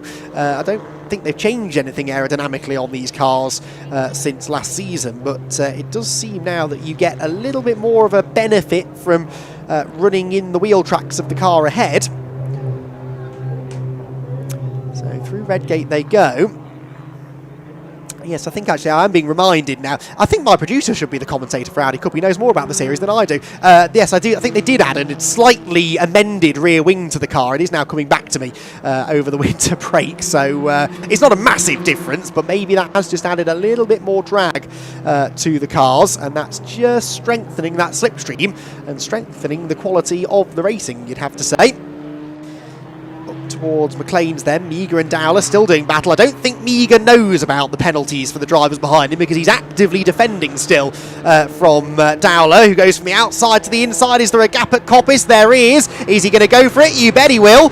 Is he going to make the corner? Absolutely not. Runs wide over the exit curb and through they'll both go, and they couldn't get the right gear then, I think, coming out of the corner as well. Fair play to Ian. He gave that a good go, but just couldn't get the car stopped going into the corner. Sam Meagher goes back through, and Ross McCarr will go with him, but of course McCarr also has a 5-second penalty.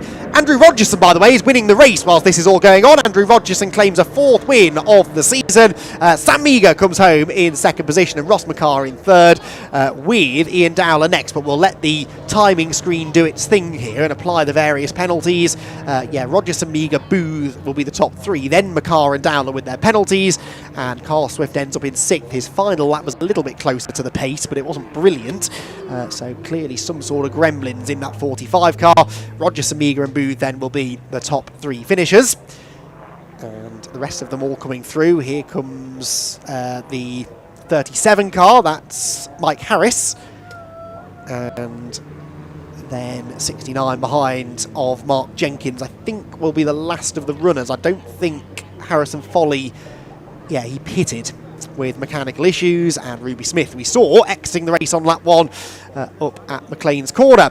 These are the results then, with Andrew Rogerson claiming the race win by just under 6 seconds. He backed off there towards the end. Sam Meagher comes home a distant 2nd, but hard fought one, with Patrick Booth inheriting 3rd towards the end of the race. Ross McCarr and Ian Dowler both picked up 5-second track limits penalties, with Carl Swift coming home in 6th, Mike Harris 7th, Mark Jenkins 8th, and Harrison Foley in 9th position. Non-finisher Harrison Foley. Ruby Smith likewise crashing out of the race. Right. Ian is going to take the post-race interviews for me, because I'm going to head down, Paul, to the grid. So whilst I head down, I'll let you deal with getting Ian on board for the interviews and some interesting stories again to be told after that race. Oh, indeed. Thank you, Andy. And well, as our drivers gradually make their way to Parc Fermé, a race there that was all about fighting for 2nd place. We had a runaway winner there of Rogerson, but sometimes that's the way it goes. You have a runaway leader and then it's the fighting for the rest of the podium, but plenty of excitement had there. And of course the story of the Audi Cup will continue all the way on Saturday the 3rd of October for what will be their season finale meet with rounds 10-11 at the Donington Park Island Circuit. Will continue to be part of the supporting package for the TCR UK Championship alongside the Civic Cup. But we are going to be making our way now down to Parc Fermé. Ian's in position. Let's catch up with our Audi Cup drivers and hear their story from their final race of today.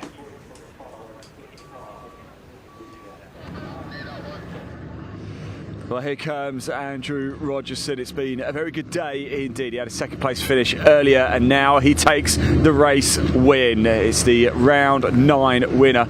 So here is Andrew now. He's just going over to the number 1 board. He wants his photo straight away. Sam Meagher coming home in 2nd place. Patrick Booth in P3 after a couple of penalties. Andrew, I'll let you get your helmet off. Right, kind of start, I didn't quite get through, and that's when I knew I had to. Easy, tell me that. No. Pat raced hard. Just got a little bit of a better run out of him onto the back straight. Did it help a little bit as well? You had a cluster of cars, Sam, Ian, Dowler, Patrick, as you said, all going toe to toe, and it just allowed you a bit of free air. That's what essentially gave me my gap. It wasn't me, being super fast or anything like that. It's just them battling. Well, you're no slouch though, Andrew. Thank you, I appreciate that. No, I'm getting old. You know what I mean? They're getting a bit slower, but I knew what I had to do. And I've done that, and I knew, when I see Carl coming through, I'm thinking, so they're all going to be battling now, so let's just see what happens. And yeah, it went really well, didn't it, really? Well, it looked to me on like the penultimate lap or 2-3 laps to go, you came down towards Redgate, you looked like you were going a bit slower. Were you just preserving the car? To be honest with you, I think lap 4 or 5 had a massive vibration. I'm thinking, it feels a bit like a delamination from a tyre. I'm expecting a little chunk to be missing from somewhere. So I just thought I'd rein it in a bit, and then it sort of went a bit, so either that demolated or blow a tyre, so I tried putting another fastest lap in just for fun. Just you're there, I'm not going to slow down. Nobody does that, so I may as well play it myself, don't I, really? Sounds a bit wrong, but there you go. Andrew, it's been a great day for you. Well done, P2 early. Now the top step. I know you wanted that. And this morning, should I? No, a bit disappointed in you from this morning. People and that, don't we? Well done indeed. Let's chat to Sam as well. Sam, stay. Even when Sam kneels down, he's still taller than me. Congratulations. It's been a pretty good day, hasn't it? Yeah, it's been a good day.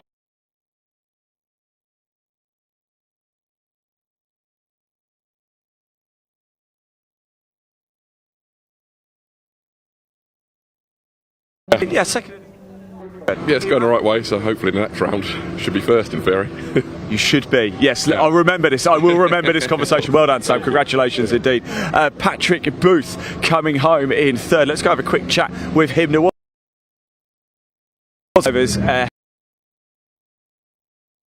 Patrick, don't disappear from I just want to congratulate you. Actually, we didn't get a chance to catch up earlier, but congratulations, P3 there. Yeah, I'm quite pleased with that. It was it kind of went to plan at the start, got into the lead coming out of the old hairpin and went for it. And Ian and I have known each other for years, and we were side by side into the chicane, and it's like, let's just not touch, and he got the better of it, so wasn't able to move forward then. And then, then just kind of kept moving forward with the guys as best as I could. But it was a really great race, especially near the front. Of course, near the end, your tyres are going off. There's not a lot you can do. Do you know what? Sometimes you don't need 20 cars for a great race, do you? Without a doubt. I mean, this is absolutely fantastic for us. I think it's fantastic racing all the way up and down the field. The guys up front, looks like Carl had a problem, which is a bit of a shame. Otherwise, you'd have had that absolute ding-dong between him and Andrew all the way. And because in the first race, my tyres went off immediately so badly, I did track limits, which I don't normally do. So I was having to drive so slowly, I couldn't get third in the first race. This time, we changed the setup. I did no track limits at all, so near the end, I knew I had 2 left. So you just went for it. Nice. So when I was pushing, I was great. So yeah, I'm really happy with that, and I had no idea I was third until I was just told. Yes, cover the penalties ahead. Well done, Patrick. Lovely to see you as well, by the way. There we go. So stay with us, everybody, if we can. We're going to cut through the scrutineering bay here because of the 4th meeting of the season so far. They're actually back at Donington Park on the GP circuit next month. Oh wow, how about this for timing? Let's pop the camera on as the cars make their way out onto the circuit. We're going to head up the pit lane and catch up with Andy McEwen. He's going to go, like he's done for the previous couple of times already today, he's going to go for a little chat with some of the drivers on the grid here. So we will make our way up. Let's start walking a bit slowly, shall we? Well, we couldn't have timed out any better, could we indeed? What a weekend we have seen. Harry Bloor picking up his first win earlier in the day. That was a very, very popular victory. There goes Max Hart on the podium a little bit earlier as well. Callum Newsham had that issue in race 2, didn't he? I imagine he'll have the bit between his teeth for this race now. Yes, the 3rd and final TCR UK race. We're live, of course. There goes Harry Bloor right there. Yeah, man, on a high right now. Goodness me, it's loud, isn't it? Wow. Let's keep going up. Let's go catch up with Andy McEwen, shall we? We are live right now on the BARC YouTube channel. Thank you to everybody watching there. We're live on the TCR UK YouTube channel. Thank you to all of you tuning in there. And we're also live on the British Truck Racing Championship YouTube channel. So wherever you're watching, big thank you to you for taking the time out today to tune in and watch the motorsport. I hope you have enjoyed it. Remember, the pictures we bring you, they're live, completely free for you to tune in and watch. But if you hit that subscribe button, it just means you don't miss any of the action coming up. In fact, for the BARC, we head to Knock Hill next weekend. Yes, we head all the way up to Weebody, Scotland with catering. That is going to be an absolute cracker. Right, we're almost there. It's uphill. I didn't realise how steep this pit lane is when you've done about 30,000 steps already today. Let's keep going, shall we? We're almost there. Andy McEwen will be waiting for us this time. He's going to go chat to some of the drivers. This is one of my favourite bits. It really, really is, when we get to see the cars pull up to their grid slots here, especially at Donington Park, such an iconic circuit as well. And here he is, Andy McEwen. Take it away, Andy. There you go. Thank you, Ian. I've no idea what you just said, but I'm sure it was lovely. Yes, TCR time for the final time this weekend. This is going to be a cracker, isn't it? The first few races have both been thoroughly entertaining, and we're now back to the second fastest qualifying times, deciding the grid order for this one. So no reverse grids. We've got, in theory, the quickest driver starting towards the front, and that means another opportunity, maybe, for Adam Shepherd to add to his wins tally. Cars just starting to make their way through. I can see Adam weaving around at the top of the hill, and his grey Audi is going to be making its way down towards pole position, and he will once again have the likes of Callum Newsham to do battle with, as he did yesterday. Remember, that was a sensational tussle between those two in that first race, and I reckon we might get more of the same in this one. Adam then pulls up into pole position, and I'm going to try and chat to a few of the drivers a bit further down the grid as and when they get here. Jensen O'Neill going, for example. He was involved in a couple of skirmishes earlier on, but he will be once again one to watch moving through from the tail end of the field. Let's start having a wander then. The car's starting to filter through. Should we go down the grass? Then we're less likely to get run over by drivers as they make their way onto the grid, because I want to try and, as I said, speak to some people we've not necessarily spoken to, and Harry Blore is one of those. He's going to be starting third on the grid, and I'm intrigued to know what his thought process is in this race. Got his maiden victory in the race earlier on today, his first ever podium, in fact, in TCR UK competition, and Harry is going to be starting back towards the front of the grid where he started yesterday, but didn't get a very good start in that first race yesterday. I'm just going to let Ronan Pearson, his driver coach, have a little chat with him, and then we'll see what's going on. They were looking into the engine bay of this car just 5 minutes ago in the pit lane. I'm hoping that wasn't a more significant issue for Harry. We'll give him another 10 seconds, and if he's not ready to talk, we'll go elsewhere. But Harry Blore, I'm hoping, has got a car underneath him that's going to be capable of going up there and challenging for another win. Right, Ronan's out of the way. I'm just going to let him finish chatting to the engineer. Harry, just want to check everything's okay. I saw a bit of work going on in the car in the pit lane. Oh yeah, it's a bit weird. It seemed like it just was stalling as we started, but we've got back on track now, so let's see what we can do. Really, I mean, we don't know what's going to happen, if it's just going to, mechanical failure, but we've got it on the grid. Let's see what happens. I'll keep my fingers crossed for you. Harry Blore, our race 2 winner then. Possible dramas for the Honda driver. Max Hart starting next in line. He'd love to get himself a race win. He's been Mr. Consistency so far this season, with Carl Boardley and Brad Hutchison on row 3. I'm going to very quickly, no, we don't have time, unfortunately, to speak to Brad, because already the grid's being cleared. They want to get this race started, and we want to enjoy it too. So let's head back to the box for our final TCR action of the weekend. Thank you, Andy. And well, as I do await Andy McEwen to come rejoin me here in the commentary booth, and I'll hand back to him to cover what is the final race of this weekend for the TCR UK Championship, round number 10 of their 2026 campaign. Well, the scene is set, and this is definitely going to be a very interesting race, because of course the previous one, we did see that grid set based on the race 1 results with the top 10 inverted. Well, it was definitely a bit of an upside down race when it came to finishes, with some of the big names out there having non-finishes, including Jensen O'Neill going, also Carl Boardley, and don't forget, of course, was difficulty early on for Brad Hutchison alongside Russell Joyce and Rick Carey. But as they now line up for this third and final race of their weekend, based on their second fastest times in qualifying, well, there's no surprises for guessing who's on pole. It's the number 1 of Adam Shepherd, the defending champion, who returns to the grid this this weekend. And he's had plenty of fun out there, scoring points and potentially taking them from others. And well, he's going to have a point to prove here to see if he can try and take a second win, falling just short versus Harry Bloor earlier on. Then lining up alongside him on that front row is Callum Newsham and his Hyundai Elantra TCR, where earlier on, of course, wasn't looking in the happiest of condition, finishing 2 laps down in round number 9 of the championship. But can he be back on the lead lap pace and perhaps take the fight for a win? Harry Bloor starts in third. We know how rapid he's been after taking that win in round number 9, missing out on the chance of that prospective win in round number 8 earlier on today, but he did miss it twice, and Max Hart lines up on the second row alongside him in the 69.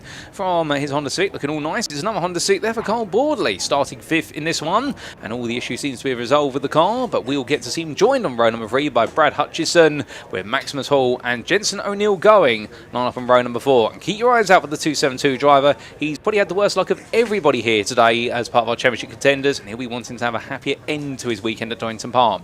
Rod McGovern and Rick Kerry complete your top 10, and starting in 11th place it'll be Mark Smith, who is joined by Russell Joyce. Expect them to fight once again, but don't rule out of it Barry John McHenry, who starts in the back of the field in 13th place, but he'll also be eager to try and break his way into the top 10. But with that, that's your grid for their round number 10 of the season, ladies and gentlemen. Rejoining me now in the commentary booth is none other than Andy McEwen. Andy, it's back to you. Thank you. Yes, didn't get quite as long down on the grid that time. I wanted to try and speak to Brad Hutchison if I could, but he gave me a big thumbs up as I was standing in front of him, so I think he's up for the fight and hoping that that car is going to be running smoothly. I spoke to the team after his shunt in race 2, and they said it was largely cosmetic and gravel getting into places that it shouldn't be, that meant that he had to retire. The car actually didn't really sustain that much damage from the collision up at McLean's corner, but started to overheat. That being said, Brad is only now accelerating off his grid slot. I was concerned there for a second, but no, gets going, and the Cupra driver will get underway. So, no, he's slowing and he's indicating. Oh, Brad, thumbs down, I'm afraid, for the Cupra driver.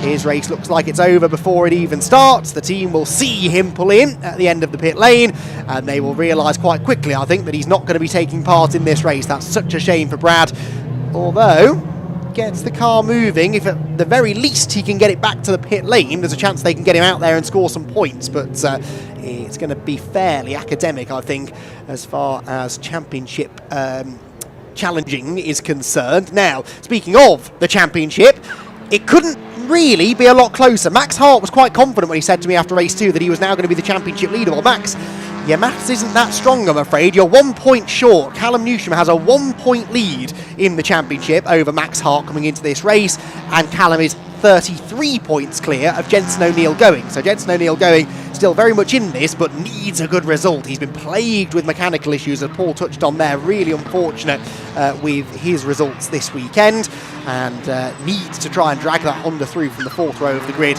in order to challenge for, at the very least, a podium. But he really needs to try and beat Callum and Max in this race. That will be easier said than done, though, because obviously Callum starts on the front row, Max is directly behind him in 4th on the 2nd row.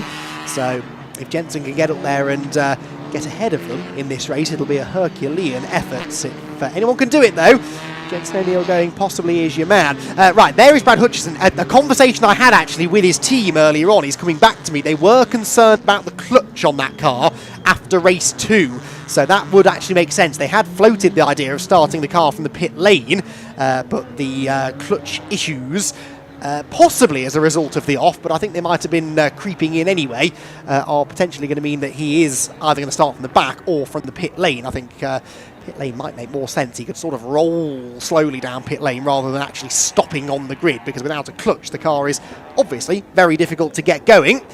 And he is going to be starting at the back anyway now, because everybody got past him on the run into the first corner. So we'll see where Brad elects to go, but I think that will be that clutch drama that they thought the car might have, which is going to keep him out of it. Also a bit of housekeeping, no Rick Kerry in this race. He, remember, was caught up in that collision with Russell Joyce at the start of the previous race. Russell is out there, but Rick Kerry's car, they didn't have the part that they needed, the suspension part that they needed to get him back out onto the track, so he sadly is going to be a non-starter. He's watching the race though from the pit lane. He's sticking around to see what happens in our final TCR UK instalment of the weekend. So Brad Hutchison does pull into the pit lane. He's going to be starting then from the pits, but Adam Shepherd and Callum Newsham are going to be starting from the front row of the grid. Remember the battle that they had in the early stages of yesterday's race. Are they about to repeat that in race 3? Let's find out. The revs start to rise. 20 minutes on the clock. The third race of the TCR UK weekend gets underway now, and it's a good start seemingly made by Max Hart there from the second row. Really good start by Shepherd. He will hold the lead uncontested into Redgate Corner. Newsham moves over to cover from the Hondas and will cover the Hondas on the way into Redgate Corner.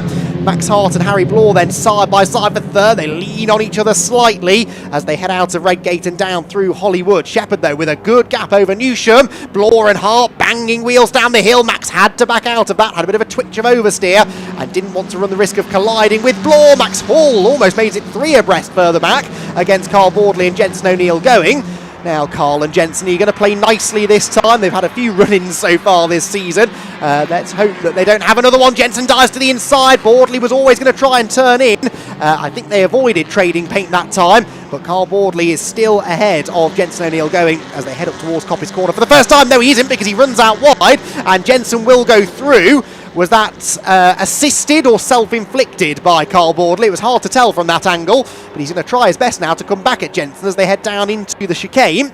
Onto the brakes we go. Jensen O'Neill going, holds the inside line and keeps Bordley behind him. So the double forward champion then loses a position, and Jensen O'Neill going will just be hoping against hope that that car stays in one piece for the duration. If it does, I think he's got the pace for a podium.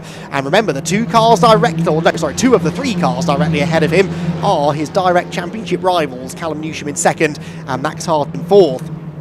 Harry Blore then holds position off the line this time, and Adam Shepherd is struggling for some reason. Callum Newsham's all over him. So again, in the early stages, the Audi seems a little bit vulnerable. They have set that car up, Adam said, to be stronger in the second half of the race, but it's really struggling on cold tyres, and it's stepping out underneath him. Callum Newsham will see this and will want to try and take advantage. Goes for the inside line at McLean's, and there might have been contact between the two of them. There was. Adam Shepherd runs wide. Can he hang on to the lead? Yes, he can. And Harry Blore very nearly got to the inside of Callum Newsham. Couldn't quite get to the right-hand side of the road, so goes to the outside instead, and they will be wheel to wheel heading down the back straight. Adam Shepherd, though, desperately trying to fight them off from all angles. He's covering from Newsham now down the first part of the straight, then merges to the outside for the second, and Harry Blore, I think, might come through into second place. Yes, he does. Harry Blore, who's now got that monkey off his back, he's scored his first victory, is through into second place, and now the top 2 drivers in the championship go side by side for third. Max Hart to the outside line, and Callum Newsham in the Elantra on the inside. Jensen O'Neill going is catching them as well. This is the championship battle playing out right before your eyes. It might not be for the race lead, but it's of equal, if not more, importance really in the grand scheme of things. Max Hart knows how important it is to try and get past Callum Newsham. There is 1 point between them, and it's the Honda ahead as they arrive at the old hairpin. Max Hart makes the move round the outside through the Craner curves. Phenomenally brave driving, and the TCR Europe driver is into third position as they head up through Schwantz curve for the third time. Oh, he's sideways though. He's completely sideways with the brakes locked up into McLean's, and that might allow Callum Newsham back to the inside. Has it? He's still there, and Max Hart has to leave the door open. Back through goes Newsham, and here comes O'Neill going. The 3 championship contenders are tied together at the top of the track, and Jensen might get the pair of them. Fantastic racing. Jensen O'Neill going to the inside line, onto the brakes into the chicane. Is he going to go from 5th to 3rd? Yes, he is. Jensen O'Neill going, fights his way through, and that could be absolutely vital in the context of the championship. Brilliant racing, proper touring car racing, and with so much on the line. Max Hall is joining in the fun now. He's getting squeezed on the inside line. Max Hart will not be happy with how the last couple of laps have panned out. He was challenging for second place only a lap or so ago, and now he's out of the top 5, would you believe? 6th position for the Irishman, and he's got it all to do again. Wow, what phenomenal stuff. And Jensen O'Neill going, you know, I speak to him after some of these races where things maybe don't quite go his way, and it's fair to say he's not always in the best of moods. It's understandable. He's put an awful lot of effort into being on the grid this year, and he really wants to try and win a championship, but sometimes in adversity, Jensen seems to find an extra gear. Adam Shepherd's off the road. The race leader's been off at McLean's, and Harry Bloor is going to go through. Is he? There's contact at Coppice Corner, and Harry Bloor gets the lead. I didn't see that one coming. Harry Bloor then gets himself in front of Adam Shepherd, and the Honda driver who won race 2 is back in front again. Shepherd's car looks like an absolute animal in this third race of the weekend. He does not have it planted underneath him, and Harry Bloor took full advantage. So, Bloor leads, Shepherd second, O'Neill going third, and the best of the title contenders, with Callum Newsham right behind him in fourth. But Jensen O'Neill going will now be trying his best to try and chase down the leading two. Round Redgate Corner they will go. There is Max Hart, who's now faded actually back into the clutches of Carl Boardley. So, has Max Hart got some sort of a problem? This is what happened to Shepherd. I don't think there was contact. I don't think Bloor was close enough. He just took too much curb, did he, on the inside?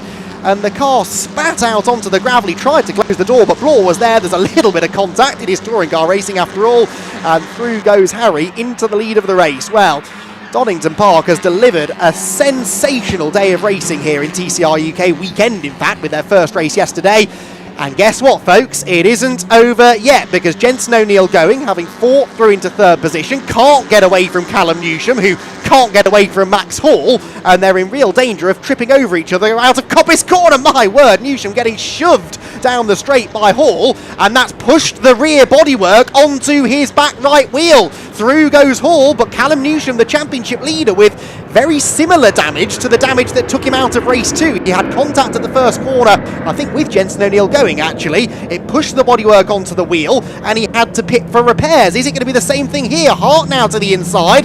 He doesn't quite get that move made, but Callum Newsham is definitely wounded after that contact, and that is going to be blood in the water for Max Hart. Although, that being said, Max was a bit slow off Redgate Corner. Boardley's actually going to go past him. I'm not convinced Hart's car is entirely underneath him either. I think both Newsham and Hart potentially have problems here.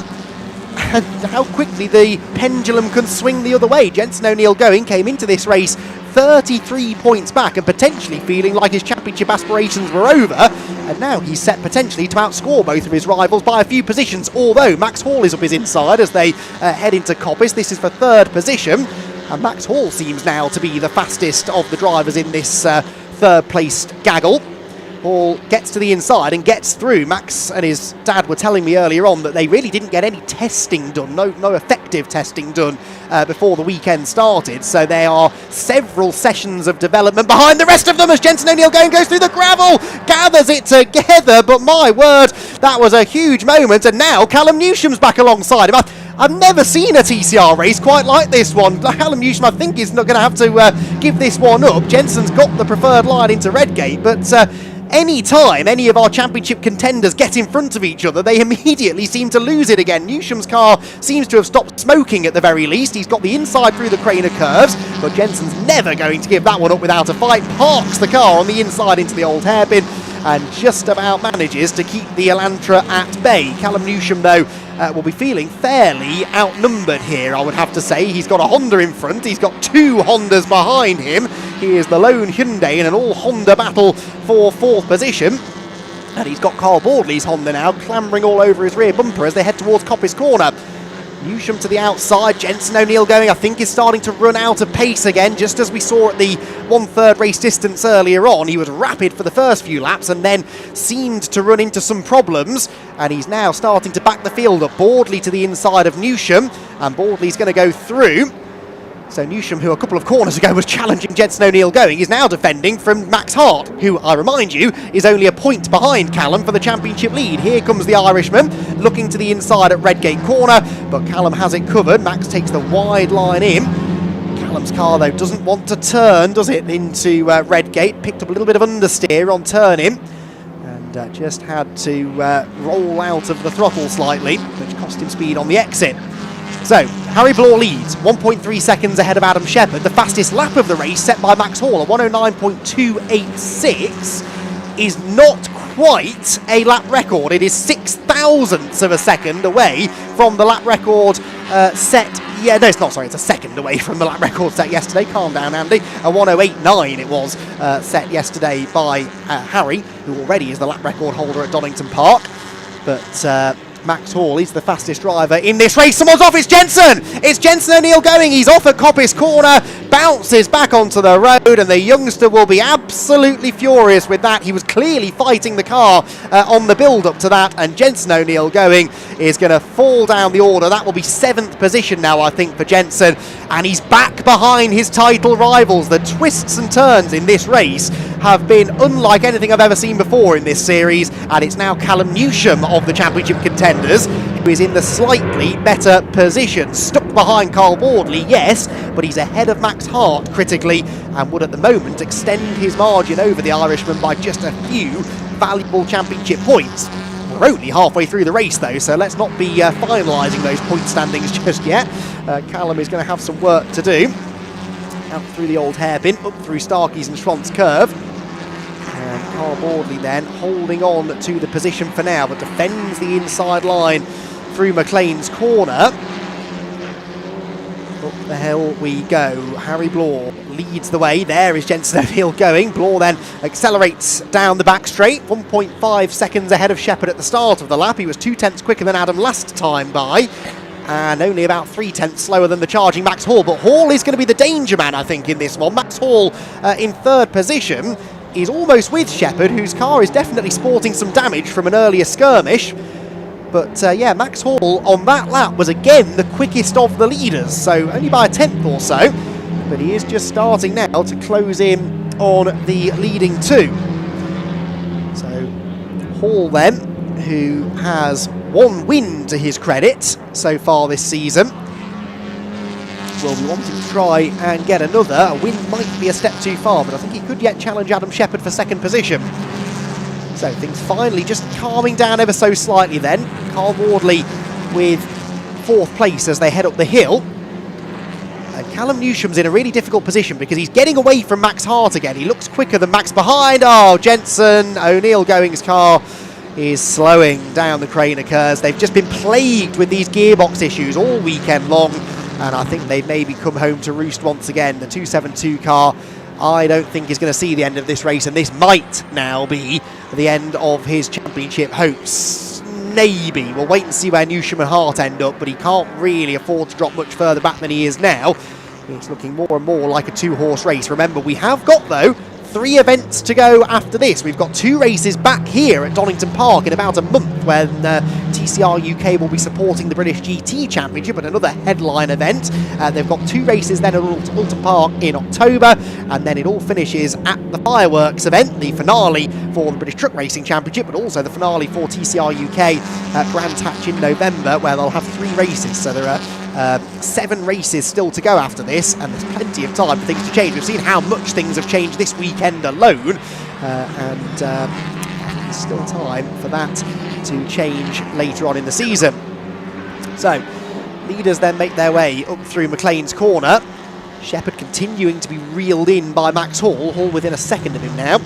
As here, Mark Smith is battling with Russell Joyce. It's really nice to see Mark Smith having some genuine fights out there this weekend. I haven't had a chance to catch up with Mark, but he's really been on it this weekend, as Boardley is being overtaken, question mark. No, I think Callum Newsham's just trying to keep some cool air on the front of the Elantra as they head down into the chicane. I think maybe he's starting to notice things overheating. Look at the state of Shepherd's car. That side skirt is now really hanging loose. I wonder if that might catch the attention of race control. If they spot that, they could give him the black and orange mechanical warning flag to bring him in and get it fixed. It might not matter, because I think he might lose 2nd place anyway pretty soon to a charging Max Hall, but if he has to pit for repairs, then that opens the path for Max to chase after the leader unimpeded.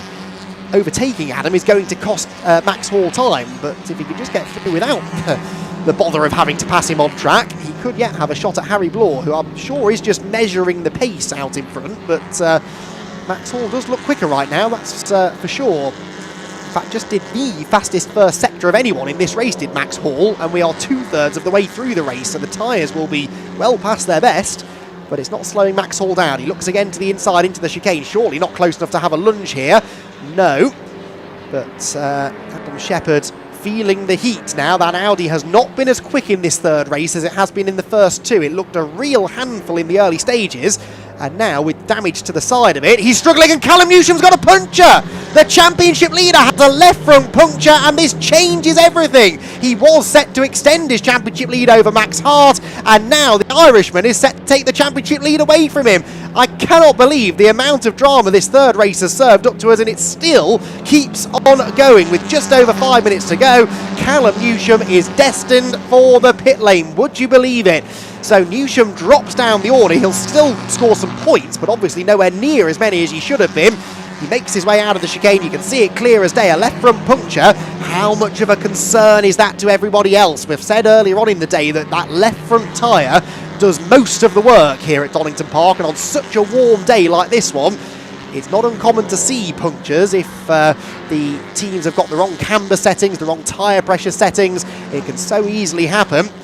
And that maybe is what's happened to Callum Newsom. Right, Max Hall is closer this time to Adam Shepherd. He is going to commit to the move into the chicane, but Adam turns across in front of him. That was a really tough bit of defensive driving, that, from Adam. Most other drivers, I think, would have let Max Hall go there, but Adam was having absolutely none of it. You can see there the bits of rubber and bodywork from where Callum Newsom's tyre exploded. It happened right past the pit, so he's had to do a whole lap on that deflated tyre. Jensen O'Neill going, I think he's coming into the pit. No, he's carrying on. Of course, this is important because Jensen could actually outscore Callum Newsom after all this. It won't be by very many points, but if he just keeps limping around, he might be able to outscore one of his title rivals. It's Max Hart, though, now, who is set to benefit the most, it would seem. Floor then leads, Shepherd second, Hall third, Bordley fourth, Hart's only fifth though, to be fair, so Max Hart isn't scoring a huge amount of points. He is scoring more, obviously, than Callum Newsom and Jensen O'Neill going, but it's not likely to be a podium finish for Max Hart in this race. It looks more likely to be a podium finish for Max Hall. The question is, which step of the podium will he occupy, third or second? He's in third, he wants second, and he's got the inside line into the chicane again. We know Adam will contest this, but there's nothing he could do that time. Well, he does try and hang it around the outside, but Max Hall just had enough momentum. There was a tiny touch on the way through, and Max Hall goes second. Now, what's the gap to the leader? It's 2.7 seconds. And we've got 3.5 minutes to go. I don't quite think Max Hall is going to have enough time here to catch Harry Blore, who looks as though he might only be a few laps away now from claiming a second career TCR UK victory, only a couple of hours after claiming his first. Max Hall, though, is going to throw everything out these final few laps, and we'll have to watch the lap times with interest to see if he can start applying some pressure to the youngster out in front of him. Mark Smith, meanwhile, keeping Russell Joyce at bay as they head down across the timing line. As I started to say earlier on before something happened, Mark Smith, really nice to see him up there having some good battles with some of the more established drivers in the championship. Now, Mark's been around this series for a few years, but this his first year in a Gen 3 car, one of the newest specification TCR cars, the Gen 3 Cupra VZ Leon. And he's starting to find his form. Russell Joyce, another experienced TCR competitor, is struggling to find a way past him at the moment. Missed the battle for 8th position. Barry John McHenry is in 10th behind them, and Jensen O'Neill going is ahead of Callum Newsom by 42 seconds at the end of the previous lap. So Jensen O'Neill going, if that car can keep going, no pun intended, will at least salvage a few more points than Callum Newsom. If, though, that's a big if. There's Brad Hutchison, by the way, the white and blue car coming towards us. Brad Hutchison's 6th position. I haven't mentioned him really since the start. Did he start from the pit lane? I don't think he did. I think he started from the back with that dodgy clutch, and Brad Hutchison has carved his way through nicely into 6th. He's only 3 seconds behind Max Hart, and on the previous lap that's the wrong column. On the previous lap, it was half a tenth quicker than Max Hart. So maybe he's not quite going to be able to catch the Irishman ahead, but Brad could still maybe take some points away from our provisional championship leader. Smith, meanwhile, with Russell Joyce heading down the hill. This battle continuing to rage on for 8th position. Down to the old hairpin, and Mark Smith a bit slow off the corner there. Russell Joyce maybe closing in slightly. What's this lead gap? It's about what it was, really. They're matching each other. It was actually a personal best lap there for Harry Blore. That's interesting. So I suspect the team have told him that Max Hall is into 2nd place. You need to unlock a bit more performance if you want to win your second race of the day, and he's done just that, which tells me he's been managing this gap from the start pretty much. I think Harry Blore knew that he was going to probably need to push a bit harder later on, and just made absolutely sure that he had enough in the tank to do so. Terrific performance though from Harry. Now that he seems to have figured out the starts to the races, his qualifying performance has improved massively the last couple of rounds, and now he's starting to win races. He is going to be a factor, I think, through the entire second half of the season. Harry's actually 4th in the championship on 177 points. He's 30-odd points behind Jenson O'Neill going, so not really a title contender at this stage, but 7 races to go. If he keeps on winning, you never know. He could get himself in the conversation by Brands Hatch at the end of the year. 15 seconds remaining. I think we're going to get another lap here. Harry Blore should come through with about 7 seconds or so left on the clock. There he goes. So the last lap begins. This will be, yes, the 18th lap. The other 2 races have both been over 18 laps. And Harry Blore well on his way to a second victory. Max Hall in second position is 3 seconds back. The smoke from Carl Boardley's car. A lot of smoke from Carl Boardley's car. Is that an engine? I think it is. Carl Boardley's engine has expired spectacularly heading into Redgate. Is it an engine or is it a tyre? The car wouldn't be turning that well if it was a tyre, surely. Yeah, the tyre is inflated. I think that is engine for Boardley. Now my next question is he dropping oil on the track? Let's hope not, because if he is, that will make life very difficult for the cars behind. Jenson O'Neill going there, stays out of the way of the race leader. But is Carl Boardley's car dropping anything slippery onto the circuit? We'll find out in due course, I'm sure, if we start seeing cars in gravel traps. Hopefully that's not the case. Harry Blore, though, heads out of Coppice Corner and waited until the first race earlier on today to claim his first win of the season, and now is about to claim win number 2 of his TCR UK career. He is finding form just when it counts in the 2026 season. Harry Blore brings the Honda off the final corner, sees the checkered flag and celebrates victory in race number 3 for TCR UK at Donington Park. Max Hall comes home in second, a wounded Adam Shepherd is third, and is it going to be Max Hart fourth? I think it probably will be. Oh, well, this is going to be close, actually. Here comes Boardley limping home. He's going to get there first, isn't he? So Max Hart's pace really deteriorated towards the end, and Carl Boardley, with whatever the problem was, is able to come home still in 4th. Hart then is only 5th, Hutchison 6th, McGovern 7th. Joyce, I think, will be, well, I don't know, actually. Russell Joyce got past Mark Smith. Yes, at the top of the screen, Russell Joyce is ahead of Mark Smith and should stay there to the flag. And the only other question then is whether Jenson O'Neill going keeps Callum Newsham at bay. We'll cover that later. I've got to get down to Parc Fermé, Paul, after another breathless TCR encounter. Oh, indeed, and thank you, Andy. As our drivers come towards the conclusion, there we do see Russell Joyce just holding on right at the end there versus Smith. He'll be taking home that 8th place. And then we do see Callum Newsham coming across the line. He'll be classified as 12th in the end, and Hyundai Elantra with that puncher, of course, curbing any progress it was able to make earlier on. And we're now just waiting for McHenry to come to the finish. There he is, the number 5, and as he weaves his way through the Rob Tesses in his Audi RS3, well, he's going to see that finish there, and well, making it all the way to the end, even if hasn't had anyone to battle with in the later laps. Still good to see him make it all the way to the finish. But what a race that was, ladies and gentlemen. Full of thrills and spills all the way from start to finish. Of course, drama early on, the damage to Adam Shepherd's car. Drama later on, of course, with what was that huge puncher for Callum Newsham. And even drama before we got going there for Brad Hutchison, who had to throw the indicator on, but made his way all the way back to 6th place, despite the fact, in the end, it looked as though his car was never even going to make the start. That's the way it goes in the TCR UK Championship, and that's why we do have so many different rounds, and there's always some bad luck and some good luck to be found, as well as pace out on track. But here are your provisional top 10. Harry Blore taking that victory in the end, his 2nd win of his career, and 2 of this weekend, ahead of Maximus Hall and Adam Shepherd. And we saw Carl Boardley taking 4th place ahead of Max Hart, with Brad Hutchison, Rod McGovern, Russell Joyce, Mark Smith and Barry John McHenry completing the top 10.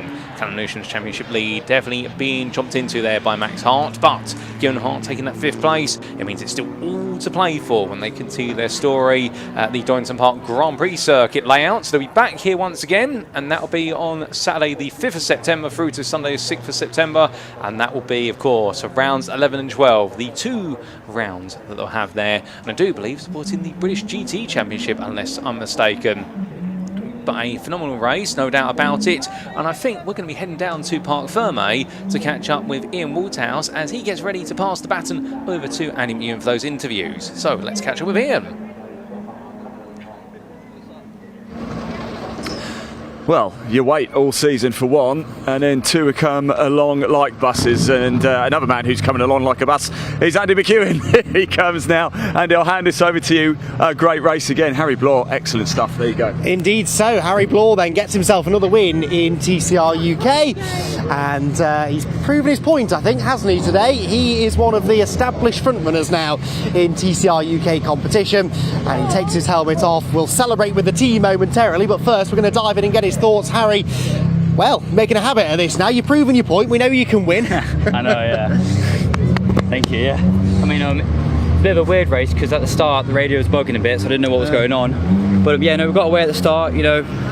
I mean, I remember Newsham making the move on Shepherd. It didn't go so well, he dropped back, so I thought I'll give it a go, and it luckily enough worked out for me. And after that, I was just trying to focus again, trying to, you know, get my head down and just go. We saw you put, I think your personal best lap came like 3 laps from the end, as soon as Max got into second place. Were the team telling you needed to sort of up the pace a bit then? Not really. Funny enough, I think I've said like 3 laps before my tyres were gone. I don't know why, but I think like just 1 lap before the end, I just kind of put a lap together, just got calm, you know, and then yeah, the pace still there.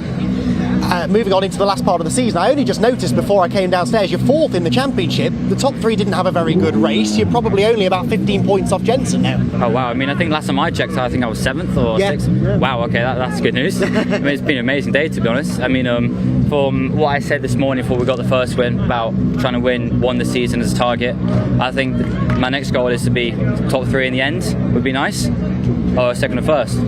It's definitely on. I'd say Harry Bloor, one to watch for the latter part of the season. Congratulations, Harry. Let's dive in with Max Hall if I can find him. They do like to disappear on me down here in Park Ferme. I can't see Max. Oh, there he is, over this way. The 2 Maxes are together, but it's Max Hall we need, because Max Hall was second place, and for most of that race, the fastest driver on track.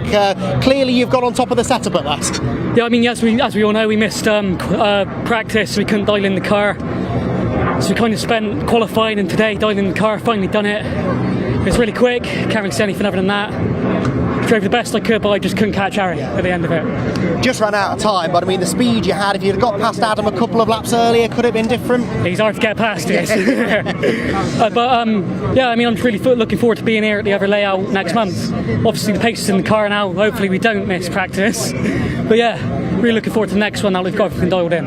Excellent stuff. Congratulations then. Max Hall, second position. Adam Shepherd is just over this way. Adam, can we drag you over here? Have a little chat with our reigning champion. It might be the last time we see you this year, but it's been great to have you back. Have you enjoyed yourself? Yeah, really enjoyed it. Great fun.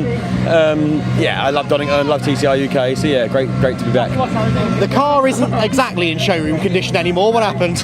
I got spanked in the side by someone quite hard. I'm not sure who it was, to be fair, but we had a power issue after lap 2, so it was just, I went off looking at the dash, trying to look around, see if it's all pressure, or trying to understand what it was, whether I needed to pit or what. But yeah, a bit frustrating because obviously we had the pace we know to win, but these things happen, and yeah, enjoyed it. It's been great having you back. Best of luck for the rest of the TCR Europe season as well, and who knows, might not be the last time we see Adam. Congratulations though. Yeah, thanks very much. Cheers. Adam Shepherd then back on the podium, Harry Bloor a double winner, and we've got more racing coming your way now from Donington.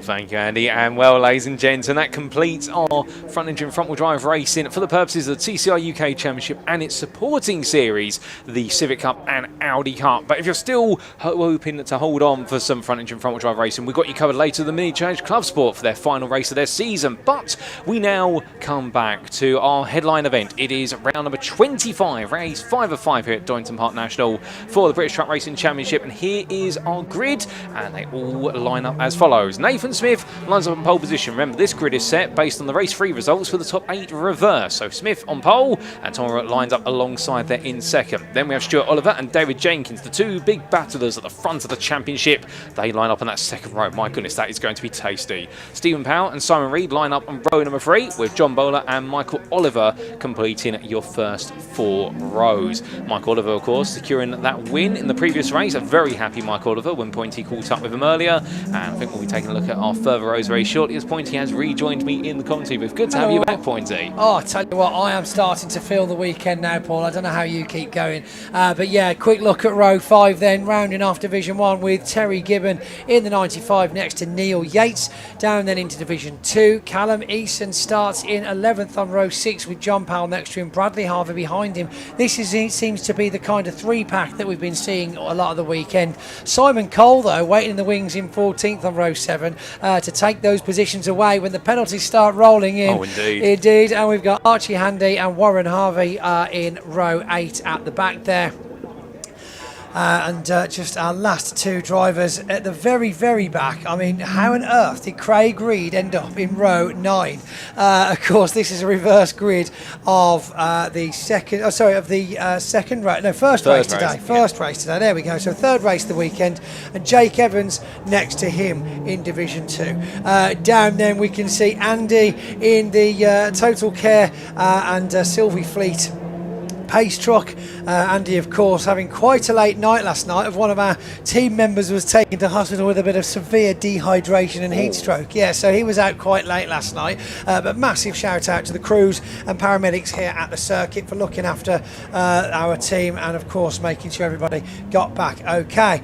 Right, huge jump there we saw from Nathan Smith in the number 11, whipping himself back into a straight line as they make their way out to the outlap. Before we get under race conditions, a quick shout out, but keeping with the truck theme, shout out to Maddox Truck Racing, who are currently tuned in from the Nürburgring in Germany, who've been following the championship very closely this year. I tell you, it was fun to be at the Nürburgring all those years ago. It was a hell of an event, the Truck Prix, as they used to call it. The ADAC, which is their version of kind of, yes. Yeah, so it's pretty cool. I mean, it was a massive event and it was great to be there. I did quite well in the casino there once as well, but you know, when the fun stops, so that's what we're talking about. But yeah, so great result, guys, a great weekend there. But hello to Maddox. Wonder if we'll be seeing those guys at Le Mans when we join the ETRC and the French Championship in a few weeks' time. Will you be watching in on that, Paul? I'll definitely be tuning in when we do see all of our trucks make their way to Le Mans. Now, we should be clear, it's not the truck equivalent of the 24-hour of Le Mans, although No. I would pay to see that, to be would be fair. pretty cool. But we'll be seeing all of our trucks make their way out to the Bugatti circuit there, the much shorter, more dedicated one. But that's going to be an absolutely brilliant weekend. I believe that's now a staple of the championship. It has been for the last couple of years, the annual French Yeah, trip. I'll tell you what, the guys at Truck Sport, I mean, you know, Steve and Stuart Oliver especially have you know, worked so much over the years gone by to rebuild that bridge, that connection with Le Mans. Fabien Calvete, who you know, heads up the French Championship, they've been very close for many years, especially, of course, with Stuart having a very big name in the European you know, chronicles. And so yeah, it was meant to happen for so many years, and they eventually got it across the line. Loads of behind the scene work goes into these things and takes a lot of years to make them stick as well. And of course, everybody loves going there. It's a phenomenal circuit. The night race with the French is incredible, with the lights and the smoke and the noise. It's brilliant. The fireworks, there's so much to see. Yeah, I don't think 24 hours would go down well. I mean, we've only got about 20 minutes of fuel in these trucks, so True. yeah, you're not going to get 20. You'd be refueling more than you'd be racing, I think. But yeah, so seeing them now coming round the back of Coppice for their final race this weekend. Tom O'Rourke next to Nathan Smith. This is going to be an interesting start. Who is going to pip it to the post when the red lights go out? But of course, the question everyone's asking, will Callum make it 10?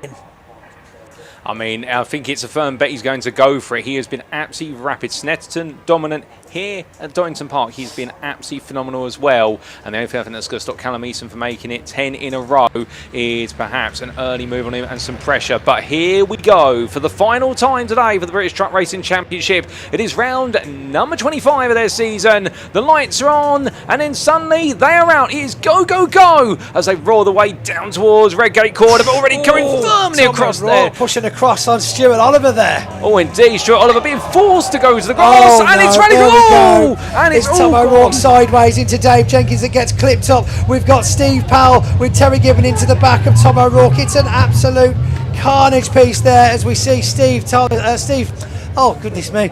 Steve Powell trying to back out. Michael Oliver in the number 12 goes onto the gravel wide. Will we be able to get them all going again? It looks like although Stuart Oliver's dropped quite far back into almost Division 2, he's indeed back on. But no, we see the red flag come out. That'll be a message across to the drivers. A re-grid. Let's have a look down there on Redgate to see what recovery's needed. We've got a bit of movement from Tom O'Rourke there, just coming across on that corner. We'll have to see if we can find a replay to see how far up the inside Stuart Oliver was on that one. But 89 Simon Reed does appear to be a bit worse for the wear there, immobilised in the gravel on the runoff for Redgate. My goodness, that was, I mean, we had less than a minute and that was absolute chaos. Oh, indeed. And, well, it did look as though there were a bit of a firm coming across from Tolbert. Something was going to go down, but suddenly it all, just like you say, it blew into chaos there. Although, a question I think that we have had a couple of questions in the YouTube chat I want to come to. Well, let's take a look at this first. Let's have a look at the replay. So we see Jenkins come out wide, already moved. Oh, for goodness sake, yeah, no, that was pretty bad. Looking in the mirrors there, Tom O'Rourke coming quite far across, not feeling it. There was a gap there until we see him come across. Instead of steering back to the left, it all got a bit crazy. That eventually the momentum of Stuart sends Tom O'Rourke sideways. Dave Jenkins gets caught up, clips on the front, and then we've of course had the rest of the pack spreading out. Callum Easton doing very well to come around the inside line as Dave Jenkins gets going again. Not quite sure how we lost power or drive from Simon Reed there, but yeah, we look like we had a bit there from. Who is that there? Is that Simon Cole got caught up, got slowed down quite a bit.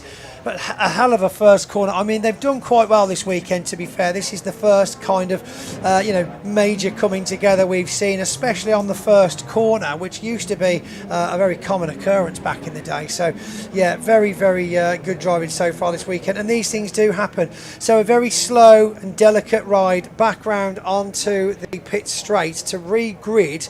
And Nathan Smith is going to be thinking, damn, I was free, I was clear. That was pretty good for me, and now I've got to do it again. Oh, indeed. That's the unfortunate thing when a red flag is called, particularly if the race is going to be restarted, it always goes back a lap. We haven't done a lap, so therefore we go back to how they originally gridded for this race, but we might have the absence of some machinery. No, we've lost a tank. Who is that off? Is that water or air? Nonetheless, that is not ideal. That's going to be full of water. So if that looks like a water tank, because they'd have been able to lift it. So yeah, we see water sloshing out of the tank there, which means someone has lost their ability to cool their brakes. That thing is probably going to be weighing, a good 80 to 90 kilos. So they're not just going to be able to pick that and put it up on their shoulders, especially given the weight of the tank itself as well. So yes, not a light thing to move, and certainly not something you want to leave out on a runoff. But who did that come off? Oh, well, your guess is as good as mine there, but well done, Tom Marshall. You did a bit of ingenuity. If we can't lift it, let's roll it up the hill there. And they'd always find a way to move debris out the way. They tried to lift it. I saw it, but they did well to get it that far off the floor.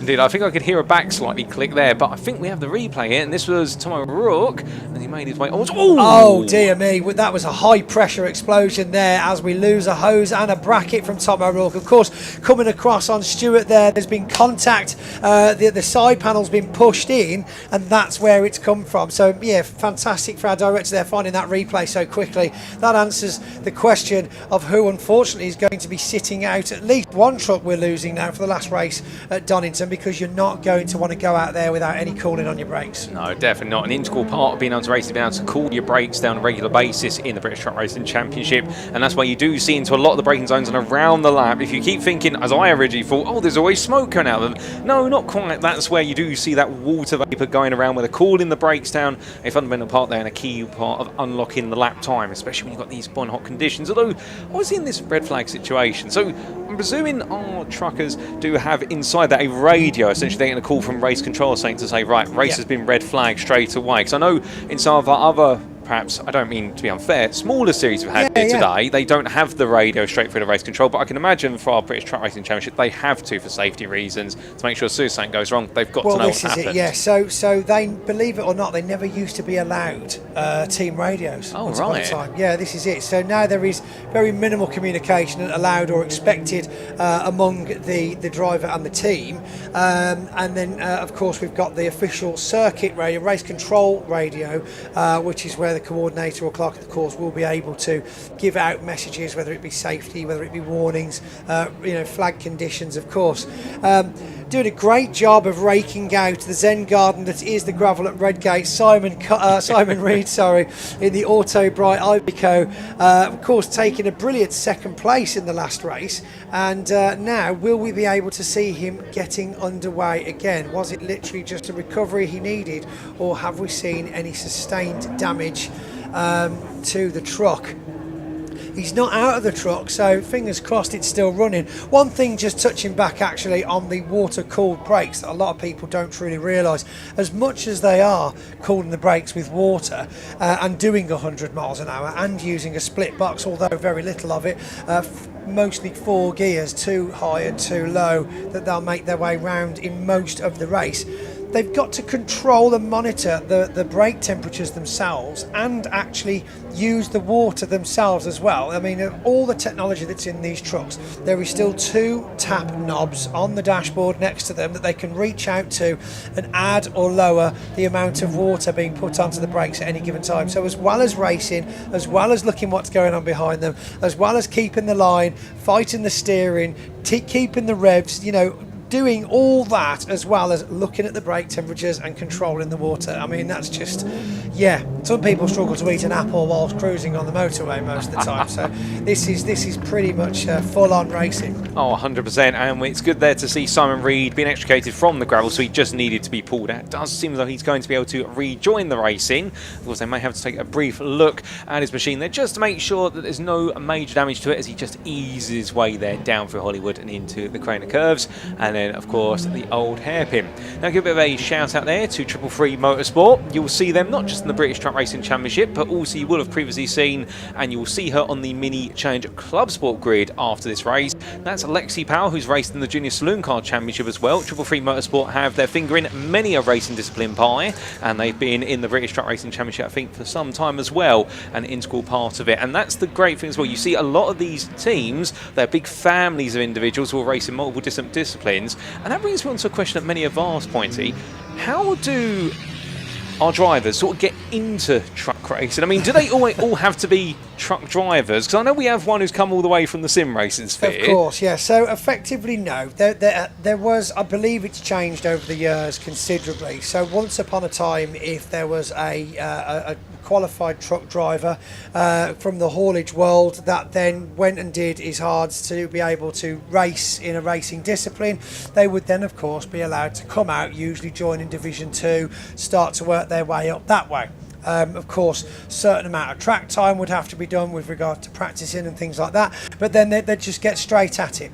Obviously, over the years, we've had novices come into the sport who've unfortunately come a cropper to some pretty serious incidents, and in recent years, the last 6 or 7, there's been a lot of regulation changes to update the kind of due diligence of letting new fresh drivers come in. For example, we've now of course had non-truck driving drivers that have done their hards and become racing drivers, but then they've had to do a lot more track time and get signed off by a circuit manager to say they're competent, had driving hours with an already experienced truck racing driver to be able to get out on the track in a championship situation, and have had a lot of racing experience already outside of the trucks.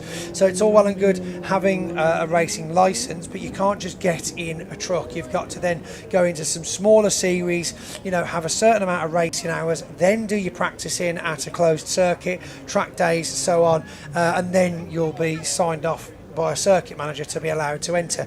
But even then, because of the size and the safety aspects of these trucks, they still then have to adhere to some novice racing regulations, which is such as on certain tracks, if they've not raced there before in any kind of other sport, then they'll have to start from the back, which I believe we had an issue with Nathan Smith previously at one of the circuits, and again, Warren Harvey has had to do that as well, as he's not been to those tracks before. So yeah, it really is a battle for you to get involved with it nowadays, and it's a lot of effort. So fair play to the drivers that do come into the sport fresh and a bit green behind the ears, because they've really grafted to get on to a grid with the rest of these drivers. Well, indeed, and thank you for walking us through that. And I should point out as well, if there's anyone sat there right now thinking they'd love to become a British Truck Racing Championship driver one day, and now from hearing that might slightly put you off. Well, to be fair, all good things require a bit of effort, no doubt about it, and that's how you do get onto the grid. And well, I'm sure the British Truck Racing Championship Network and Trucksport have a huge amount of support available and a lot of resources to how to help someone on their journey that way. I think the most important thing to remember is that the whole championship and a lot of fantastic championships are brought to you by the British Automobile Racing Club, BARC. You know, they do the marshals, they do organising of the circuits, they have their own circuits as well. And if you want to get involved with racing, that is literally what they live for. That is what they exist for, to bring people into racing. So if you do want to find out anything, the best place to start is with BARC's official website. Start the process, send the emails, ask the questions, because it's not that we don't want you in, it's just that when you get in, we want you to be ready, we want you to be safe, because racing is dangerous. So barc.net, you can see it on your screen there now. Reach out to them and get involved with racing, even if it's just showing up for marshalling, to really get a flavour for what's going on at these circuits. Oh, 100%. And one of the good things as well is, particularly when you're a novice driver and more in the car discipline, one thing you can do to get your initial set of what is signees on your licence to be promoted from a novice licence to the next step is actually act as a marshal. But still, as we focus back now on the here and now, all of our truck drivers making the way on through. We're getting this race about to be restarted. Of course, we are minus one of our starters right towards the front, and that was none other than Tom O'Rourke. But otherwise, we have got the entire field back there once again, as we look to our number 68, just gradually make its way onwards. That is going to be Craig Reed there, who we are expecting will gradually try to charge his way through the field past the Division 2 starters and then go hunting after Division 1. But how far can he climb? Obviously, the interesting thing now for Dave Jenkins, Pointy, he's got a whole load of real estate in front of him. Nobody in front of him, and this is going to be an interesting choice for Nathan Smith, I believe, because of course, you know, Jenks may have the power over Nathan. So is Nathan going to take the racing line around Redgate, or is he going to come out a little bit wider to be able to try and stop Jenkins from taking that jump? Well, I've just had our broadcast director ask me, Pointy, when are you going to make your racing debut in the championship? My goodness, well, I think we've got a long journey before that. However, fair play. I think Warren Harvey was kind of talking about it last year. He was joking us at the fact, get your ARDS license, and let's just do it together. Let's just get out there. But of course, as much as Ian is fantastic at his job, I don't know whether he'll be able to fit in the trucks along with all of the other things he has to do over weekends. So if I went off racing, who'd do my job, right? Oh, very true, very true. Not Plus, quite I haven't got enough money, so there we go. Well, if anybody wants to sponsor me, I am more than happy to have a go in Division 2 and show everybody how it's done. Oh, fantastic. I love the enthusiasm. But without further ado, ladies and gentlemen, our driver's about to show us how it's done. They're going to restart this race. Here we go once again then. Down the start-finish straight, and it is going to be lights out and away we go. Nathan Smith restarts this race around number 25, and this time just keeping it pinned to the inside. So Dave Jenkins has got all the space in front of him here. Surely he's going to be beating the number 7 on the brakes, trying to go round the outside of Stuart Oliver, but they're all taking it a lot more carefully. You can already see the Division 1 trucks, they're pulling away from Division 2. Callum Easton's not having this easy meanwhile. Ooh. Contact, was that? Oh, come on, no. Oh, Jesus, no. Oh, my goodness me, no. Massive crash there. The 89. Oh, for goodness me, I hope he's okay. That is a crazy crash, ladies and gentlemen, but at least it finished upright. What happened there? Where was the contact? The back clipped up. We couldn't quite see. I mean, Steve Powell and Michael Oliver were the closest there for the incident, but what happened? We couldn't quite see the angle. As we saw Craig Reed get tied up in that. Another red flag. We just can't seem to get this last race started, but he's out, ladies and gentlemen. He's okay. Marshall's running over, but that is a massive incident there. Waving to the crowd though is Craig Reed out of the truck. you know, it was funny. Craig Reed was just talking to me in the paddock earlier on about the damage to his truck and how he was going to take a fresh set of panels to Le Mans. This is going to take a considerable amount more work to get race ready after this. No, it's not. So it's Simon Reed, for goodness sake. Simon Reed. A lot more hair than Craig Reed. I've got my 68 and my 80. You know, they only just said earlier on that I was doing so well not getting them mixed up. Oh. Typical. You're allowed one. Everyone's allowed one. But here's our replay. Let's have a look then. We see contact between Steve Powell and Simon there as he just clips the back end out. I'm not sure who came across on who there, but that just sent him onto the grass. And as we know in truck racing, the second you hit that grass, you've got no control, no steering, and very little way of slowing down. You actually speed up, obliterating the tyre wall. Manages to do a full twirl before landing back on the wheels. So yeah, I mean, we'd have to look at the onboard there. We can only speculate as to what was going on between those two trucks at that time. But then, of course, the momentum, can we see it from a different angle, Paul? I think we can hear a little bit potentially. And, well, I think there it was just a case of both of them wanting to converge on the same line. And I wouldn't point the finger at Stephen Powell. Alternatively there, Simon Reed, I think both of them just literally decided they wanted the same bit of tarmac. Yeah. I mean, obviously, it will most likely be reviewed after the race. Speaking of updates, by the way, because we have had that, well, in fact, hold Here that we phone. go. So they're very close to each other here. And it's just, they do just seem to just come together. And then as he drags past there, Steve seems to slow down ever so slightly, clipping that rear tyre, of course, the driving tyres at the back of Simon Reed, that just pips him up and throws him clear. Does actually send Steve off to one side as well, as Michael Oliver makes up that gap. But of course, again, as we see, the second he comes off, you actually accelerate onto that grass, even though you're braking. There's nothing you can do, and you are just a passenger in your own demise, unfortunately. But yeah, I mean, this corner, I believe, was where we saw young Bradley Smith, come off a few years ago in almost exactly the same situation and do exactly the same thing into the tyres. Oh, goodness me. Well, history may repeat itself, but to be fair, what we should point out is, for our audience, this race is not going to be restarted. This race has now been called, and you see our trucks making their way into Parc Ferme. So what I think we are going to do, unfortunately, Pointy, I don't know if Ian's down there, and I know they've taken away your golf cart. No, he's just going to have to go. If Ian is there, he needs to take what he can take. As the truck's coming back in, I mean, one thing we've got to understand is the fact that because we've not completed anywhere near of enough race, there will effectively be no points for this race. It will be completely cancelled, and we'll have to see if we can either get an extra one on. We won't be able to do it at Le Mans, but we may be able to get an extra one on at Brands at the end of the year if there's time in the timetable. Yeah, because that's a good point. We did have that a couple of seasons ago where we did add a race onto one of our later scheduled race meets to make up the deficit there, but of course that will be in through scheduling and just seeing what we can do. But unfortunately, this will be a null result here for round number 25 as they all come in. So a bit of a damp squib to the end of the British Truck Racing Championship here today at the Donington Park National Circuit, but that's the way it sometimes goes, understandably. It is, yeah. And I mean, one thing you got to say, you know, we can only look at what we see on the screens and comment as to how we see it unfold, but the decisions and the process of finding what actually happened will always be down to the stewards, and of course they have got the full 360 degrees of these things unfolding. But of course it is racing, and these things do just happen. I do love one comment somebody's made, by the way. The reason why you got the 89 of Simon Reed wrong and thought it was Craig Reed, because at the time when he was rolling, the number was upside down. Oh, I love it. It's a big shout out there to Wickerbill in the BARC YouTube chat. In fairness to you. Thanks, mate. I was like making light of a terrible situation, but at the same time, thank you. That is, that's got me right out of trouble, that has. Let's just have another look at the replay then of the first start. I don't even know, if Tom O'Rourke intended to do that. He seemed to have no ability to come across. So yeah, that's interesting.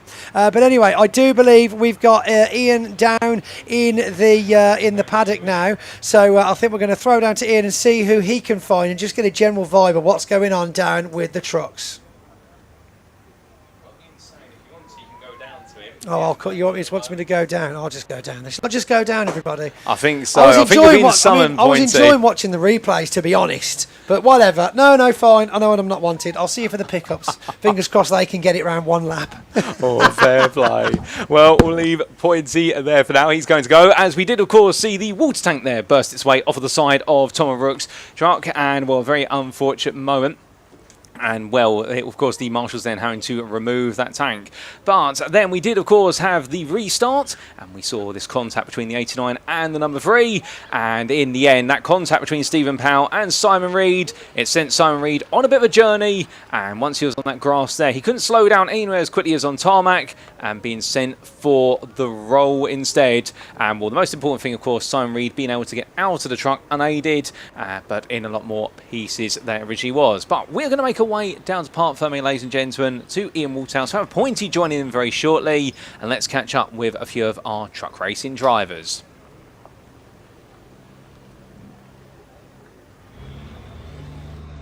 Hello everybody, welcome down to, well, we're moving our way. I've just been told to sort my lanyard out, it's got caught around my neck. Just watch your back, Tom.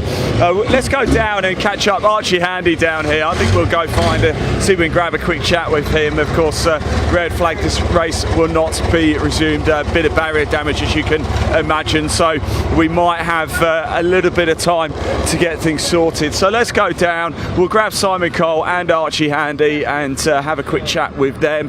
Let's give it a little look behind the scenes, shall we, here. This is one of the things about live, isn't it? You've got to be ready for any circumstance. So we'll try and keep you up to speed of exactly what is going to happen.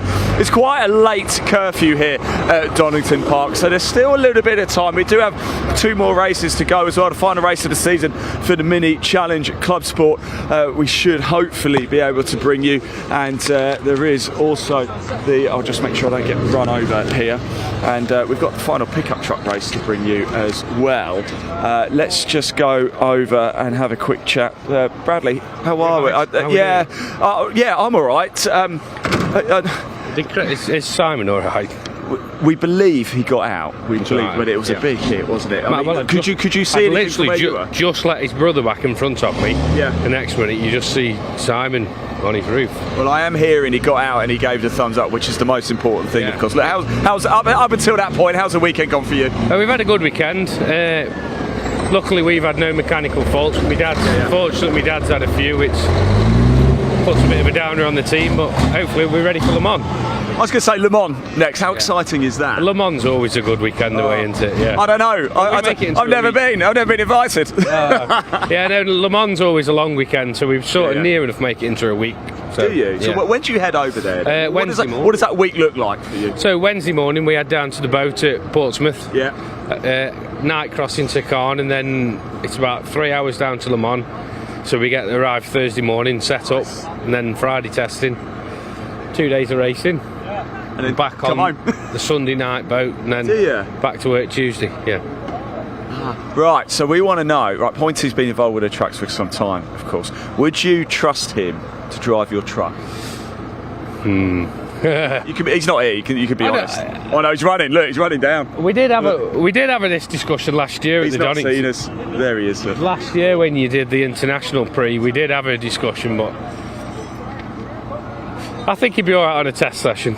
Yeah, it sounds about right. Right, thanks for talking to us. You got stuff to do. Really appreciate it. Let's go find Pointy. He's just run up here. We'll get his thoughts on what we've just seen, what we've just witnessed. He's up there at the. I think he's actually signing some autographs at the minute as well.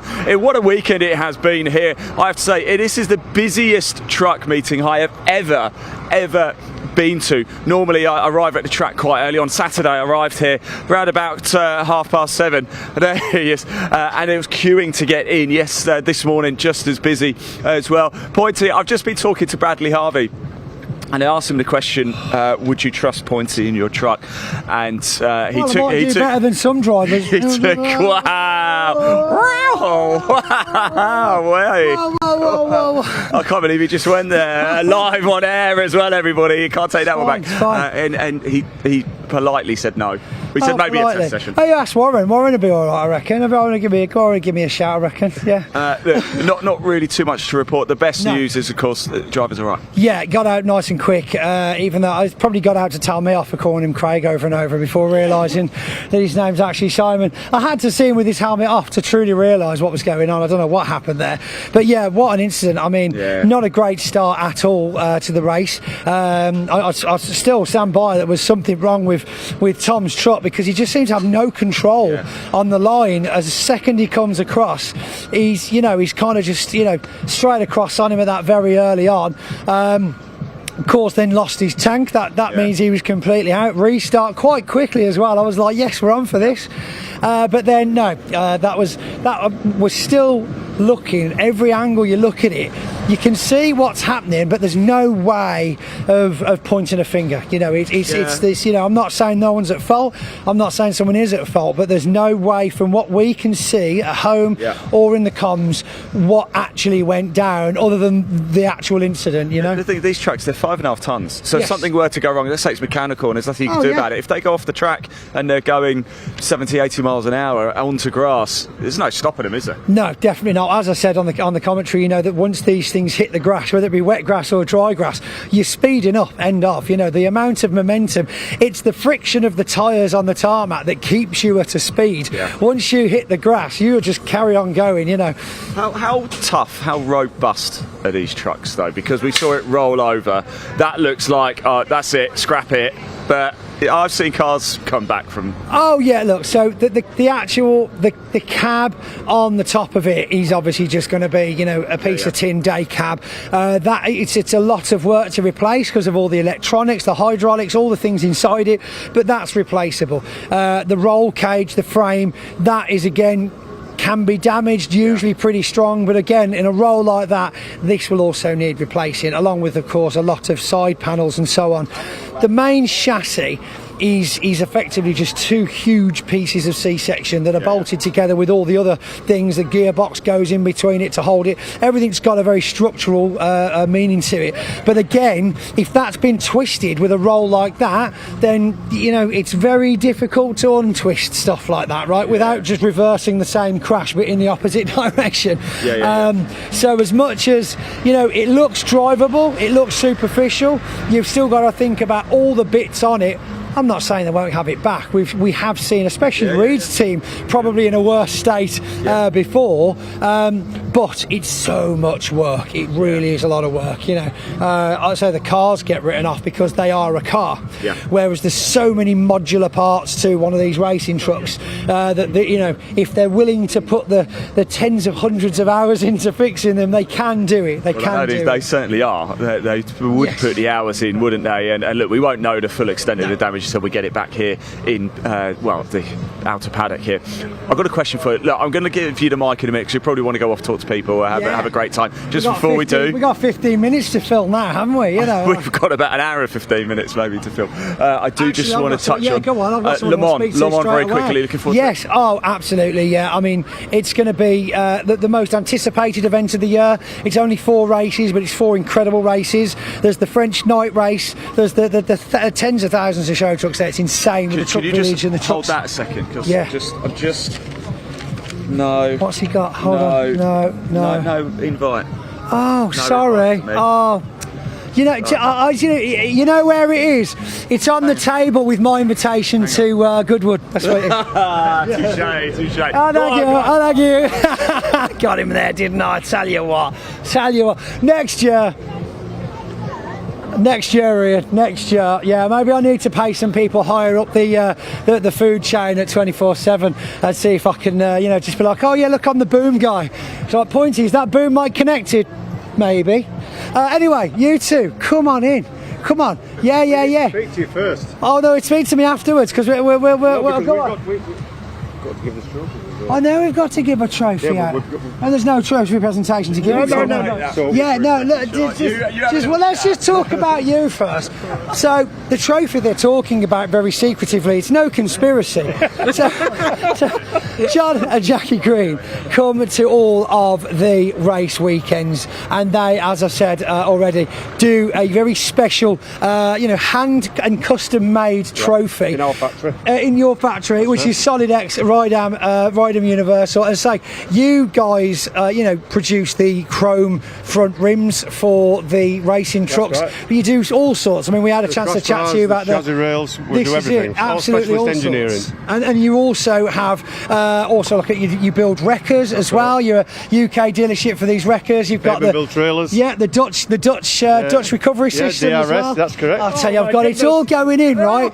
But again, we don't get a chance to talk to you guys very often on camera, So how's it been for you being involved with the British truck racing? Because it's not your first year, is it? No, we've been coming. I came to the very, very first truck race that ever happened here, and we've always been involved in it. When Kelsey were involved in it, Stuart were involved early on in days. We always came then. We went to Nürburgring, and we've just really kept up with it. But we thought, as we're getting a bit older now, we'll put something back into the pot. So we've sponsored it for the last 2 years, and obviously next year. And that's what we like. We like coming. It's a great group of people. We've got a bit more involved in other things. We make a lot of things for the race trucks. We supply a lot of things to the teams anyway in their everyday work. Yeah. Some pretty mega axle stands I've seen getting used. They are hench. We've got some more coming now. Oh, really? Yeah. And also the brainchild behind my quad bike. So massive, public thank you for providing that for me this weekend. We've had some great shots around the paddock, around the infield from that. It's been really worthwhile for you. It's been so helpful. Honestly. Hello, mate. Thank you, mate. Thank you. So, apology for any language. He's had a great weekend. He said he really loves me. That's all he said. So we've got our trophy to give because we have got somebody nominated. Right. We've got our secret mystery shoppers, as it was, that go around the paddock. And look who's working the hardest. We better not tell who it is. No, not on air, because someone will blooming do it. We need to call everybody down. I said, how are we going to do this? So what we thought is, if we go into the actual race team now, yes, and do it now. How's okay. That? I mean, have we got? Are they still recovering? Whatever you want. You do whatever you want, points. Keep going. So the crash is already on. I'm trying to find out information. That's fine. I'll tell you what, then let's go then, guys. Come on, let's do the first ever. Let's do the first ever Solid X sponsored Team of the Weekend award live on air. Sorry, madam, just nipping through. We've got to get the trophy first of all, which will be exciting. Hold on, I'm coming. Hold on. Right, I got hats. Are these for me as well? You got these lanyards. Yep. There we go. I'll put this on there. We got the mugs. Look, we got personalised Donington Park special edition laser etched mugs.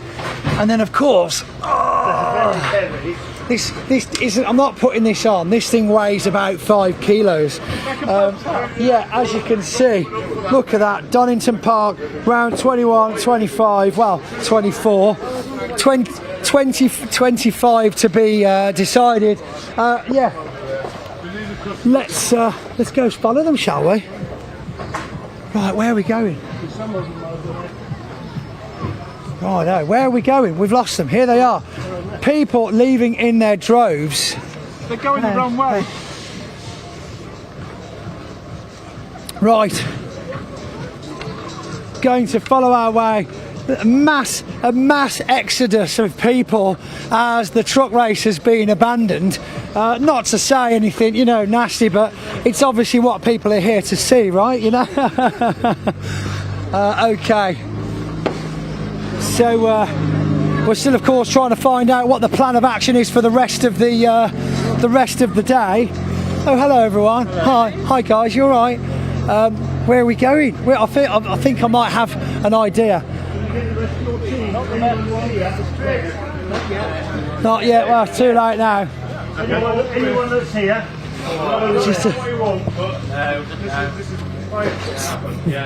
It's an important trophy, but also not quite the time as I'm sure you'll be aware, it's a little bit tricky. No, it's really heavy. I mean, I'll try and wear it on my head. It's not good. Is he okay? Yeah, he's fine. He's fine. That's Yeah, no, what's he's more okay. What was worse for me is obviously I started P17, so as I come round the corner, I watched him 5 seconds before impact, and then the problem is there's not really a lot there's not much you can prepare yourself to watching. Well, one of your trucks and your brother roll over a barrier. Yeah. You know, it's like I was shouting as long as he's okay. You know, I build one thing I do. I build a good truck. It's so true, yeah, but it's you got out pretty quick, to be honest. No, listen. I think he was with it, but yeah, no. I think it's a shock which does you in. But we don't come racing to do this, and I'm sure it wasn't any malice towards doing it. It's just a short track there, and you've just got to.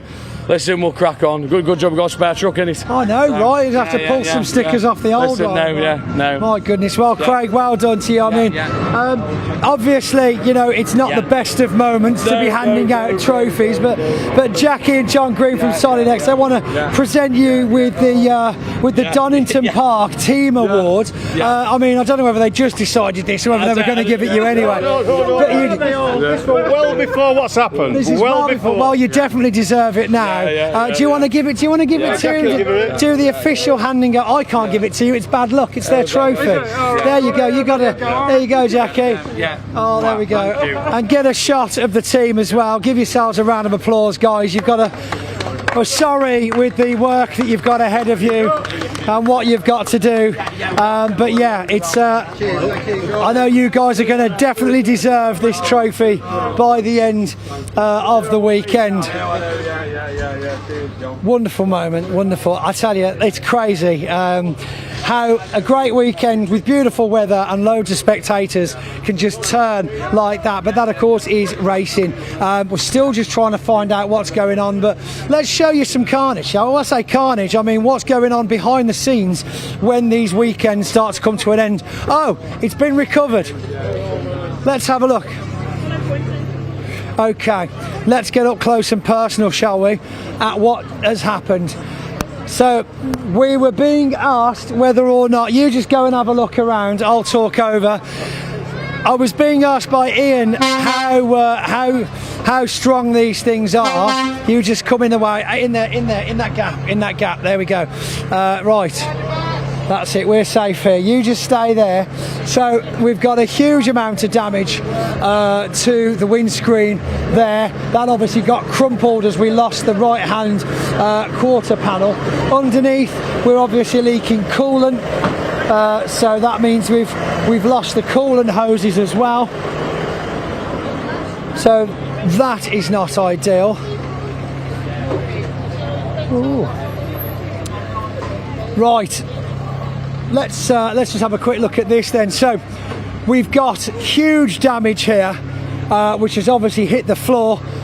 This has been bent in. The engine itself and associated pipework, whether it be turbos, exhausts, hoses, wiring, other than the punctured radiator that we've got underneath now, which is of course is what's leaking the coolant, we actually seem to be in reasonably good condition. However, we come round to this backside here, we've got snapped leaf springs, we've got completely annihilated shock absorbers.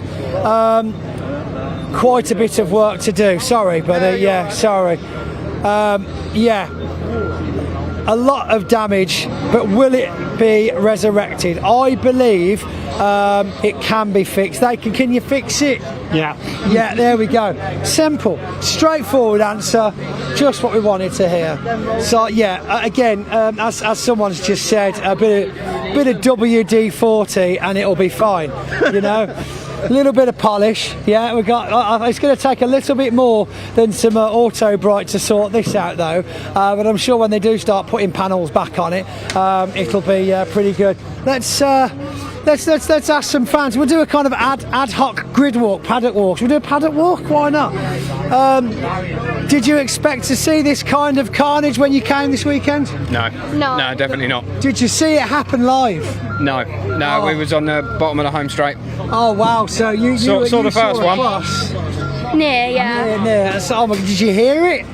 We heard the marshal say, "Oh no," and then we followed him. Oh my goodness me. Normally means something's gone wrong. It's gone very wrong. Have you had a good weekend otherwise? Yeah, is Simon all right? Yes, he's back out. He's out pretty quick. Evidently, he's going to be a bit knocked about, worse for the wear. But brother Craig has, of course, said he's okay. He's getting checked out by the medical centre. And so that's exactly truck can be rebuilt. So you're not hanging out for the last 2 races now? No, not now you stopped the trucks. Not now we stopped the trucks. I mean, I didn't want to point that out, but you know, it's understandable. It sounded like you that said it. Oh, no, it wasn't me. Definitely was. It was him. Get him in shot. It's definitely him. Right, thanks for coming, guys. Safe journey home. And you. Thank you. Are you going to be watching live at Le Mans on the YouTube? Yes. Yeah, definitely. And we'll see you at Brands, maybe. Yes. Yeah, definitely. Excellent. Thanks, guys. Thanks for coming down. See you later. Right, you too. Right then. Hello. What, girls? What's happening? Well, a lot of stuff, Pointy. A lot of stuff. A lot of bad stuff. What would you say? Give us a rundown on what you think of the truck. It's going to take a lot of work. Yeah. It's what? Pass the test. It passed the test. That's one way of putting it. Actually, I kind of like that. It passed the test. Yeah. Yeah. And do we think we're going to see Simon again at Le Mans? Oh yeah, maybe. Oh yeah. Yeah. 100%. He's going to work. They're going to work the Reed magic. The Reed magic. I've not heard that one before. Mark my words. Mark our words. You heard it here first. Right. Brilliant. Good job. Good to talk to you. Let's bye guys. See you later. Bye guys. Thanks for coming down. Right then, we've got literally, you can't believe how many people are coming out all at the same time. It's just gone. They're gone. They're going. So that's it. Trucks are done. We're done. We're going home. It's been a great weekend. What's going on? What's going on? Yeah. I don't know. You tell me. It's crashed. It has crashed. Is he all right? Yeah. He's all right. Yeah, he's all right. That is the main thing. Let's go and see if we can find some drivers and see if we can get a quick rundown of what's going on when we start to close down. I mean, this is of course the Oliver awning as the close down begins. Let's have a walk around the corner and see who we can find out how the weekend's going. Stuart, a moment. Just because you're closest, you're the first one here, you're that special, it's because you're the first driver I came across. So thank you. There's the favouritism as far as it goes. I mean, you know, what these things happen. You've been in these a few years now. They've called the race. What's usually the process in this situation? I think the reason, well, I haven't heard it officially, but I would imagine the wall will be damaged, the circuit wall, this perimeter wall, so that's why they won't start with the restart with the trucks, because obviously if the wall is damaged, that's a risk to the public because they're on the other side of it. Yeah, and we're already running an hour or so behind schedule because of some of the cars having issues earlier on. I believe so, yes, yeah, well we are running behind, so yeah, it was unfortunate, you know, that the first race start was red flagged and then we had this again, so yeah, it's disappointing for what's been such a great event. Yes, yeah. You know, so many spectators leaving now just because the trucks are finished. That's right. Yeah, you know, it is a truck event. That's what they're here for. You know, I'm not dissing the car championships at all. You know, they are part of the event and part of the. You know, there can be trucks and trucks and trucks. Yeah, you know, so I feel sorry for the pickup lads. You know, they normally do one race on a Saturday and two on a Sunday, but they've moved to three on the Sunday and they've only had two. So far, we'll see what's getting restarted. I mean, we've not heard anything yet. No, it's official. That isn't happening. So, which is unfortunate. I just heard. So this, I mean, with regards to what just happened, I mean, you've been in this same kind of damage situation before. Mm-hmm. What kind of process do you have to go through? You know, obviously you're getting over the incident first of all. That's the immediate thing. But you take it back to the yard. What happens? Well, yeah, that's right. Yeah, you've got to take stock on what you've got, what the damage is, first and foremost, the driver's all right. That is the important thing. But you know, the trucks, modern race trucks now, with all the safety roll cage, safety harnesses, safety seats. You know, you're pretty safe in there. You know, I'm sure Simon will have a few bruises and a few aches and pains for a day or two. I've been in that situation myself. So, but.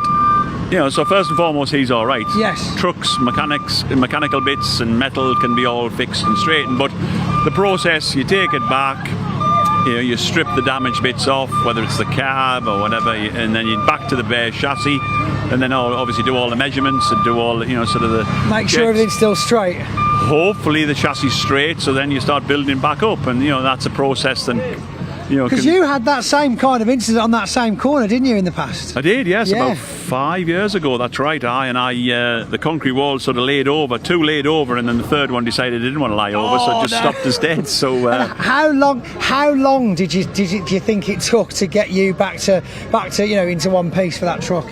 with the truck, it was we worked flat out to get it ready for the next event. I believe the next event was sort of 4 or 5 weeks after. Wow. So Craig and Simon, they've got the ability, the facilities, and the know-how to put the truck right. So I would like to think they'll be back to Le Mans. Fortunately, in the unfortunate situation, we're fortunate we've got a bit of a biggish gap now. A few, probably more weeks than we normally would have between races. So I'm confident them guys will get stuck in and get it back ship-shape again.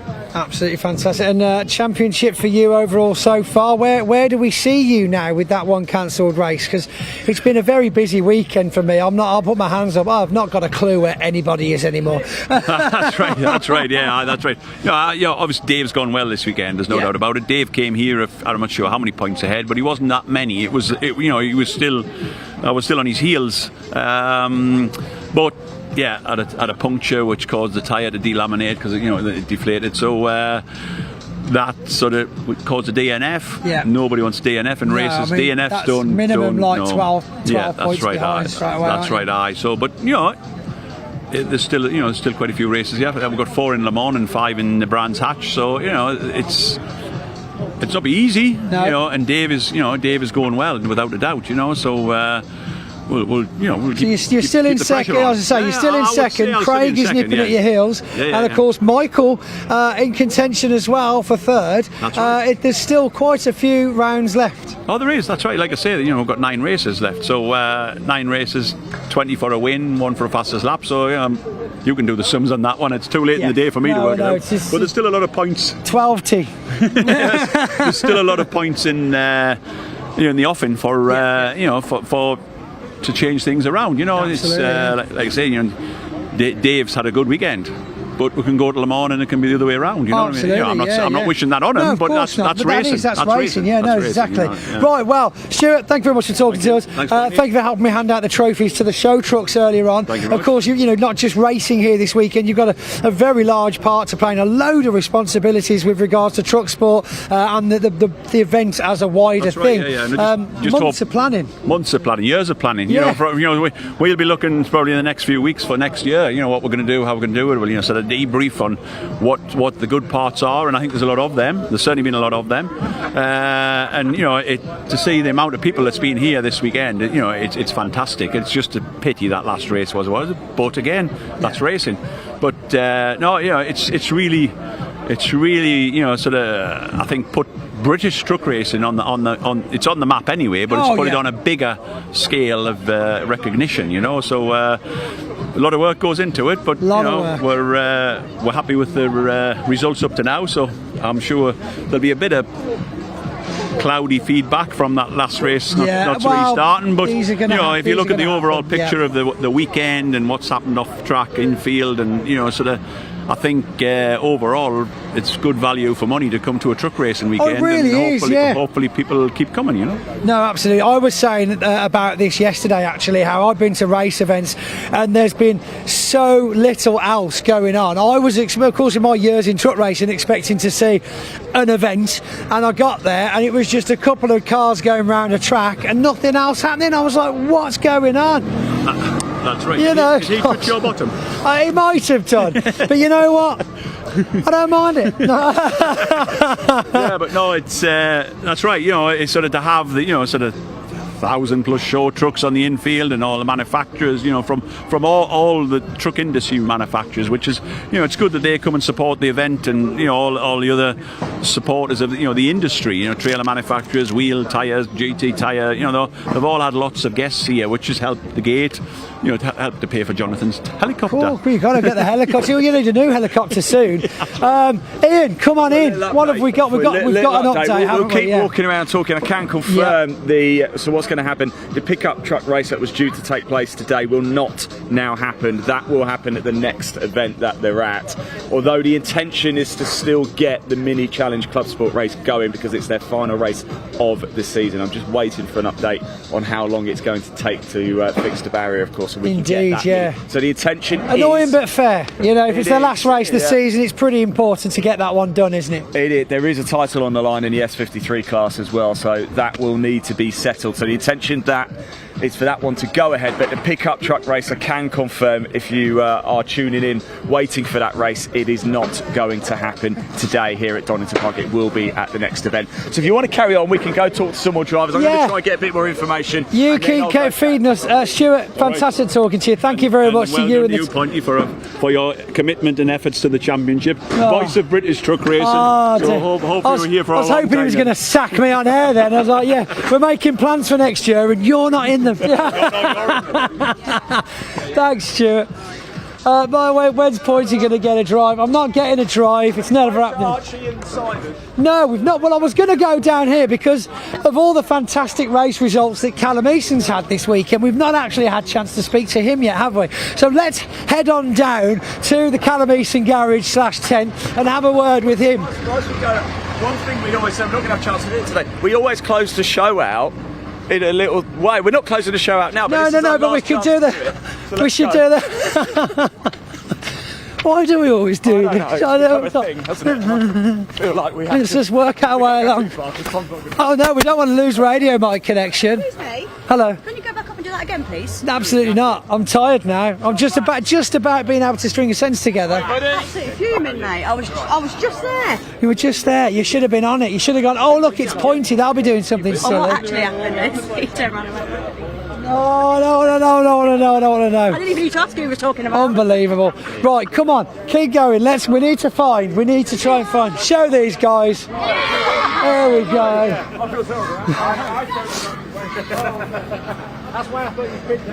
Where? Oh, here we are. Okay.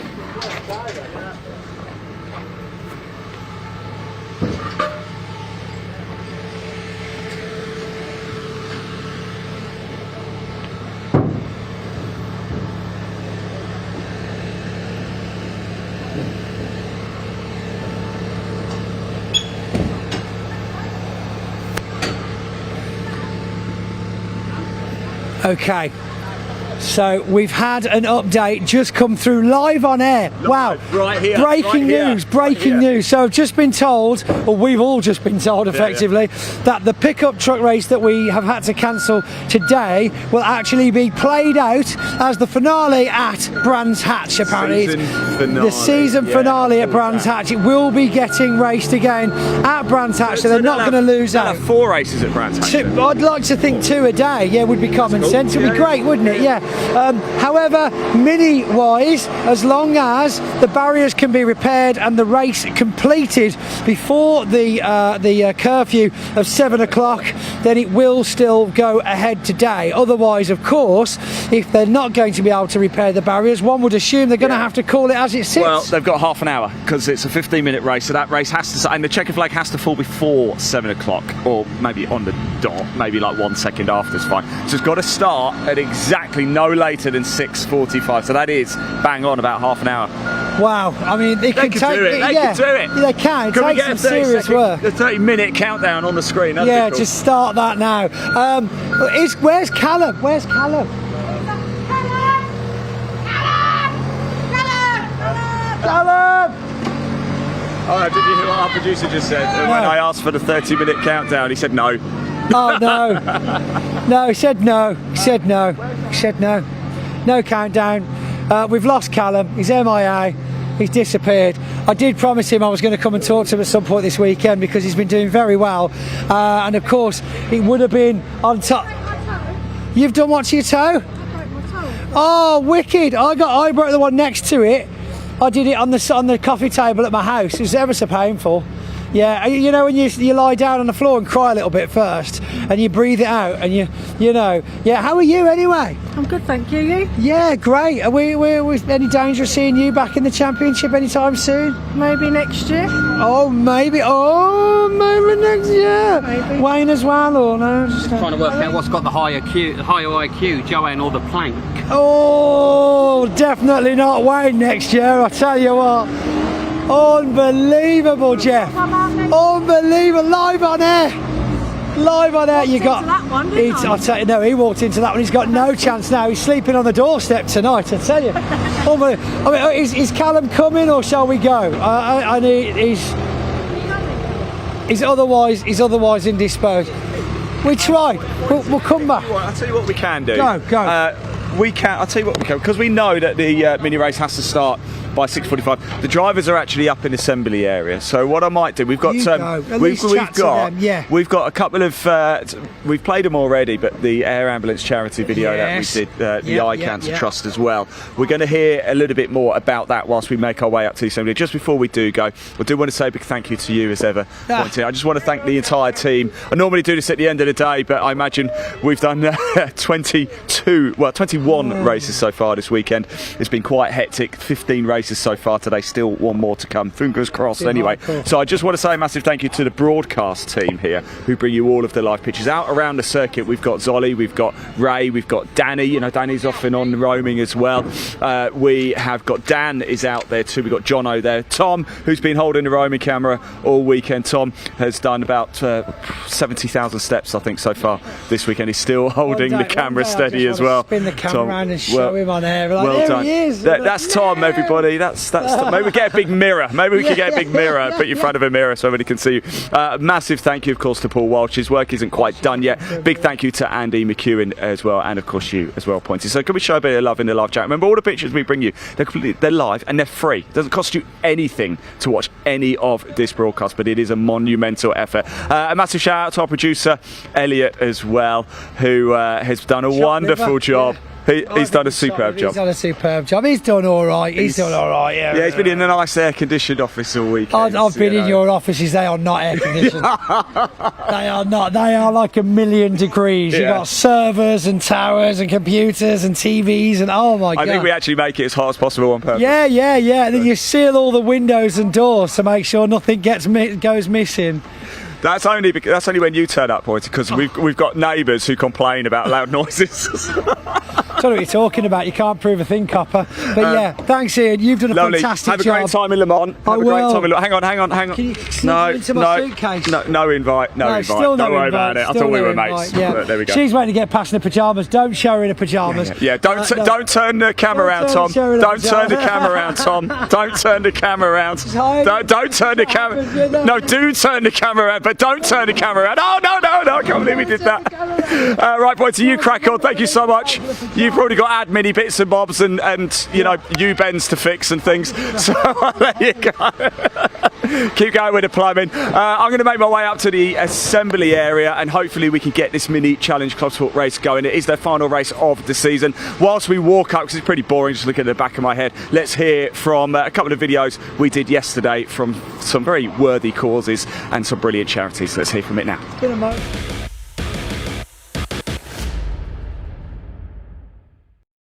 Right, good evening everybody, or afternoon or morning whenever you're watching this. I can tell you right now it is 10 to 8 in the evening on Saturday here at Convoy in the Park. We've just done a full day's broadcasting. I've done about 30,000 steps already, but we're about to do a couple of laps of Donington Park on our feet for a very, very good reason. I've got Richard here, Dan here as well. As you can see, he's modelling a very nice t-shirt, the Childhood Eye Cancer Trust. And Dan, we are taking part in a 122-mile run. Why? That's a very specific distance. It's a very specific distance, so that's the distance between the two hospitals in the UK that treat retinoblastoma.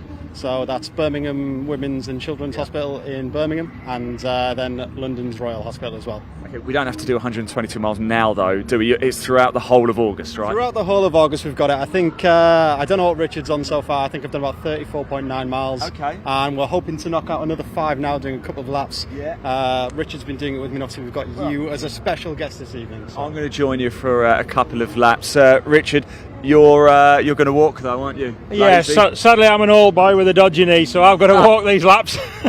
Right, I think we should get this underway, should we? 2 laps coming up. I've worked it out. The mile was done in 4 minutes, wasn't it? So what are we, about 2 miles? So I reckon 16 minutes we can get this knocked out if we get a move on. Yeah. Right, right, here we go. Just before we do go, people can donate, I guess. How would somebody donate? People can donate. We're going to go with BARC. We're going to put the link in the description of tomorrow's BARC YouTube video, so you can check it out there.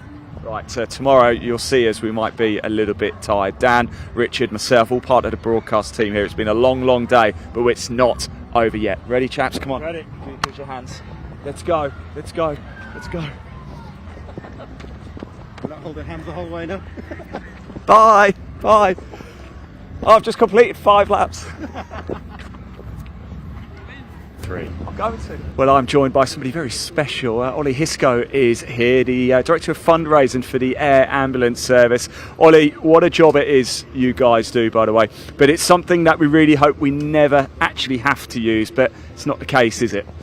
Yeah, well, we can't prevent life happening. We can't prevent the things that require an emergency. But I think for the public, it's about knowing that the air ambulance is there, the air ambulance exists, and it's a service we provide free of charge. We don't get any government funding, but that saves lives on a daily basis. You don't get any government funding at all? No, everything we do is funded by the generosity of the public, the generosity of companies.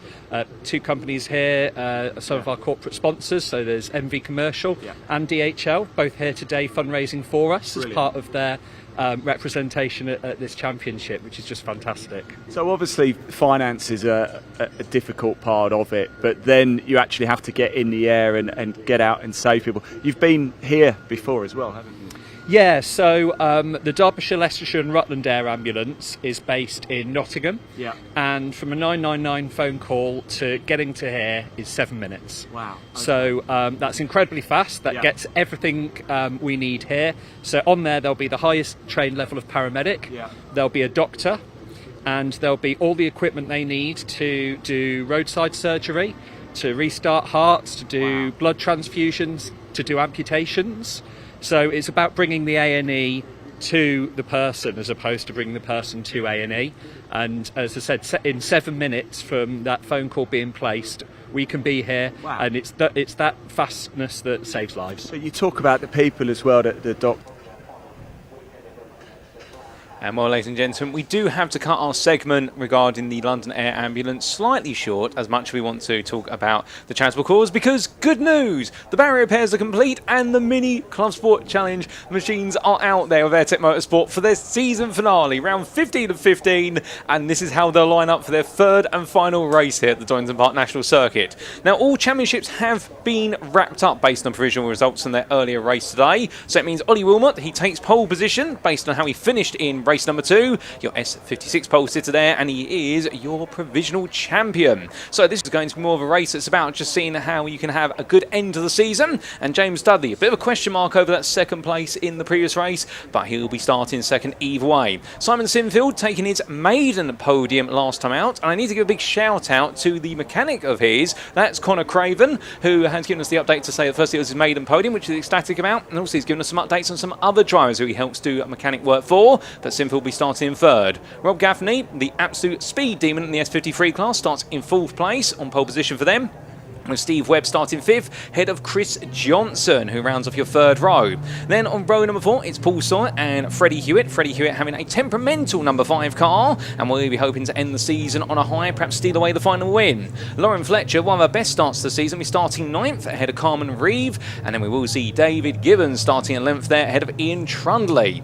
John Wyatt starts 13th, should he be out there, but I do believe, based on what I've been informed by his mechanics there, Connor Craven once again coming in clutch with this, that unfortunately he he won't be out there. And also, we're not going to be seeing Adrian Lingy. Unfortunately, he has had a bit of a cooking of his engine after snapping his turbo water pump in the previous race. So therefore, in fact, you're only going to have Ben Trunley wrapping up the field there for the S56 and S53 classes, but Ben Trunley starting from the back after his non-finish in the previous race, where he is your S53 provisional champion. Then we skip through a few rows because we do have the best part of 5 to 6 rows gap, and eventually we will get to our Class C starters, or the Cooper class starters, and there they are. And we can see on pole position it is going to be Jacob Baldry for the final time of their championship campaign, and well, we are going to be seeing what will be Jacob Heap be the champion there, but he starts third in the class, and between the two of them, Andy Langley, and then it will be on row number 18 alongside Heap, Daniel Butcherlord, Chris Aram and Mark Reed make up row number 19, and Daniel Truman and Lexi Powell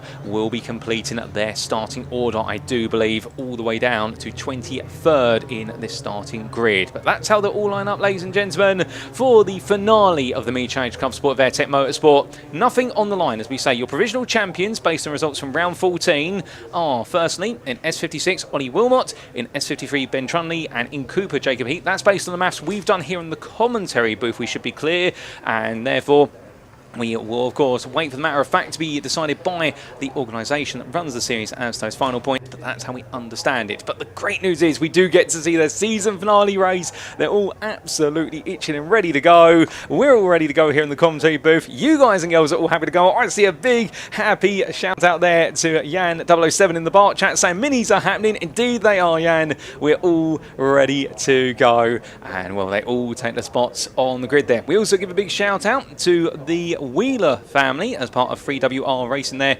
in the Trucksport YouTube chat, and they've been enjoying themselves. A big shout out there to Harvey, Max and Tom, the big family. But all the cars now ready to go, green flag up, and now we await the lights for our final race of this weekend.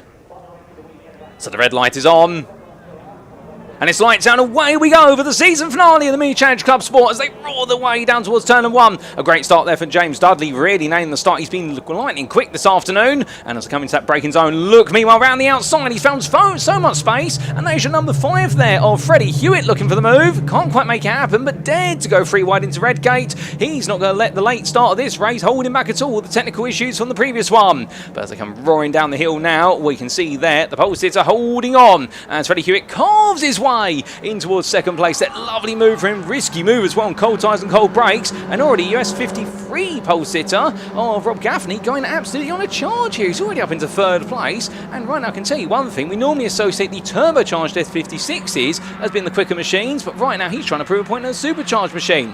Oh, slow runner there, and that's not good news. Trying to discern who that was, going a bit too slowly, and well, I think we might have one of our runners had a bit of a technical issue. But as they all come up in towards Coppice Bend, well, here's what you've been looking for, the big boxing match, if you will, between Wilmot and Hewitt, and well, Hewitt diving up the inside there. He's definitely got a bone to pick right now of the misfortune he's had, and we've got the 2 big superstars in the F56 class side by side, but pulling ahead is number 70 again of Wilmot as he heads in towards that braking zone. But behind we have the S53 leader right now, and well, goodness me, is Gaffney going for this, and can Rob potentially steal away the overall win? It's been some time since we've seen an S53 take the overall win in this series. Well, as they come down towards lap number 2 start, where you can see it's Wilmot and Hewitt side by side here. Hewitt looking around the outside, here he goes. Can he beat Wilmot under braking? The answer's going to be no, but he can match him, and it's going to be 2 wide out of Redgate now, as meanwhile Gaffney just watches on here eagerly. Update further back in the Cooper class, it is Jacob Baldry leading ahead, Andy Langley and Jacob Heap at the moment, with Butcher Lord currently sitting in 4th there. But our 2 belligerents at the front, Wilmot defending hard as he comes in towards the old hairpin for the 2nd time of asking. Coming up the hill right now, of course, this is going to be a much cooler race than anticipated, so if there were any engine overheating issues or overheating of the tyres and brakes, that might be a little bit less concern. Plus also, we haven't had action on track for the best part of 30 minutes, so that will cool the track temperature down a little bit, and it may just help those tyre temperatures and how you can best manage them. Oh, a bit of a run wide there from one of the runners. I wonder, was that the number 29 there, Paul Sawyer, taking a bit of an excursion coming out of McLean's? We'll have to see, as the 55 and none of the 29 there. Sinfield being pushed along by Sawyer as they come charging back to us now. You can see there James Dudley as well, hooking himself onto the back of the leading trio, so he's not out of this yet. Indeed, after his bit of a moment with John White at this very set of corners on the final lap of the previous race. Understandably, he was a little bit careful about what he had to say in his post-round interview there, given the fact that he was involved in that incident and something being looked at after the race is complete. But as the field now starts to go line astern, Ollie Wilmot still holding on the front here and seems to be now getting the measure of Freddie Hewitt. But you can count on one thing, and Freddie Hewitt right now is not done from this race yet, as then we look a bit further down the order here and we get to see all your Cooper R50 machines coming on down, and it's too wide as it's going to be Heath and Langley together. Baldry's already cleared away to a degree, and right now is that going to be done by Jacob Heath? The answer seems to be yes. Moves ahead, lovely move. We have had Ben Trunley drop down the order, and well, remembering of course the fact even if he doesn't score well here, drop scores will be making the difference in the story of the championship. But we come all the way back to the front, and well, this constant fight there for the lead overall in the S56 of Wilmot and Hewitt. It's not over yet, but what is Freddie Hewitt going to do this time that's different? He's poked, he's prodded so far, and boys absolutely going for it, taking a lot of curb there at Coppice Bend right now, almost putting the Mini up onto two wheels for a brief moment. We haven't seen too little of notable action there over the course of today. A lot of our championships have decided to cut Coppice as much as possible. It comes down to the braking zone now. Ollie Wilmot seems to be in a degree of control, and well, we do see Rob Gaffney now being caught by James Dudley. So Gaffney had the best start of everybody there, if you exclude Freddie Hewitt, who jumped his way all the way from towards the back of the field at the front, all the way up to the very head of the order, and we'll still have to wait a little bit longer. But there you can see a bit further behind Ian Trunley as well, now starting to bring himself into the peak, and also there Sinfield. But behind we do have there a bit of a drop in behind. Johnson and Sawyer still together and looking to fight over second in the S53 class. But outside of that as well, keeping an eye on our 50s, and Ben Trunley, sadly, his race is dropping down the time town. I do believe he has had to make his way into the pit lane, so has Webb. I think both of them are meeting an early demise in this race, sadly. So suddenly, the man who is going to be your S53 champion, based on the provisional points we have here, well, unfortunately, he's going to see his championship crowned with a retirement in this race, as we understand it. As all the field continues to weave and wind the way through. Still more fighting to come here between these drivers, and right now we come back to your number 42. There is Andy Langley still keeping Jacob Heath at bay, and they're bringing Butcher Lord, also Truman, Reed and Aram all together. Also a shout out by the way to David Taylor, sadly not able to make the season finale in the Cooper R50 class, but I do believe has been here all weekend watching and cheering on his fellow Mini Challenge Clubsport drivers and really enjoying catching up with his good friends and rivals in the Cooper class. There we go back to the S53 leader. A third of the race already complete. More still to come as we do then wind our way down towards turn one once again. James Dudley right now trying to find a way to get past Gaffney, who really is, for his debut weekend, well, what a way to make an announcement. Join in the season finale and absolutely carve your way through in the S53 class. He's no stranger to racing, of course. He's raced in several series, including Clio Cup here in the United Kingdom, and also has had a brief stint in the Brit Car Endurance Championship, but just definitely showing his abilities.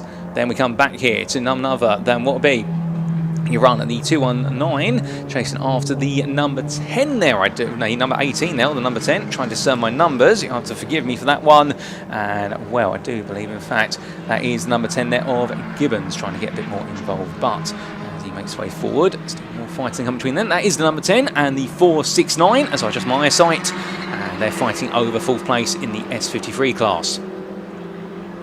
Coming into your view now, it's going to be a couple of drivers a bit further up the road by comparison. That's Johnson and Sawyer, I do believe, coming up. And well, there you can see the 219 of Johnson just managing to hold on to that second place in S53 at the moment, as much as Paul Sawyer wants to get close to the back of Chris Johnson. Right now, Chris doing a fantastic job there, just managing that gap. The gap standing at the start of this lap by the best part there of 8 tenths of a second, and it seems to be staying that way with the slipstream down the stretches, just bringing Paul Sawyer that little bit closer. But as the lap times continue to tumble around here, new fastest lap of the race was set only a lap ago, and that was by Ollie Wilmot, a 121.189, although right now lapping into the mid-21s, so I think that everyone having the big spurt of pace towards the start. And there you can see, coming over the rise, is that a monster? No, it's a Mini, and that is still your ongoing battle there between the 10 and the 469 at Gibbons and Fletcher. A bit further behind, we see Carmen Reeve there, one of our 2 female drivers on the grid for this round. And well, Carmen Reeve still enjoying herself in the number 24. We did catch up with her earlier on. Ian had the opportunity to do so in Parc Ferme. She's been enjoying herself and finding the pace, and definitely hoping to mount a full campaign in 2027 as we understand it. Day transfixed here to the battle for that 4th place in the S53 class, and it's noticeable here that Fletcher definitely a little bit quicker by comparison, but the problem is he may be quicker in general, but he's got to find a way past. He's only catch him. But then we catch up with your number 33. Significance this being, this is Jacob Baldry leading in his class, the R50 Cooper class, after taking that win in race number 2 earlier on and sharing the spoils so far with Andy Langley. And right now, can he make it 2 wins today? And if so, well, that would be his first 2 wins of the season after only taking 5 podiums so far this season coming into this round. And well, he'll be very pleased with that. But hold up a second, I believe we have got some track limit penalties now starting to be applied. The number 67, and that is none other than Mark Reed, who has picked up a 5-second penalty for track limits. And we've got some black and white flags as well. I'll tell you one thing, track limits are not going to hold these drivers back, as that is Heap ahead of Langley. So change for 2nd place there in R50. Andy Langley in the Union Jack car versus the Golf livery-inspired machine there of Heap. Well, 2 wide they go into the braking zone. Jacob Heap just making sure to keep his elbows out wide enough. And meanwhile, Butcher Lord just watching behind there is Daniel in that number 23. Wants to be a part of that story. The problem is he's got to try and find a way to get alongside somebody to do so. And you do see Daniel Truman still waiting and watching at a distance. The man who came into this weekend 2nd in the championship. And I get the feeling right now that is where he's just about going to stay with the way the points are flowing. We're almost at the end of the first 10 minutes of this race. It's crazy how the time is absolutely flying by at the moment. And speaking of flying, there is Jacob Baldry actually charging away. And then suddenly you do have the rest of what is your running group there of 2nd, 3rd and 4th in the R50 Cooper class. Now, update off camera in terms of what's happened. We have seen Freddie Hewitt drop all the way back down to 6th place overall and to 5th in the S56 class. We suspect this might be the technical gremlin that seems to haunting him here today. Indeed, he's had 2 races back-to-back where he's had so much pace to challenge Ollie Wilmot, and then suddenly all the pace has slipped out the car and it's come back again. So I'm just keeping you apprised of that if you're wondering what's happened to Hewitt. And well, as we do see there, the fight for 2nd, 3rd and 4th in the R50 cars continue its way up towards Coppice Bend. 5 minutes left to go. Very, very aggressive on entry there for Jacob Heap. And right now he is putting a bit of a gap to Andy Langley. Here comes Daniel Butcher Lord looking for the move then, heading down the back straight and in towards that braking zone for the S's they go. And right now, who's going to come up on top? We'd imagine on the inside, Butcher Lord should have this, but will Andy Langley try to hang it around the outside? We know he can be brave, he can be daring, but even he's not going to dare to do that, not when you've still got a few more laps left in the race, as Daniel Butcher Lord moves up in a 3rd place in the R50s. You can see right at the bottom of your picture, and that shows you the gap that Jacob Baldry has pulled. He does have a happy gap there of 6 seconds before you do get to the 2nd Jacob on this grid. I mean, Jacob Heap, the championship leader in the R50 class. But running away on through, now being brought into the picture as well is Daniel Truman. He's arrived on the scene. But then we come back to the scene at the front of the field. Here's Ollie Wilmot. Oh, goodness me, no, that's not Ollie Wilmot. My apologies. That is Freddie Hewitt. They're getting ahead of myself. And, oh, a bit of a near miss between himself and I believe that is going to be the number 29, I want to say there, of Paul Sawyer carrying its way along. In fact, I might be mistaken on that one. I don't think that's Paul Sawyer in reality. That's the 55 there as I look a bit closer. And that is Sinfield there. Similar livery to the car making its way past him. But very different machine as well, given the fact it's an S56 car. And Sinfield with some technical issues, I believe, as he makes one down. And after that maiden podium in the previous race, right now, sadly, he is not going to see the podium in this one. But hopefully, we get to see the car back out there. And I know that the team will be furiously taking a look at the car. And I won't be surprised if Conor Craven, his mechanic, will be waiting and seeing what he can do if they are going to try and get that car back out there.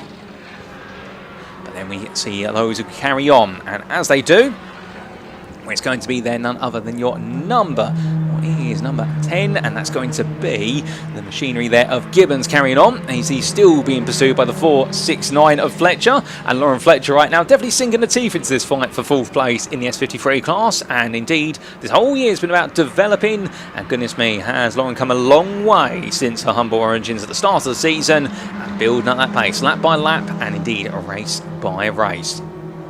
What it does mean now is that the sort of big battles towards the front have calmed down to a degree. And well, Ollie Wilmot very safely leading this race overall in S56, and Rob Gaffney leading S53 in second overall. But meanwhile, R50 Cooper class definitely not disappointing with the action as it's too wide coming down towards the old hairpin. Andy Langley right now coming back here at Daniel Butcherlord, and well, in the end just about takes that place back. Both of them being very respectful in the racing, and Butcherlord there gets to plant himself right on the rear bumper of Langley and looking for an opportunity there perhaps to come through, put some pressure on. Will that pressure come to fruition? Not quite. There's a bit of a small lock up there for Butcherlord coming through the corner. What this is doing is enabling Jacob Heap to pull away, and Daniel Truman meanwhile just gets to watch on here. He's in the popcorn seat view essentially of it, and just having to wait and see if he can find an opportunity. He's pushing hard. They all are using the full width of the road there coming out of Coppage. That tells you the fact that they are really gunning for it. All understeering out wide, full throttle, but these minis can take it as they come down towards the S's. And we do have another 5-second post-race time penalty that has been applied to Jacob Heaps, and the man who's running second in Cooper class at the moment. Well, once he comes across the line, you'll see he'll be demoted on the timing tower down to 4th place in the class. In fact, that's going to put him quite a way down, so he needs to get his skates on there, because otherwise, poor Jacob, he is going to be demoted away from his finishing position. And well, it's not going to be a happy end for the season for him, even if he has got the title all wrapped up as we understand it. But there we come back, and there's your S53 leader, the 46. And right now, Rob Gaffney doing a great job as James Dudley continues to watch. Now, is Dudley just backing off here, perhaps, and thinking, you know what, I've got third overall, but more importantly, second in class. I don't need to go any further, particularly when Ollie Wilmot is so far away. Quick dodge of the debris there in the middle of the road for Dudley, right at the last possible moment. I think there he might not have seen it with the glare of the sun. And well, as the sun can seize the set, of course, it does mean you can see there, if you look closely in the cockpit, particularly when they've got a white helmet, the fact that the sun is now almost coming up to the bottom of the helmet. And well, they've got to be careful of that sun glare. We did briefly see there the run of Sir Paul Sawyer being chased down by a Freddie Hewitt, still giving us some entertainment out there, even if his car doesn't seem to be 100%. And well, it does look as though Lauren Fletcher pulling aside and will avoiding the debris there and just taking the racing line as they do go on to what is most likely going to be their final lap of racing here in this race, and also for this season. As we come back to your class leader there for Cooper, that's going to be Jacob Baldry. But then we pan over there, and Freddie Hewitt right now still having some fun chasing after Paul Sawyer, even if his car's not 100%. And he's trying to make the most out of it and trying to end the season with a smile on his face. Indeed, it is tough when you're not taken away from battling for the win, when it does seem as though the machinery behind you is in difficulty. But hold the phone here. This looks as though Ollie Wilmot's losing outright. Well, no, in fact, it's not Ollie Wilmot losing out there. My apologies. And that is the 333 of Powell losing out there. And well, she has to respect the blue flags. And well, in fact, the 46 is going to come on through. I think something has happened to Ollie Wilmot there somewhere around the lap, and suddenly it is going to be Rob Gaffney coming on through. In fact, no, Ollie Wilmot has already come across the line there a bit further up the road as classified, so Rob Gaffney is going to see what will be second place there in the S53 class. James Dudley comes on through in third, in Trunley will be fourth, then it's going to be the machinery of Johnson there, 219, taking fifth ahead of Paul Sawyer, and Freddie Hewitt coming through. Apologies for the confusion there. I think we just caught Gaffney coming across the line, and we didn't quite catch Ollie Wilmot. Alternatively, my eyes did deceive me. But as all drivers come to the finish, checker flag waves, and it is going to be a finish there for Gibbons, taking 8th place, just ahead of Fletcher, and then we will see Carmen Reeve completing your top 10. As all of our drivers come on through there, we now have a bit of a breather before we do get, of course, to the Cooper class heading towards the line. And here comes Jacob Baldry. He's going to take the win. He'll be very pleased with that. As meanwhile, Andy Langley trying to hold on for second place here versus Daniel Butcherlord, and also there the machinery of Jacob Heap. But understandably, with the post-race time penalty, Jacob Heap will be demoted backwards, and Daniel Truman, who finishes behind him on the road, will be promoted ahead. And then we will have Aaron finishing ahead of Reed there at the line, albeit, and we can see there the fact that in the end he being demoted behind Aram just about, and Reed in the end in 17th place. And then we do have Lexi Powell, who has finished a lap down as classified due to being lapped. But here are your final results, subject to any what is reviewed by the clerk of the course or stewards, and Ollie Wilmot taking victory in the end. We didn't quite see him across the line, but Ollie Wilmot will be your champion for the S56 class with these provisional results, and Rob Gaffney S53 winner, taking second place there, but still taking the win. But it has been his debut round, so therefore he's not been able to really play in that championship. James Dudley, the run-up in S56, completes your overall podium, and well, we also did see Ian Trunley there taking fourth place ahead of Johnson, followed by Sawyer there, who was third place in S53, just behind Johnson. And then Hewitt, Gibbons, Fletcher and Reeve completed that top 10. Jacob Baldry taking the Cooper class win, with Andy Langley behind, and then Daniel Butcher-Lord. And it was Daniel Truman promoted to fourth place there as a result of post-race time penalties, ahead of Aram, with Jacob Heap, your Cooper champion, finishing sixth place as classified in the end. And then we did see Reed ahead of Powell to wrap up that order. And we must give a special shout out, of course, to the man who had to retire from the race. That was Ben Trunley in the S53 class. He is your provisional 2026 S53 class champion for the Mini Clubsport Challenge, although sadly not finishing the race. But enough from me in the commentary booth. We're going to make our way down to Park Ferme. It's over to Ian to catch up our drivers for the final time for the season of the Mini Challenge Clubsport with AirTech Motorsport.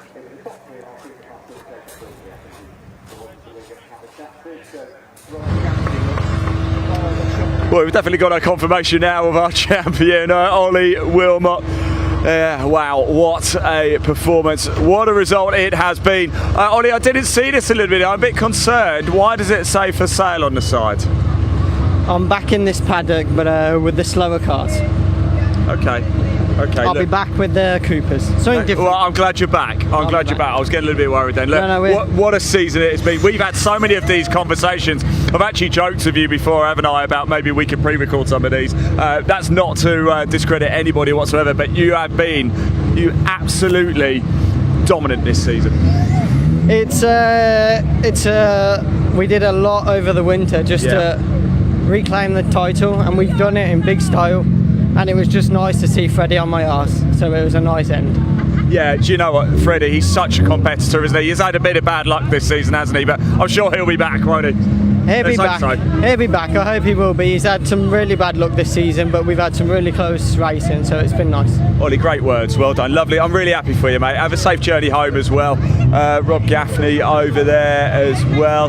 Let's go have a chat with James Dudley, who's been on a podium in every single race here this week. And that's not bad, James, is it? Hey, wow. What did you have for breakfast this morning? Nothing. Look, what a way to round out the season for you, hey? I couldn't have asked for a better end of the season. That was it. That was it for us. I have shed a bit of weight on the car though on the way around there. I've lost my exhaust somewhere. I don't know what was happening. Okay. But I backed off massively because I could hear the noise, and I was like, so yeah, it's been torching my left rear tyre where it's been bobbing against it. But yeah, so I've just been informed that it came off on the like literally just as you come down the pit lane. Okay. So I'm sure somebody's got it for you. James, well done. Amazing, I'm thank really you. happy for you. Congratulations. Cheers, yeah. Let's go speak to Rob as well. Rob, you promised us a show. You delivered. Yeah, I said I wanted to obviously give the 56s a bit of a go. So yeah, that's. Well, you did. You beat him all except for Ollie. But yeah, obviously he was long gone in the distance. So it was quite nice, obviously being at the kind of front, watching the two of them battle, and yeah, just kind of waiting to pick up pieces, which obviously happened. You got a taste for this, then? What's 2027 look like? We've done this as a kind of test, and dip a toe in the water and see what happens, and yeah, it seems to have been successful at least. There you go then, Rob Gaffney, 2027 Mini Challenge Clubsport, potentially. Thanks, Rob, good to see you. Right, that is it from me here down in Park Ferme. I just want to say a massive thank you to all of you for tuning in. We've been live on the BARC YouTube channel, the British Truck Racing YouTube. Oh, Paul. Look who's come down to join me. Paul Walsh is here as well. Paul, just want to say thank you, and thanks for running down, by the way, as well. No worries at all. Hi. Oh, it's quite a run, but I just wanted to pop along and say hello, and also thank you to everyone for tuning in. It's been a blast. I didn't really get to side off there because we need to jump straight to the interviews. I'll hand it back to yourself, Ian, but it's been a blast covering all the racing. Looking forward to plenty more here, but of course courtesy of the British Automobile Racing Club. Yeah, Paul, thank you so much. It has been 22 races in total, of course. Just a quick reminder for you as well, that Pickup Truck Racing Championship, if you're looking at the timetable thinking there should be another race, well, there was going to be. Unfortunately, it's not going to happen. It's going to go to the season finale at Brands Hatch. So the pickup trucks will have 4 races at the season finale. That is going to be a bumper day. That is going to be brilliant.